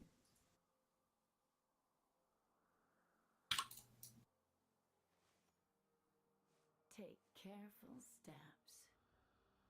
Das ist halt einfach, der hat halt die ganze Zeit den Speed-Up. Der ist die ganze Zeit schnell. Ich krieg das 1000-Bull nicht angezeigt. Du bist ja schon auf Level 1. Das sind ja nur 20%. 25%. 25? Ja.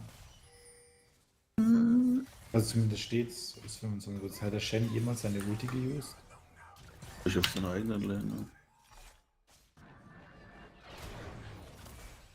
Things aren't always what they Ja, okay, okay.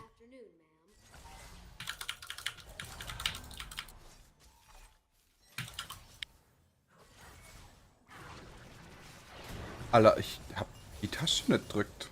Das ist einfach nicht wahr.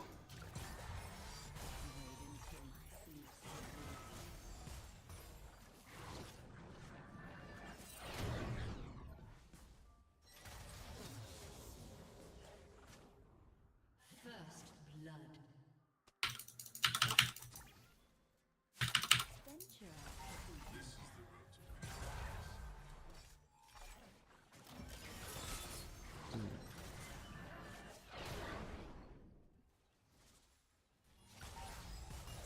An enemy has been slain. Flower.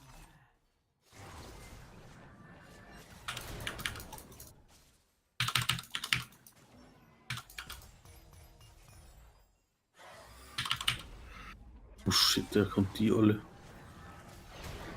Ganz schön viel. Ja, habe ich nicht gerechnet. I tried my best. Versuch dich zu retten. Das wird auch gelogen. Die alles, guck mal das an.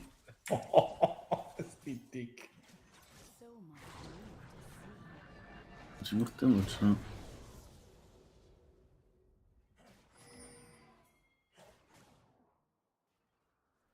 Einfach, die sind alle so schnell, ich treffe meine Bomben nicht.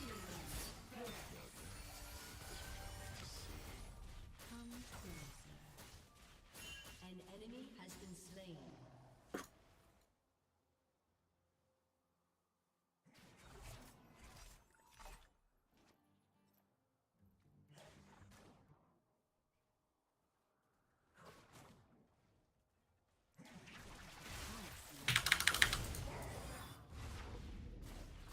Mein Ignite geht noch. No.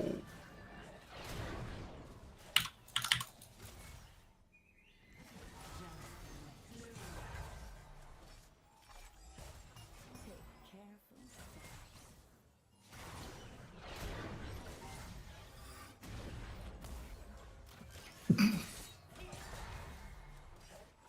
Timbers! Hm.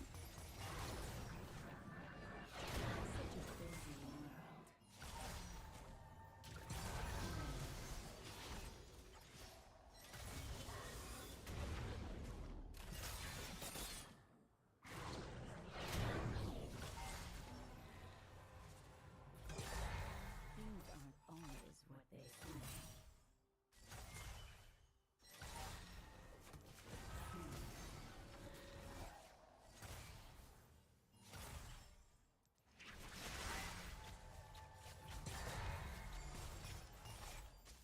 Wait until my seeds take root.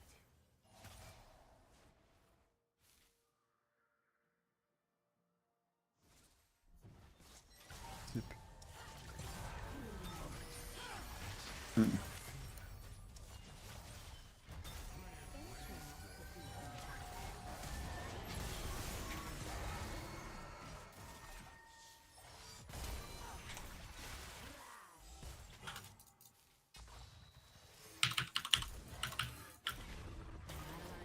Ja, das Team, was wir hier haben. Just a harmless flower. Sights unseen.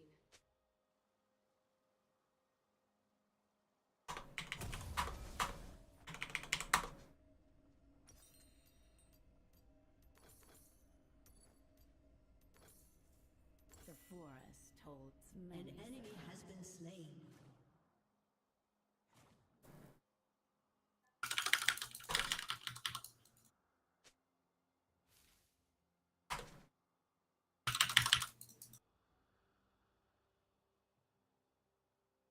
So much more to see.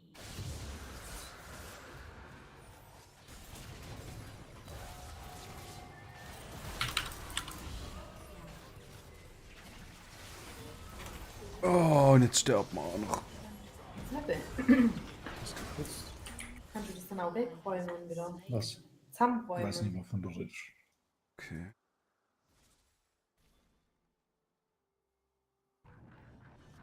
Muss ich nach, ich auf dem Weg in die Küche, nehme ich dann mit.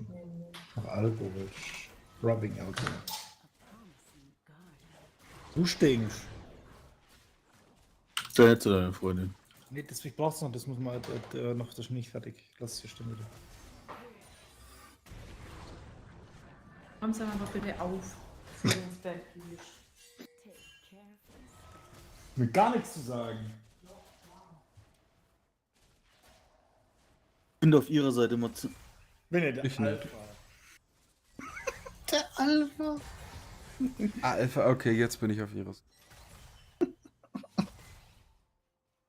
Andrew Tate seine Academy gesehen.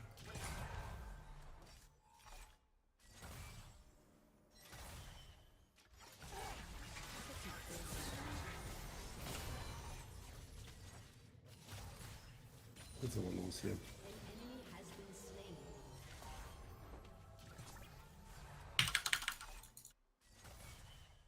Kannst du mir mal lassen?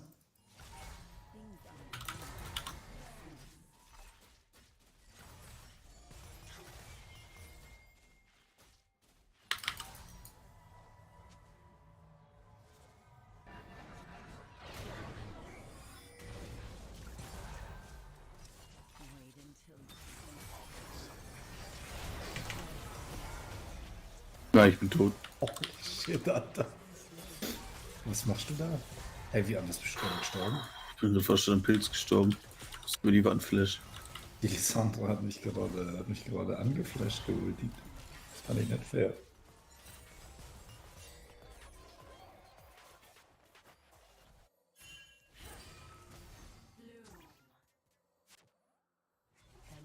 Müsste jetzt alles One-Shotten, oder? War nix so. Vollbild. Ja, ich glaube schon. Ja, meine Abilities müssten jetzt nochmal 12% mehr Schaden machen, alle. 12%. Was das?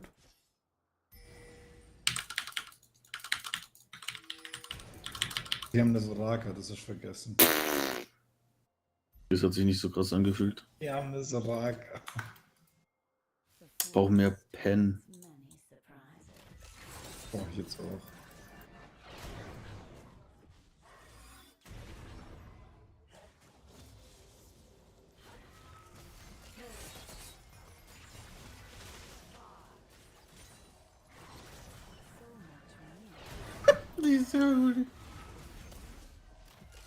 Oh, Big Ups hier.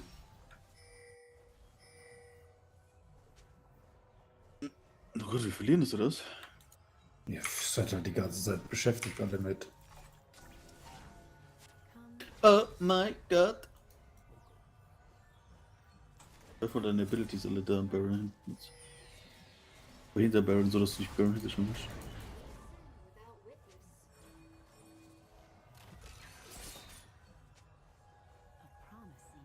Ich hab ihn fast gekriegt, Alter. What? Ich hab gerade fast Baron gekriegt.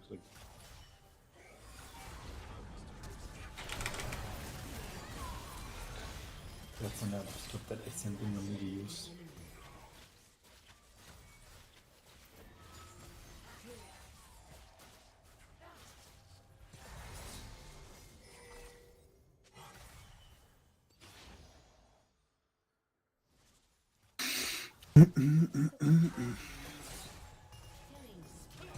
Ja, use doch dein Dodge-Feld, oder? Ich weiß nicht, wie das da noch nie schön gespielt hat. Wenn er noch nie Shen spielt. Die Ability hat man doch schon mal gesehen. Weiß ich nicht.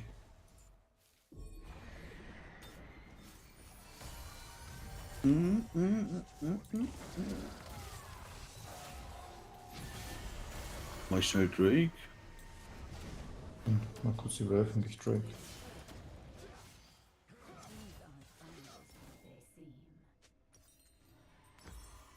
Oh no, no, no, no, no.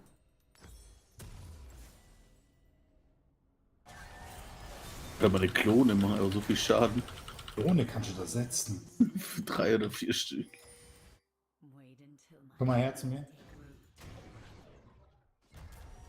Er hat doch so viel zu pingen, scheiß Opfer.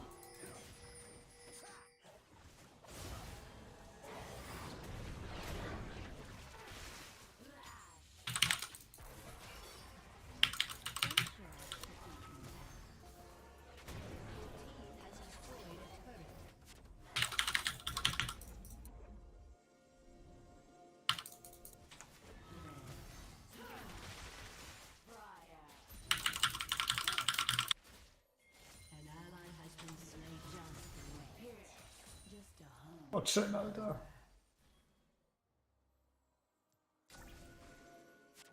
Willst du noch kaufen? Wir wollen mehr Damage. Ein einziges Mal zusammen fighten. Wir haben das noch nie gemacht. Die Annie müsste eigentlich alle töten. Also Annie müsste die echt alles one-shotten.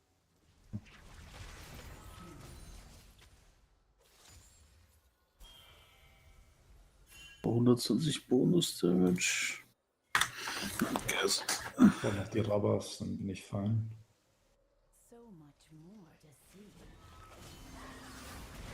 Die alle hat einfach 4000 Leben. Die Wayne? Ja. Das hat ein ADC mit ADC-Tank, nennt sich das. Die Vex macht halt gar keinen Schaden.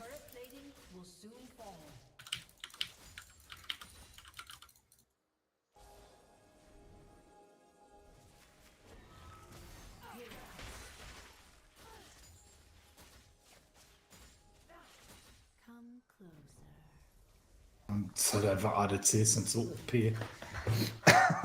Holy shit. Ich habe nur ein Live-Item gebaut. Warum hat die 4500 Leben? Der war 26. Ich war auch 24 oder 25.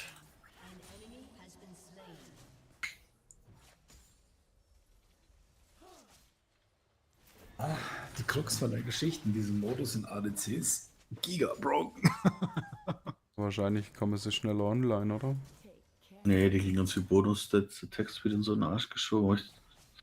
Leben hat mich gerade nur gewundert. Die ganzen Passiv-Scheiße prockt er die ganze Zeit. Die ist 2 Level über mir. Ach, den habe ich nicht gesehen. Okay, Titanic habe ich nicht gesehen.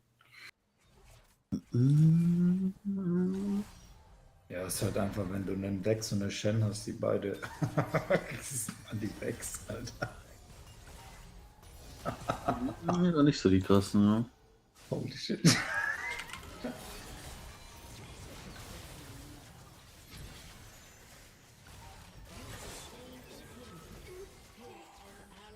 Da habe ich noch ein richtiges Spiel. Das überlege ich hatte auch, glaube ein richtiges wäre irgendwie schöner.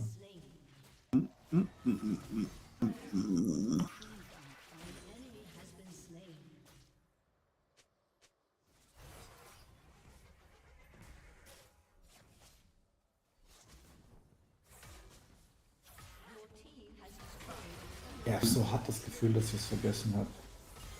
Hallo? Morgen. Mit Ranked spielen. Ich glaube, Ranked macht mehr Sinn.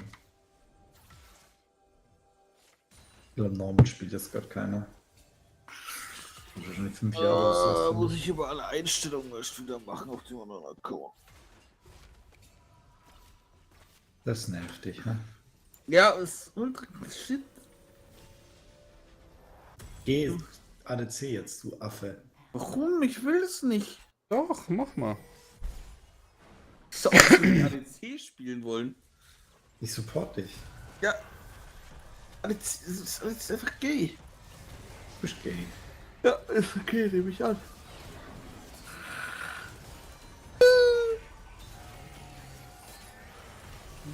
Was eine witzige Rolle. Danke. Jungle spielen, Midlane, Yon, Yasuo. In der Jungle jetzt nicht so witzig. Z ist ganz stark. Mit D. Mhm. Noch nie gespielt.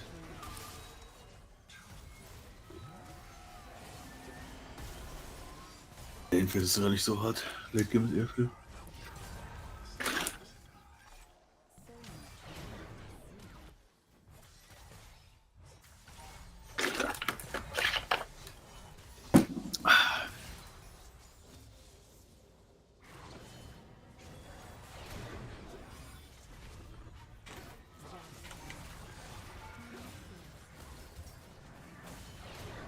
Schön gedodged.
Was lachst du? Ich habe gerade so einen Short von Dr. House gesehen. Ne? Du hast mal mein krasses Mindplay gar nicht gesehen.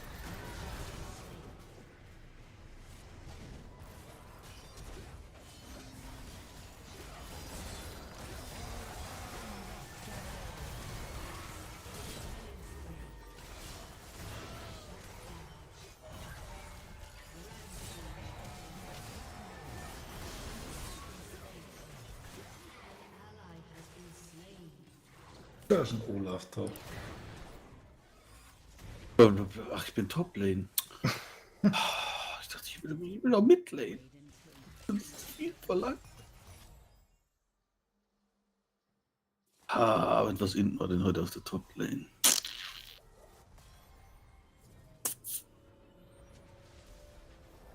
Keine Sorge, ich spiele AP okay. AP6 ist gut. Kannst du Pros spielen, den auf First Strike? Wen? Haukai. Für der Ult könntest du sein, dass du gut Bank machst. Ne? Naja, wahrscheinlich eher wegen, du bist Melee und jedes Mal, wenn dein Sapling irgendwen hittet, kriegst du wahrscheinlich 30 Gold oder so. Aber ich weiß nicht, ob sich das der Elo hier lohnt.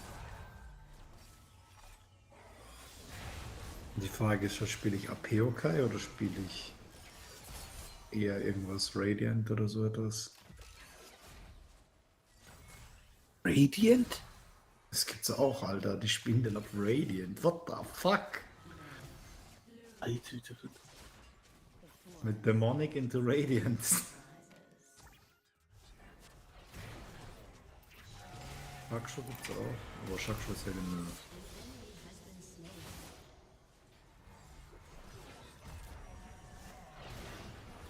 Der Boli.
bitte.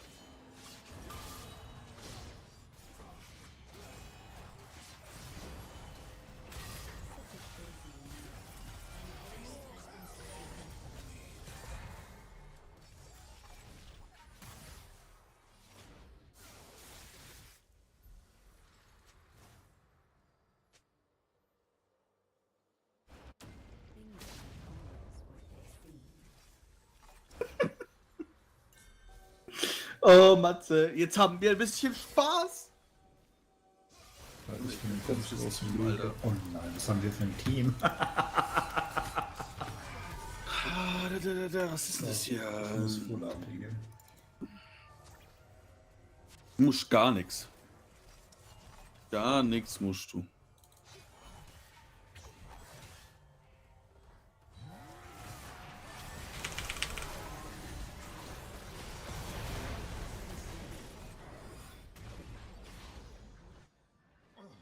Den gerade explodieren lassen oder war das mein?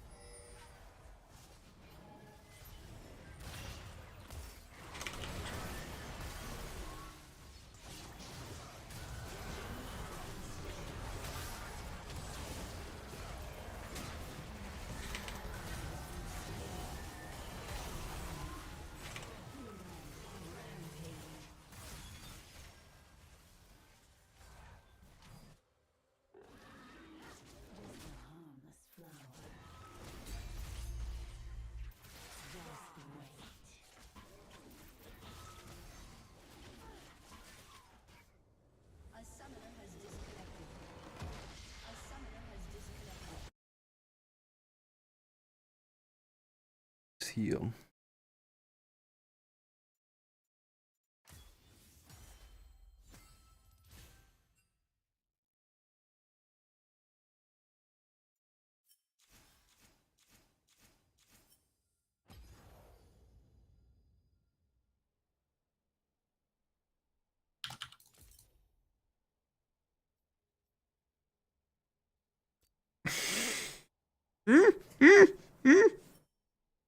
Der ADC Xerath hat weniger Damage als seine Support Ash.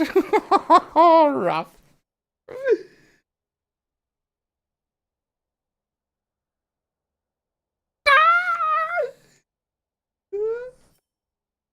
Au.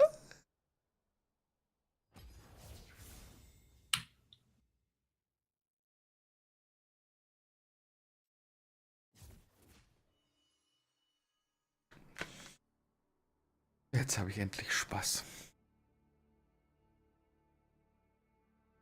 Madison Square Garden Entertainment has been getting some heat recently for using facial recognition technology that's built into their security cameras in some rather petty ways. You would think that tech like this would primarily be used to identify criminals or maybe people who had previously been trespassed from the premise. But in this case, it was used to identify and then have security kick out patrons that were even slightly associated with a law firm that was involved in a lawsuit against the company. Yep, they've basically gone full 1984 at the Radio City Music Hall in New York, especially when you consider how far removed Kelly Cologne, the lady that was escorted out of the venue, was from this lawsuit. She had never practiced law in New York or ever been involved in any lawsuits against MSG Entertainment, but she was an associate for Davis, Saperstein, and Solomon, which was involved in a lawsuit against a restaurant that was then later purchased by MSG Entertainment. So clearly, the line that Madison Square Gardens is drawing between this lawyer and a lawsuit against the company is quite convoluted, and something like this would only be made possible by facial recognition technology. There's no way that employees that were working security there would just be able to eyeball and identify this person. Clearly, MSG, they got access to some data set containing pictures of all of the law firm's employees and previous employees as well, because some of the data sets must have been old. Several attorneys who had actually left the law firm were also denied access to different arenas.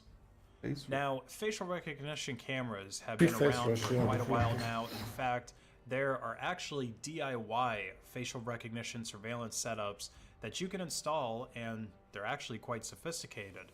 The technology is very cheap, it's available these days, and it should honestly be expected to be present on premises like this. I don't think that there's any way to put the facial recognition genie back into the bottle. So I think the question that we should be asking at this point is, how can people that want to attend these venues deal with the facial recognition technology? How can we try to mitigate its ability to detect our faces and to violate our privacy? And also, what limitations should be applied, if any, to companies that are wanting to deploy this tech on their own property? Because like I said, it's cheap and it's available, and businesses do have the right to refuse service to people, at least here in America, under certain circumstances they do. So it's no surprise that they would want to use this facial recognition technology in this way. But what about the people who buy tickets to go see a performance and then they get denied access to the venue by this automated system? Shouldn't they be refunded their money? Because that's essentially what happened here. It seems to me like the amount of money that the arenas are going to be losing in lawsuits, lawsuits where people are buying the tickets and then they show up and then they get denied access to the venue and then they're suing for the cost of tickets plus travel and, I don't know, emotional distress, whatever else you're able to sue for. I don't know if that's going to be worth it in the long run compared to the money that they're saving by using facial recognition to deny certain people access. I mean, is it even possible to save money by denying people access via facial recognition? I guess there's a few no good algorithms are detecting and saving these establishments from, but it seems really stupid that the no good nicks that were detected in this case are actually lawyers that are loosely associated with a law firm that sued one of your restaurants. Kommt Ding, Olaf. 30 seconds until minions spawn. Ach, ich krieg ein zu viel, Alter, ohne Spaß. Ich kann nicht mehr, Mann.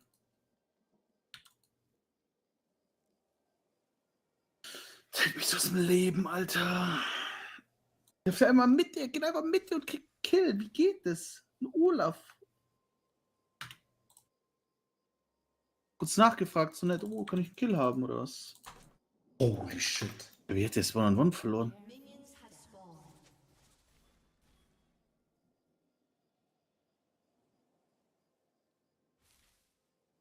Jetzt will ich's Plating.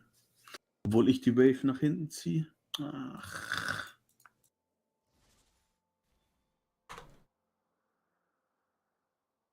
Einfach nicht viel Schwinn, Alter. Just a harmless flower.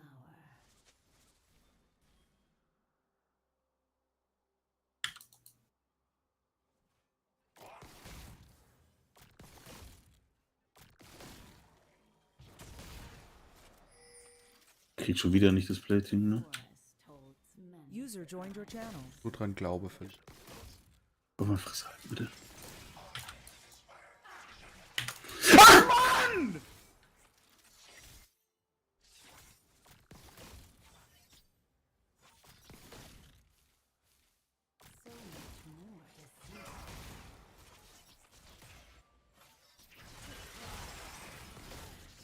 Plates, Mann! Kaiser!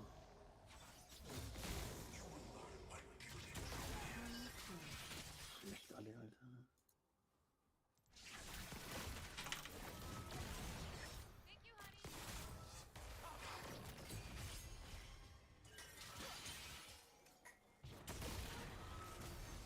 Schlechter ist ein widerlicher Mensch, Alter.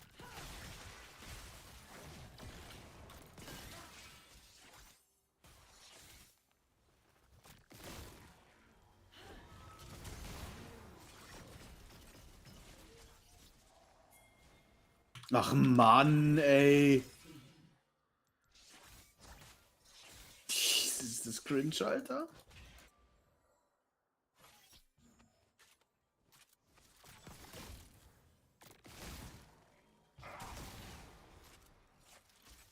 My prey thinks itself clever.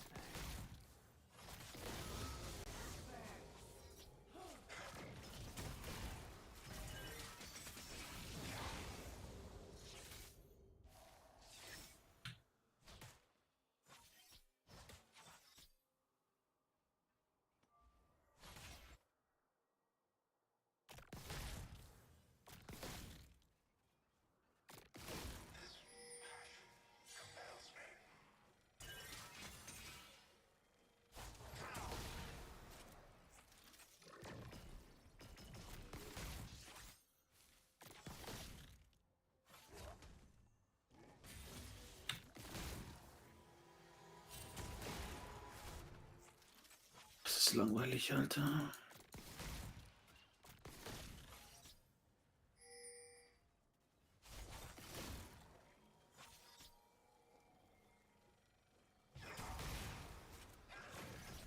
Wait until the seeds take root.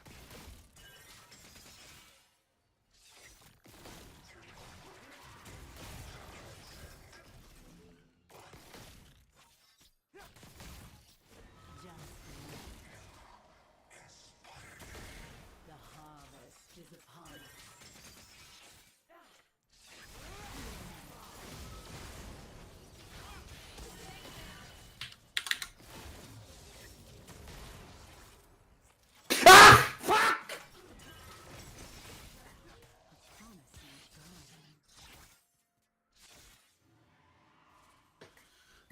Wo macht das denn Sinn? Was macht der für einen Move, Alter? Ist er behindert?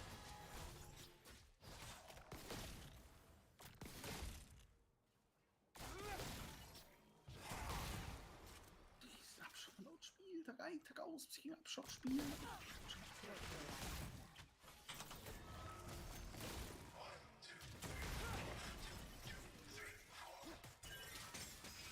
Das Game denkt sich, oh, die spielt gegen ihn, Alter, ist gut, ey.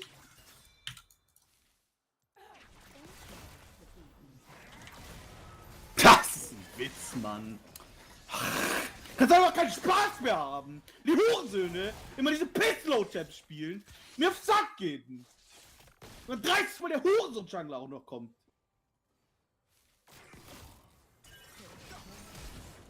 Piss-Low-Goldspieler, Alter.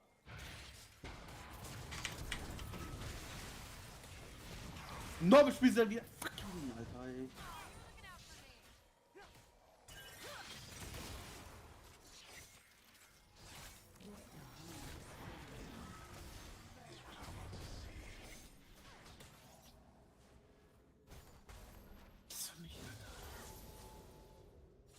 An enemy has been slain.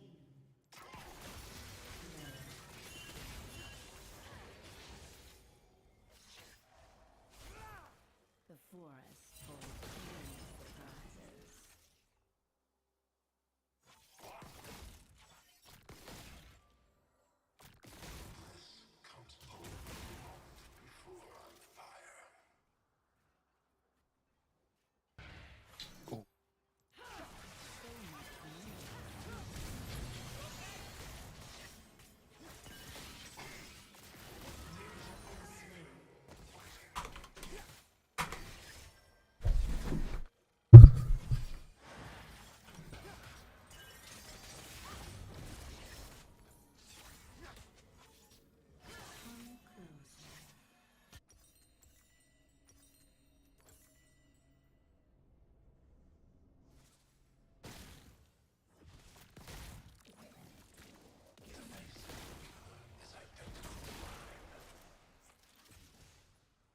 Such a busy world.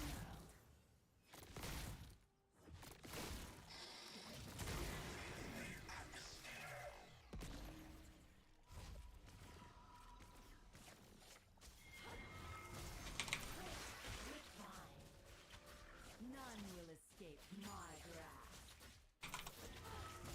Bloom.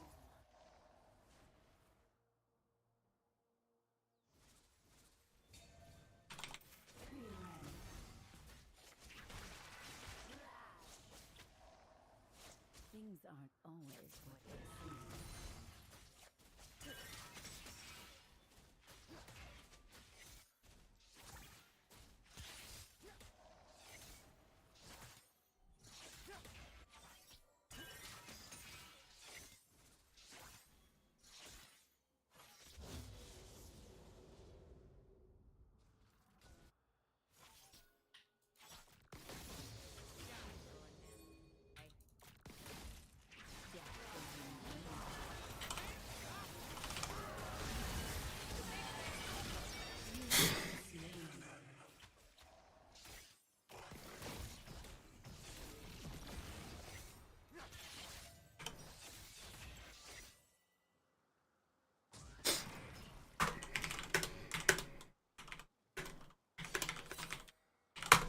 Wait until my feet through.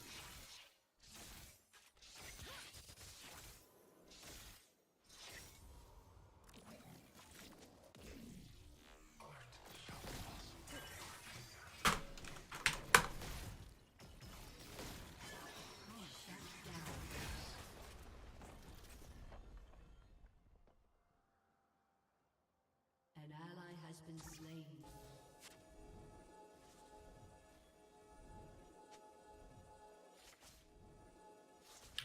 What lurks beneath the soil?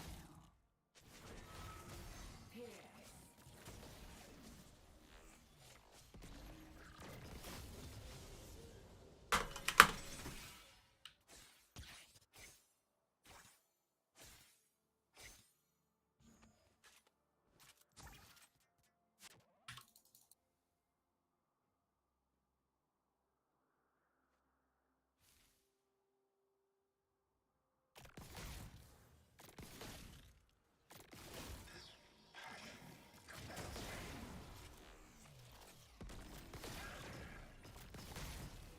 Venture off the beaten path.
The forest holds many surprises.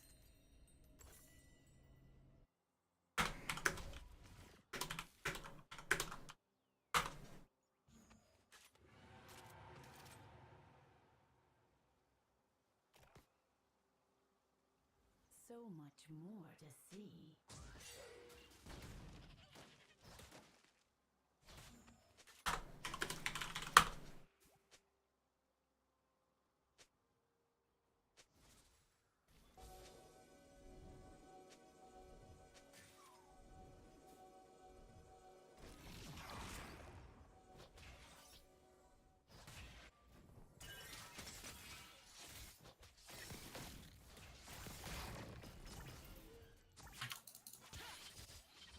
Digga, was?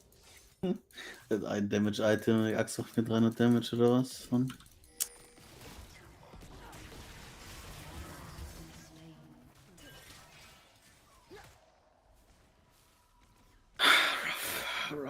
Rough.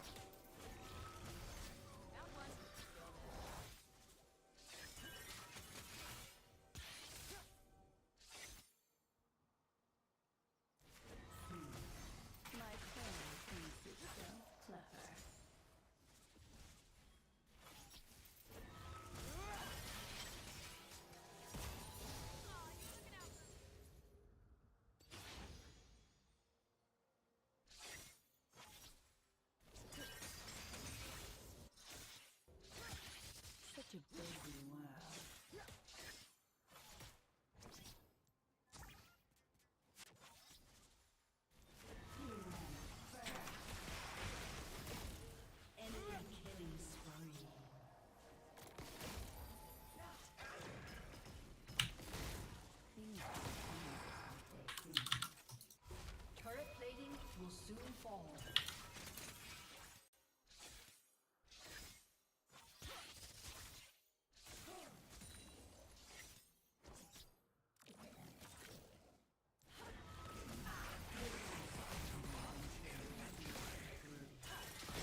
Nobody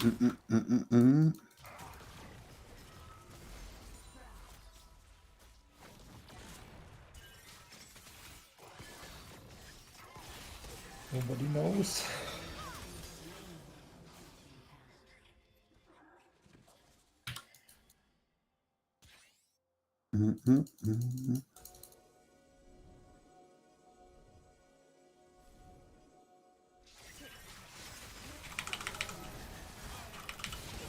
Du hast nicht den Top gefüttert, du hast mit Ding gefüttert, oder? Mit Jungle.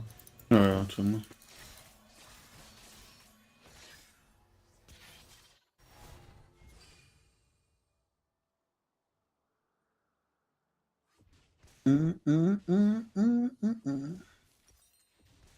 Alter. Just a harmless flower.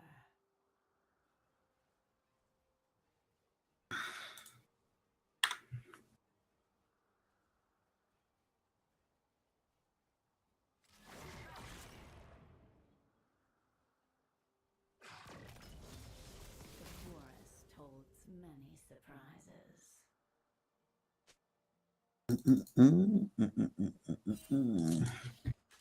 Ich brauche einen Drake 1,10. Sollte ich euch weiter top pushen.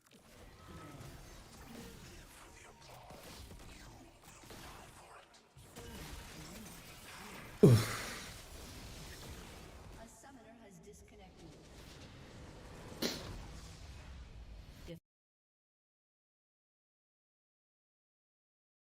Die Irela beschützen, müsste den eigentlich easy töten. Die sind beide equally fat.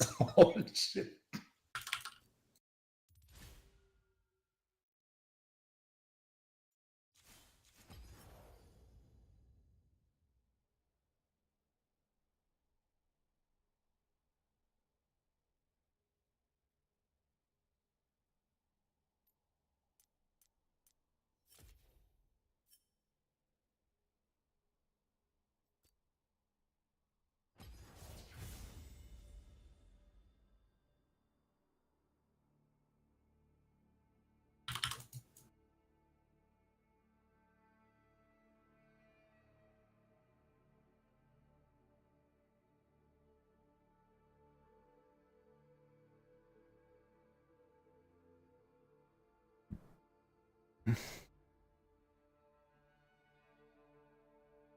Okay, I got another one here from Jacob. Hi, Linus and Luke. Do you guys think Float Plane will ever turn into a big streaming service for techies? Not in the way, not like for techie. It's not for techies. It's for everybody. We have a lawyer on the platform. Well, what's interesting is that the conversations that we've been having about new features and how Floatplane could be utilized, I guess so, could make it a hugely important video streaming service for techies. Do we want to talk about that? But not in the way you're thinking at all. Yeah, sure. Why don't we talk about it? Yeah, sure. You're about to listen in on our weekly Floatplane strategy and development do we want to meeting. get? Do we want to talk about the thing? This thing? Let's not talk about that thing. Okay. Did you just go like this to me? Not quite. Okay. There's more separation. I guess I would have been able to tell. Yeah. Von diesen gebufften Pflanzen. Familiar. Yeah, there's some video features. I'll just say it like that. That are going to eventually be coming to the lab's website. Well, we can talk about some basic Ja, ones. wir Like, brauchen say, in for der example, Interessiert ja keyboard nicht viele. videos. Like, what did Antoine want to do with the video player again? Yeah, so basically like a video where you watch pressed by the key presser. Could be played on the site by using Ding gehen Hourglass oder so. basically having a YouTube embed would be cheap and free and easy, but then we've all seen how that works, where like you get the suggested videos being sent at the end of it, and it doesn't really fit in with the rest of the flow of the website. You can maybe customize the player, but the second the video ends and it spits out a bunch of suggested videos, you know it's not really part of the site. And we might not want everything to be like a Doesn't feel 16:9 super aspect ratio. We might That want too. we might want it embedded a little more.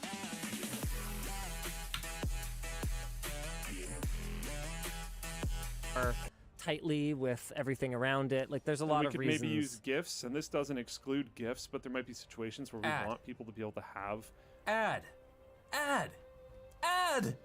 Ad! Okay, this has to stop. I'm gonna show you how to get rid of all the ads. And we're gonna do more than just a simple browser extension. We're gonna block it at the source and protect your entire network, your entire house, your entire family from these ads. This is AdGuard. No, that's a spider. No, I'm gonna murder you and your entire family. Nope, I didn't get him. He's gone. Ah! He's coming towards me. He's like got my sock and got my mouth. But you can't block all the ads, like this one here. Go ahead, try, block it. You can't, because IT Pro TV, it's too awesome. I'm Captain AdGuard. IT Pro TV. Warte, ich zeig dir das ein bisschen, Alter. Awesome! I want to get my CCNA! So while they duel that out, let's talk about what we're doing. We're going to install AdGuard in your home network, and it will block all the ads. I'll show you how to install on a Raspberry Pi, which, wait, I may have to borrow one, hold on. Yep, I'm gonna have to borrow it from the cluster. Sorry, cluster. Ah, dropped a Pi! This thing's falling apart. Okay, Raspberry Pi, and I'll show you on a cloud machine, a VPS, so you can share it with your friends and family and protect everybody. It's kind of cool. I'll also show you how to do it on Docker. And because Docker can go anywhere, you can install this on pretty much anything, anywhere. You can install anywhere. Thought that would roll off the tongue better. God, I need some more coffee. So you can put this thing anywhere. Raspberry Pi, cloud, whatever. You have no excuses. So get your coffee ready. Let's kick some ads. Now, before we can block the ads, we have to learn how they work, how they tick. So watch this, and it's pretty crazy. I'm gonna fire up Wireshark. I'll start a trace, and I'll filter off of DNS. When I go to cnet.com, you can see here in Wireshark that I asked my DNS server, hey, where does CNET live? What's its IP address? There's my request, and then the response from my DNS server. But hold up. What's all this other stuff? Are you seeing this? We got match.adserver.org. That's an ad. In fact, I think a lot of these are ads, and these are all DNS requests. So not only are we asking, hey, what's cnet.com, but we're also asking, hey, what's adserver.com? And give me ads, I love ads.com. And just like any web page, our DNS server responds with the IP address of those ad servers, and our ads pop up. Now, what if we did this? What if we had a DNS server that would give us cnet.com? Yeah, we want to see that. networkchuck.com, whatever it is. But when we asked for an ad, or when our browser asked for an ad, it didn't respond. It didn't tell us where it was. It didn't tell us the IP address. It just threw it into a hole and said, don't come back. That's what AdGuard does. When our browser asks for adserver.com, or give us ads, I love ads.com, AdGuard, our new DNS server, will respond with nonsense, nothing. And because we can't reach out to the ad server and pull down the ad, it doesn't load. We don't see it. Watch this. I want to use AdGuard right now. This is straight up magic. Now watch what happens when I go to cnet.com. Like, look at all this. All these ad URLs. My computer's asking for them. Hey, give them to me. He's an addict. Addict. Like that. But then look. Nila kackt ihn so hart, Alter. Das ist so dumm. Wieso, was hat der gerade gemacht? Dieses blaue Nebel, kannst 2 oder 3 Sekunden lang Nila nicht autotaken. Ach, auch nicht Klaus, oder was? Nö. Das kannst du ja auch einem Mate geben.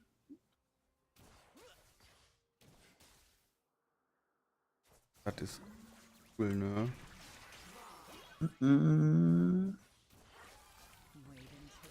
Schön die Olaf-Spieler tilden. Wieso ist Olaf gerade so strong?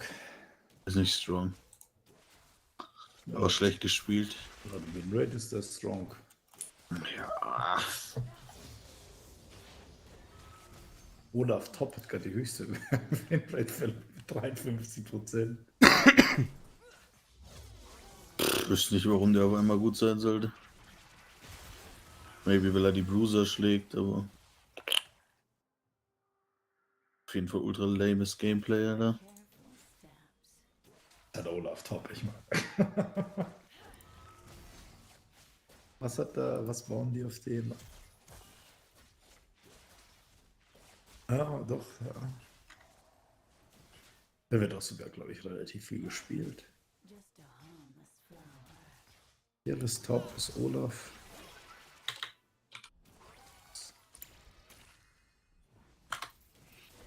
Aber wobei.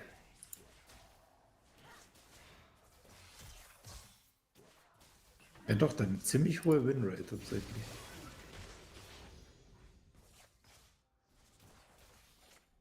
Also nicht so viele Pros, die den spielen. Tatsächlich, aber warum? Naja, wahrscheinlich, weil er Cassante und Jax und so besiegt. Siegt der Jax? Naja. Level 1 bis 5 einfach über deine Abilities und ab Level 6 hast du selber Ulti. Ja, aber mal, wer countert den Olaf eigentlich? Also gibt es überhaupt irgendeinen Champion, der den wirklich countert auf der Top-Lane? Brain, die Hirn. Muss halt aber vorsichtig spielen, die Lane nicht hinten und dann ist er, wenn der ja nicht ahead kommt auf der Lane, ist er useless. Ja, aber jetzt so One-on-Ones, glaube ich, gibt es nichts, was ihn... Warwick, maybe. Warwick, ein guter Chase, maybe.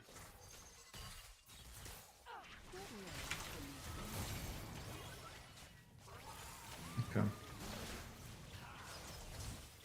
Fiora.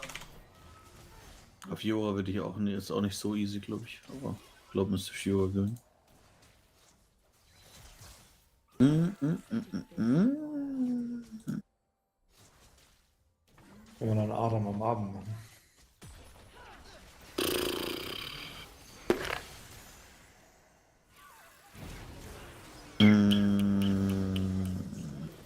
Ich weiß gerade nicht mehr so richtig crazy ausspielen.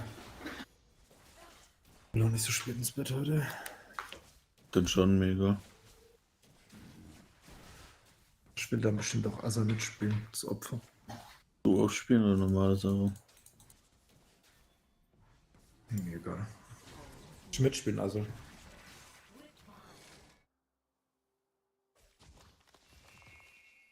Kann ja meiner sagen, dass ich mute war. Dreimal was gesagt schon hier.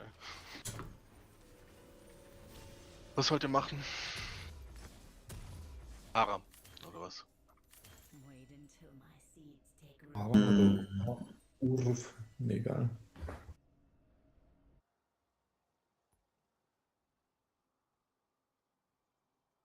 Wurf ist. Du bist shit. Das ist okay.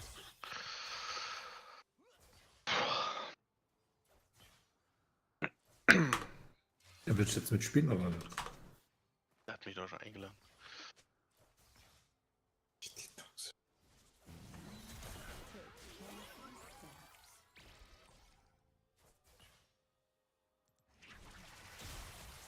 Pille?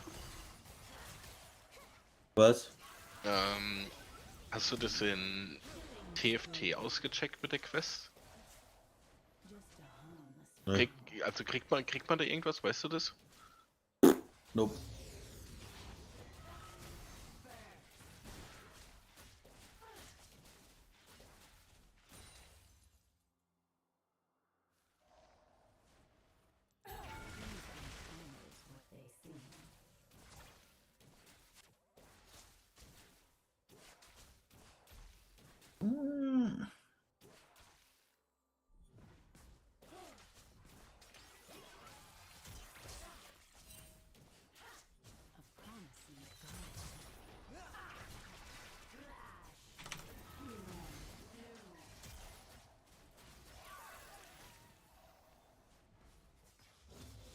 An enemy has been slain.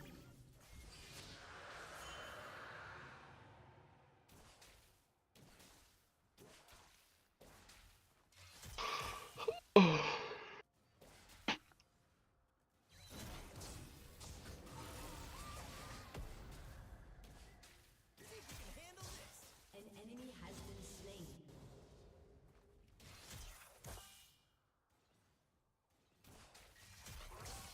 Come closer.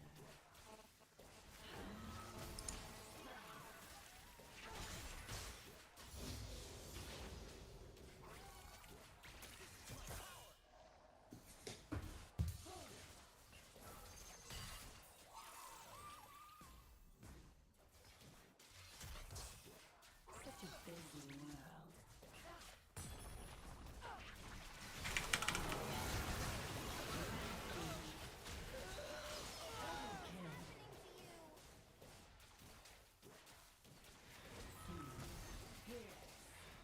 Venture off the beaten path.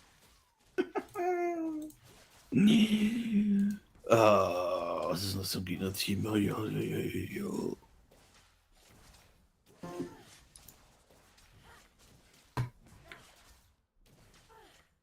The forest holds many surprises.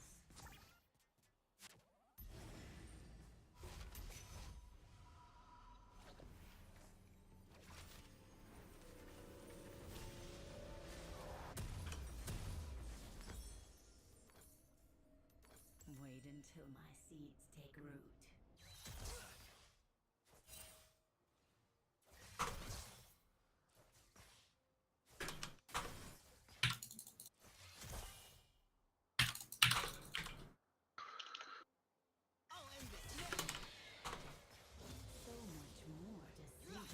Money, money, money, money.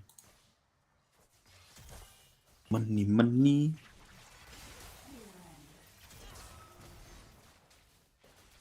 Was? Money? Ja, doch ein Assist für. The harvest, an ally has been slain. Hat er abgelevelt.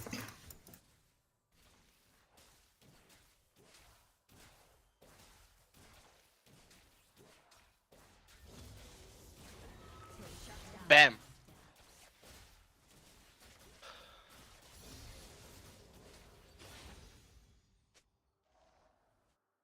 So mächtig.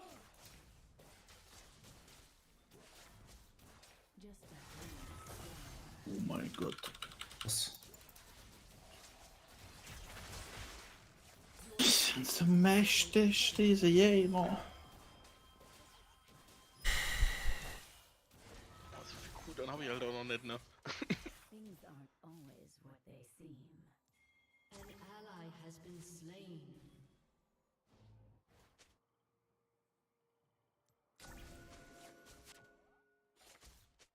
Och, Drecks-Uhren-Minion! A promising garden. Und es.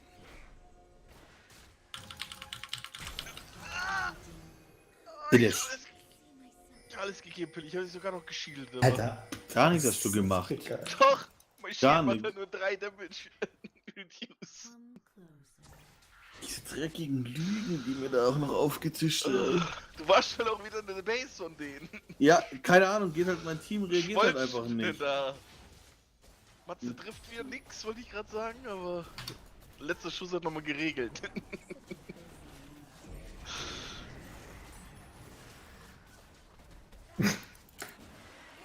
Aua.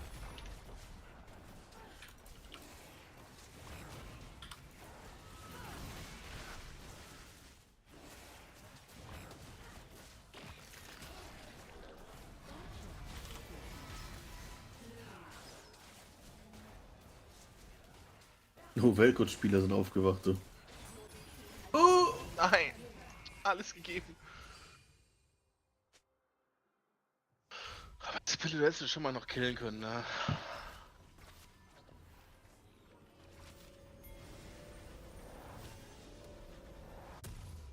Also, warum hatest du jetzt den Weltkost das schon wieder?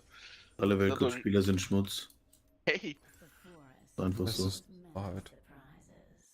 Warum denn? Weißt du, das arme Tentakelmonster, das hat gar nichts gemacht. Und alle Schmutz. 1500 kostet mich der Scheiß. Liegt das? Hab ich doch in der Dash das Money. Hab ich doch in der easy. Dash. Taschengeld, oder? Ja, für mich natürlich, ja, sehr easy. Jetzt passiert, jetzt wird alles kaputt gemacht.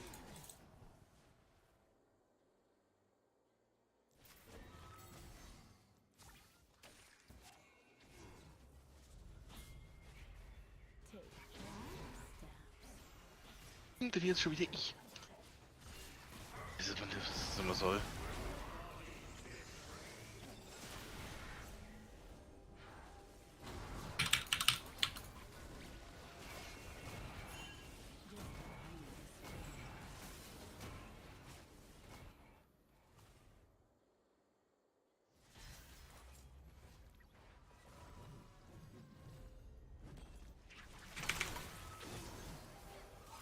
Hilft mich der Schuss.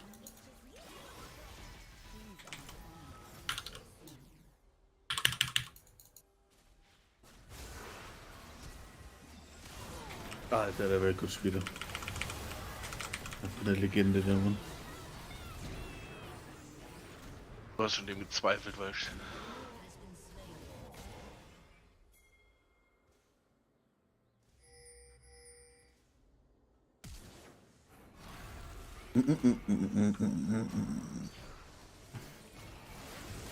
Auch Anti-CC-Boots. So.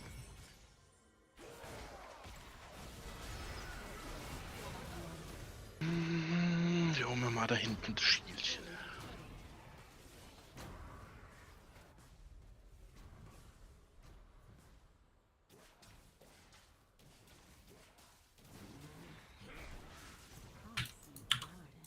Yikes. Das Statement? Mhm. Ich mein Matze. Ist mir die Caitlyn-Dings geflasht. Haben die geflasht? Hat die geflasht? Nein, du bist doch in die Falle geflasht. Nee, ich bin nicht geflasht, wenn du So, das reingelaufen. sieht gerade bei mir so aus, Alter. Nee, ich bin sogar extra da reingelaufen, weil ich einfach gerade so geil low war, dass die gebaitet wurde. Ich dachte, du wärst da reingeflasht. Das sah nämlich richtig weird aus auf meinem Screen. Ja, dann mal 10 Tipp gerne ab und zu. Du hast schon 40 Sekunden Flash. Oh no, das wollte ich nicht. Nee, gib mir auf den Stack, danke. Ja, er redet er wieder vom Inten und schon war er drin. Ja, gut, ich geb mir halt Mühe, ne? Was soll ich sagen? Aber diese Yassus, die Hardsieger bauen, ey. Die guten Justus. Die mit Ehre. Halt Ehre mit oder? Nee.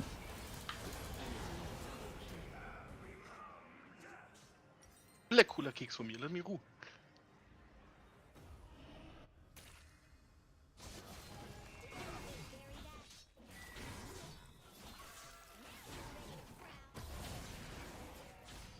Auch immer noch ein Assist auf dem komischen Alien. Oh, wo habe ich den Tower-Akku? Ich habe kein Burn-Damage.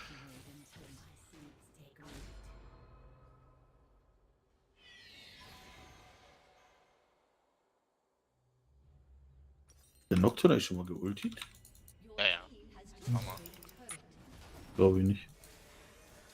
Wahrscheinlich immer, das ist eh schon Grayscreen, deswegen hab's nicht gemerkt. Gar nicht mehr mitgekriegt. Oder dich drauf ulten können. Fuck. Brauchst du denn noch den Assist? Tut man nicht den Belkotz, ich brauch den.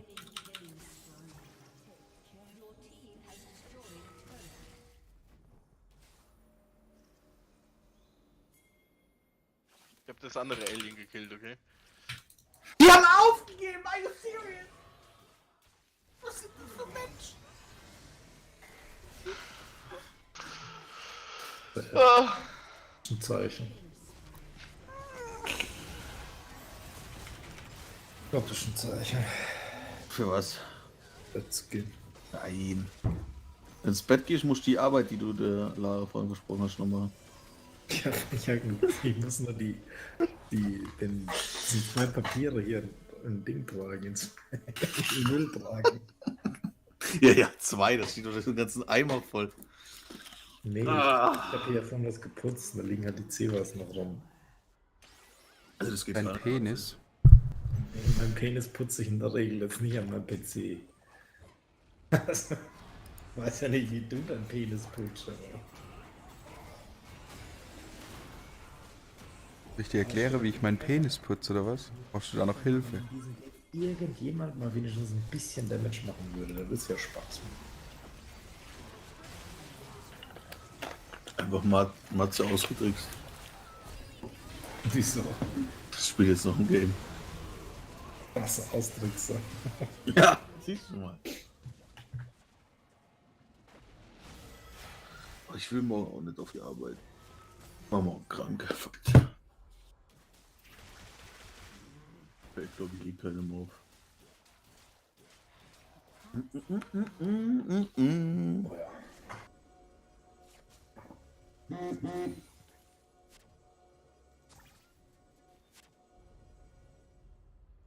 Willst du Spaß haben? Wenn du Spaß haben willst, dann spiel Rexe. Zinst ist halt auch nicht schlecht, ne? Rexa ist ziemlich busted, ne? Kannst einfach full AD gehen und killst einfach alles to it.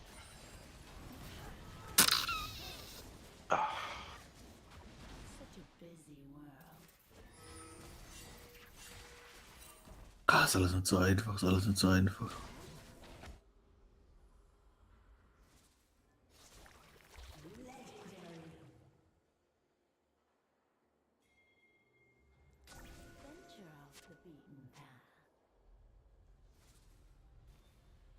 So.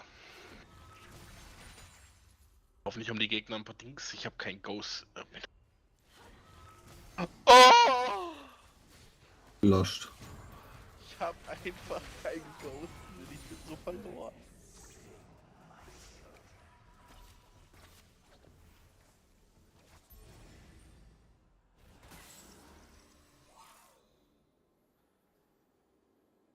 Einfach nur Lost. Das ist halt echt Lost.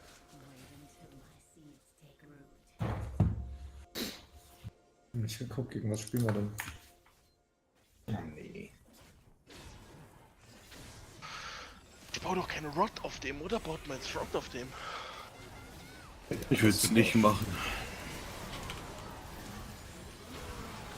Ich will es eigentlich auch nicht machen. Ist doch einfach ganz normal Rileys, oder? Und dann Dings. Im Ding kannst du sogar meistens Riley skippen. Mal. Den Sidestep gesehen. Ich weiß halt nicht, was du mit dem...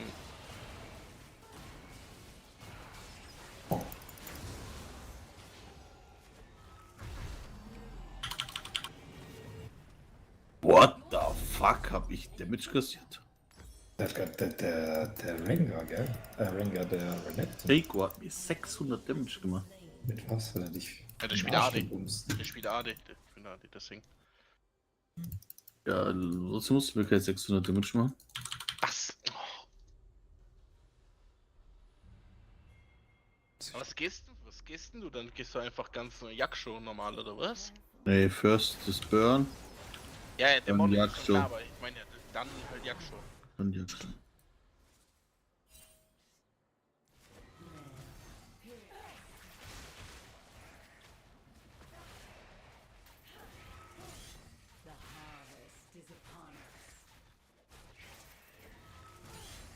Och, ja.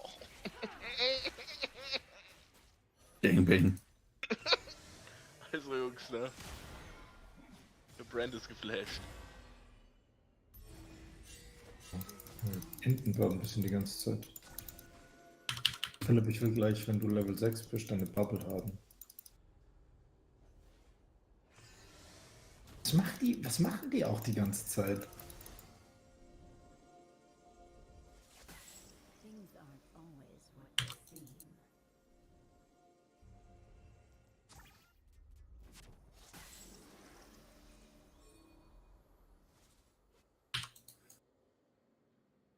Digga, was drückt der Sheiko mir an Damage?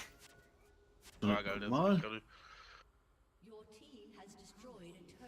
Ach, der Bonus-Damage steht das auch Ja, genau. das sind 30 Sekunden bis Drake. What the fuck?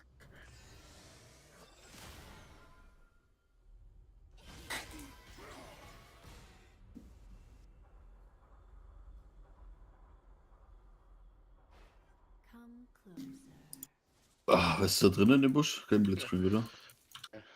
Stell dir vor.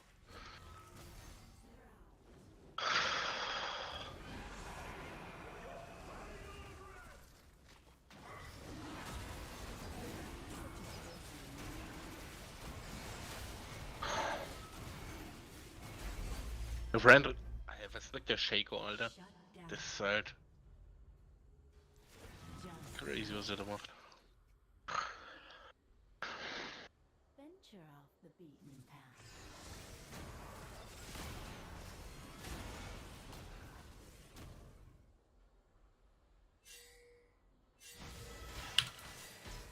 Gib mir die Bubble.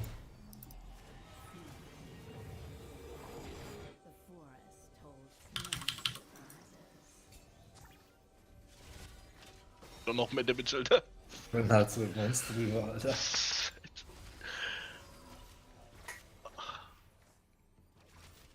Ja, der Brandon hat schon so 40 Mal da rumgelackt, Alter, mit seinem Leben. Was er ab ist, der mal kaufen kann.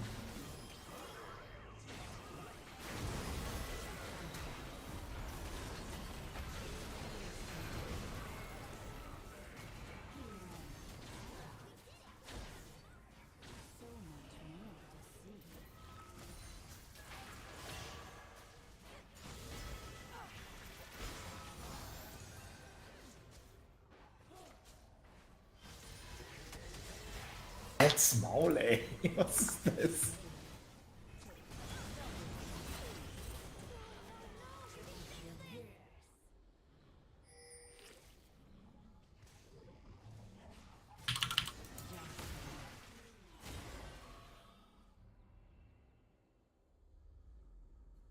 Just a harmless flower.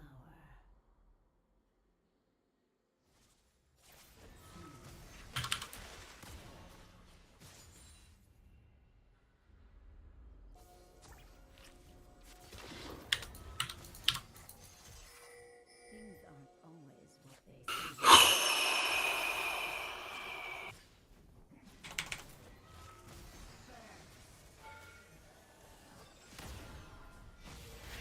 Halt's Maul.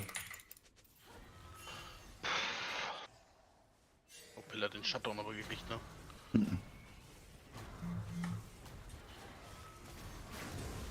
Ich hab nichts. Ach Ich hab so, irgendwie Shaco. Ich hab irgendwie gedacht, du wärst Dings. Wie wir. Ist ja gut, viel mehr Geld, zieh sie weg.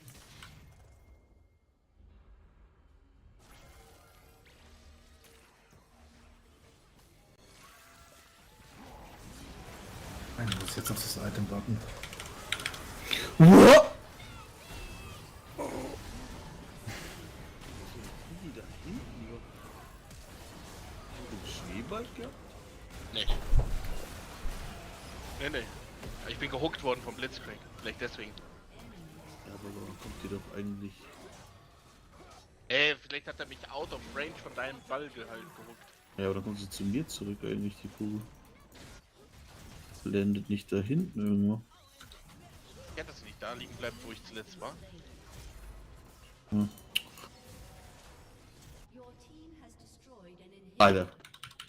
Your turret has Weil Scheißding, wer bringt da hier rein mit dem Scheißding, das einfach alles zu machen, Alter?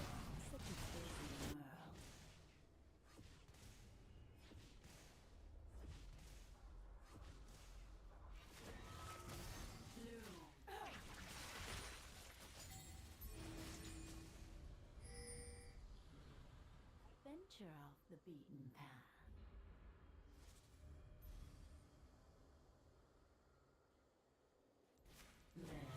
Ich hab halt einfach in einer Sekunde, das ist so ein Witz, ey.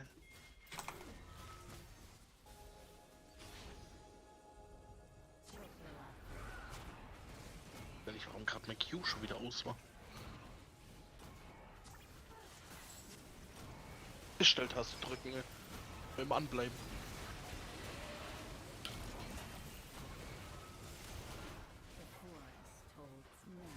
What? Okay, keine Ahnung. Also, ich war bei mir gerade nicht mehr in der Range.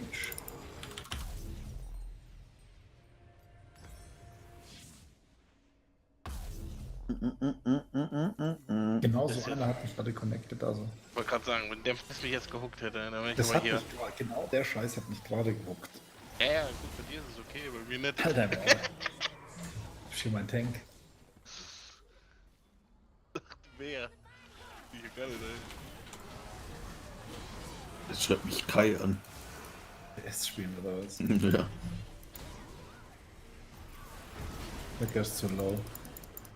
Hm. Ist wahrscheinlich wirklich. Wir können mit dem wahrscheinlich gerade gar nicht spielen. Oder Autoblocker.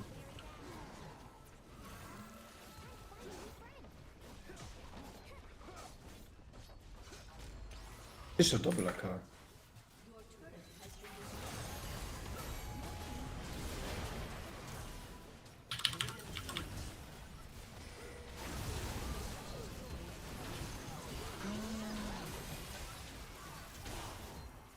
Mir fehlt es gerade gar nicht so bad, ne?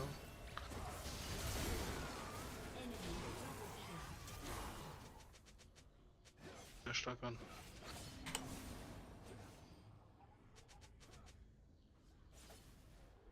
Was? What the fuck? Ich geh ins Bett. Also, ich verliere hier manchmal den Glauben an diesem Spiel. What the fuck? Ich hab Liandris nicht fertig gebaut.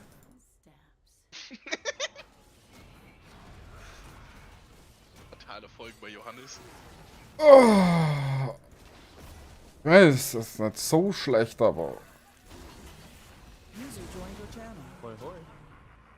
Hallo? Hallöchen. Na, wie geht's dir stets?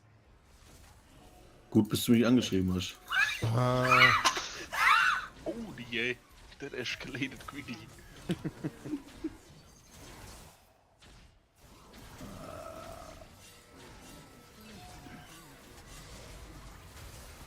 Gibt's so Neues?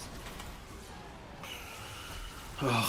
Das ist Pelle immer noch toxisch, ne? Halt Schnauzen jetzt. So unterstützt man mich.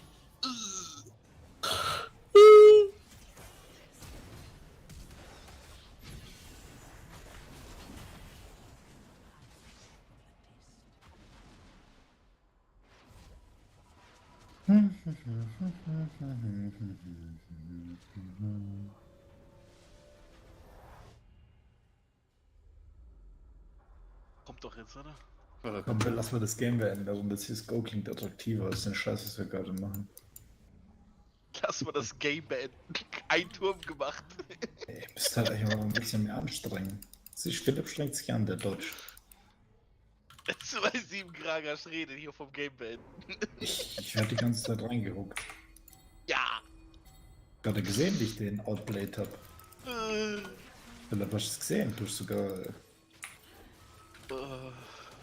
Oh, ich dachte, ich hätte den Blitzwing auch Was noch. baut man denn als nächstes? Gehst du Force hier gegen die?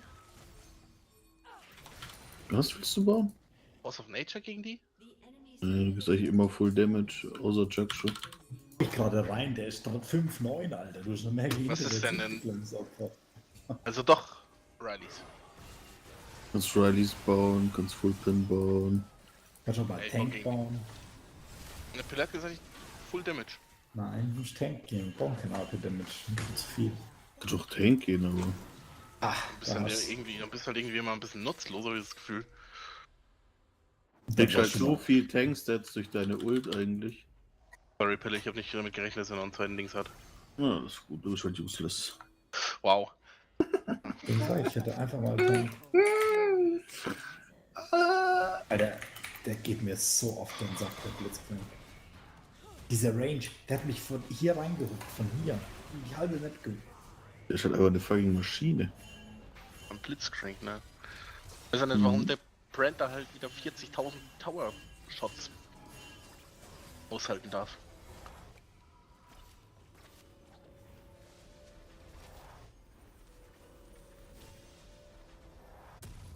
Was will denn der jetzt von mir? Mach mal weg jetzt. Ich ignited, Pille.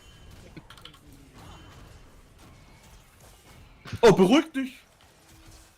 Frau mit Schwert.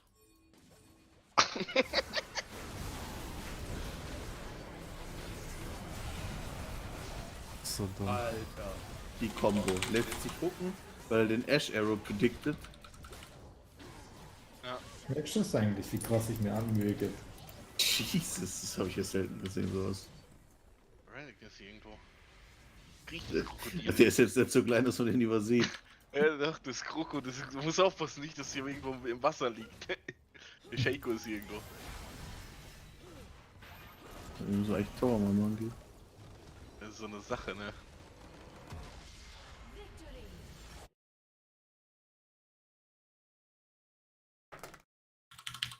Oh mein Gott, ich bin Double. Ah, ich krieg aber 3 Stäbe. Talentiert.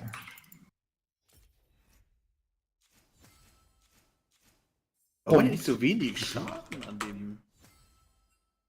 Holy moly.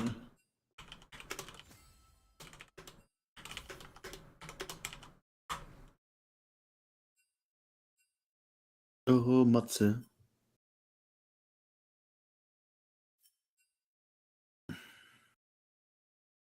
Alter. Und der Stelle? Also die Ash hat er schon gern, ne? Die ist auch ein bisschen verloren, die Ash. Ja, das liegt aber daran, weil er Bartbart ist, ne? Oh. So ein bisschen Lucky Pille. Bring die nicht zu mir, die ist krass. Mach Damage. Alter, mach dir mal, hilf mir mal irgendjemand.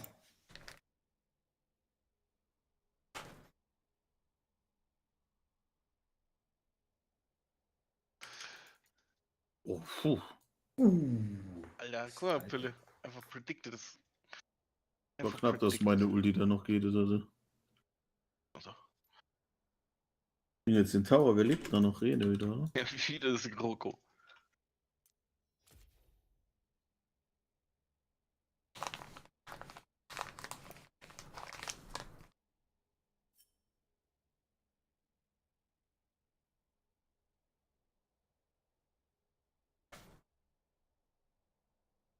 Was ist für ein Rank, Ente?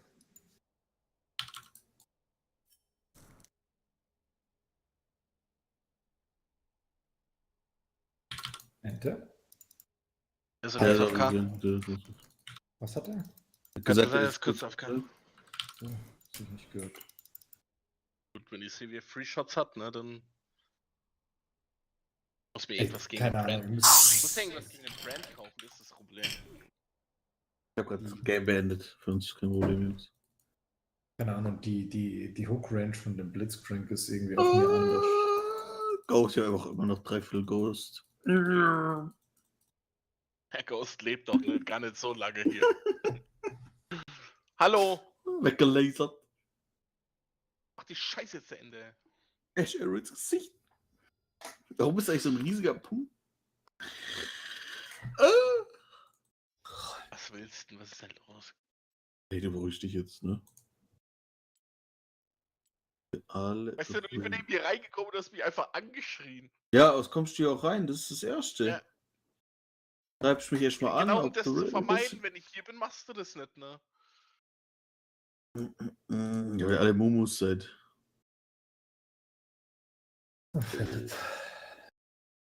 Eieiei. Naja, finde ich auch nicht. One Piece Odyssey. Look what Adgar responds with. 0.0.0.0 nonsense. Nothing. A sinkhole. Anime In fact, this von technique is großen called a Titten. DNS Das ist schon sinkhole. And all the ads Hauptsache. get sucked in and they die. Hey. Das ist halt so ein Ding. They do. And we Sieht don't um see die them inneren anymore. Werte And that's und the so. power of Adgar. But that's just half the story of why you might want to use Ding Adgar. so. Yes, ads suck. But the other reason you want to do this is security and privacy. Because right now, if you're not using your own DNS Ding server, sieht buddy, mega you Much don't aus. have it. Now, I'm warning you right Sieht now. nicht so If you geil haven't aus. changed your DNS settings, this is you.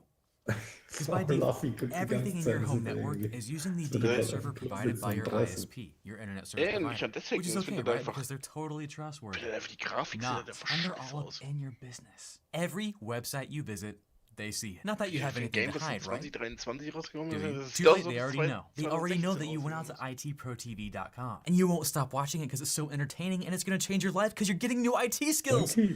They know all that. We don't want them to know that you're going to get your CCNA or your A+, or your Linux Plus, or any of the latest and greatest IT skills that'll help you change your life and get a better job. We don't want them to know that. Even though IT Pro TV is crazy entertaining. And if you check my link below, you'll get 30% off forever. So let's stop them from knowing that. So by using our own DNS server, we Machst du get our das jetzt privacy spät, die back. But we also Casino-Zeiten get sind rum, ne? control. Get out of here, evil ISP. Leave me alone. With AdGuard, you can actually control what people access on your network. There are probably some things you don't want your kids seeing. You can block them. Actually, for your kids, just block everything but IT Pro TV and Network Chuck. That's what you gotta do. And with AdGuard, you can do that. You're welcome. So now that you're already sold, let's take a quick sip of coffee. And let's set AdGuard up. It'll take about 5 minutes. I'm not even kidding. We'll start with Mac and Linux first, which of course does include our Raspberry Pi. Hold that weird. Now, if you're working with a fresh Raspberry Pi and you're actually able to get your hands on one, how did you do that? And you'll want to do a headless install, which means you won't need a monitor or keyboard to make this thing work. Jesus, The Pi Gott. itself, Lebt an er eigentlich SD noch? card, which I have Ja, right here, das- and der a hat ja power irgendwie cable. And eingesehen, an dass Ethernet cable er if you want to krank ist. hardwire it. And setting up Raspberry Pis nowadays are pretty stinking easy. Just take your SD card, find yourself an SD card reader, which I don't know where mine is. I'll be right back. Found it! Whoa, we'll plug that sucker in. Plug it into our computer. Das ist dieses... Download and run the Raspberry Pi Imager, which das is ist amazing. komisch. I'll have all this in a link below, by the way. das ist We'll choose komisch, Raspberry Pi OS Lite is our Herr der OS, Ringe-Setting 32-bit. mit, Choose our storage, choose wisely. And before you click on Royale right, calm down, click on the little gear icon there, Escape and we'll do some from Raspberry Tarkov Pi ist ein headless bisschen action auch. here. Enable Ja, ja. SSH, set a password, and even configure wireless if eigentlich you're auch, gonna das do sieht that. ganz cool aus, I'm gonna tatsächlich. hardwire mine. Click save, and Immer nur so ein right. bisschen And yeah, quick coffee break. When it's done, take it out, put Lange. it back into your Pi, or put it into your Pi for the first time, I don't know where you're at, and then power that That makes sucker more. up and wait for it to boot. And while you're waiting for it to boot, go ahead and check your router to see what IP address it gets. Because your router is the one who gives it its IP address and its DNS server. And I just found mine. Once you find yours, go ahead and launch CMD in Windows or Terminal in Mac and Linux, and SSH into that bad boy.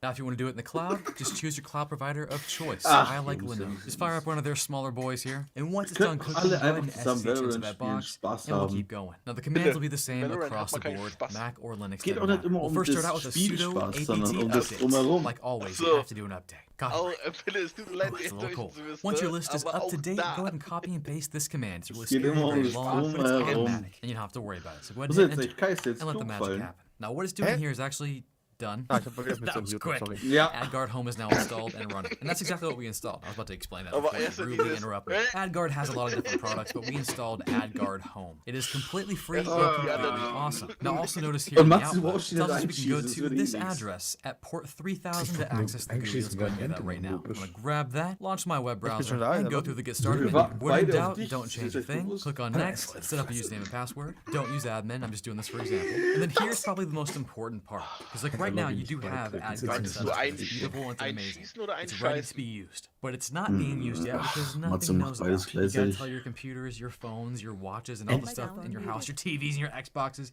you gotta tell it to use this DNS server. But how? Well, AdGuard is here to tell you, right here. It tells you how to do it. If you're a glutton for punishment, you could go out to each individual device, Windows, Mac, Android, iOS, and change it on each device. Change the DNS server.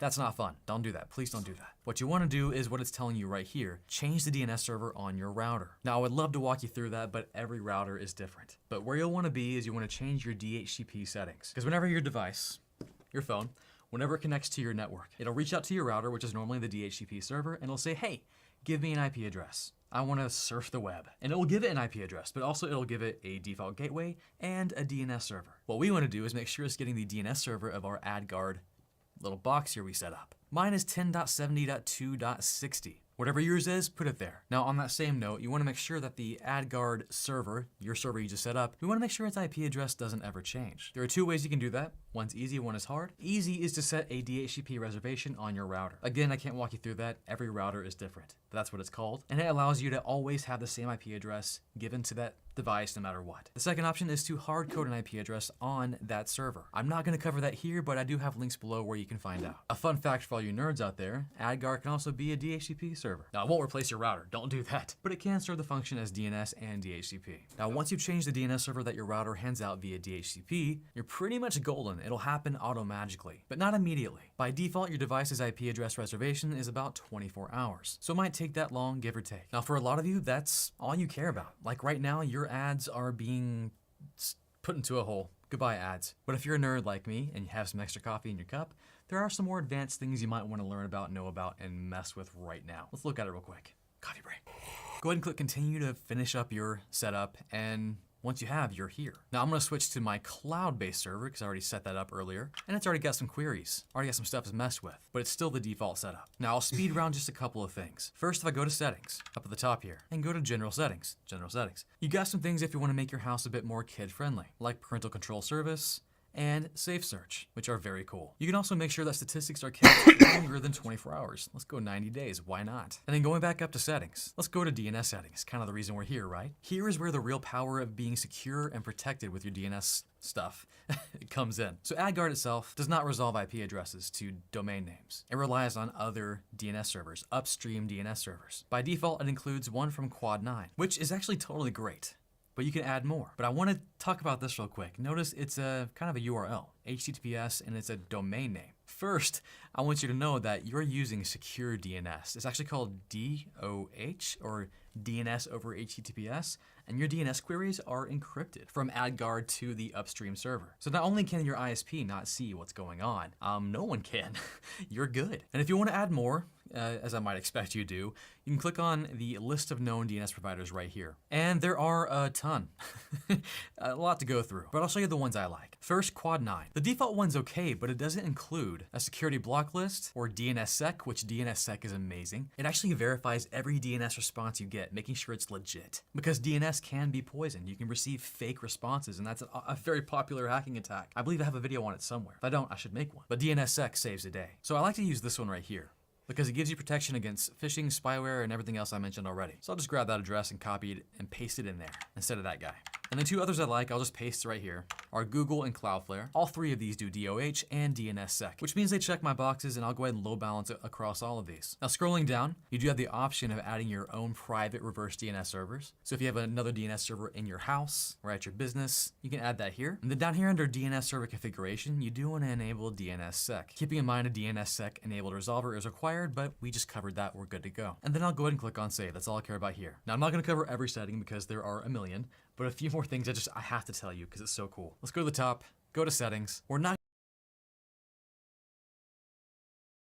covered that, we're good to go. And then I'll go ahead and click on save. That's all I care about here. Now I'm not going to cover every setting because there are a million, but a few more things I have to tell you because it's so cool. Let's go to the top, go to settings. We're not going to look at encryption settings, but you should try it. It's pretty cool. But if you click on client settings, here's where you can control what configuration you use, and I like to use this one right here. And that DNS. The default one's okay, but the list of known DNS providers right here. And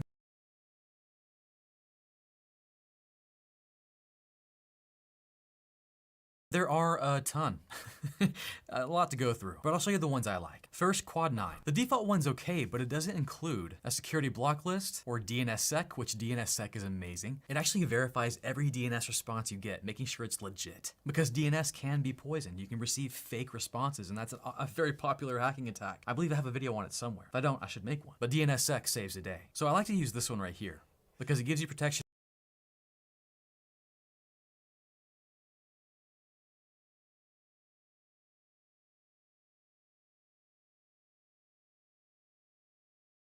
against phishing, spyware, and everything else I mentioned already. So I'll just grab that address and copy it and paste it in there instead of that guy. And the two others I like, I'll just paste right here, are Google and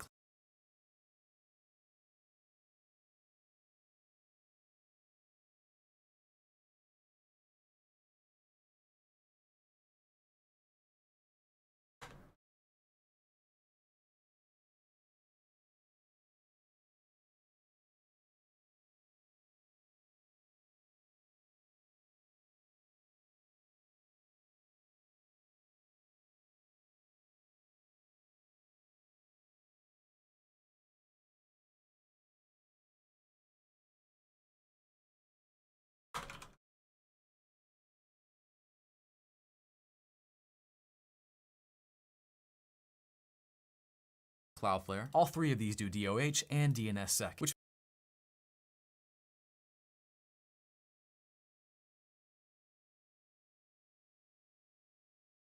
means they check my boxes, and I'll go ahead and load balance it across all of these. Now scrolling down, you do have the option of adding your own private reverse DNS servers. So if you have another DNS server in your house or at your business, you can add that here. And then down here under DNS server configuration, you do want to enable DNSSEC. Keeping in mind a DNSSEC enabled resolver is required, but we just covered that, we're good to go. And then I'll go ahead and click on save. That's all I care about here. Now I'm not going to cover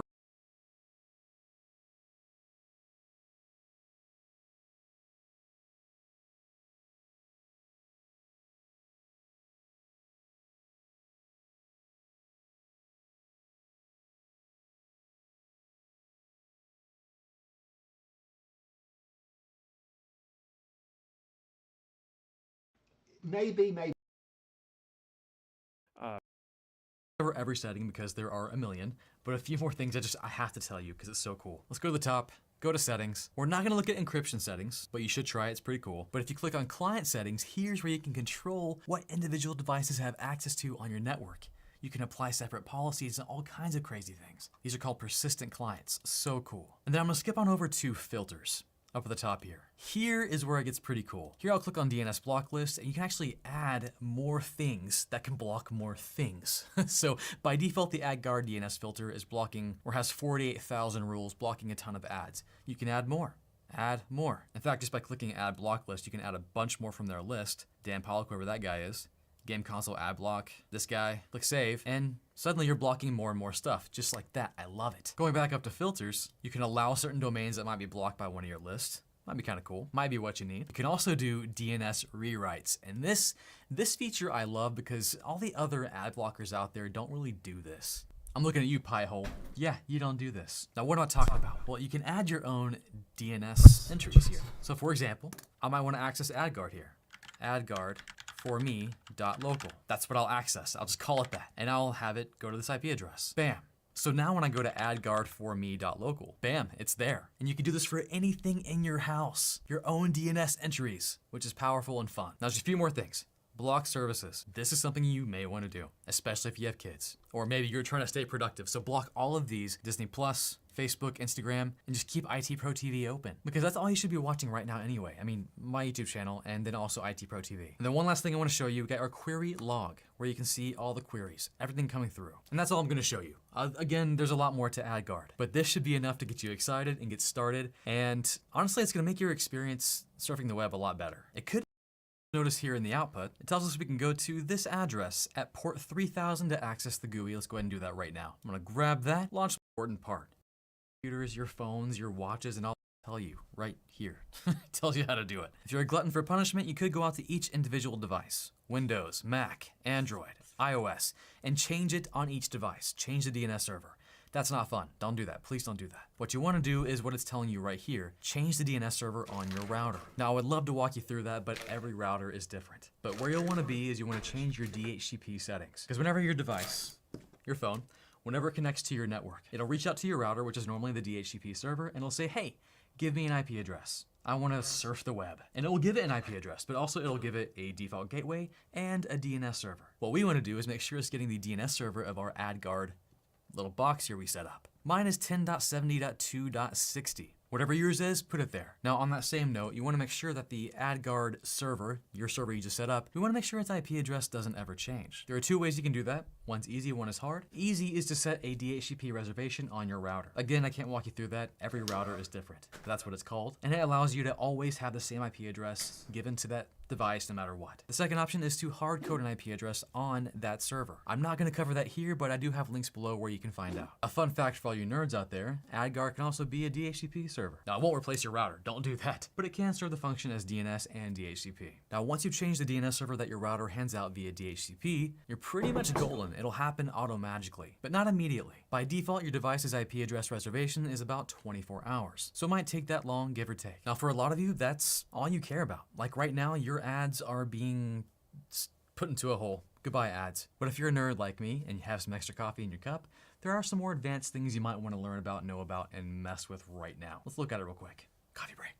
Go ahead and click continue to finish up your setup, and once you have, you're here. Now I'm gonna switch to my cloud-based server because I already set that up earlier, and it's already got some queries. Already got some stuff to mess with, but it's still the default setup. Now I'll speed around just a couple of things. First, if I go to settings, up at the top here, and go to general settings, you got some things if you wanna make your house a bit more kid-friendly, like parental control service, and Safe Search, which are very cool. You can also make sure that statistics are kept longer than 24 hours. Let's go 90 days, why not? And then going back up to settings, let's go to DNS settings, kind of the reason we're here, right? Here is where the real power of being secure and protected with your DNS stuff it comes in. So AdGuard itself does not resolve IP addresses to domain names. It relies on other DNS servers, upstream DNS servers. By default, it includes one from Quad9, which is actually totally great.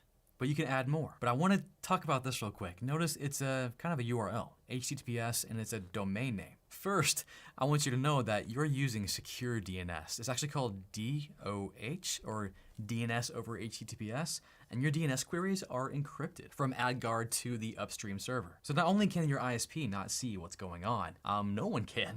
You're good. And if you want to add more, as I might expect you do, you can click on the list of known DNS providers right here. And there are a ton. A lot to go through, but I'll show you the ones I like. First, Quad9. The default one's okay, but it doesn't include a security block list or DNSSEC, which DNSSEC is amazing. It actually verifies every DNS response you get, making sure it's legit. Because DNS can be poisoned. You can receive fake responses, and that's a very popular hacking attack. I believe I have a video on it somewhere. If I don't, I should make one. But DNSSEC saves the day. So I like to use this one right here, because it gives you protection against phishing, spyware, and everything else I mentioned already. So I'll just grab that address and copy it and paste it in there instead of that guy. And the two others I like, I'll just paste right here, are Google and Cloudflare. All three of these do DOH and DNSSEC, which means they check my boxes, and I'll go ahead and load balance it across all of these. Now scrolling down, you do have the option of adding your own private reverse DNS servers. So if you have another DNS server in your house or at your business, you can add that here. And then down here under DNS server configuration, you do want to enable DNSSEC. Keeping in mind a DNSSEC enabled resolver is required, but we just covered that, we're good to go. And then I'll go ahead and click on save. That's all I care about here. Now I'm not going to cover every setting because there are a million, but a few more things I have to tell you because it's so cool. Let's go to the top, Go to settings. We're not gonna look at encryption settings, but you should try it, it's pretty cool. But if you click on client settings, here's where you can control what individual devices have access to on your network. You can apply separate policies and all kinds of crazy things. These are called persistent clients, so cool. And then I'm gonna skip on over to filters. Up at the top here. Here is where it gets pretty cool. Here I'll click on DNS block list and you can actually add more things that can block more things. So by default, the AdGuard DNS filter is blocking or has 48,000 rules blocking a ton of ads. You can add more. Add more. In fact, just by clicking add block list, you can add a bunch more from their list. Dan Pollock, whoever that guy is. Game console ad block, this guy, click save, and suddenly you're blocking more and more stuff, just like that. I love it. Going back up to filters, you can allow certain domains that might be blocked by one of your lists. Might be kind of cool, might be what you need. You can also do DNS rewrites, and this feature I love because all the other ad blockers out there don't really do this. I'm looking at you, Piehole. Yeah, you don't do this. Now what am I talking about? Well, you can add your own DNS entries here. So for example, I might want to access AdGuard here. AdGuard for me.local. That's what I'll access. I'll just call it that. And I'll have it go to this IP address. Bam. So now when I go to AdGuard for me.local, bam, it's there. And you can do this for anything in your house. Your own DNS entries, which is powerful and fun. Now just a few more things. Block services. This is something you may want to do, especially if you have kids. Or maybe you're trying to stay productive. So block all of these, Disney Plus, Facebook, Instagram, and just keep IT Pro TV open. Because that's all you should be watching right now anyway. I mean, my YouTube channel and then also IT Pro TV. And then one last thing I want to show you, we got our query log, where you can see all the queries, everything coming through. And that's all I'm going to show you. Again, there's a lot more to AdGuard, but this should be enough to get you excited and get started. And honestly, it's going to make your experience surfing the web a lot better. It could even make your internet a bit faster, but for sure, 100% safer. And ad-free. That's it. Keine Ahnung! Idaho. Drecksmaus! Kauf so kabellos Bullshit, Alter. 30 Minuten geht's einfach aus, Mann. Fucking no reason, ey. Träger Müll. Microphone muted.